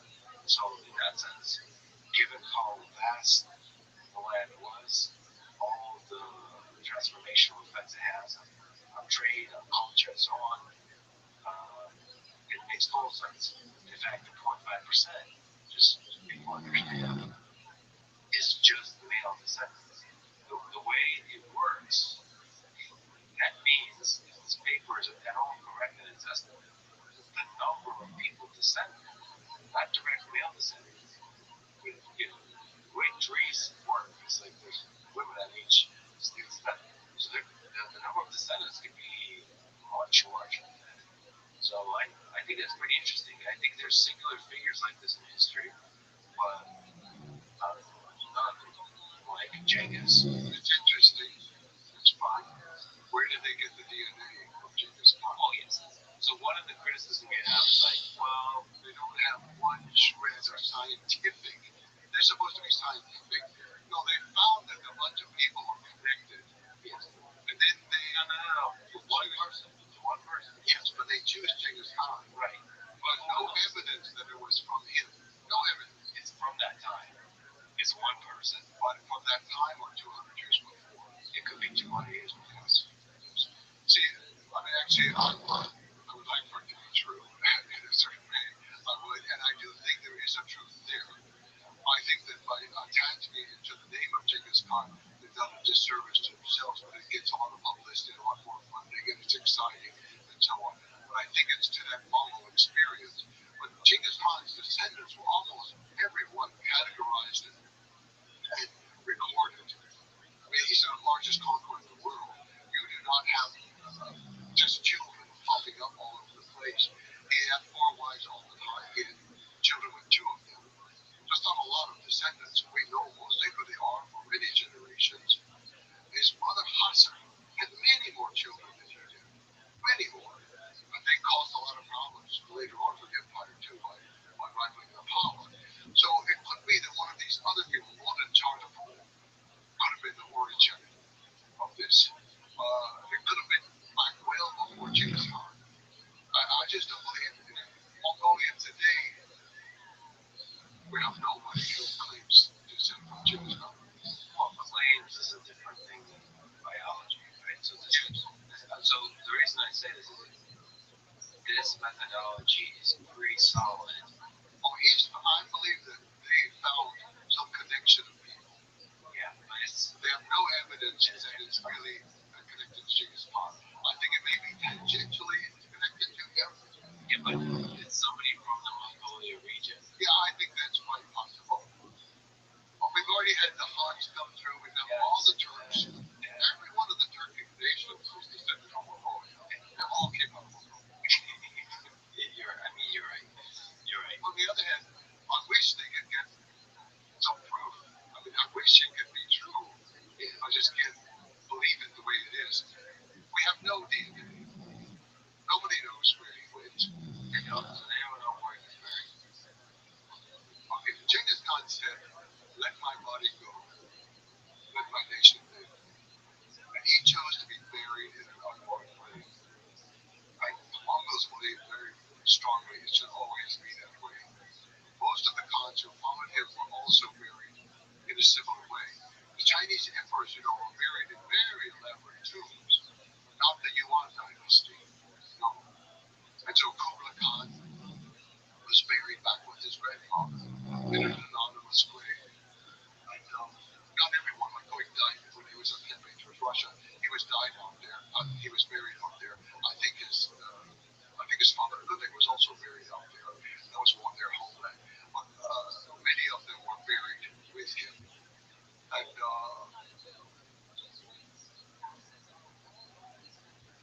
it's known and not known at the same time. It's officially you should not know it. You cannot know it. It should never be disturbed. He should never be disturbed. We're not going to have a tour group coming in. But you're saying like the people of Mongolia, they have a sense. They believe he's in a certain place, yes. They believe they know where the place is, but it's sacred. You can do nothing, nothing. Just leave it as it is. That's no roads, no buildings, no killing of animals, no chopping of trees. Nothing can be done. It's a holy land dedicated to him and his family. It's pretty amazing, unmarked for the greatest conqueror in the history of humanity. For good or for bad, the most impactful, one of the most impactful humans in history. Yes. I believe it is. Think about it, my nation live. And I say to people, they ask me, well, what did he look like? And I say, well, the portrait was painted 50 years later by someone who never saw him. And actually, if you look at the portrait of Kublai Khan and Genghis Khan, they look alike except one's old and one's younger. And I think that's because Kublai was trying to establish, he wanted to establish his legitimacy as a real Mongol. And they looked alike, but his grandfather said he didn't. And then Kublai Khan looked different. They looked different. So there was nothing. But I say, if you want to see the face of Genghis Khan, walk in any year in Mongolia, the first child you see, that's the face of Genghis Khan. It's his nation. He created that nation. That's his face. Does that make you sad that there's no, from his time capturing his image, that he really made himself sort of disappear into the land? Does that make you sad? No, not at all. No, because he's everywhere. When you have these clans that are still operating in Afghanistan, the Russians are still using the YAP system. There are many aspects of him that are out there in the world. And I think I find personally inspiration the same way that Thomas Jefferson did. He found so much inspiration in the life of Genghis Khan and the books of Genghis Khan that you can still read. He bought so many copies and gave to the Library of Congress, to the Library of Virginia, the University of Virginia, to his granddaughter. These ideas live on, and we still have not fulfilled them. We do not have religious freedom. We do not have the protections for women. We do not have the protections for envoys and ambassadors. The ideas live on, and the rulers do not live as the common people. They eat the same food, wear the same clothes, sleep in the same, not bed, like his case, but sleep in the same situation, simple home. No. I have tremendous respect for leaders that live just as the people who they lead. Most of them got done, but when it is, just infinite respect for that. That is the way. What lessons can you learn from Genghis Khan that apply to the modern world? You already said religious freedoms and these ideas. Well, I think these policy ideas I think are important. We can still learn from that about protection of diplomats, not buying and selling women, not kidnapping women, and having religious freedom of individuals. But also, he had interesting things. He had tax-free status for all religions, all physicians, and all teachers. They didn't pay taxes in his empire.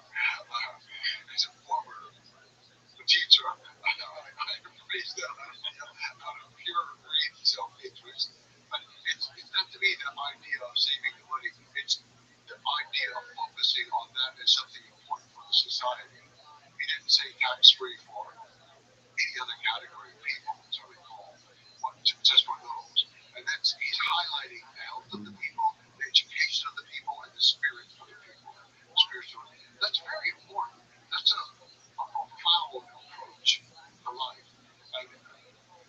these are policies, and I'm not advocating so much for policies, but I think some of the general principles of being willing to learn from our mistakes. Admit your mistake to yourself, correct it, and go on with your life. All of us say it's important, but we don't do it for the most part. We don't learn from our failures as much as we think. The other idea of promoting people on ability, I think that's certainly an idea that is very valuable, not in a simple way of meritocracy that we've done it with, oh, if you pass the exam with this score, you get this or that, but really evaluating people and their ability. I think it's a very good thing, not the only thing, but I think it's very important. And even though he failed in the end of his own life and he turned power over to his sons and his family, it's a principle that he lived by most of his life, and we can learn from that principle. The other thing I think is just his global feel for the world, his global understanding. He was a man who had no education in any formal sense, and he had this sense that the world should be united. We should have things that unite all people. Everybody should have their own law, but there should be a higher law of heaven that governs people. And this later was translated, everybody should have their own language, but they all write the same alphabet. But Kublai Khan didn't work. Or his idea, he tried to impose the use of paper currency in Iran, the Persian Ilkhanate, Chinese paper money. It didn't work. The people there weren't used to it. So but all this international spirit of their empire, I think that we need today. We talk about globalization. We're all connected. It's just incredible, and we're more provincial than ever. We are just so provincial, and sometimes we use all this technology to help preserve our provincialism. And we can't think in global terms. We can't think about the world. It's just amazing to me how narrow-minded we are. I also saw the Mongol proverb, if you're afraid, don't do it.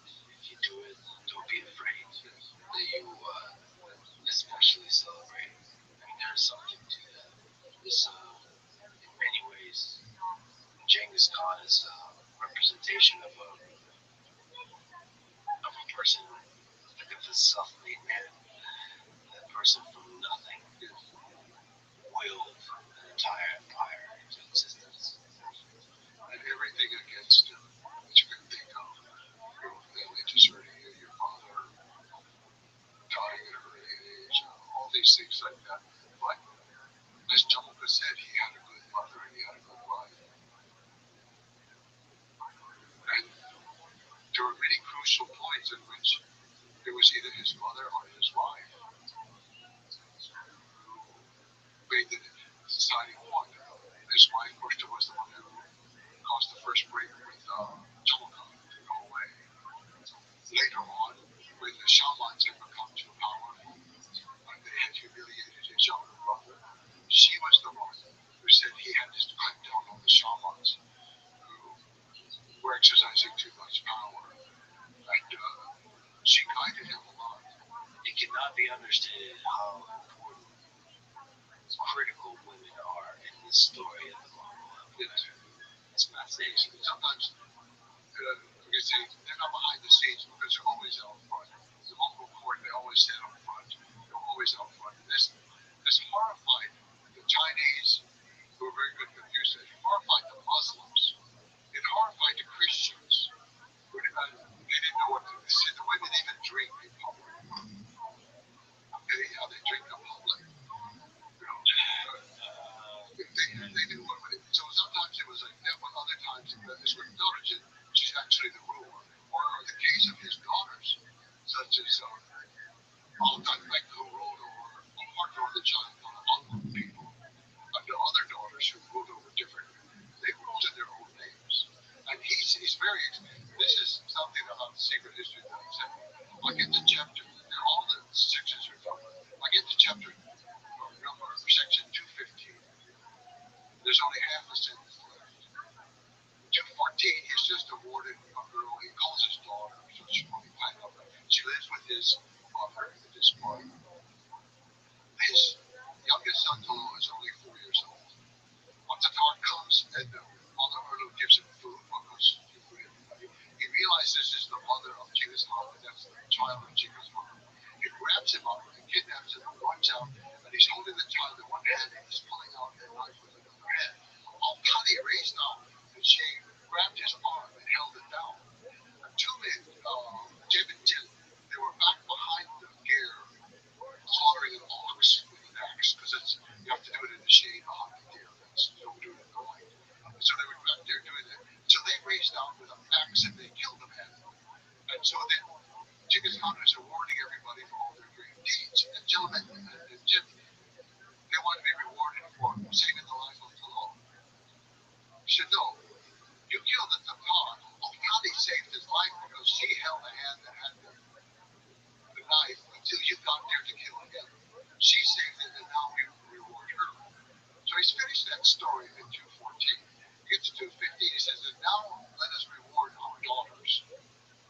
It's actually only a phrase of it. That's I said it's a complete sentence, but it's not quite complete. The rest is gone. Cut out.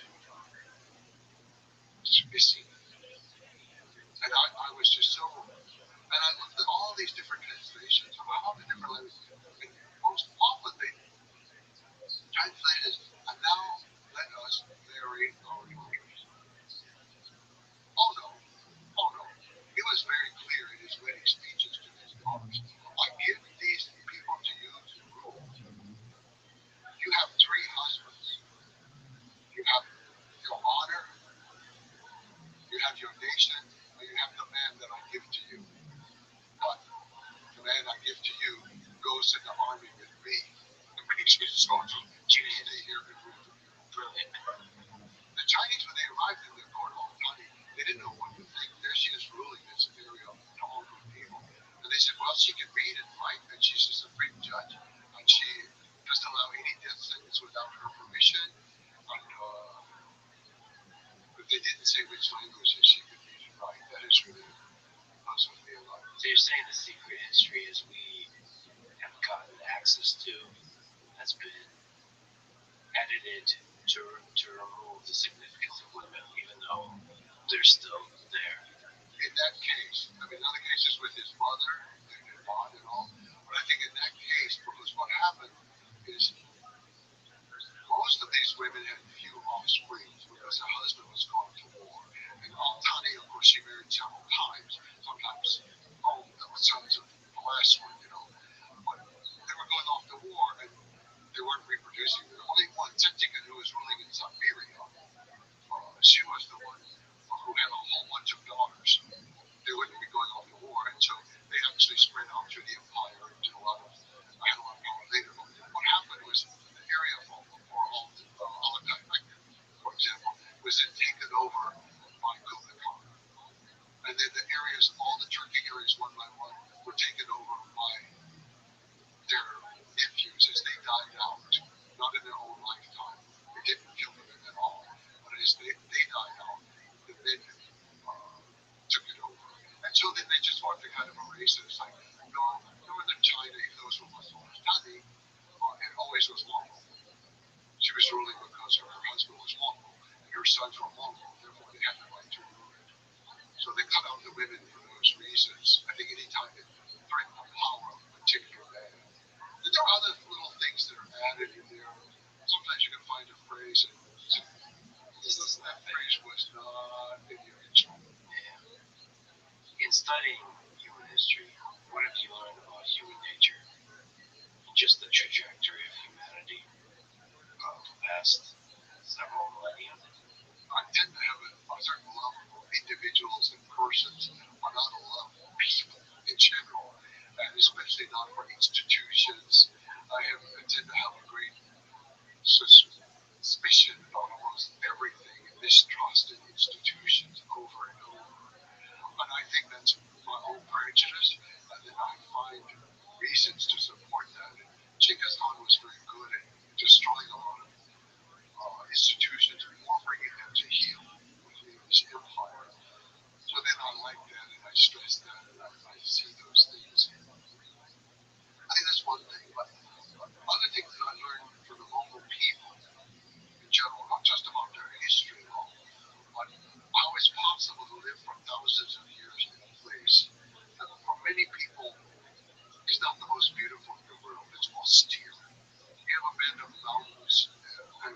trees, and then a big band of steppe, and then a big band of sand, gravel desert, the Gobi.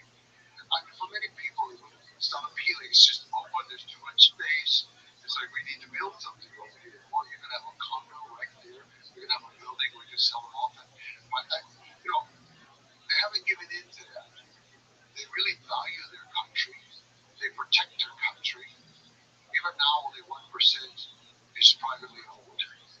They keep it down. And in the Mongolian records, farm and city count as one category. It's just because it's settled people. It doesn't matter. You settle on a farm, you settle in the city, settled people, one category. And they lived there in this land that Genghis Khan would return to and love. If he returned to the capital city, he would not know where he was. He would have no idea. And all the people would say, oh, we Mongol, right? Mongol, I'm Mongol. I have the hat, I have the belt buckle, I have the tail that's on the border. Yeah, I'm Mongol. And Genghis Khan said, where's your horse? Oh, I keep it in the countryside. But he wouldn't recognize the city. But it's still his country, his people. They worship him in a literal sense, not the way we would worship God, asking for favors, but in the sense of worshiping him with praise. They have so many songs to praise him. And about half of the hip hop in the country is in praise of Genghis Khan. It's something we can't understand because when we pray, we're usually saying, oh, thank you, God, for this and that and the other, and you're so wonderful, and I love you so. Would you please give me, and would you please do this, would you please stop this pain in my knee? We're asking for things all over the place. But Genghis Khan, no one ever asks for anything. They just honor him. They just praise him and honor him. If I wanted to visit Mongolia, what would you recommend? What's the right way? We'll start with my home. Let's start there. You come over there. It's a nice valley. I'm in a nice valley there. I think almost any direction you go outside of the city is going to be interesting. It kind of depends a little bit on your purpose. Most people go south to the Gobi and they do a loop to the Gobi and around to Karakoram, the old capital from Kublai Khan, when it was abandoned by Kublai Khan. And then they circle back to the city and then they stop off to see what we call Rothschild'S, the wild horse, what they call Kahi, to see the Tahi, or they may go up to Rothschild'S Lake, a big beautiful lake, somewhat like I call much more. So that's a beautiful trip. If you want to see the more Turkic area where they hunt with eagles, the far west is where the Kazakh people live. And the mountains are absolutely incredibly beautiful. Most mountains in Mongolia are gentle, beautiful, but gentle. The farther west you go, the more dramatic they become, the more pointed and peaked and snow-covered. And as you go to the eastern Mongolia, it's what tends to be very flat. There are massive flocks of cranes that come in. Millions and millions of cranes. There are also tundra swans that come in, and golden ducks, and all kinds of beautiful birds out there. And so each area has something special. If you look particularly the history of Genghis Khan, the Mongolians love him, they worship him. They don't do too much to capitalize on his home area, the Hinti. If you go to the Hinti, there are areas you cannot go to, large areas, it's forbidden. But you can go, but they don't capitalize like this is the place. No, they go there themselves out of respect. But the only one place they built this statue of him, which is the largest equestrian statue in the world. But it's the place where they say he found his whip, which is when he was coming back from being at the camp of asking for Mohan, or Mohan, or Mohan to support him, and he's coming back to his family, and on the way he supposedly found a whip there, which is just a small stick with a couple of strands of rawhide at the end of it that's used. But for the Mongolians, it's a symbolic thing, because obviously it's used from a horse. But for the Mongols, your destiny, yourself, your will is your he-motor, your wind horse that lives inside of you. Your wind horse.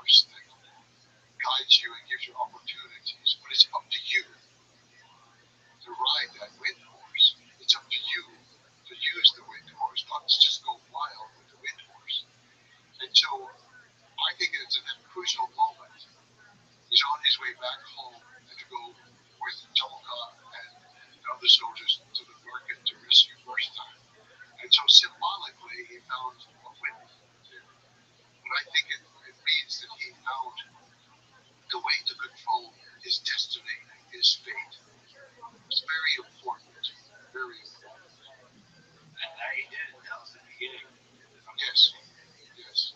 As symbolized in that statue. Some people think that he's holding this stick, that it's a baton or something like that. But no, it's that, what they call the whip to shoot. We talked a lot about the past. Look out into the future. What gives you hope for human civilization, for us humans? Almost every day I'm totally dissatisfied with everything on earth. You know, it's just that kind of old man, blah, blah, blah, blah, blah, blah. What are they talking about? My grandchildren are talking to me. I don't understand a word they say. What are they, what? And who are they talking about? I never heard of this. You know, it's kind of like that. And who's running for office? Oh my God, oh my God. You know, everything like that. But then almost every day I meet somebody, just one person, you know, who gives you some kind of hope. You just see somebody doing something nice, and or they do something nice for you. I do find in Asia that happens a lot. You know, that people just do nice things for old people every day. And so then my dissatisfaction with all the big things in the world and the way my grandchildren talk and the way young people are, and then I see something like that. And often it's something with the young people, something that the young people do. In Asia, they're always bringing me things. They bring me dried curd. They bring me strawberries that they picked in the forest in the summer, or they bring the pine nuts that they found, or they bring me the milk in various forms, or yogurt. Everybody thinks you got to eat the yogurt. This is from my grandmother. All the other yogurt in the world is not good. But my grandmother, she knows how to make the best yogurt ever. And so, over and over and over, I find, despite my all intentions to be in a bad mood, you know, somebody spoils you with these little nice acts that are really very touching. Very touching. Yeah, it reminds you that there's that little flame of goodness that burns in everybody. I believe that on the whole will keep humanity flourishing, keep evolving and changing towards something better with every generation. Yes. No, people in Mongolia take such good care of me all the time. All the time. And I think my wife had to, as I've talked about this before, so that she had MS that slowly declined for many years, becoming paralyzed, not able to speak, not able to control her movements or anything. And we lived half the year still in Mongolia. Part of it was because the climate and altitude were better for her situation. It was very helpful for her. But also the people. There was a poor country. The sidewalks are broken. Everything's not working. But I would go out with her in a wheelchair alone, and I knew that every month some arm would pick her up. I'd pick up the wheelchair and lift her over that and not bring me to it. We could go to the opera again, this magnificent set of Soviet stairs to get to the opera, We would go, and I had no worries. I knew two guys would come from one side, two guys from the other side would carry them. And they do not say, excuse me, may I help you? And they do not wait for you to say thank you. Nothing.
mentioned that your wife is no longer with us.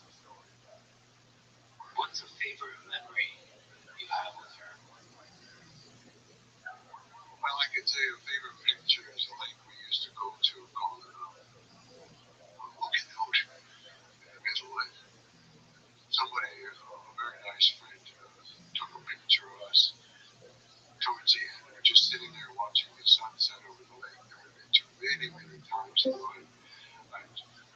She's holding, we're holding hands. She's signature paralyzed. We're just sitting there staring off in the distance. That's one of my favorite memories.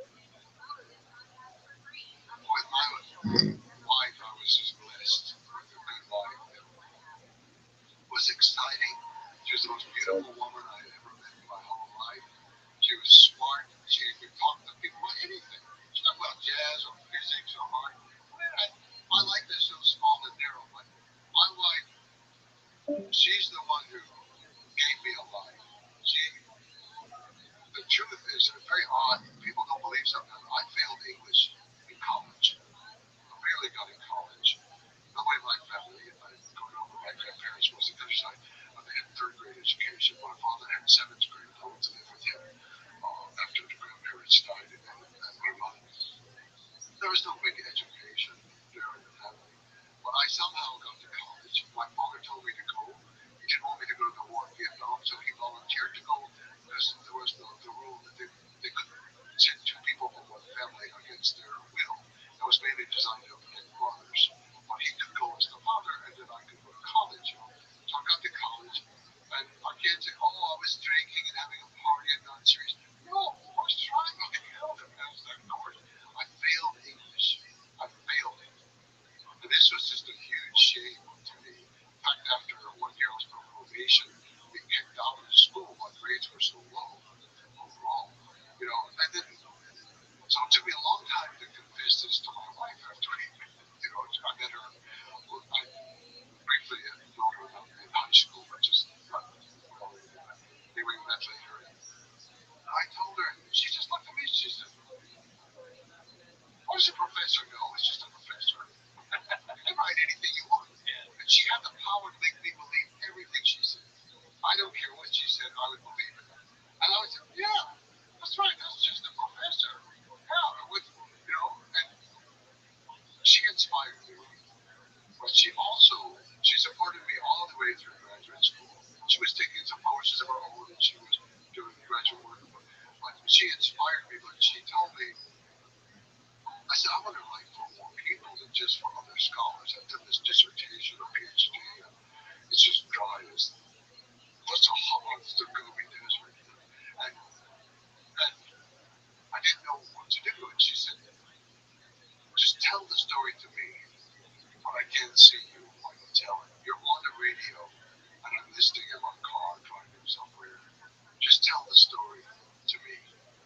And to this day, almost every word I write is always just tell the story to her the way that she would like it. And I always read the books to her. Even she couldn't comprehend too much, but she just loved hearing the book because it was mine. And the last years of her life, I gave up the teaching, and we went back to our original home in South Carolina. And I said, okay, we're just going to live here and watch the ocean and do things like that. Just be worthless teenagers. And my wife used to have episodes of clarity. I have no idea what caused it. It might be 2 hours, it might be 7 or 8 hours.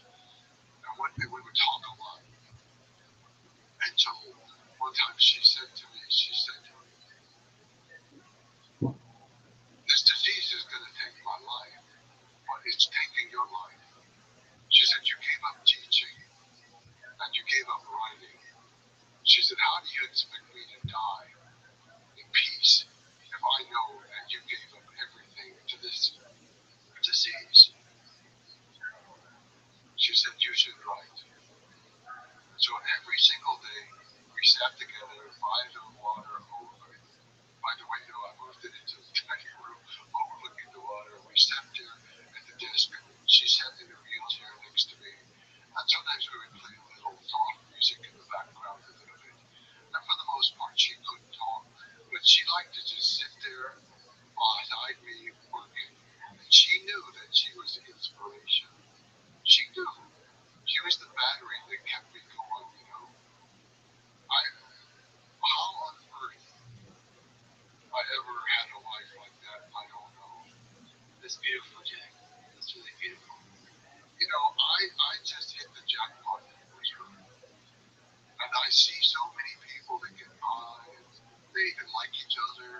friends or something.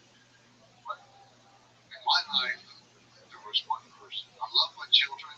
I still do. I love my grandchildren. Even I don't understand them. But there's one person in my life, and that was my wife. 44 years, and her funeral was on our anniversary. Just the way life works out, you know. But I was very lucky, very lucky. If the two of you lived and met a few centuries ago, I might be reading a history book about you conquering. No. And then she said, you should do this. If she said it, I probably would have believed her. Exactly. She was too busy enjoying the world. But, in her final, I could not ask her questions. And I would not say, oh, you remember that? No, I never would say that because I knew she couldn't remember.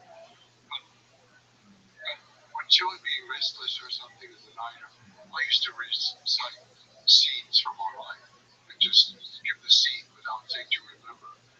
But the last night, I certainly didn't know that she was going, but it was a rough night. And we went back to the first night that we had in Moscow. We came in December in the winter, and the snow was so beautiful and white, and the yellow light shining on it. And then, the most beautiful night, we went to the Bolshoi, and she had this elegant blue wool coat from her grandmother from the 1920s with a huge, it's so ironic, there was a blue wool, but it's gray blue, like the wool coat had this gray blue collar, this huge collar. She just looked like a movie star from the 20s or something. And we went to see Maya Plasetskaya, and it was one of the most beautiful nights. But her last night, I told her that story again, of all the details. I told her many times of her coat from her grandmother, whom she loved very much, and the snow and the yellow lights, and we arrived at night, because of course the flight was late. And then the next night going to the Bolshoi, all those beautiful things from Russia. That was it.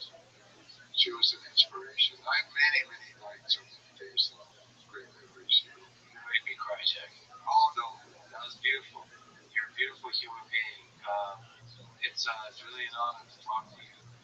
This was such a fascinating journey through human history about one of the most impactful humans in American history. Oh, thank you very much. And the amount of research, when I realized how much research you had done, I felt like you're going to know things I don't know, and you're going to pull something out, and I'm going to be shamed in front of the whole world. There's only one piece of research left. Is me going hiding there on the step. That would be incredible. So Come.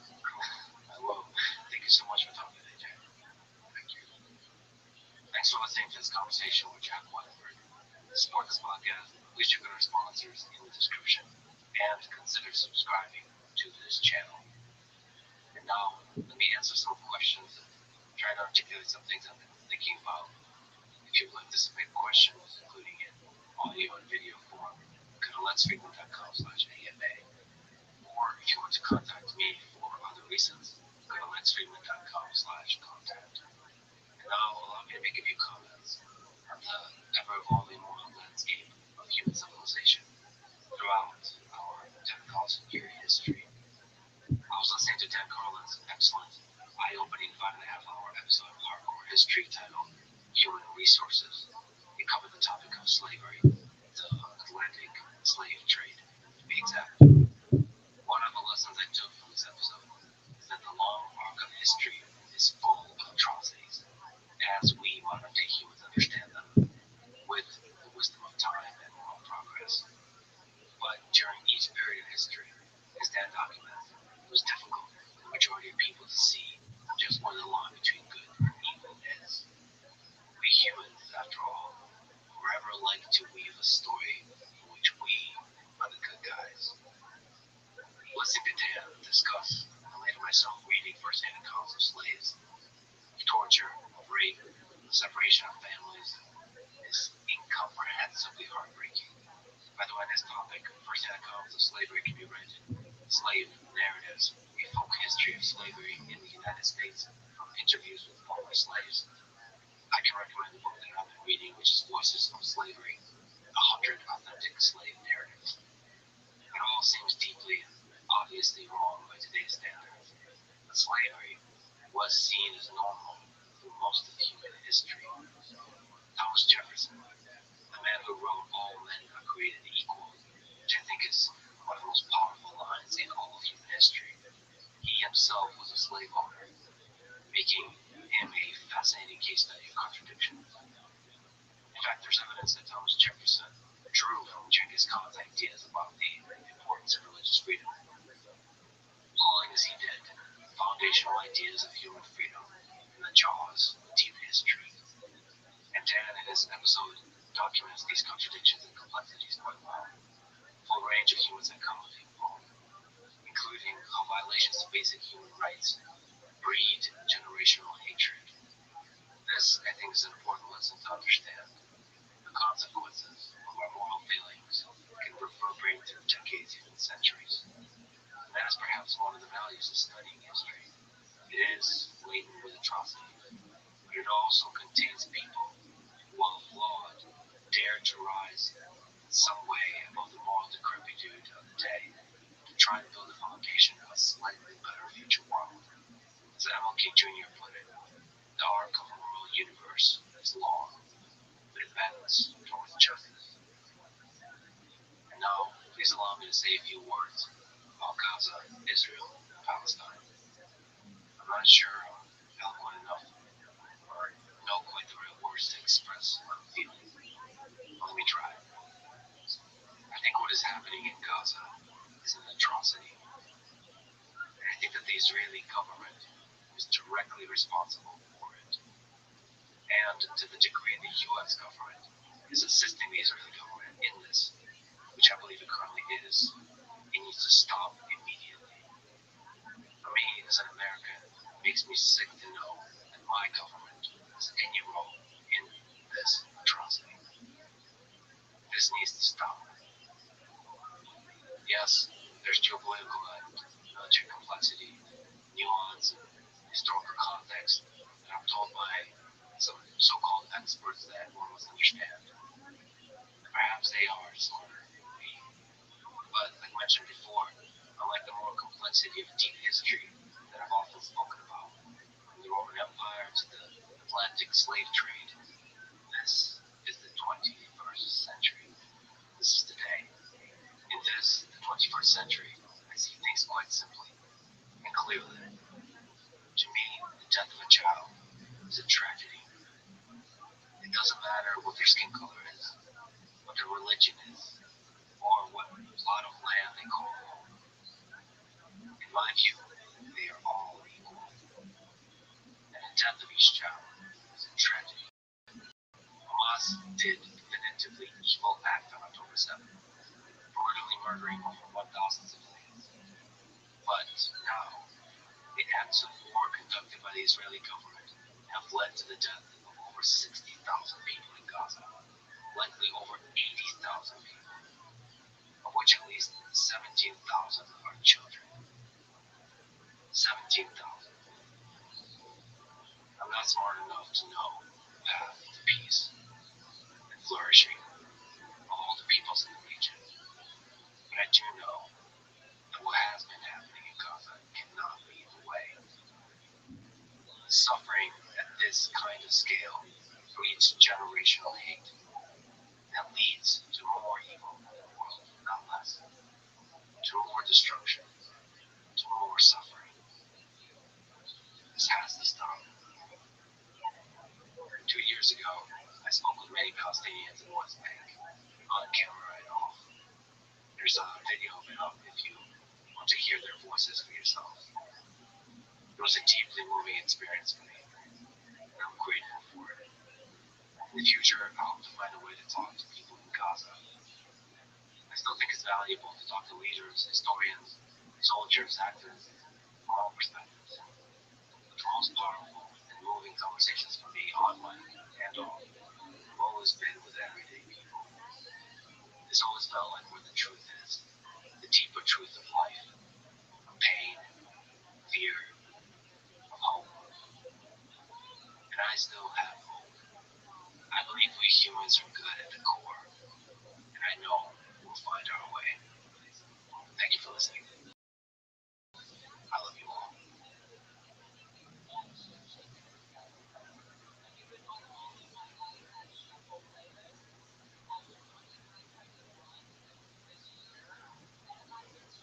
Following this conversation, Jack Weatherford, anthropologist and historian specializing in Genghis Khan and the Mongol Empire. He has written a legendary book on this topic titled Genghis Khan and the Making of the Modern World, and he has written many other books, including Emperor of the Seas, Kublai Khan and the Making of China, Genghis Khan, Quest of God, Secret History of the Mongol Queens, and other excellent books. I've gotten to know Jack more after this conversation, and I cannot speak highly enough about him. He's a truly brilliant, thoughtful, kind soul. This was a huge honor and pleasure for me. This is the Let's Freeman podcast. Supported, please check out our sponsors in the description and consider subscribing to this channel. Now, dear friends, here's Jack Weatherford. Genghis Khan, born in approximately 1162, became the conqueror of the largest contiguous empire in history. But before that, he was a boy named Temujin, who at 9 years old lost everything: his father, his tribe, living in poverty, abandoned to the harshness of the Mongolian steppe. From a boy with nothing to the conqueror of the world. So, tell me about this boy, his childhood, and the Mongolian steppe from which he came. The story of Genghis Khan, like the story I think of all of us, it doesn't begin in birth. That's the beginning of life. The story begins long before birth. And sometimes it can be many generations before, and sometimes only shortly before. But I think with Genghis Khan, the crucial thing is to understand how his parents met and then how he was conceived.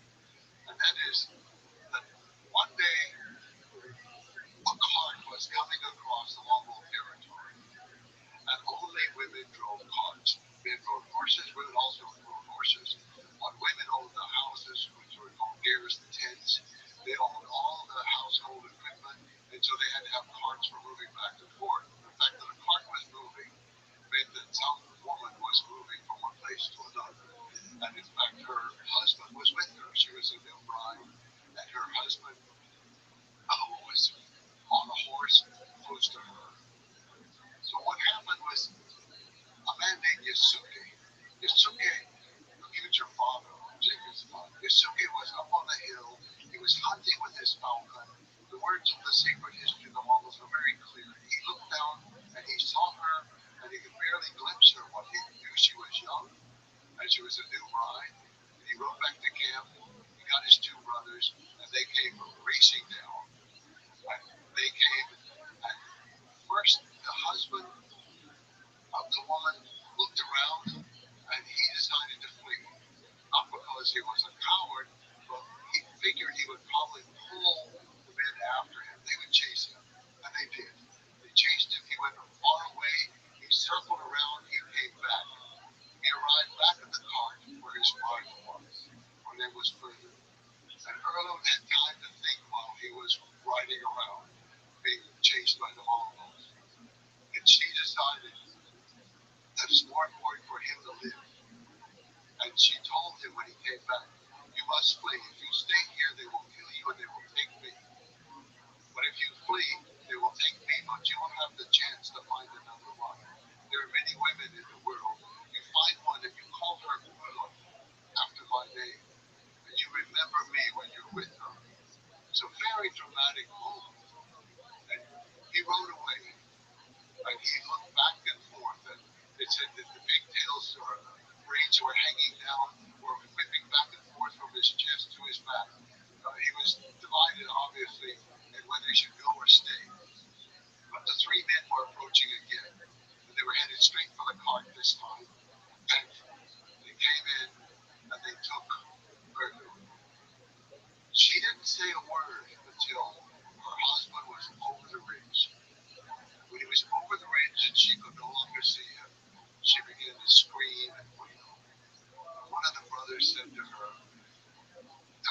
water, if you shake the waters out of the river, and if you shake the mountains with your screaming, you will never see this man again. He was right. That was the moment that Genghis Khan's mother and father met. That's the beginning of his story with this kidnapping. And it's going to reverberate every detail of it. It will come back again and again, not only throughout the story of the life of Genghis Khan, but it's going to continue on with the feuds and the issues caused by it, all the way into the future. To some extent, in certain parts of the world, you could say it still exists.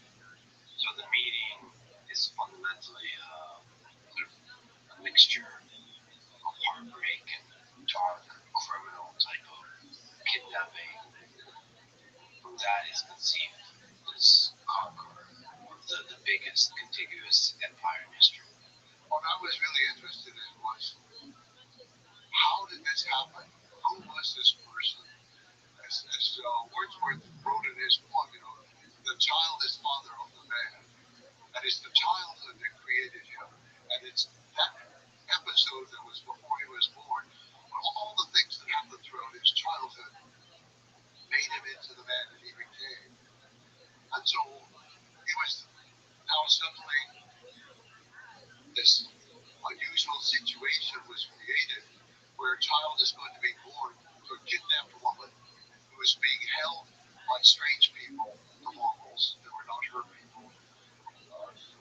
And he already had another wife, her husband. He had a wife named Sochiko. He had at that time already one son. Later he had another son with her. It was a very odd situation. And in fact, the father, Yasuke, wasn't even there when Temujin was born. He was off fighting the Tatars. And during this campaign against the Tatars, he killed 2 Tatars. One of them was the name Temujin Buge, which is sort of person of iron, is what it means from the Turkic. But today part of also Mongolian language. So he came back, he had a baby, and he decided to name him Temujin, person of iron, or Iron Man, we might call him. After the man he killed. After the man he killed. So his kidnapped mother, she's a second wife, now, not a legal wife, but just a second kidnapped wife. And he's named for someone his father just killed. It's not auspicious beginning. And in fact, just episode after episode in his childhood was inauspicious. Their father and mother moved camp one time when he was quite young, and somehow they overlooked him and forgot him. He was left behind. So here's this young child, we don't know what age, but could have been 4 or 5. And he was left behind, and as it turned out, some other people, the Daichu, found him, and then they kept him for a while, and eventually he was reunited with his father and mother. And it's very odd to me that I never have any inkling of a spark of relationship much between the father and the son. Because then when Temujin is 8 years old, his father decides to take him off to find a wife. Which finding a wife in the Mongolian terms means you give the child to that family, or you give the boy to that family, and he will live with them, and they will raise him up, and they will train him the way they want before he can marry their daughter. And so he's taking him off at age 8, but he didn't take the mother's son from the other wife, but he was keeping him. There was something about Temujin having been lost once and found by the Daichu and reunited with the family. But now his father takes him off at age 8, and he was going to take him to Uru's family, but he never made it. He stopped with another family, and so the first family he came across, and the words of the secret history, it's sort of like instant love.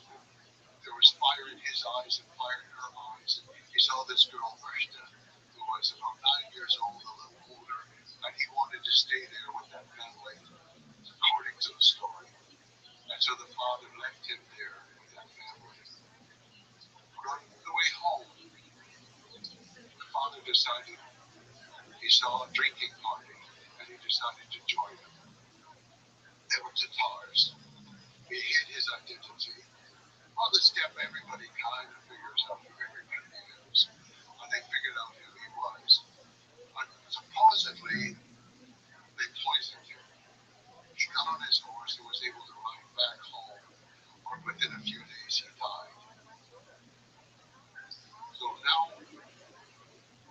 Temujin is off living with another family, and somebody comes from his family, family, not a relative or a close person, someone comes to get him, take him back, and they make it through the winter. They make it through the winter. Mother Erla, by now, she has 4 sons and 1 daughter. I think the daughter had already been born, or the daughter was going to be born not too long after that. They make it through the winter. The spring comes, and of course, the clan is going to move to a new camp. They go to spring camp or winter camp. And they have a ceremony for the ancestors. And they started the ceremony, but they did not tell Erlu. And so she came and she was angry that she had been left out. The old women said, "You're the one for whom we do not have to call. We will feed you if you come, but we do not have to take care of you." Letting her know that as a captive woman, she was not a real wife in their view. And that was really the signal that when they moved camp, they were not taking her with them. And they packed up, they took her animals. They took the animals, but at that moment, she still had 1 horse for a moment, and she jumped on the horse and she took the banner of her husband and she raced around the people.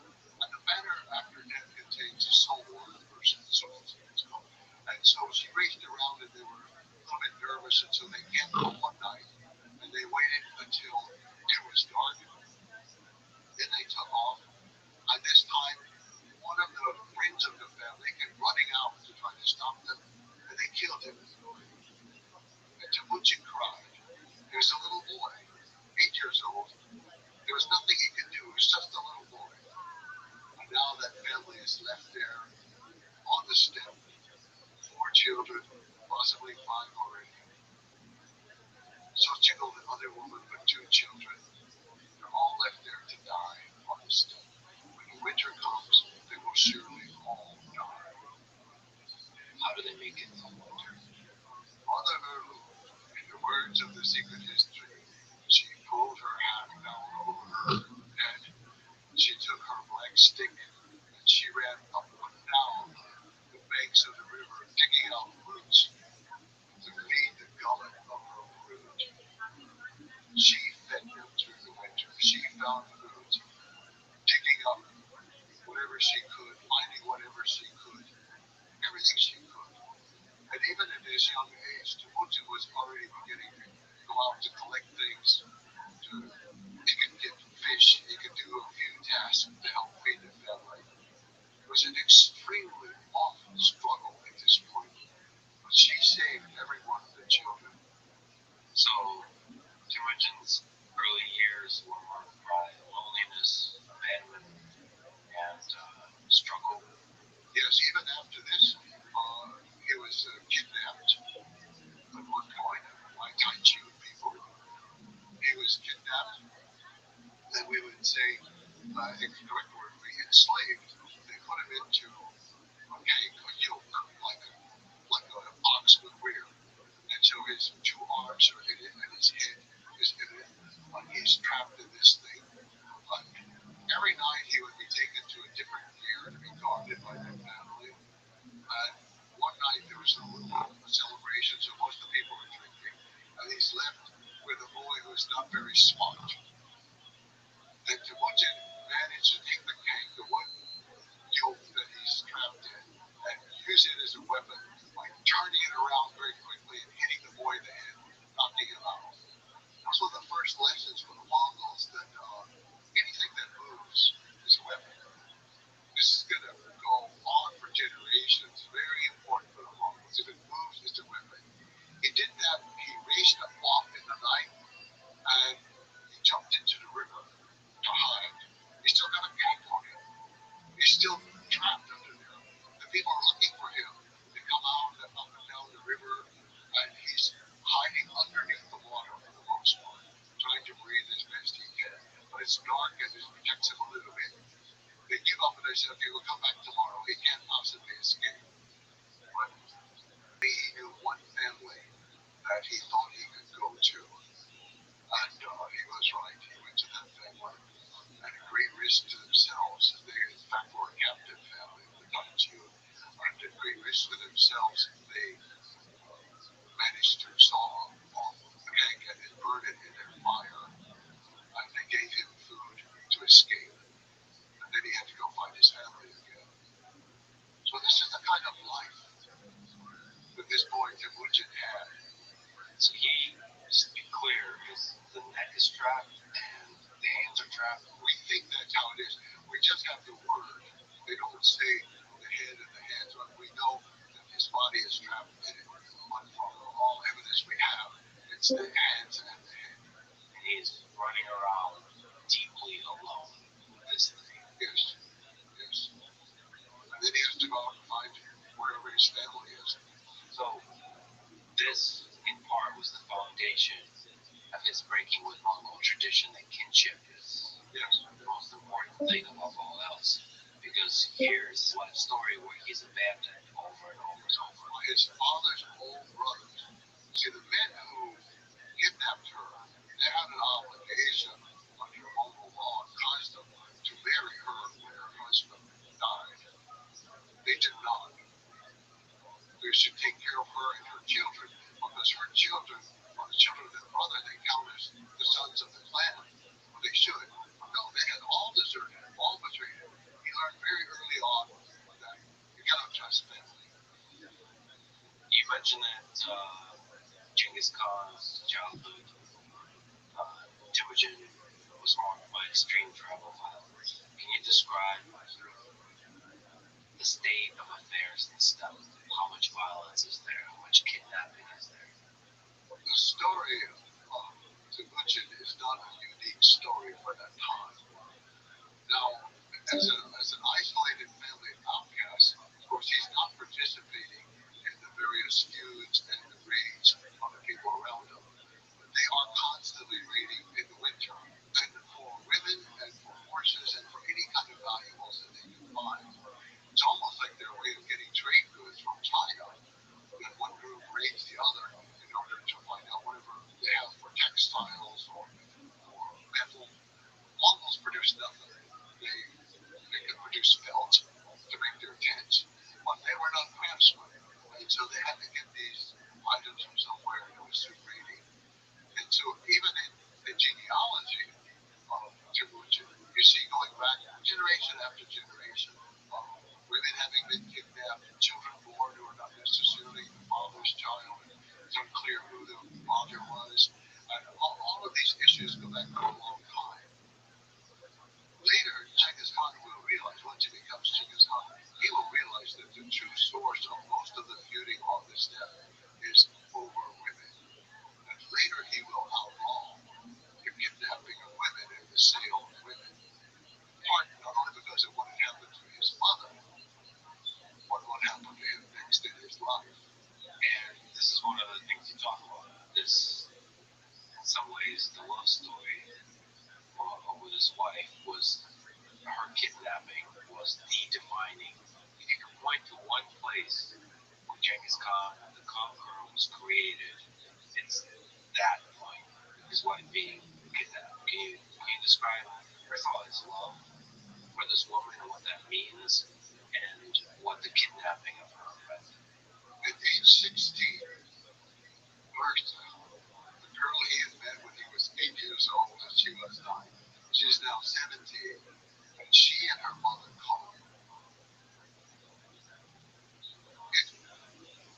It's hard to even imagine what it was like for this 16-year-old boy who had suffered these indignities of life in every way that you can imagine. And suddenly, here is the love of his life, who's going to be living with him, making him happy.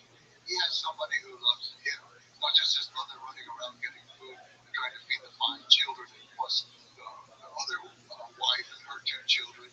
No, he has somebody who loves him. It's all the excitement that you can imagine, with the fire in the eyes, and the excitement, and then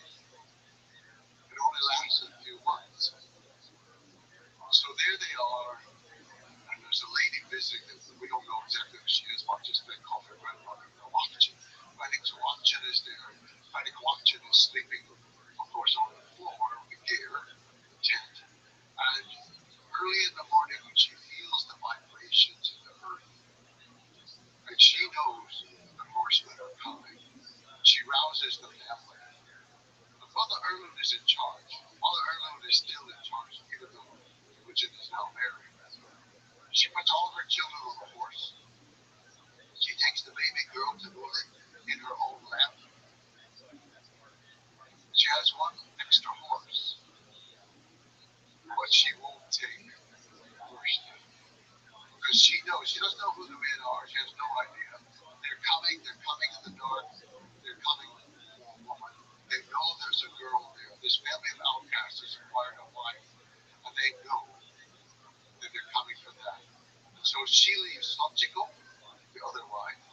She leaves this old lady, Granny Kowalczyk, who actually has her own cart, and she leaves first. They pile into Granny's cart.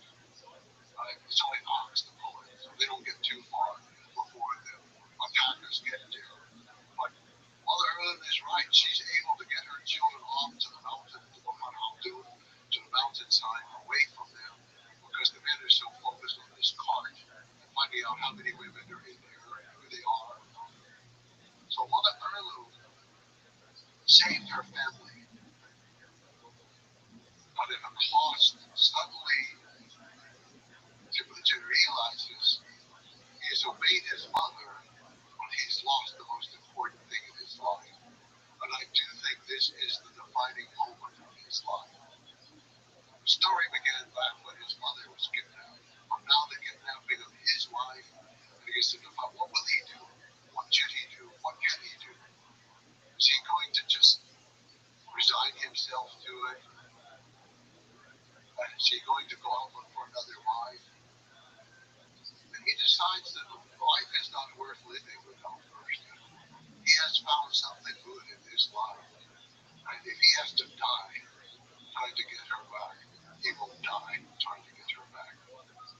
And this is the early steps of the military genius born, because in order to get her back requires an actual organization of troops. He needs allies. He goes to a man who ruled the Karyak people in central Mongolia, and the little river about where the capital of Ulaanbaatar is today. He goes there because that Wang is the name of Oracle Han. He goes there because Wang had been the lord over his father at one point, and his father had gone on raids for him. So he went there, and actually he took a gift. That's because Rushta's mother had brought a sable coat as a gift for Mother Erlund at that time of the marriage. So he took the coat, and he gave it as a gift to Wang and asked for his help. Wang said yes. And he said, I will send some troops, but we need more. And you need to ask Chamaka. You need to ask him to come also. He said, I will send a message to him to get troops. You have to tell the story of Chamaka. It's the story of Genghis Khan is one of people abandoning him, being disloyal.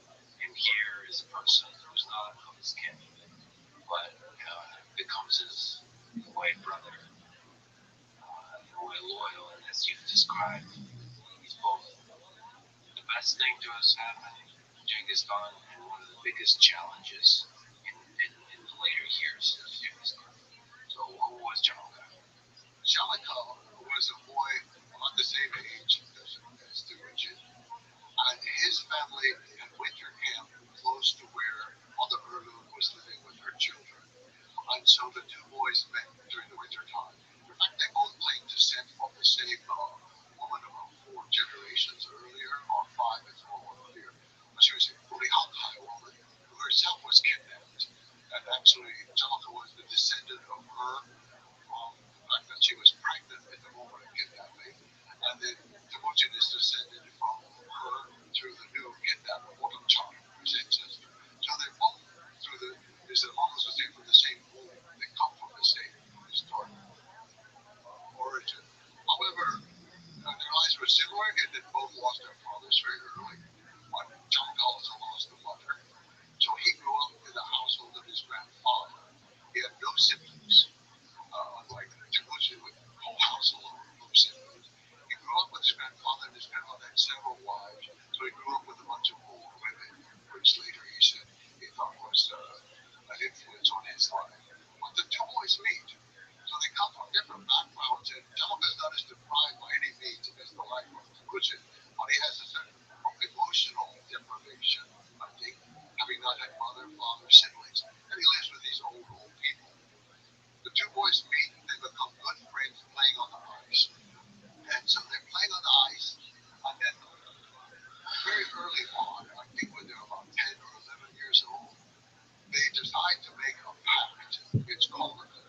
something for life. And they swore that they would be there forever to protect each other, to help each other in every moment. And they exchanged knuckle bones. So each one of them had the knuckle bone of a robot, a deer. Knuckle bones are used in these games that they play, but it's also used to forecast the future. You can roll them around and all that. It's very strange. On the ice, I will say, in the wintertime in Mongolia, it can be up to 50 degrees below zero. But it doesn't really matter. I'm not going to say that it's Celsius or Fahrenheit or what it is. But you slide something across the ice and it's just absolutely smooth like silk and it goes on for a long way. And if you put your ear down to the ice, you hear this celestial sound that is unlike any sound on the earth. It's just like the angels are singing under the arms. So once they sworn this relation of Amanda, then a couple years later they swear it again, but this time they're slightly older boys and they have bows and arrows, and so they exchange arrows with each other. In fact, the text is very specific that Jamaka took the horn, cut it off of a 2-year-old calf, and he whittled it down, and then he drilled a hole into it in order to make a whistling arrow, which is used for several purposes. One was it's used for signals from one thing from one person to another. Also, when you're hunting, if you want to move the animal in a certain direction, you send a whistling arrow in the opposite direction to make the animal move. But it had a lot of uses. So the boys had exchanged robot knuckles. This time they exchanged. And so they had been close friends.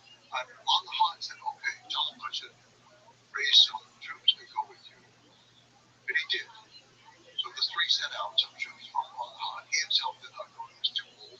But he sent some troops, and then Jamaka and his troops, and then basically just Temujin and his family. He just had his brothers. That's all. They set off to find the merchant people of the Silesia River, which flows into Siberia and on into Lake Baikal. They had to go through some extremely rough territory. And we see in this episode, though, Jamaka is already a little bit fierce without necessarily thinking it through carefully. He gives this long speech about all the things they're going to do to the market people. We're going to jump through the smoke hole in the top of the gear. We're going to jump in there and we're going to kill them all. We're going to kill the men and the women and the children. We will destroy these people forever. He has an extremely militant rhetoric, at least. And he's also rather critical of the other people. On Han's people came late, and he gave this long lecture about we are lawless, and if we give our word is our promise forever. And rain or sleet or snow, it doesn't matter, we be there on time. And then so he's dressing down his superiors, he's very aggressive, but he's very helpful. So these troops, they move in on the market camp. They also come in at night, and so there's a small amount of warning because some men are out hunting sables, market men, and they race back to the camp and they tell the people, and the people are getting ready to get out as fast as possible. So Martha has no idea who's coming. She doesn't want to be kidnapped again. So somebody. So she and the grandmother come on again, and so they're loaded into a cart and go away. So Temujin comes in, and there's a full moon that night, so they can see what they're doing. And he's really searching for her. He's not paying too much attention to the battle. And he's calling for her, and she hears his voice. She knows who it is. She jumps off the cart, and she runs to him. And they're reunited. And he grabs her, embraces her, and then he said, this is the goal. This is why we are here. We don't need anything else. He was very clear about that. And that was his first full-on military engagement. Yes, aside from the things, yes, his first full-on military engagement. Now, along the way, in addition to escaping all these horrors, he had killed his older half-brother. And that, too, was a deeply formative experience. So what was kind of how can we explain in Mongol society the role of the older brother and the power struggle there, and then not to moralize, but there's also um, the ethical foundation behind the murder. The killing of Nectar, that's one of the things that's totally unknown outside of the secret history of the Mongols.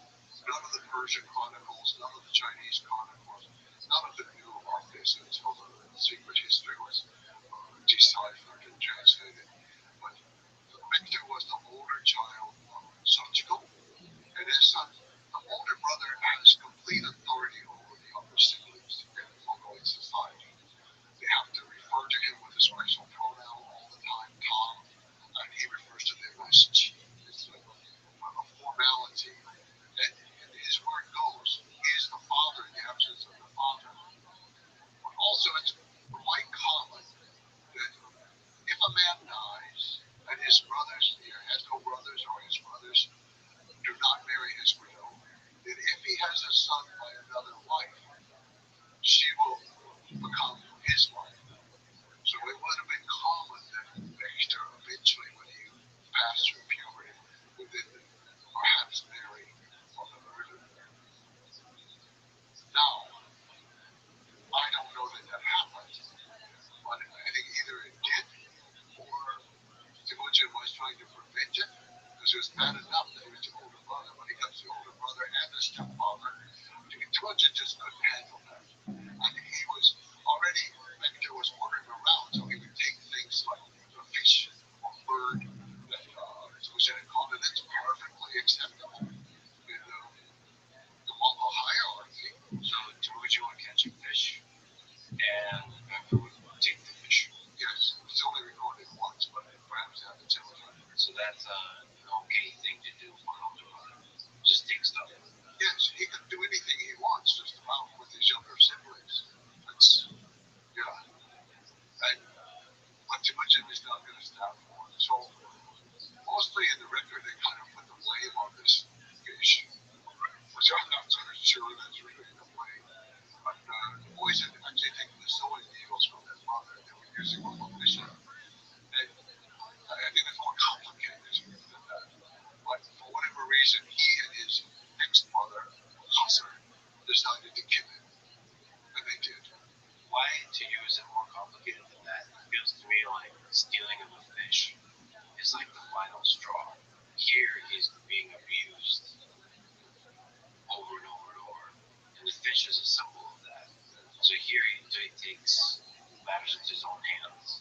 I think it is the symbol of that. I think it is the thing that pushes him over the edge. But it's all these other tensions of what's going on in the family. Because they shoot him with arrows, they kill him. What happens afterwards is also interesting from the dynamics of what was going on before. Because we hear nothing from Hachiko. She and her younger son, Megatai, they stay with the family. They don't go away. But the one who is outraged is Mother Ergo, his mother. She screams and hollers at him in the longest kind of tirade you can imagine. You will never have anybody in your life except your own shadow. And you are worse than everything that she could be worse than. She was outraged with on and on and on about it. So she was obviously extremely distressed about it. Whereas Sochiko, the mother of the boy, she may have been distressed, I don't know, but nothing has shown up in the record. So he does have this episode of having killed off his brother. But I don't think it was a deeply meaningful, I think it was important, but I don't think it was a mostly deeply meaningful for Temujin. The brother was gone, the problem was solved, mother is extremely ticked off at him. But it does show, in fact, it's interesting if it's not a big deal for him, it does show that he's willing to resort to murder to take care of a bad situation. Yes. He is capable of doing anything that needs to be done to resolve what he sees as a problem. There was a problem, he resolved it at a very young age. So he had that experience behind him. Now, Victor's younger brother, Melkatai, is on the raid with him, and with Tolkien, when they go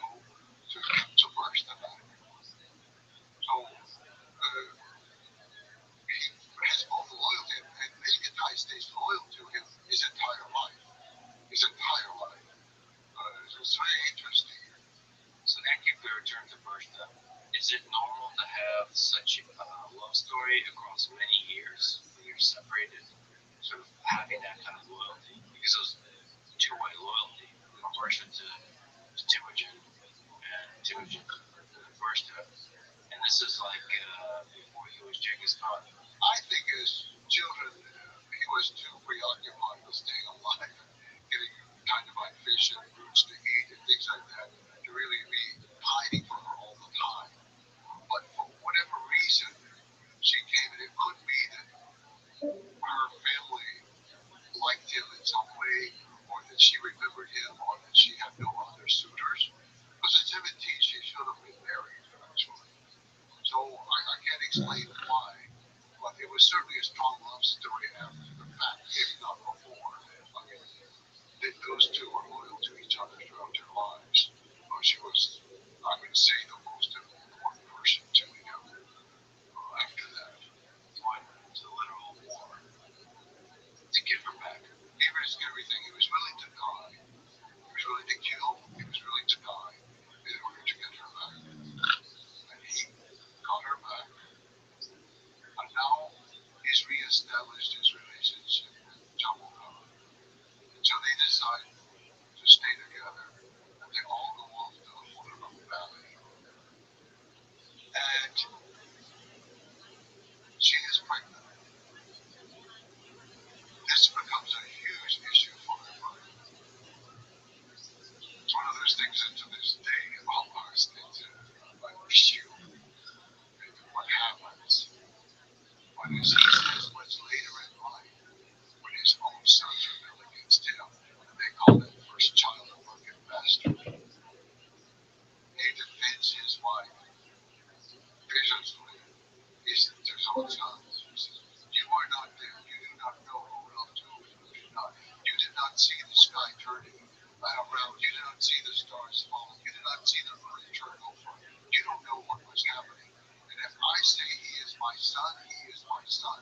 Who are you to say otherwise? You were not there. You come from the same warm womb. And if your mother could hear your words, her warm womb would turn to cold stone." So he defended her forever.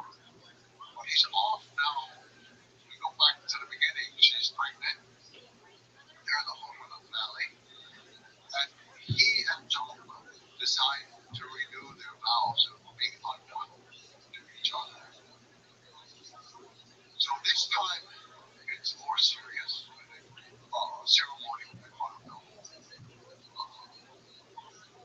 We can't say tribe, it's not big enough yet for a tribe, but the whole clan that's there. Talking takes off a gold belt, which actually gets stolen from the merchant at some point. Where on earth they have a gold belt? I don't know. He took off a gold belt and he put it on Temujin. And then Temujin gave him a mare who had never had a foal, had never been at birth. It was an unusual mare who had a little groove on her head, which they call a horn. It was an unusual gift that I don't, it has meaning, but I don't know all the meanings behind it. Sort of wrong to me. But golden belt, and it sort of think about it different ways. But the belt for the Mongol man is really the sign of manhood. And in fact, this belt, a woman was often, and even now, called person without a belt. Because that's how they were at that time. Today, women wear belts, of course. But they still use the word was no belt. It was a very important symbol of manhood. So he gave that to Putin, and they celebrated. And then the words of a secret history, they slept apart under the same blanket, apart from the mother group, and they were happy together. And then when the baby was born, Temujin named the baby Tunch, which means visitor. Some people say, well, it's because the child was really a working child. Other people say, no, it's because he was a visitor on the territory of Jalma at that time. And other people can say, well, Jalma's ancestor, who had been born from the kidnapped woman who was pregnant, they had named that Joligadai, which meant foreigner. So it's kind of like a parallel visitor and a foreigner. And so Jalma's clan took the name from him. They called Jalma.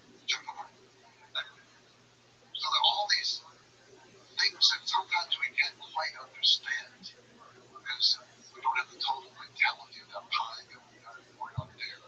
But we should say that it's a pretty powerful part of this love story is that the child is likely not his, and he accepted that child as his without and defended it as it becomes much more important later as his first child. Yes, he defends his child through his entire life.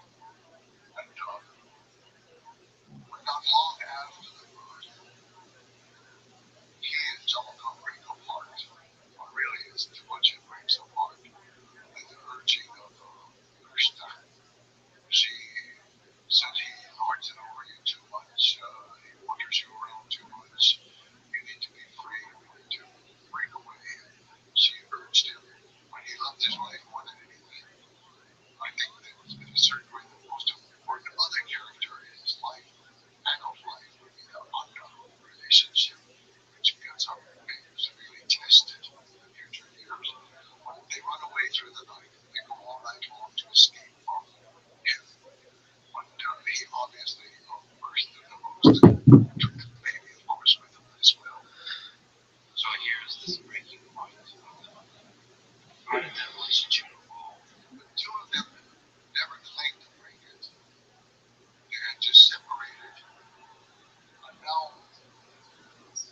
we have the Monghan, the most powerful ruler on the steppe, who's ruling out of central Mongolia, the Karian people.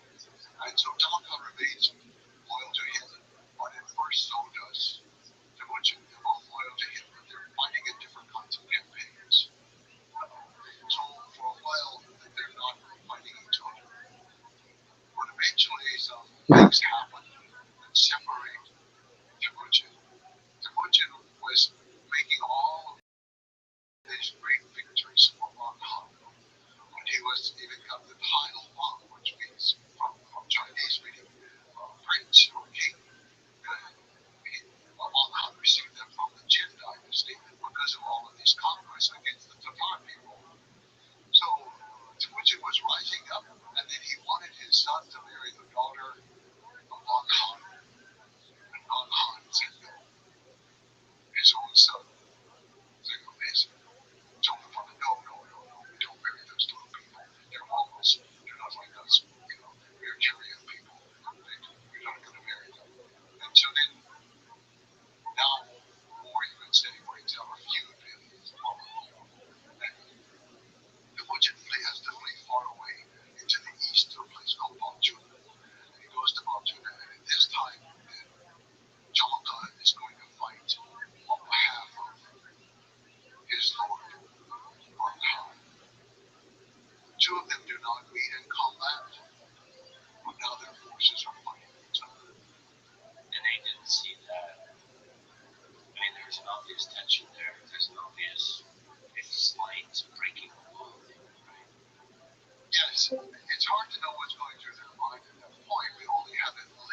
double meaning, Yes. and then the double meaning plays with each other and things like that. Especially with names. Like today, Mongolia, well, I've been there so long, I think the fad has passed now, but about 20 years ago, it was popular to name the children Michelle girls because it's a French name, an American name, and it means smile in Mongolia. So it's the power of three great languages and three great civilizations. And so many names are like that. And so I think Chinggis, it doesn't have one meaning. I think it means powerful, it means the sea, I think it means many different things. But so he had become a Khan, and he was ruling over him. And so Jamaka now switched loyalties to the next kingdom over, called the Naiman people, who are farther west. And he becomes the protege, you say, of the Naiman people. But when Genghis Khan attacks the Naiman, Jamaka deserts the Naiman. He tells them these people have snouts of steel and they eat humans alive. And he was telling them all these horrible things about the Mongols, you know. And Tayan Han, the leader of the Diamonds, he was rightfully scared of them. And he was left there. And he, in fact, was very quickly also defeated. So Jamaka has not fought against Temujin in this campaign. And he's off with some of his people, Jagadan clan people. He's off with them, and they see the turning of the tide. You know, but he now wants to become the great Khan of the steppe. He has very few followers, but he takes the title Khan, which is a very old, ancient, important title. But because Khan is gone, Orhan gone, that he can take this title and pretend to be the great Khan of the steppe. You know, but his own people turn against him, and they capture him, and they think they will take him to Genghis Khan. They'll take him, and they'll be rewarded, perhaps, for turning him in. When Genghis Khan does reward them immediately, he kills them all, because they have betrayed their leader, who is his mother. It's a very strange encounter. And so, supposedly, Genghis Khan says to him, come back to me, save me, be beside me, protect me, be my shadow, be my safety guard in life. And supposedly, Jamaka says, when I did betray you, when people fought against you, and you will always know that, and you will never completely trust me, I will be like a louse underneath the collar of your tuning. I will be like a thorn in the lapel of your down. He said, kill me without shedding my blood. Let me die. And if you do, take my remains up to a high place and bury me, and I will be the guard. I will be the protector for you and your people forever. So, they obviously the Wujin did not participate in the killing, but he ordered the killing. And he was either, it's not specified how he was killed without shedding blood, but the Mongols had several ways, because the most honorable way to die was without shedding blood. The blood contains part of the soul, and if you lose it, you're losing your soul before you die. So they usually wrap them up in felt carpets, and then beat them to death or trample them to death with horses, something like that. There are a couple other methods, but I think that's probably the method by which Jamaka was killed. And so he was killed, and then Temujin had him, Genghis Khan had his remains taken up and buried in a high place. This is over near Tuva, which is today part of Russia. But until the 20th century, it was a part of Mongolia. The Tuvan people very, very close culturally to the Mongols. It seems that both of them, under relationship, had a deep value for loyalty. And so the way, it's not worth the living after you've been despoiled, which is the Jomko respected, right? He had become very practical at this point, and he understood that you needed complete, total loyalty and trust with everybody around you. And I think for this reason, he was really to accept the plea of Jomko. When Genghis Khan was asking him to come back and to be his shadow and to be his safety guard again, maybe that was just a formality that he knew would be rejected.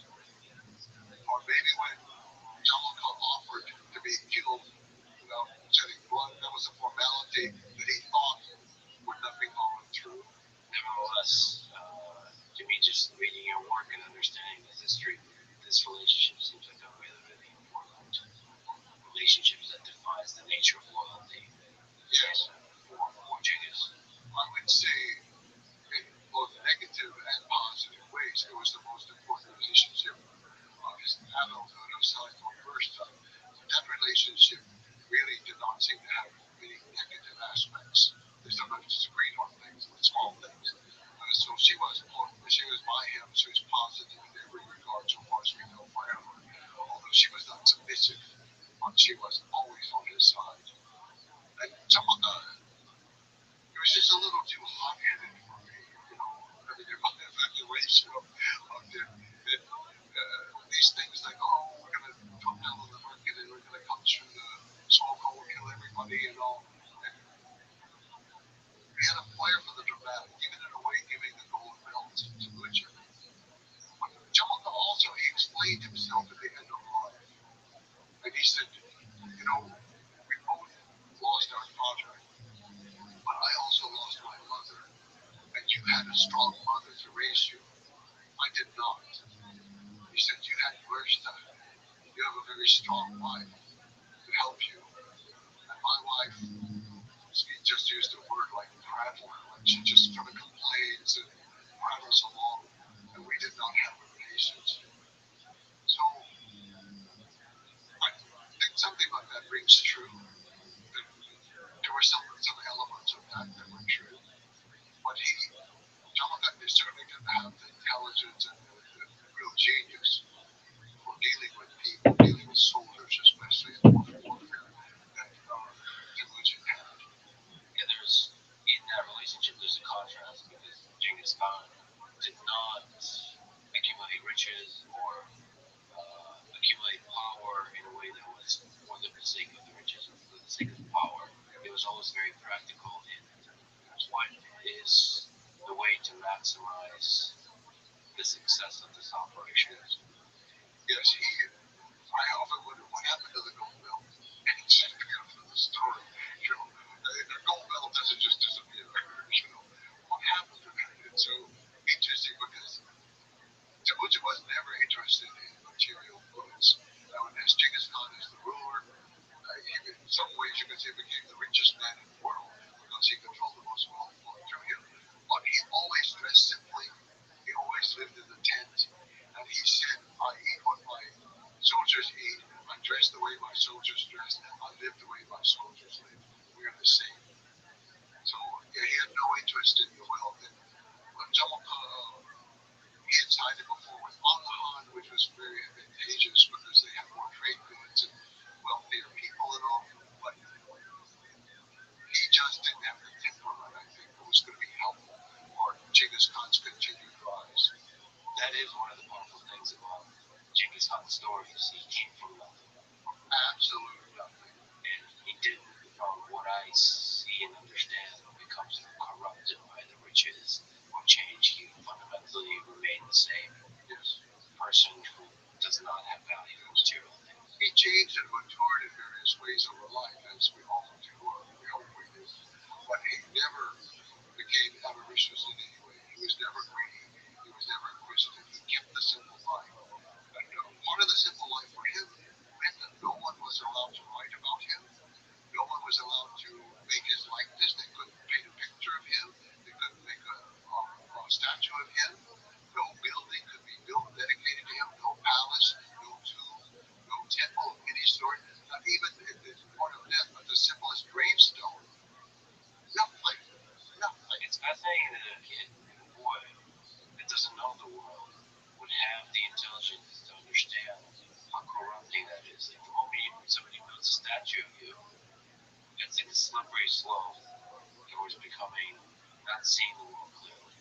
not seeing, surrounding yourself with sycophants that don't tell you the information, not being able to select the right people to lead the armies or to lead the territories that you conquer. So it's interesting that he had that foresight of don't report, don't worship. That's because that's a dangerous road to go down for later. And it's very hard to explain how he stuck to that, how he got it. You're so easily corrupted by power, and yet he maintained this very fierce attitude towards his relationship was with the people around him, his guard mostly, or his private part of the army, with him, the central part of the army. That was his relationship, his family. He had 4 wives. This was what was important to him. And in fact, no portrait was painted until 1278. Well, by then he had already been dead for 51 years. And then no statue until the 21st century. Just incredible. But let's go to the document that you referenced several times, the secret history. Secret history is a very unusual document. I haven't done a lot of it very much. But I said, Genghis Khan allowed nothing to be written about him in his lifetime. People couldn't take notes. Even the army was Genghis Khan ordered the invention of the alphabet for the Mongol people, and it was adapted for the Uyghur people. And so to this day, it's often called the Uyghur alphabet, the Uyghur alphabet. So he had ordered that, and he'd ordered his children to learn to read and to write, and some did. Most did not, but some did. But one of the things he did with every campaign, even the one in the market when he rescued Urta, was he always adopted one orphan. And that child became a full member of the Mongol nation in his household. His mother Urta would raise this child. So she eventually had a whole household full of boys of different tribes. But they all became very high-ranking members of the government. And one was a Tatar boy who turned out not to be so great as a soldier, but he could read and write. He was the best. And later, eventually, he became the supreme judge, appointed by Genghis Khan, of course. And so when Genghis Khan died, he recognized it was important not just to write down the law. That's all Genghis Khan allowed to be written in blue books, only the law. Nothing about him or campaigns or military anything. What Shigehito was his name. Shigehito realized that this was going to be lost, that this is a great historic thing that has happened. So he compiled the work. Part of it, I don't know, the people contributed, helped him. It's a little bit unclear.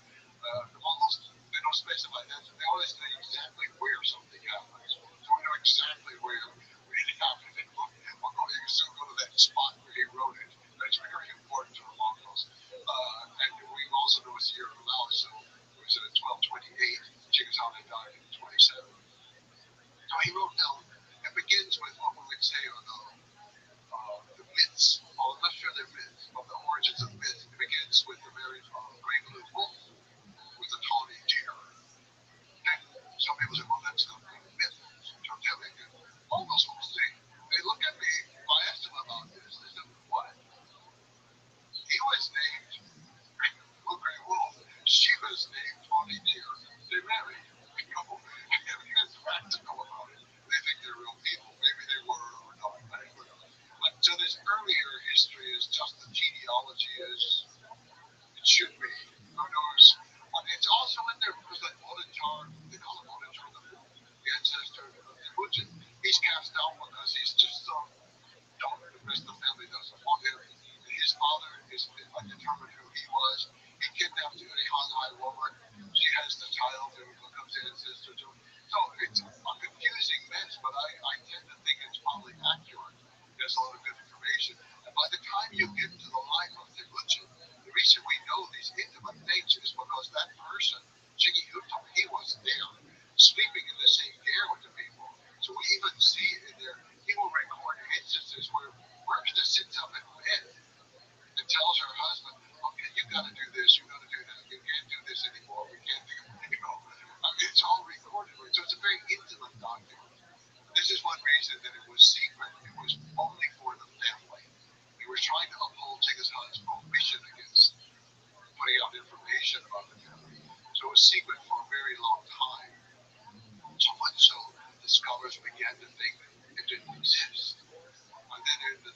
19th century Russian academic who was working in China at the time in Beijing.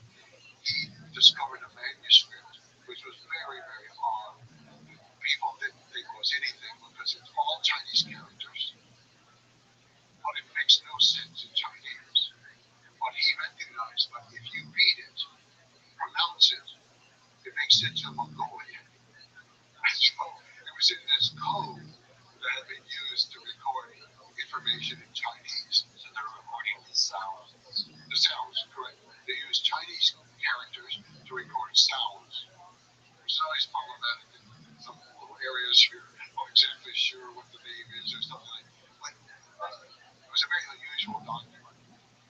And then once they found it, they realized that some of the Persian documents had incorporated part of that already. So that was very helpful to me. Because some of the Persians I trust very much. And I like their work very much. And so it was helpful that it already existed. And all of it, some of it existed in Mongolian, other Mongolian sources that were written later. Some of it was just incorporated.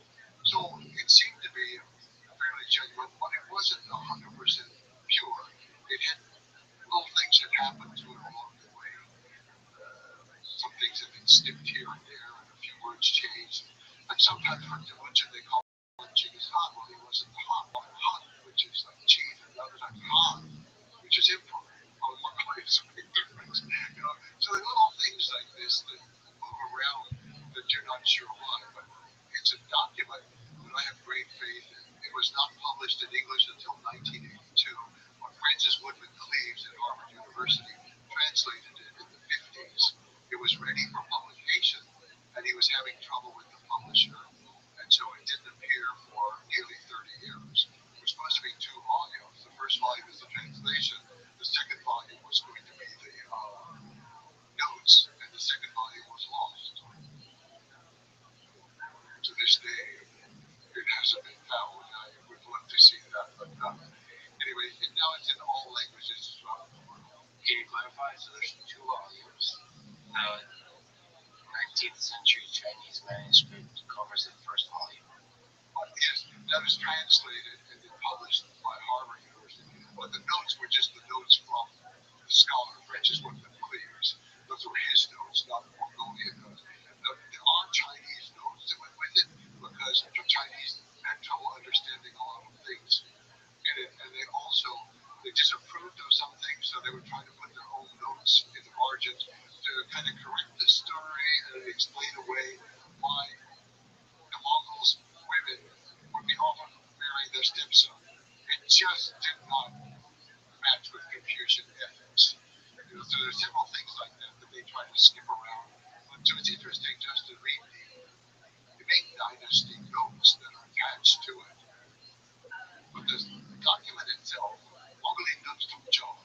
it's just so important. For me, it was a guiding document. I didn't want to be guided by anything else first. Everything else I would check to correlate and fill in blanks and give more information.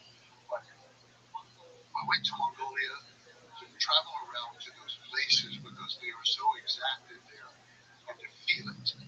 And it's so important, I think, because history does not live in books. History does not live in archives or even libraries as much as I need them for my work. But history lives in the people. History lives in the memory of the people and the culture. And for example, the episode with the kidnapping of Persia. So I went to that place, but I didn't know when it happened, what season it happened. It was very important for figuring out the verse that came afterwards and other events that were being correlated. Very important to me. So I'm just talking to the people who live in that valley, the nomads there. They said, oh, it's clear. It was the winter. I said, oh, where did you read that? I said, no. Betty Clarkson was on the ground and she could feel the vibration. She said, look, this is summertime now. You're not going to feel any vibrations. The ground here is so soft. Suddenly, a whole important piece that I've been searching for just came together from some nomad sitting there next to his horse. And he was absolutely right. It could only happen in the winter. And that also correlates with the time that reading was done. So it correlates with other historic factors. But then that gave me the time basis for figuring out a lot of other things. History lives in the people. Just to linger on that point, you visited different places that were important to the story of Genghis Khan. What did it feel like? What are some memorable things about just the experience of standing there? I really set out mostly to visit the cities he had conquered across Central Asia and all. There was so little to learn. I mean, everything was kind of known, or whatever the chroniclers had recorded. The archaeologists had found whatever they had found. And I get there, and he hadn't spent much time there. He didn't identify with it. I was affiliated. But in Mongolia, I would go to these places, and I would know if Genghis Khan came back today, he would know exactly where he is. There's no road, there's no sign, there's no building, there's no power line going to nothing. And just to smell the air, to feel it, to see the animals, to see what kind of animals live here, what kind of plants are growing here, you begin to get a feeling for how he was thinking. And then you begin to see, I know which direction they came from. The only direction they could come from was that way. You begin to see it, and his life starts to unfold in a very dramatic way. That I have the text, but the text is like it has no scenery, no prompts, nothing like that. The Mongols all understand their way of life. They don't need to explain anything. They know which way the gear faces with the sun. They know all these things. But for me, that's how I learned it. It was from being with the people. It was the most important thing. And this was starting in the 1990s. And the people, they were, at this time, they were amazed to know. I would come, the Soviet era had just ended, socialism was just ending, democracy was starting. Genghis Khan had been forbidden to them for almost the entire century. That every known descendant of Genghis Khan was killed in Mongolia. Following the secret history that became the key to writing what I wrote. Take the history, which is difficult to understand. You have to go over it. I often never understand different parts, or I change my mind. Think it was yes, now it's no. But the secret history is a valuable document. And to me, also, it's the opening document of Mongolian written language. And I think it's very important how the people begin their written language. And they begin it with the words, anything is from highest heaven came the destiny of the blue wolf who was married to the tawny deer and their descendants came from the great sea to live in the base of Rothschild'S. And then integrating the spiritual elements of nature, the mountains, the great sea, and this kind of just like a deep connection to nature that they have. Mongolia is a world that, for the most part, is the same as when Genghis Khan was there. We cannot say that for hardly any other place in the world. I mean, certainly not for America, but just a few hundred years ago, it was entirely different. People, languages, everything. But you can't say it for London or Moscow or Constantinople, Istanbul, Constantinople. All of these things have changed so much. But Mongolia is still Mongolia. It's one of the largest countries in the world in space, with the fewest number of people. Now, today, 3.3 million. And they're spread out, and they live in their environment in such an intimate way. This was important for learning about Genghis Khan, how he thought, how he hunted, how he strategized for war. You learn that from the people today because they are still there. They're still living. What's the open Mongolian stuff like as we return to the feeling Temujin and Genghis Khan? What's it like looking at this place that has not changed since his time? The first thing I think about this step is that you can see forever in every direction. There's no building, nothing to stop your line of view. And it's like being in the ocean in many ways. So you have this extremely open space, and the wind is usually blowing through it. But it's extremely fresh. It's coming out of Siberia, it's coming out of the Arctic, it sweeps down across Mongolia. cold as the thicket sometimes, but it's always fresh, always fresh. So you have the wind coming in. You have the smell of the wind, but also then there's grass. The smell of grass becomes very important. Now, because of the particular location, from one year to another, one area may have grass one year, and then drought the next year, another area has grass. So you don't always know. If it's not grass, it's dust. You have dust going in, the dust doesn't smell so good, it doesn't feel so good. But that's just one more part of the country. The waters are mostly pure. Unfortunately, there has been pollution in this century from mining in several areas. But even when I was there, even today, when we talk about the one that live, so it's a place of pure waters, and that's how Mongolians define their world is by the water. They don't. Genghis Khan does not give lands to his sons to rule. He gives waters and people to rule. They do not refer to the earth as land. They refer to the earth as Dai, ocean, the sea. And so water is very important. So where are the rules about water? You don't camp by water. If you camp by water, your animals and you are going to be polluting it, messing it up. So they're back. Maybe there are water trips about a kilometer back. You take the animals to the river to drink, and then you take them away. You do not bathe in that river. You take the water away from the river, and you bathe away from the river, so you do not pollute the river. The rules are very strict and very clear. They're from the time of Genghis Khan about how to deal with it. But also, it's dangerous to live close to the river because there are flash floods in the summertime. You could suddenly have it, and it can wipe away if your camp is right there by the water. So the people, they live with nature in a way that I don't see anywhere else in the world. And even today, with the changes with the cell phone and with solar panels, they can get TV out in the middle of the step. Still, they're living a similar life.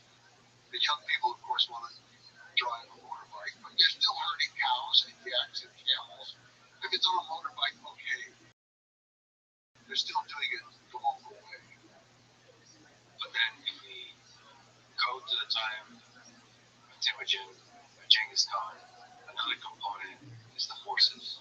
When we talk about their relationship with the horse, or thinking about this open steppe, from a young age, they've been, all Mongols are trained to master riding horses, as you write, while standing on the horse. So they learn how to ride while standing on the horse from a young age.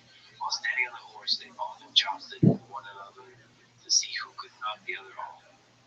When their legs go long enough to reach the stirrups, they were also taught to shoot arrows and to lasso on horseback, making targets out of leather pouches that they would dangle from poles that they would blow in the wind.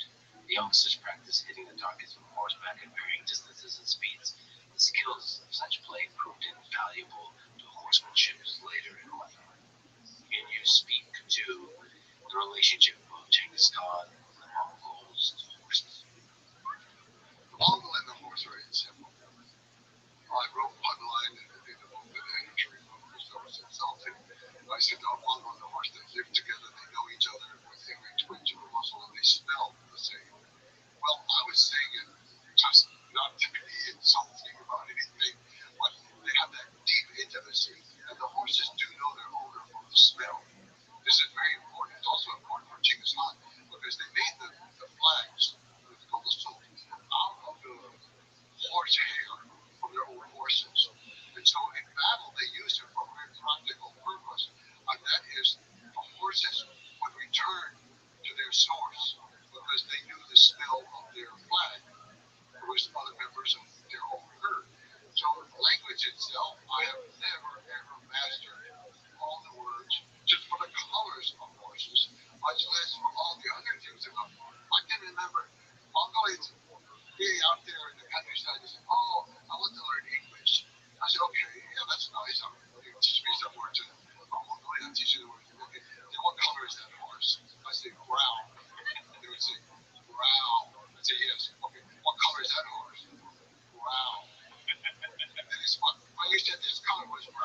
is this? So what? I mean, it's just amazing. I mean, they have words based on how smooth the coloring is, the variation in the texture, and all the different. Today in English, sometimes you can put them together. We say like yellow brown or green brown or you know. But the words for horses by, of course, by sex, and then they have three because they're buildings, so they're very important too. And by age, and by whether or not they reproduce in the case of the female, all these things are important parts of the horse. And the horse, a few years ago, a presidential candidate ran under the slogan, "Raised to lift many fast horses," resonates with the Mongolian spirit, and the dust itself is important. The Mongolians, they will wipe the sweat and the dust off the horse and wipe it onto their own forehead, which is the most sacred part of the body where the soul resides. This is how intimate the relationship is with horses. And they're hard on them in some ways. They train them very well. They ride them very hard. But the horses are also trained for that. They use a very small crop. It's a little bit like a stick with a slight whip at the end that they hit the rump of the horse. Never anything else. They're horrified at Western people who use metal spurs and metal to harm the horse in the stomach. They harm the head of a horse. They say it's a capital crime. Not that I don't know anyone's ever executed for it. But you never ever harm a horse's head. So horses are important in every way. They are religiously important with the making of the fermented horse's milk. The mother goes out every morning and she throws some to each of the four directions to start the day. And they use it for every kind of thing.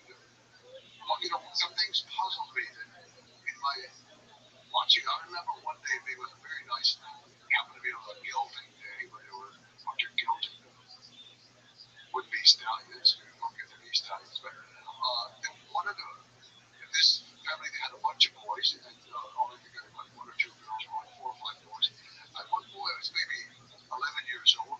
He fell from the horse. You could see it not so far away. He fell from the horse. He did get up. No one moved. And they all kind of turned attention away. And I thought, what am I supposed to say? This boy fell down. Somebody go get him. No. And then the boy was trying to hobble back. He's trying to reach those horses, but he couldn't rebound. He was trying to hobble back, so his little brother went out to help him come in. They came into the gear and they sat down. The mother just turned her back. And I'm thinking, how on earth did you do this? This is a child. This is your child.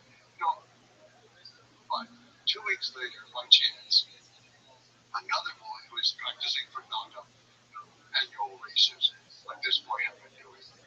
He was off in an area right close to the forest and mountain area, and the horse bolted, come off through the woods. He was knocked off by a tree, and then the horse went deeper into the woods. I followed him, the boy became lost. The boy was 12 years old. He was lost for 2 weeks, and he lived. I would have died in 48 hours. He lived. He said, well, he slept in the daytime when it was warm. He walked at night when it was cold. Even though this was the summertime, the nights could be quite cold, especially on the mountain. And he sang loudly all night long to keep the wolves away. And he knew what to eat. And then he walked until he found water moving, and then he would follow that water down to the. He lived. And I realized, the boy falls from the horse, his mother's not going to be there. She knows that. It's probably hard for her too to see her boy suffer, but she knows. Just a small tangent. There's a wrestler named Gary Cole. He tells the story about mental toughness, and the first time he saw truly mentally tough people was when he visited Mongolia for a wrestling tournament. And he remembered that they were taking showers in ice cold water. And, all the other wrestlers that would take the shower, and then when the water hits them, you could see a little grimace. But the Mongols, there was just nothing, it was emotionless. Sort of like ice cold water or any other kind of hardship. You build a hardness to it. And I suppose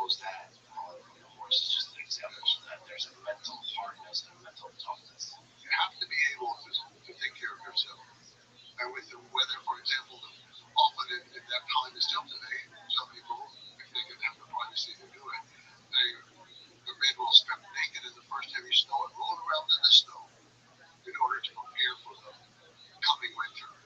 And the valley where I live, a lot of wrestlers come there to train in the summertime for the competition. And the water's very cold coming down from the mountain. And every day, when there's a break, they go down, they take one in, they do not get in the water, never. They take the water and they pour the cold water over themselves. And yes, that's refreshing to them. Refreshing. Well, then, getting back to the horses, the value they had for the horses, and the horse riding skill that they developed throughout their life created one of the most unstoppable military forces in history. So if we just talk about the mounted archery that they've employed in war, the Mongols were able to do targeted shooting accurately at 200 meters or more while riding fast, up to speeds of 60 kilometers an hour, I read. So there's a lot to say. Like, you have the time, and just watching some of the videos, it's just incredible how stable you can be on top of a horse. And I guess you're supposed to be shooting in a moment of the gallop where all four of the feet of the horse are off the ground. Because you have to time all of that. You have to position your body to maintain balance. And then there's the skill of the actual holding and shooting the bow accurately. There's obviously the technology of the composite bow, the recurve bow. They've also used crossbows later, adapted the technology. And there's a particular kind of thumb draw that you use for shooting with the composite bow that works for a horse. Because the thing is balancing up and down, right? So you have to not drop the arrow. It's incredible to be able to shoot while the horse goes 60 kilometers an hour. Anyway, can you speak to this kind of exceptional excellence that Genghis Khan and the Mongols had for riding horses and engaging in war off of the horse? Mongol, the horse, and the bow were a perfect combination. And it was the most lethal weapon known to the world before the modern era. It was incredible, the synchronization and the timing of the movements, and also the years of skill. The fact that from absolute birth, the Mongols would be on a horse. And by 3 years old, they would probably be riding alone on a horse. Now, when I first went to Mongolia in the 1990s, at that time, all jockeys on horses for races had to be under 6 years old. That was the age limit. The cutoff was 6 years old at that time. And so you had some as 3 years old racing. It was absolutely incredible. Because at that age, they can't even have a saddle because it can't even be used. So they're just, all they're doing is staying on the horse. The horse has been trained to do what it has to do, and they just stay on it. Well, by staying on it, they learn the horse to become one. And not just one horse with one rider, but one rider with several horses. Usually 5 is the number that you should have for you when you go off the battle.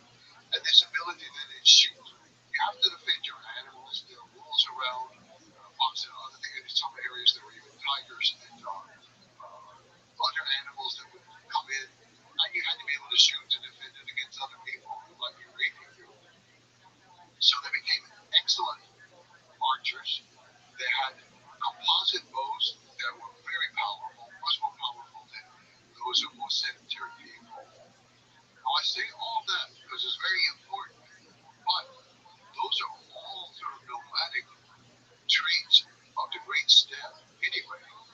I mean, in an earlier version, you had the Huns who came out of Mongolia, and Hun is just the Mongolian word for human. To this day, that's what they say for human beings. So they came out of Mongolia, and all the early Turkic groups came out of Mongolia, and they had the similar skills. So you have this perfect weapon, but also you have to have perfect strategy and how to coordinate it and organize it and use it. And this is where the genius that I cannot explain at all, but the genius of Genghis Khan came in. Other people, I think, had been very good in earlier times, a number of Turkic leaders, and also, or even Attila the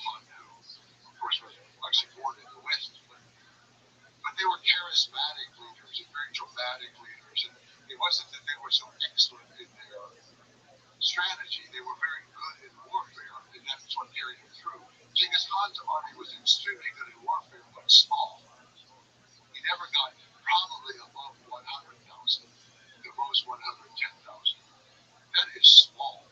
When you're going against China, that has millions just in the army, not counting the country, and you're going against Russia, and you're going against the Middle East and Persia and Afghanistan, and these areas, your whole army has to be as finely tuned as each rider, each bow, and each horse. That's the weapon. What the army becomes the super weapon of Genghis Khan, how he organized it, and how he used it, and the strategies that he put together. Yeah, when you have a small army, just think about that. A small army that conquered the world. It would fit in a stadium today in America. So there's extreme efficient coordination of units. Most cavalry, right? All cavalry. With all cavalry. He had no infantry, and he had no baggage train, he had no backup commissary. Early on, no engineer corps. Later, one was added much later. But no, all cavalry. And so there's light cavalry and heavy cavalry. Breaking down units using the decimal system, 10, 100, 1,000. So there's a kind of hierarchy where you delegate authority, but to the degree there's commands, they must be followed strictly. So for like extremely efficient, accurate, precise deployment of these troops in the battlefield and the dynamic movement of the troops, including all the interesting tactics that were utilized, you have to have really good communication and coordination. And for that, orders must be followed. Is there something to speak to that? Like, how do you tune this kind of system to where everybody is working together so well? I think the first one is the extreme loyalty of the people whom Genghis Khan chose. His kinsmen, as we said, had deserted him. His Anga was a personal relationship. But all the others that he found were just common people. Herders or hunters, very common. And they were loyal to him and never, ever revolted against him.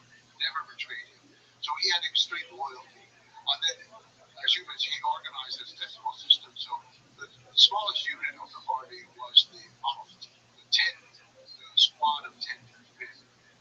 They were put together, and then the head of that squad, he had total control over it. What the men knew, they were going to protect each other, and they had to come back with every member or every body. You don't leave anybody behind. So this was extremely important. So if you submit to the orders of the man in charge, you know that he's risking his own life for you also. And you know that your brother on the left and on the right is risking his life for you. The army was, they were organized with 5 horses, each man. They had their bow and they had a lot of arrows, but they also retrieved arrows at the end of their battle. And they also would retrieve the enemy arrows. This was a great advantage whenever they hit Russia, because the Russians could not use Mongolian arrows. They could knock them in their bow. But the Mongols could use Russian arrows. But, so all these little things, but it's not even just the arrow. Also, they had to carry needle and thread. Every soldier had to be able to sew. And sometimes that could be a torn garment. It could be a piece of skin or a wound that somebody has. It's a very odd thing when you go to the army of Genghis Khan and they're carrying everything themselves. They don't have any factory behind them. And then one of the things they have to carry is needle and thread in order to sew up things. Complete self-reliance. Yes. They also carried dried dairy products. Bottle, it's called, with a dry curd, and they can keep it for a couple of years even. But you dry it, and then when you need it, you can put it in a flask of water. You ride all day, it toggles up and down, boom, boom, boom. It turns into kind of thick protein. It said that the Mongols could easily go 3 to 5 days without ever building a fire. They have enough food there. So all these little things at the lowest level were important, as well as the highest level of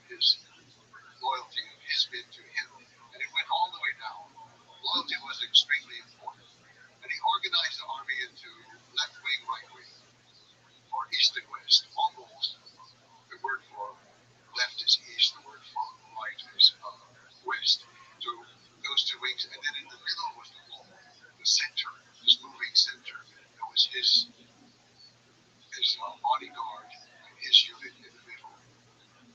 Then usually they'd have a vanguard and a rear guard. Like, sometimes the vanguard would go out as much as 2 years in advance to clear the land, run the people away, scare them, make them go away, so that the grass is left there for the army when it moves through. And they never marched the way other armies do in a line of one following the other. They would always go in long lines spread out in wings, so that each horse is on its own path, you could say, but all parallel together. So they had very precise ways of doing things. And this, I think, was the secret with him. He used the best people, but he was willing to train them as much as possible. He never punished them for what happened. So Shikikoto, for example, the Supreme Judge, he was in command one time of a group in a battle in Afghanistan, and he lost the battle. This is very, very unusual for Mongols.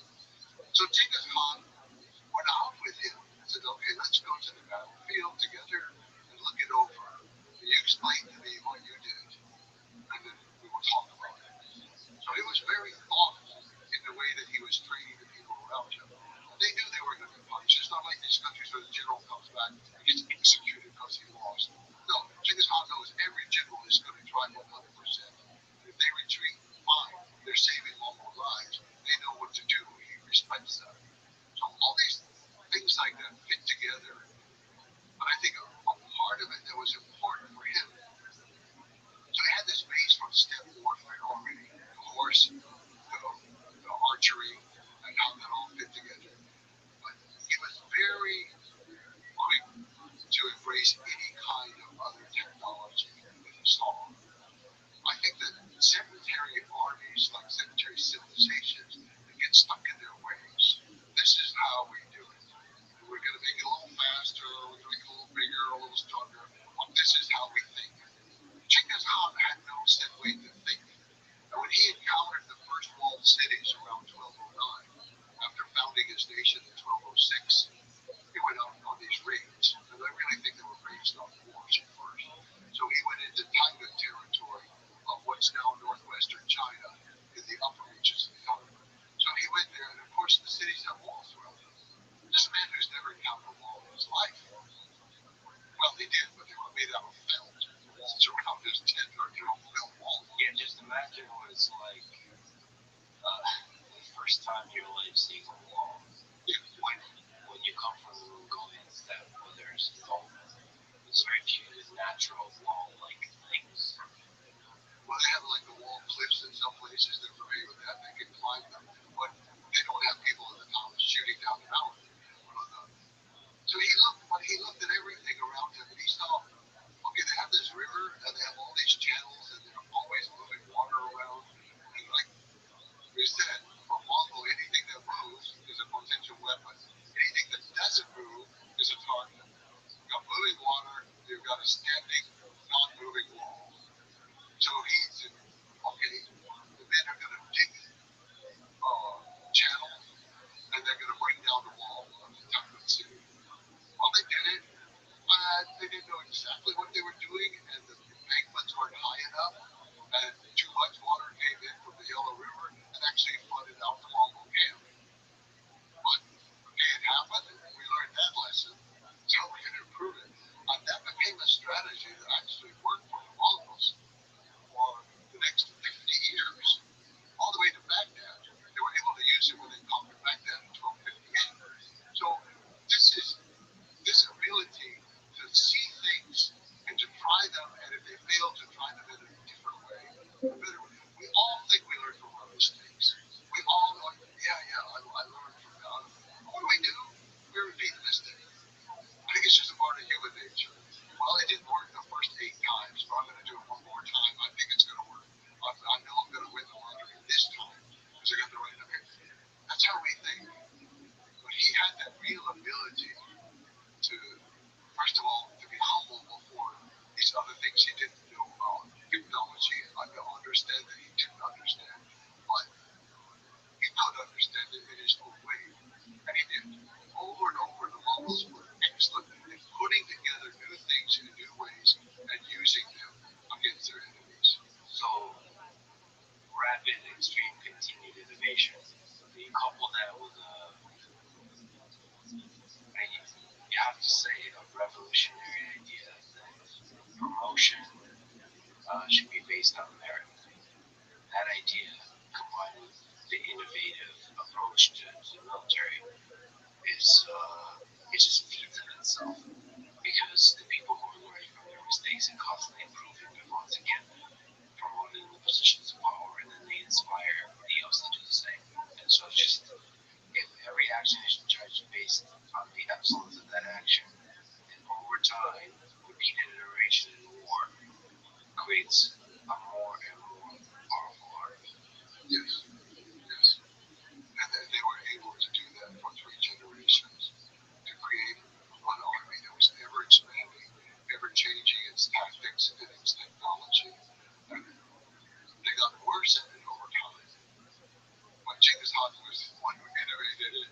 He was the best with it, and he used it throughout his lifetime, and he was getting better over his lifetime with using foreign information, foreign technology, foreign ideas. He just had a genius for that. If we go back to the horses, you mentioned every soldier had 5 horses. The reason for that is the horses get tired. Yes. And so you can cover a lot of ground in a single day. Yes. Usually the way the rotation of the horse would usually run for one day and then rest for the next 4 to 5 days, and then another horse would be running the next day. One way to measure it is later in the final death of the word went from Mongolia to Hungary in 6 weeks. Mongolia to Hungary in 6 weeks. So let's just imagine this army that's able to move at such high speed, does not need to follow roads because it's used to riding the open stuff.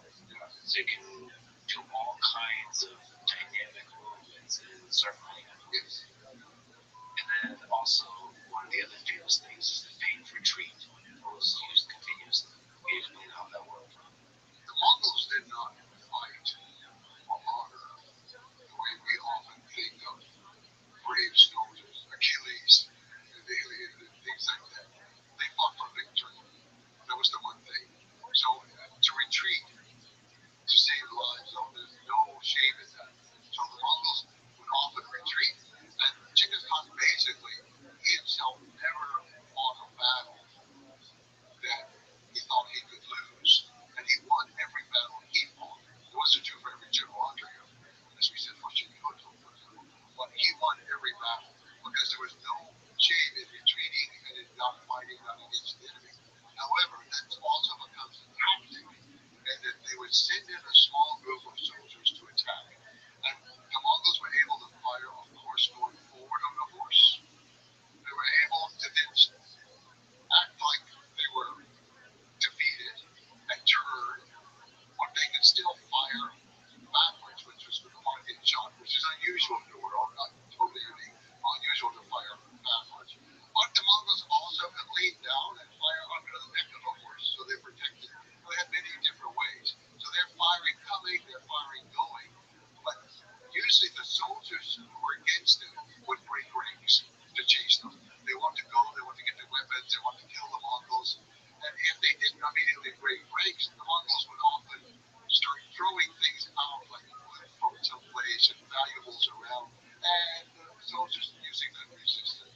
So they'd come chasing out after the Mongols, sort of pell-mell going in every different direction. And then they would get to a certain point, and from behind the 2 hills, the Mongol army would come and swarm.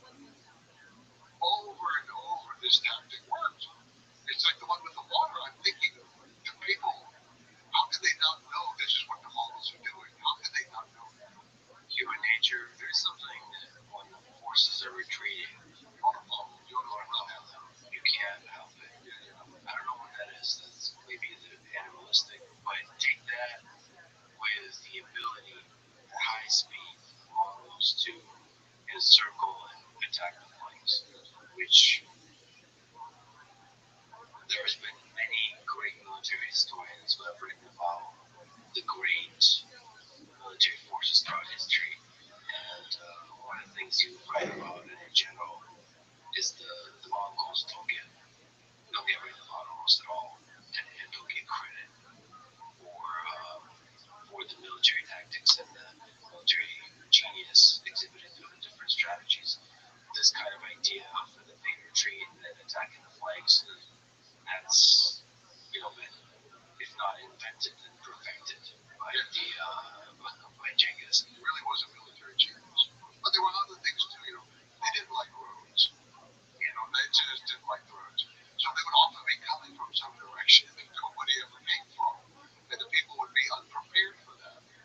The most famous example is probably Bukhara. This is just a beautiful, wonderful city and great place in the world to this day. And they came across the desert. Well, nobody had ever attacked across this valley. They didn't know of a caravan. They don't even know what was going on. But it was the direction. There was a surprise element in that particular case. So he was able to think in ways that other people were not thinking and how to be able to surprise them. What do you think it, again, felt like to have this Mongol armada, the horses?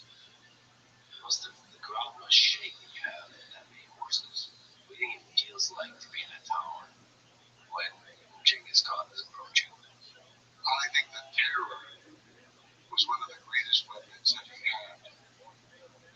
He cultivated this reputation of ferocity. Not only did he win battles, but he didn't allow people to write about him, as we said, but he encouraged refugees. And when he conquered a city, he always made sure there were plenty of refugees to go to the next city because it's going to weaken them, it's going to weaken their food supply, and they're going to terrorize the people with tales of the millions of people that the Mongols killed with their steel chiseled teeth and eating children and all kinds of horrible tales. Genghis Khan encouraged it. This is propaganda. It's terrorism of a mental sort to weaken the enemy. And so when you hear, or even if you know they're coming, you see the dust, you hear the kind of roar that comes with all those horses and the trembling of the earth. It must have been truly terrifying.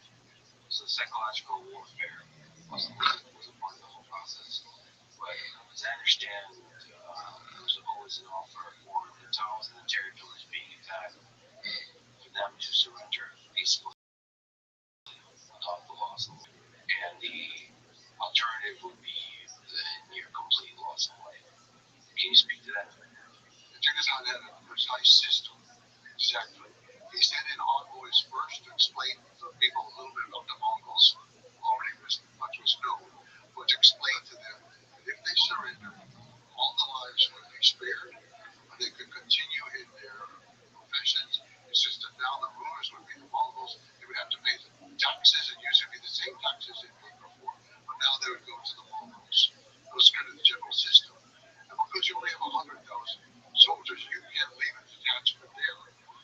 So you're going to leave the local people in charge to run their country, or their city, or their area, the way they have done in the past. He was absolutely faithful to that. In one episode in the north of Persia, modern Iran, his son-in-law, Rothschild, he violated that and was stealing and looting from the people who had surrendered.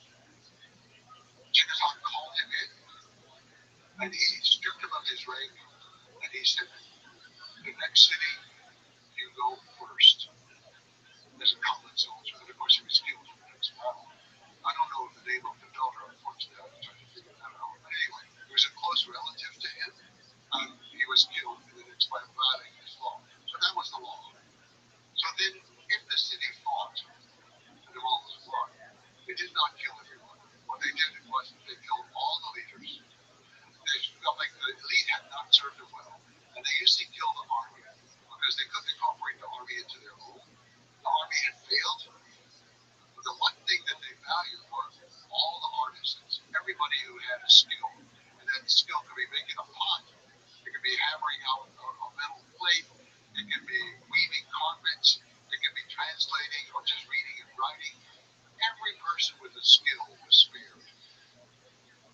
So the killing of the people who were defeated wasn't so severe. What was truly severe was if you surrendered, and many of them did, and then they knew they would not be harmed, so they're not harmed. The Mongols go on. The Mongols are hundreds of miles away, and all of them forget about the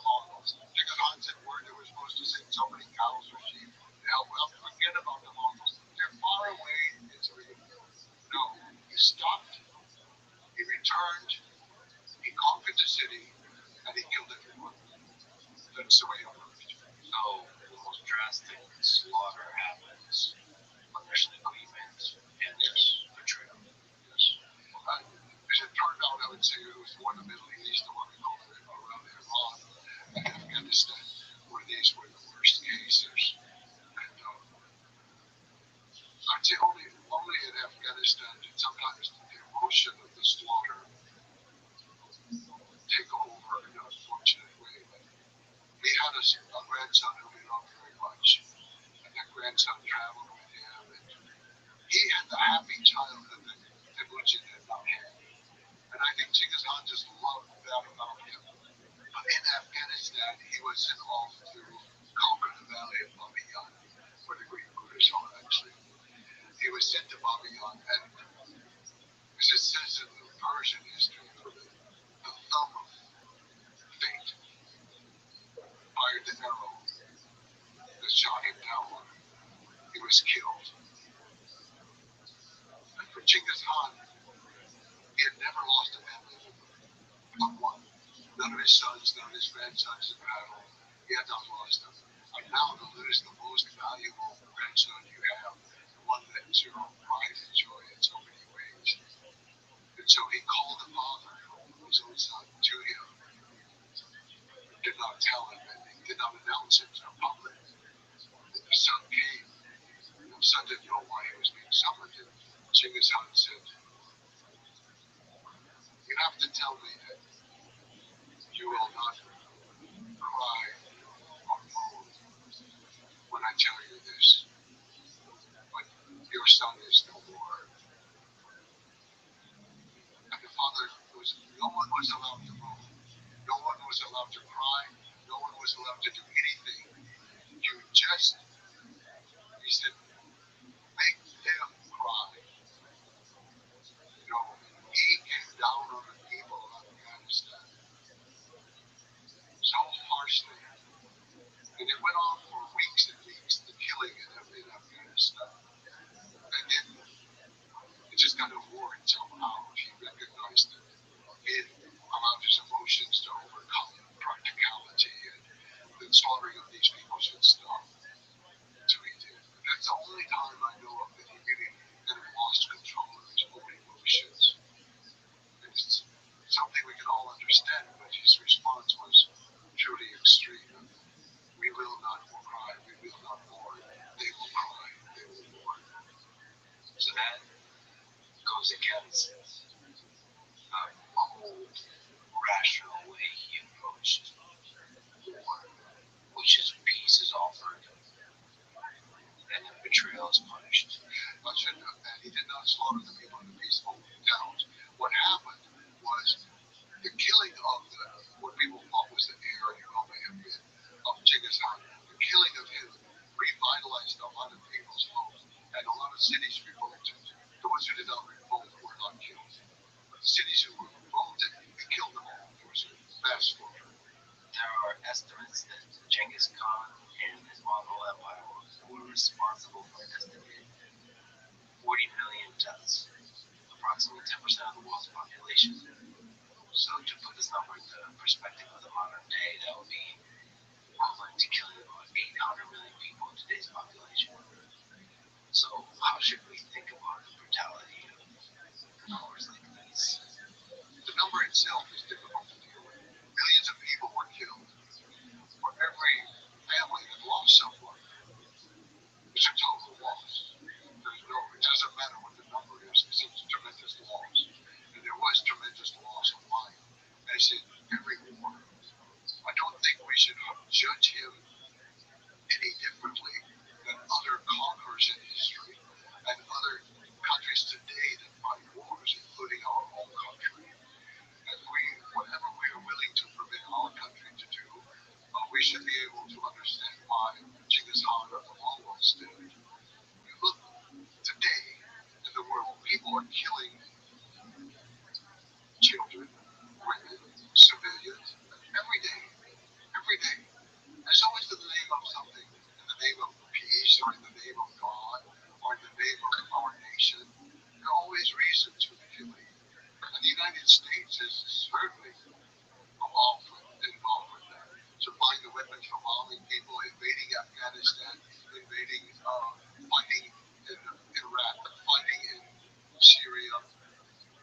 United States is very involved. And it's always, oh, but we're defending democracy. And yeah, we brought a hell of a lot of democracy to Afghanistan. We killed a lot of people.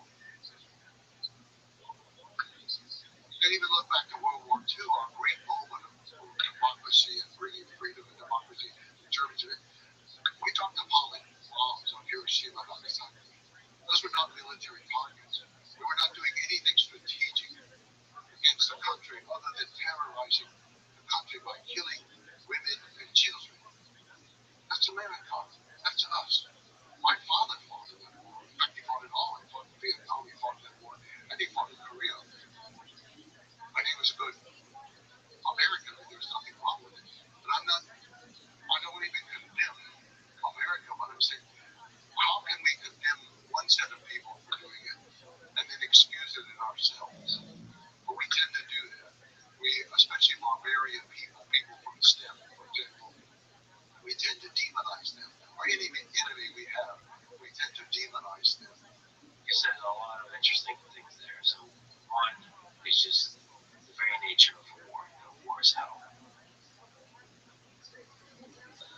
Then sometimes things like Trump, they talk about, which is an act of essentially terror, in the same style as Genghis Khan, in an attempt to prevent further war. It's a justification. People are always fighting for peace. Always fighting for peace. World War I was to make the world safe for democracy and peace. In World War II, well, what happened? We went to war in Korea. We went to war in Vietnam. We bombed Cambodia. We bombed Laos. We bombed Afghanistan. We bombed Syria. We bombed Iraq. We're always fighting for. I'm not a pacifist. I am not. I grew up surrounded with soldiers, and I'm not a pacifist. But I am trying to be a realist. That all nations kill. It happens everywhere. So can we universally also then, on the way you're passionately criticizing wars of the 20th century, can we also criticize Genghis Khan and Alexander the Great and the wars fought by Caesar and others in the Roman Empire? And they're essentially wars of conquest. And in some human way were not necessary or were not defensive. They're just part of this human drive to expand, to explore, and to accumulate power. Maybe this is a good place to also talk about somebody I respect a lot, Ted Carlin of Hardcore History Podcast. He did an amazing series on Genghis Khan and Mongols called Wrath of the Khans. I recommend people go listen to it. So he had a lot of interesting ideas there. One of them, he presented the idea of historical arsonists. So referring to figures who caused this destruction, but also paved the way for new developments and progress. Basically, making this complicated case that destruction often in history paves the way for progress. What do you think about this? Creative destruction, it certainly works in some aspects of life. Even with ourselves, for example, if we can create and destroy some of our habits and build new ones, it sometimes works. Or we can destroy relationships that we're in order to create new ones that can work. When you start applying it to world history, it does become a little bit more difficult. I certainly think that these episodes create great changes. You can see great changes that happen because of the Mongol Empire. Now, whether or not that's a good reason for the Mongol Empire having happened, it seems like a bit of a stretch for me. The Mongols helped to unify many countries. You can think Korea had been three, basically, kingdoms pushed together. Everything that you see in China today was a part of the Mongol Empire. They put together North China, South China, Tibet, Manchuria, and it was a little bit larger under the Mongols. Even Russia, with so many little kingdoms and duchies and dukedoms, and the center had been in the Ukraine and Yin, and they shifted the focus out of Ukraine and more towards what we call Russia now, and they began the process of the unification that had a great impact on the country.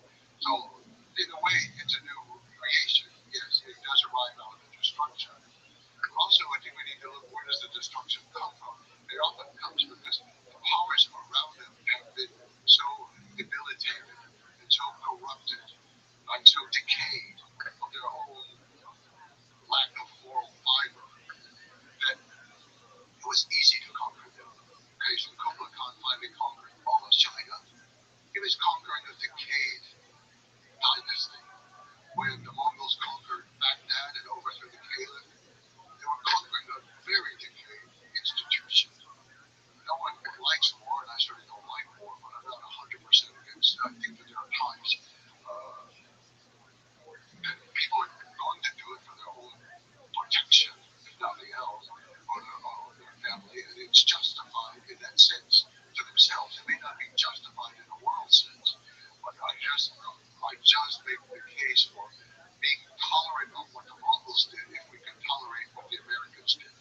And I am American through and through. There's no question about that. But we overlook all of our things that we did. That's interesting, for example, in Afghanistan, we were there for 20 years. We had made the Taliban stronger before we were playing into Russians. And then we kicked them out, and then they kicked us out. But some of the Taliban leaders are from the Jatrak clan, who's descended from Jamuk family, from his clan. This is what I mean when I say that the ramifications from that time are still with us. We don't even see it. When Saddam Hussein went on television for the last time in Iraq to plead with his people, he said the Mongols, meaning the Americans, the Mongols have returned. The Mongols have returned. He said the Americans are just the new Mongols. I can see it. I don't accept it. But I can see how people think. If we can be honest with ourselves and strip away our own lies about ourselves, then perhaps we will be more ethical in our dealings with other people. And there's the facts that you can talk about. I mean, the unification of China, Mongols or otherwise, is a very important step in the history of China that permeates to today. And then there's a lot of stuff that we'll talk about. The ideas of religious freedom, the postal network, the trade routes, all of this. There's a lot of progressive consequences of the Mongol conquest of the Mongol Empire. We'll talk about that, but let's linger on the heavier topic for a little bit longer. Like we were talking about Dan Carlin. He was critical of your work a little bit, showing your respect, but also a little bit critical as being a bit too emphasizing and focusing a lot of the positive impacts correctly and accurately, but not giving enough airtime or describing the brutality of the killing, the hell that is war. So can you understand his criticism? Guilty. I'm guilty. Steve Madden. Carl is a very smart man. I respect him very much. I like him tremendously. And he's right. But that is not what I want to stress. It's not that I want to deny the killing. It's not that I want to deny the war. It's pretty much the same everywhere in the world. And how much do we need to say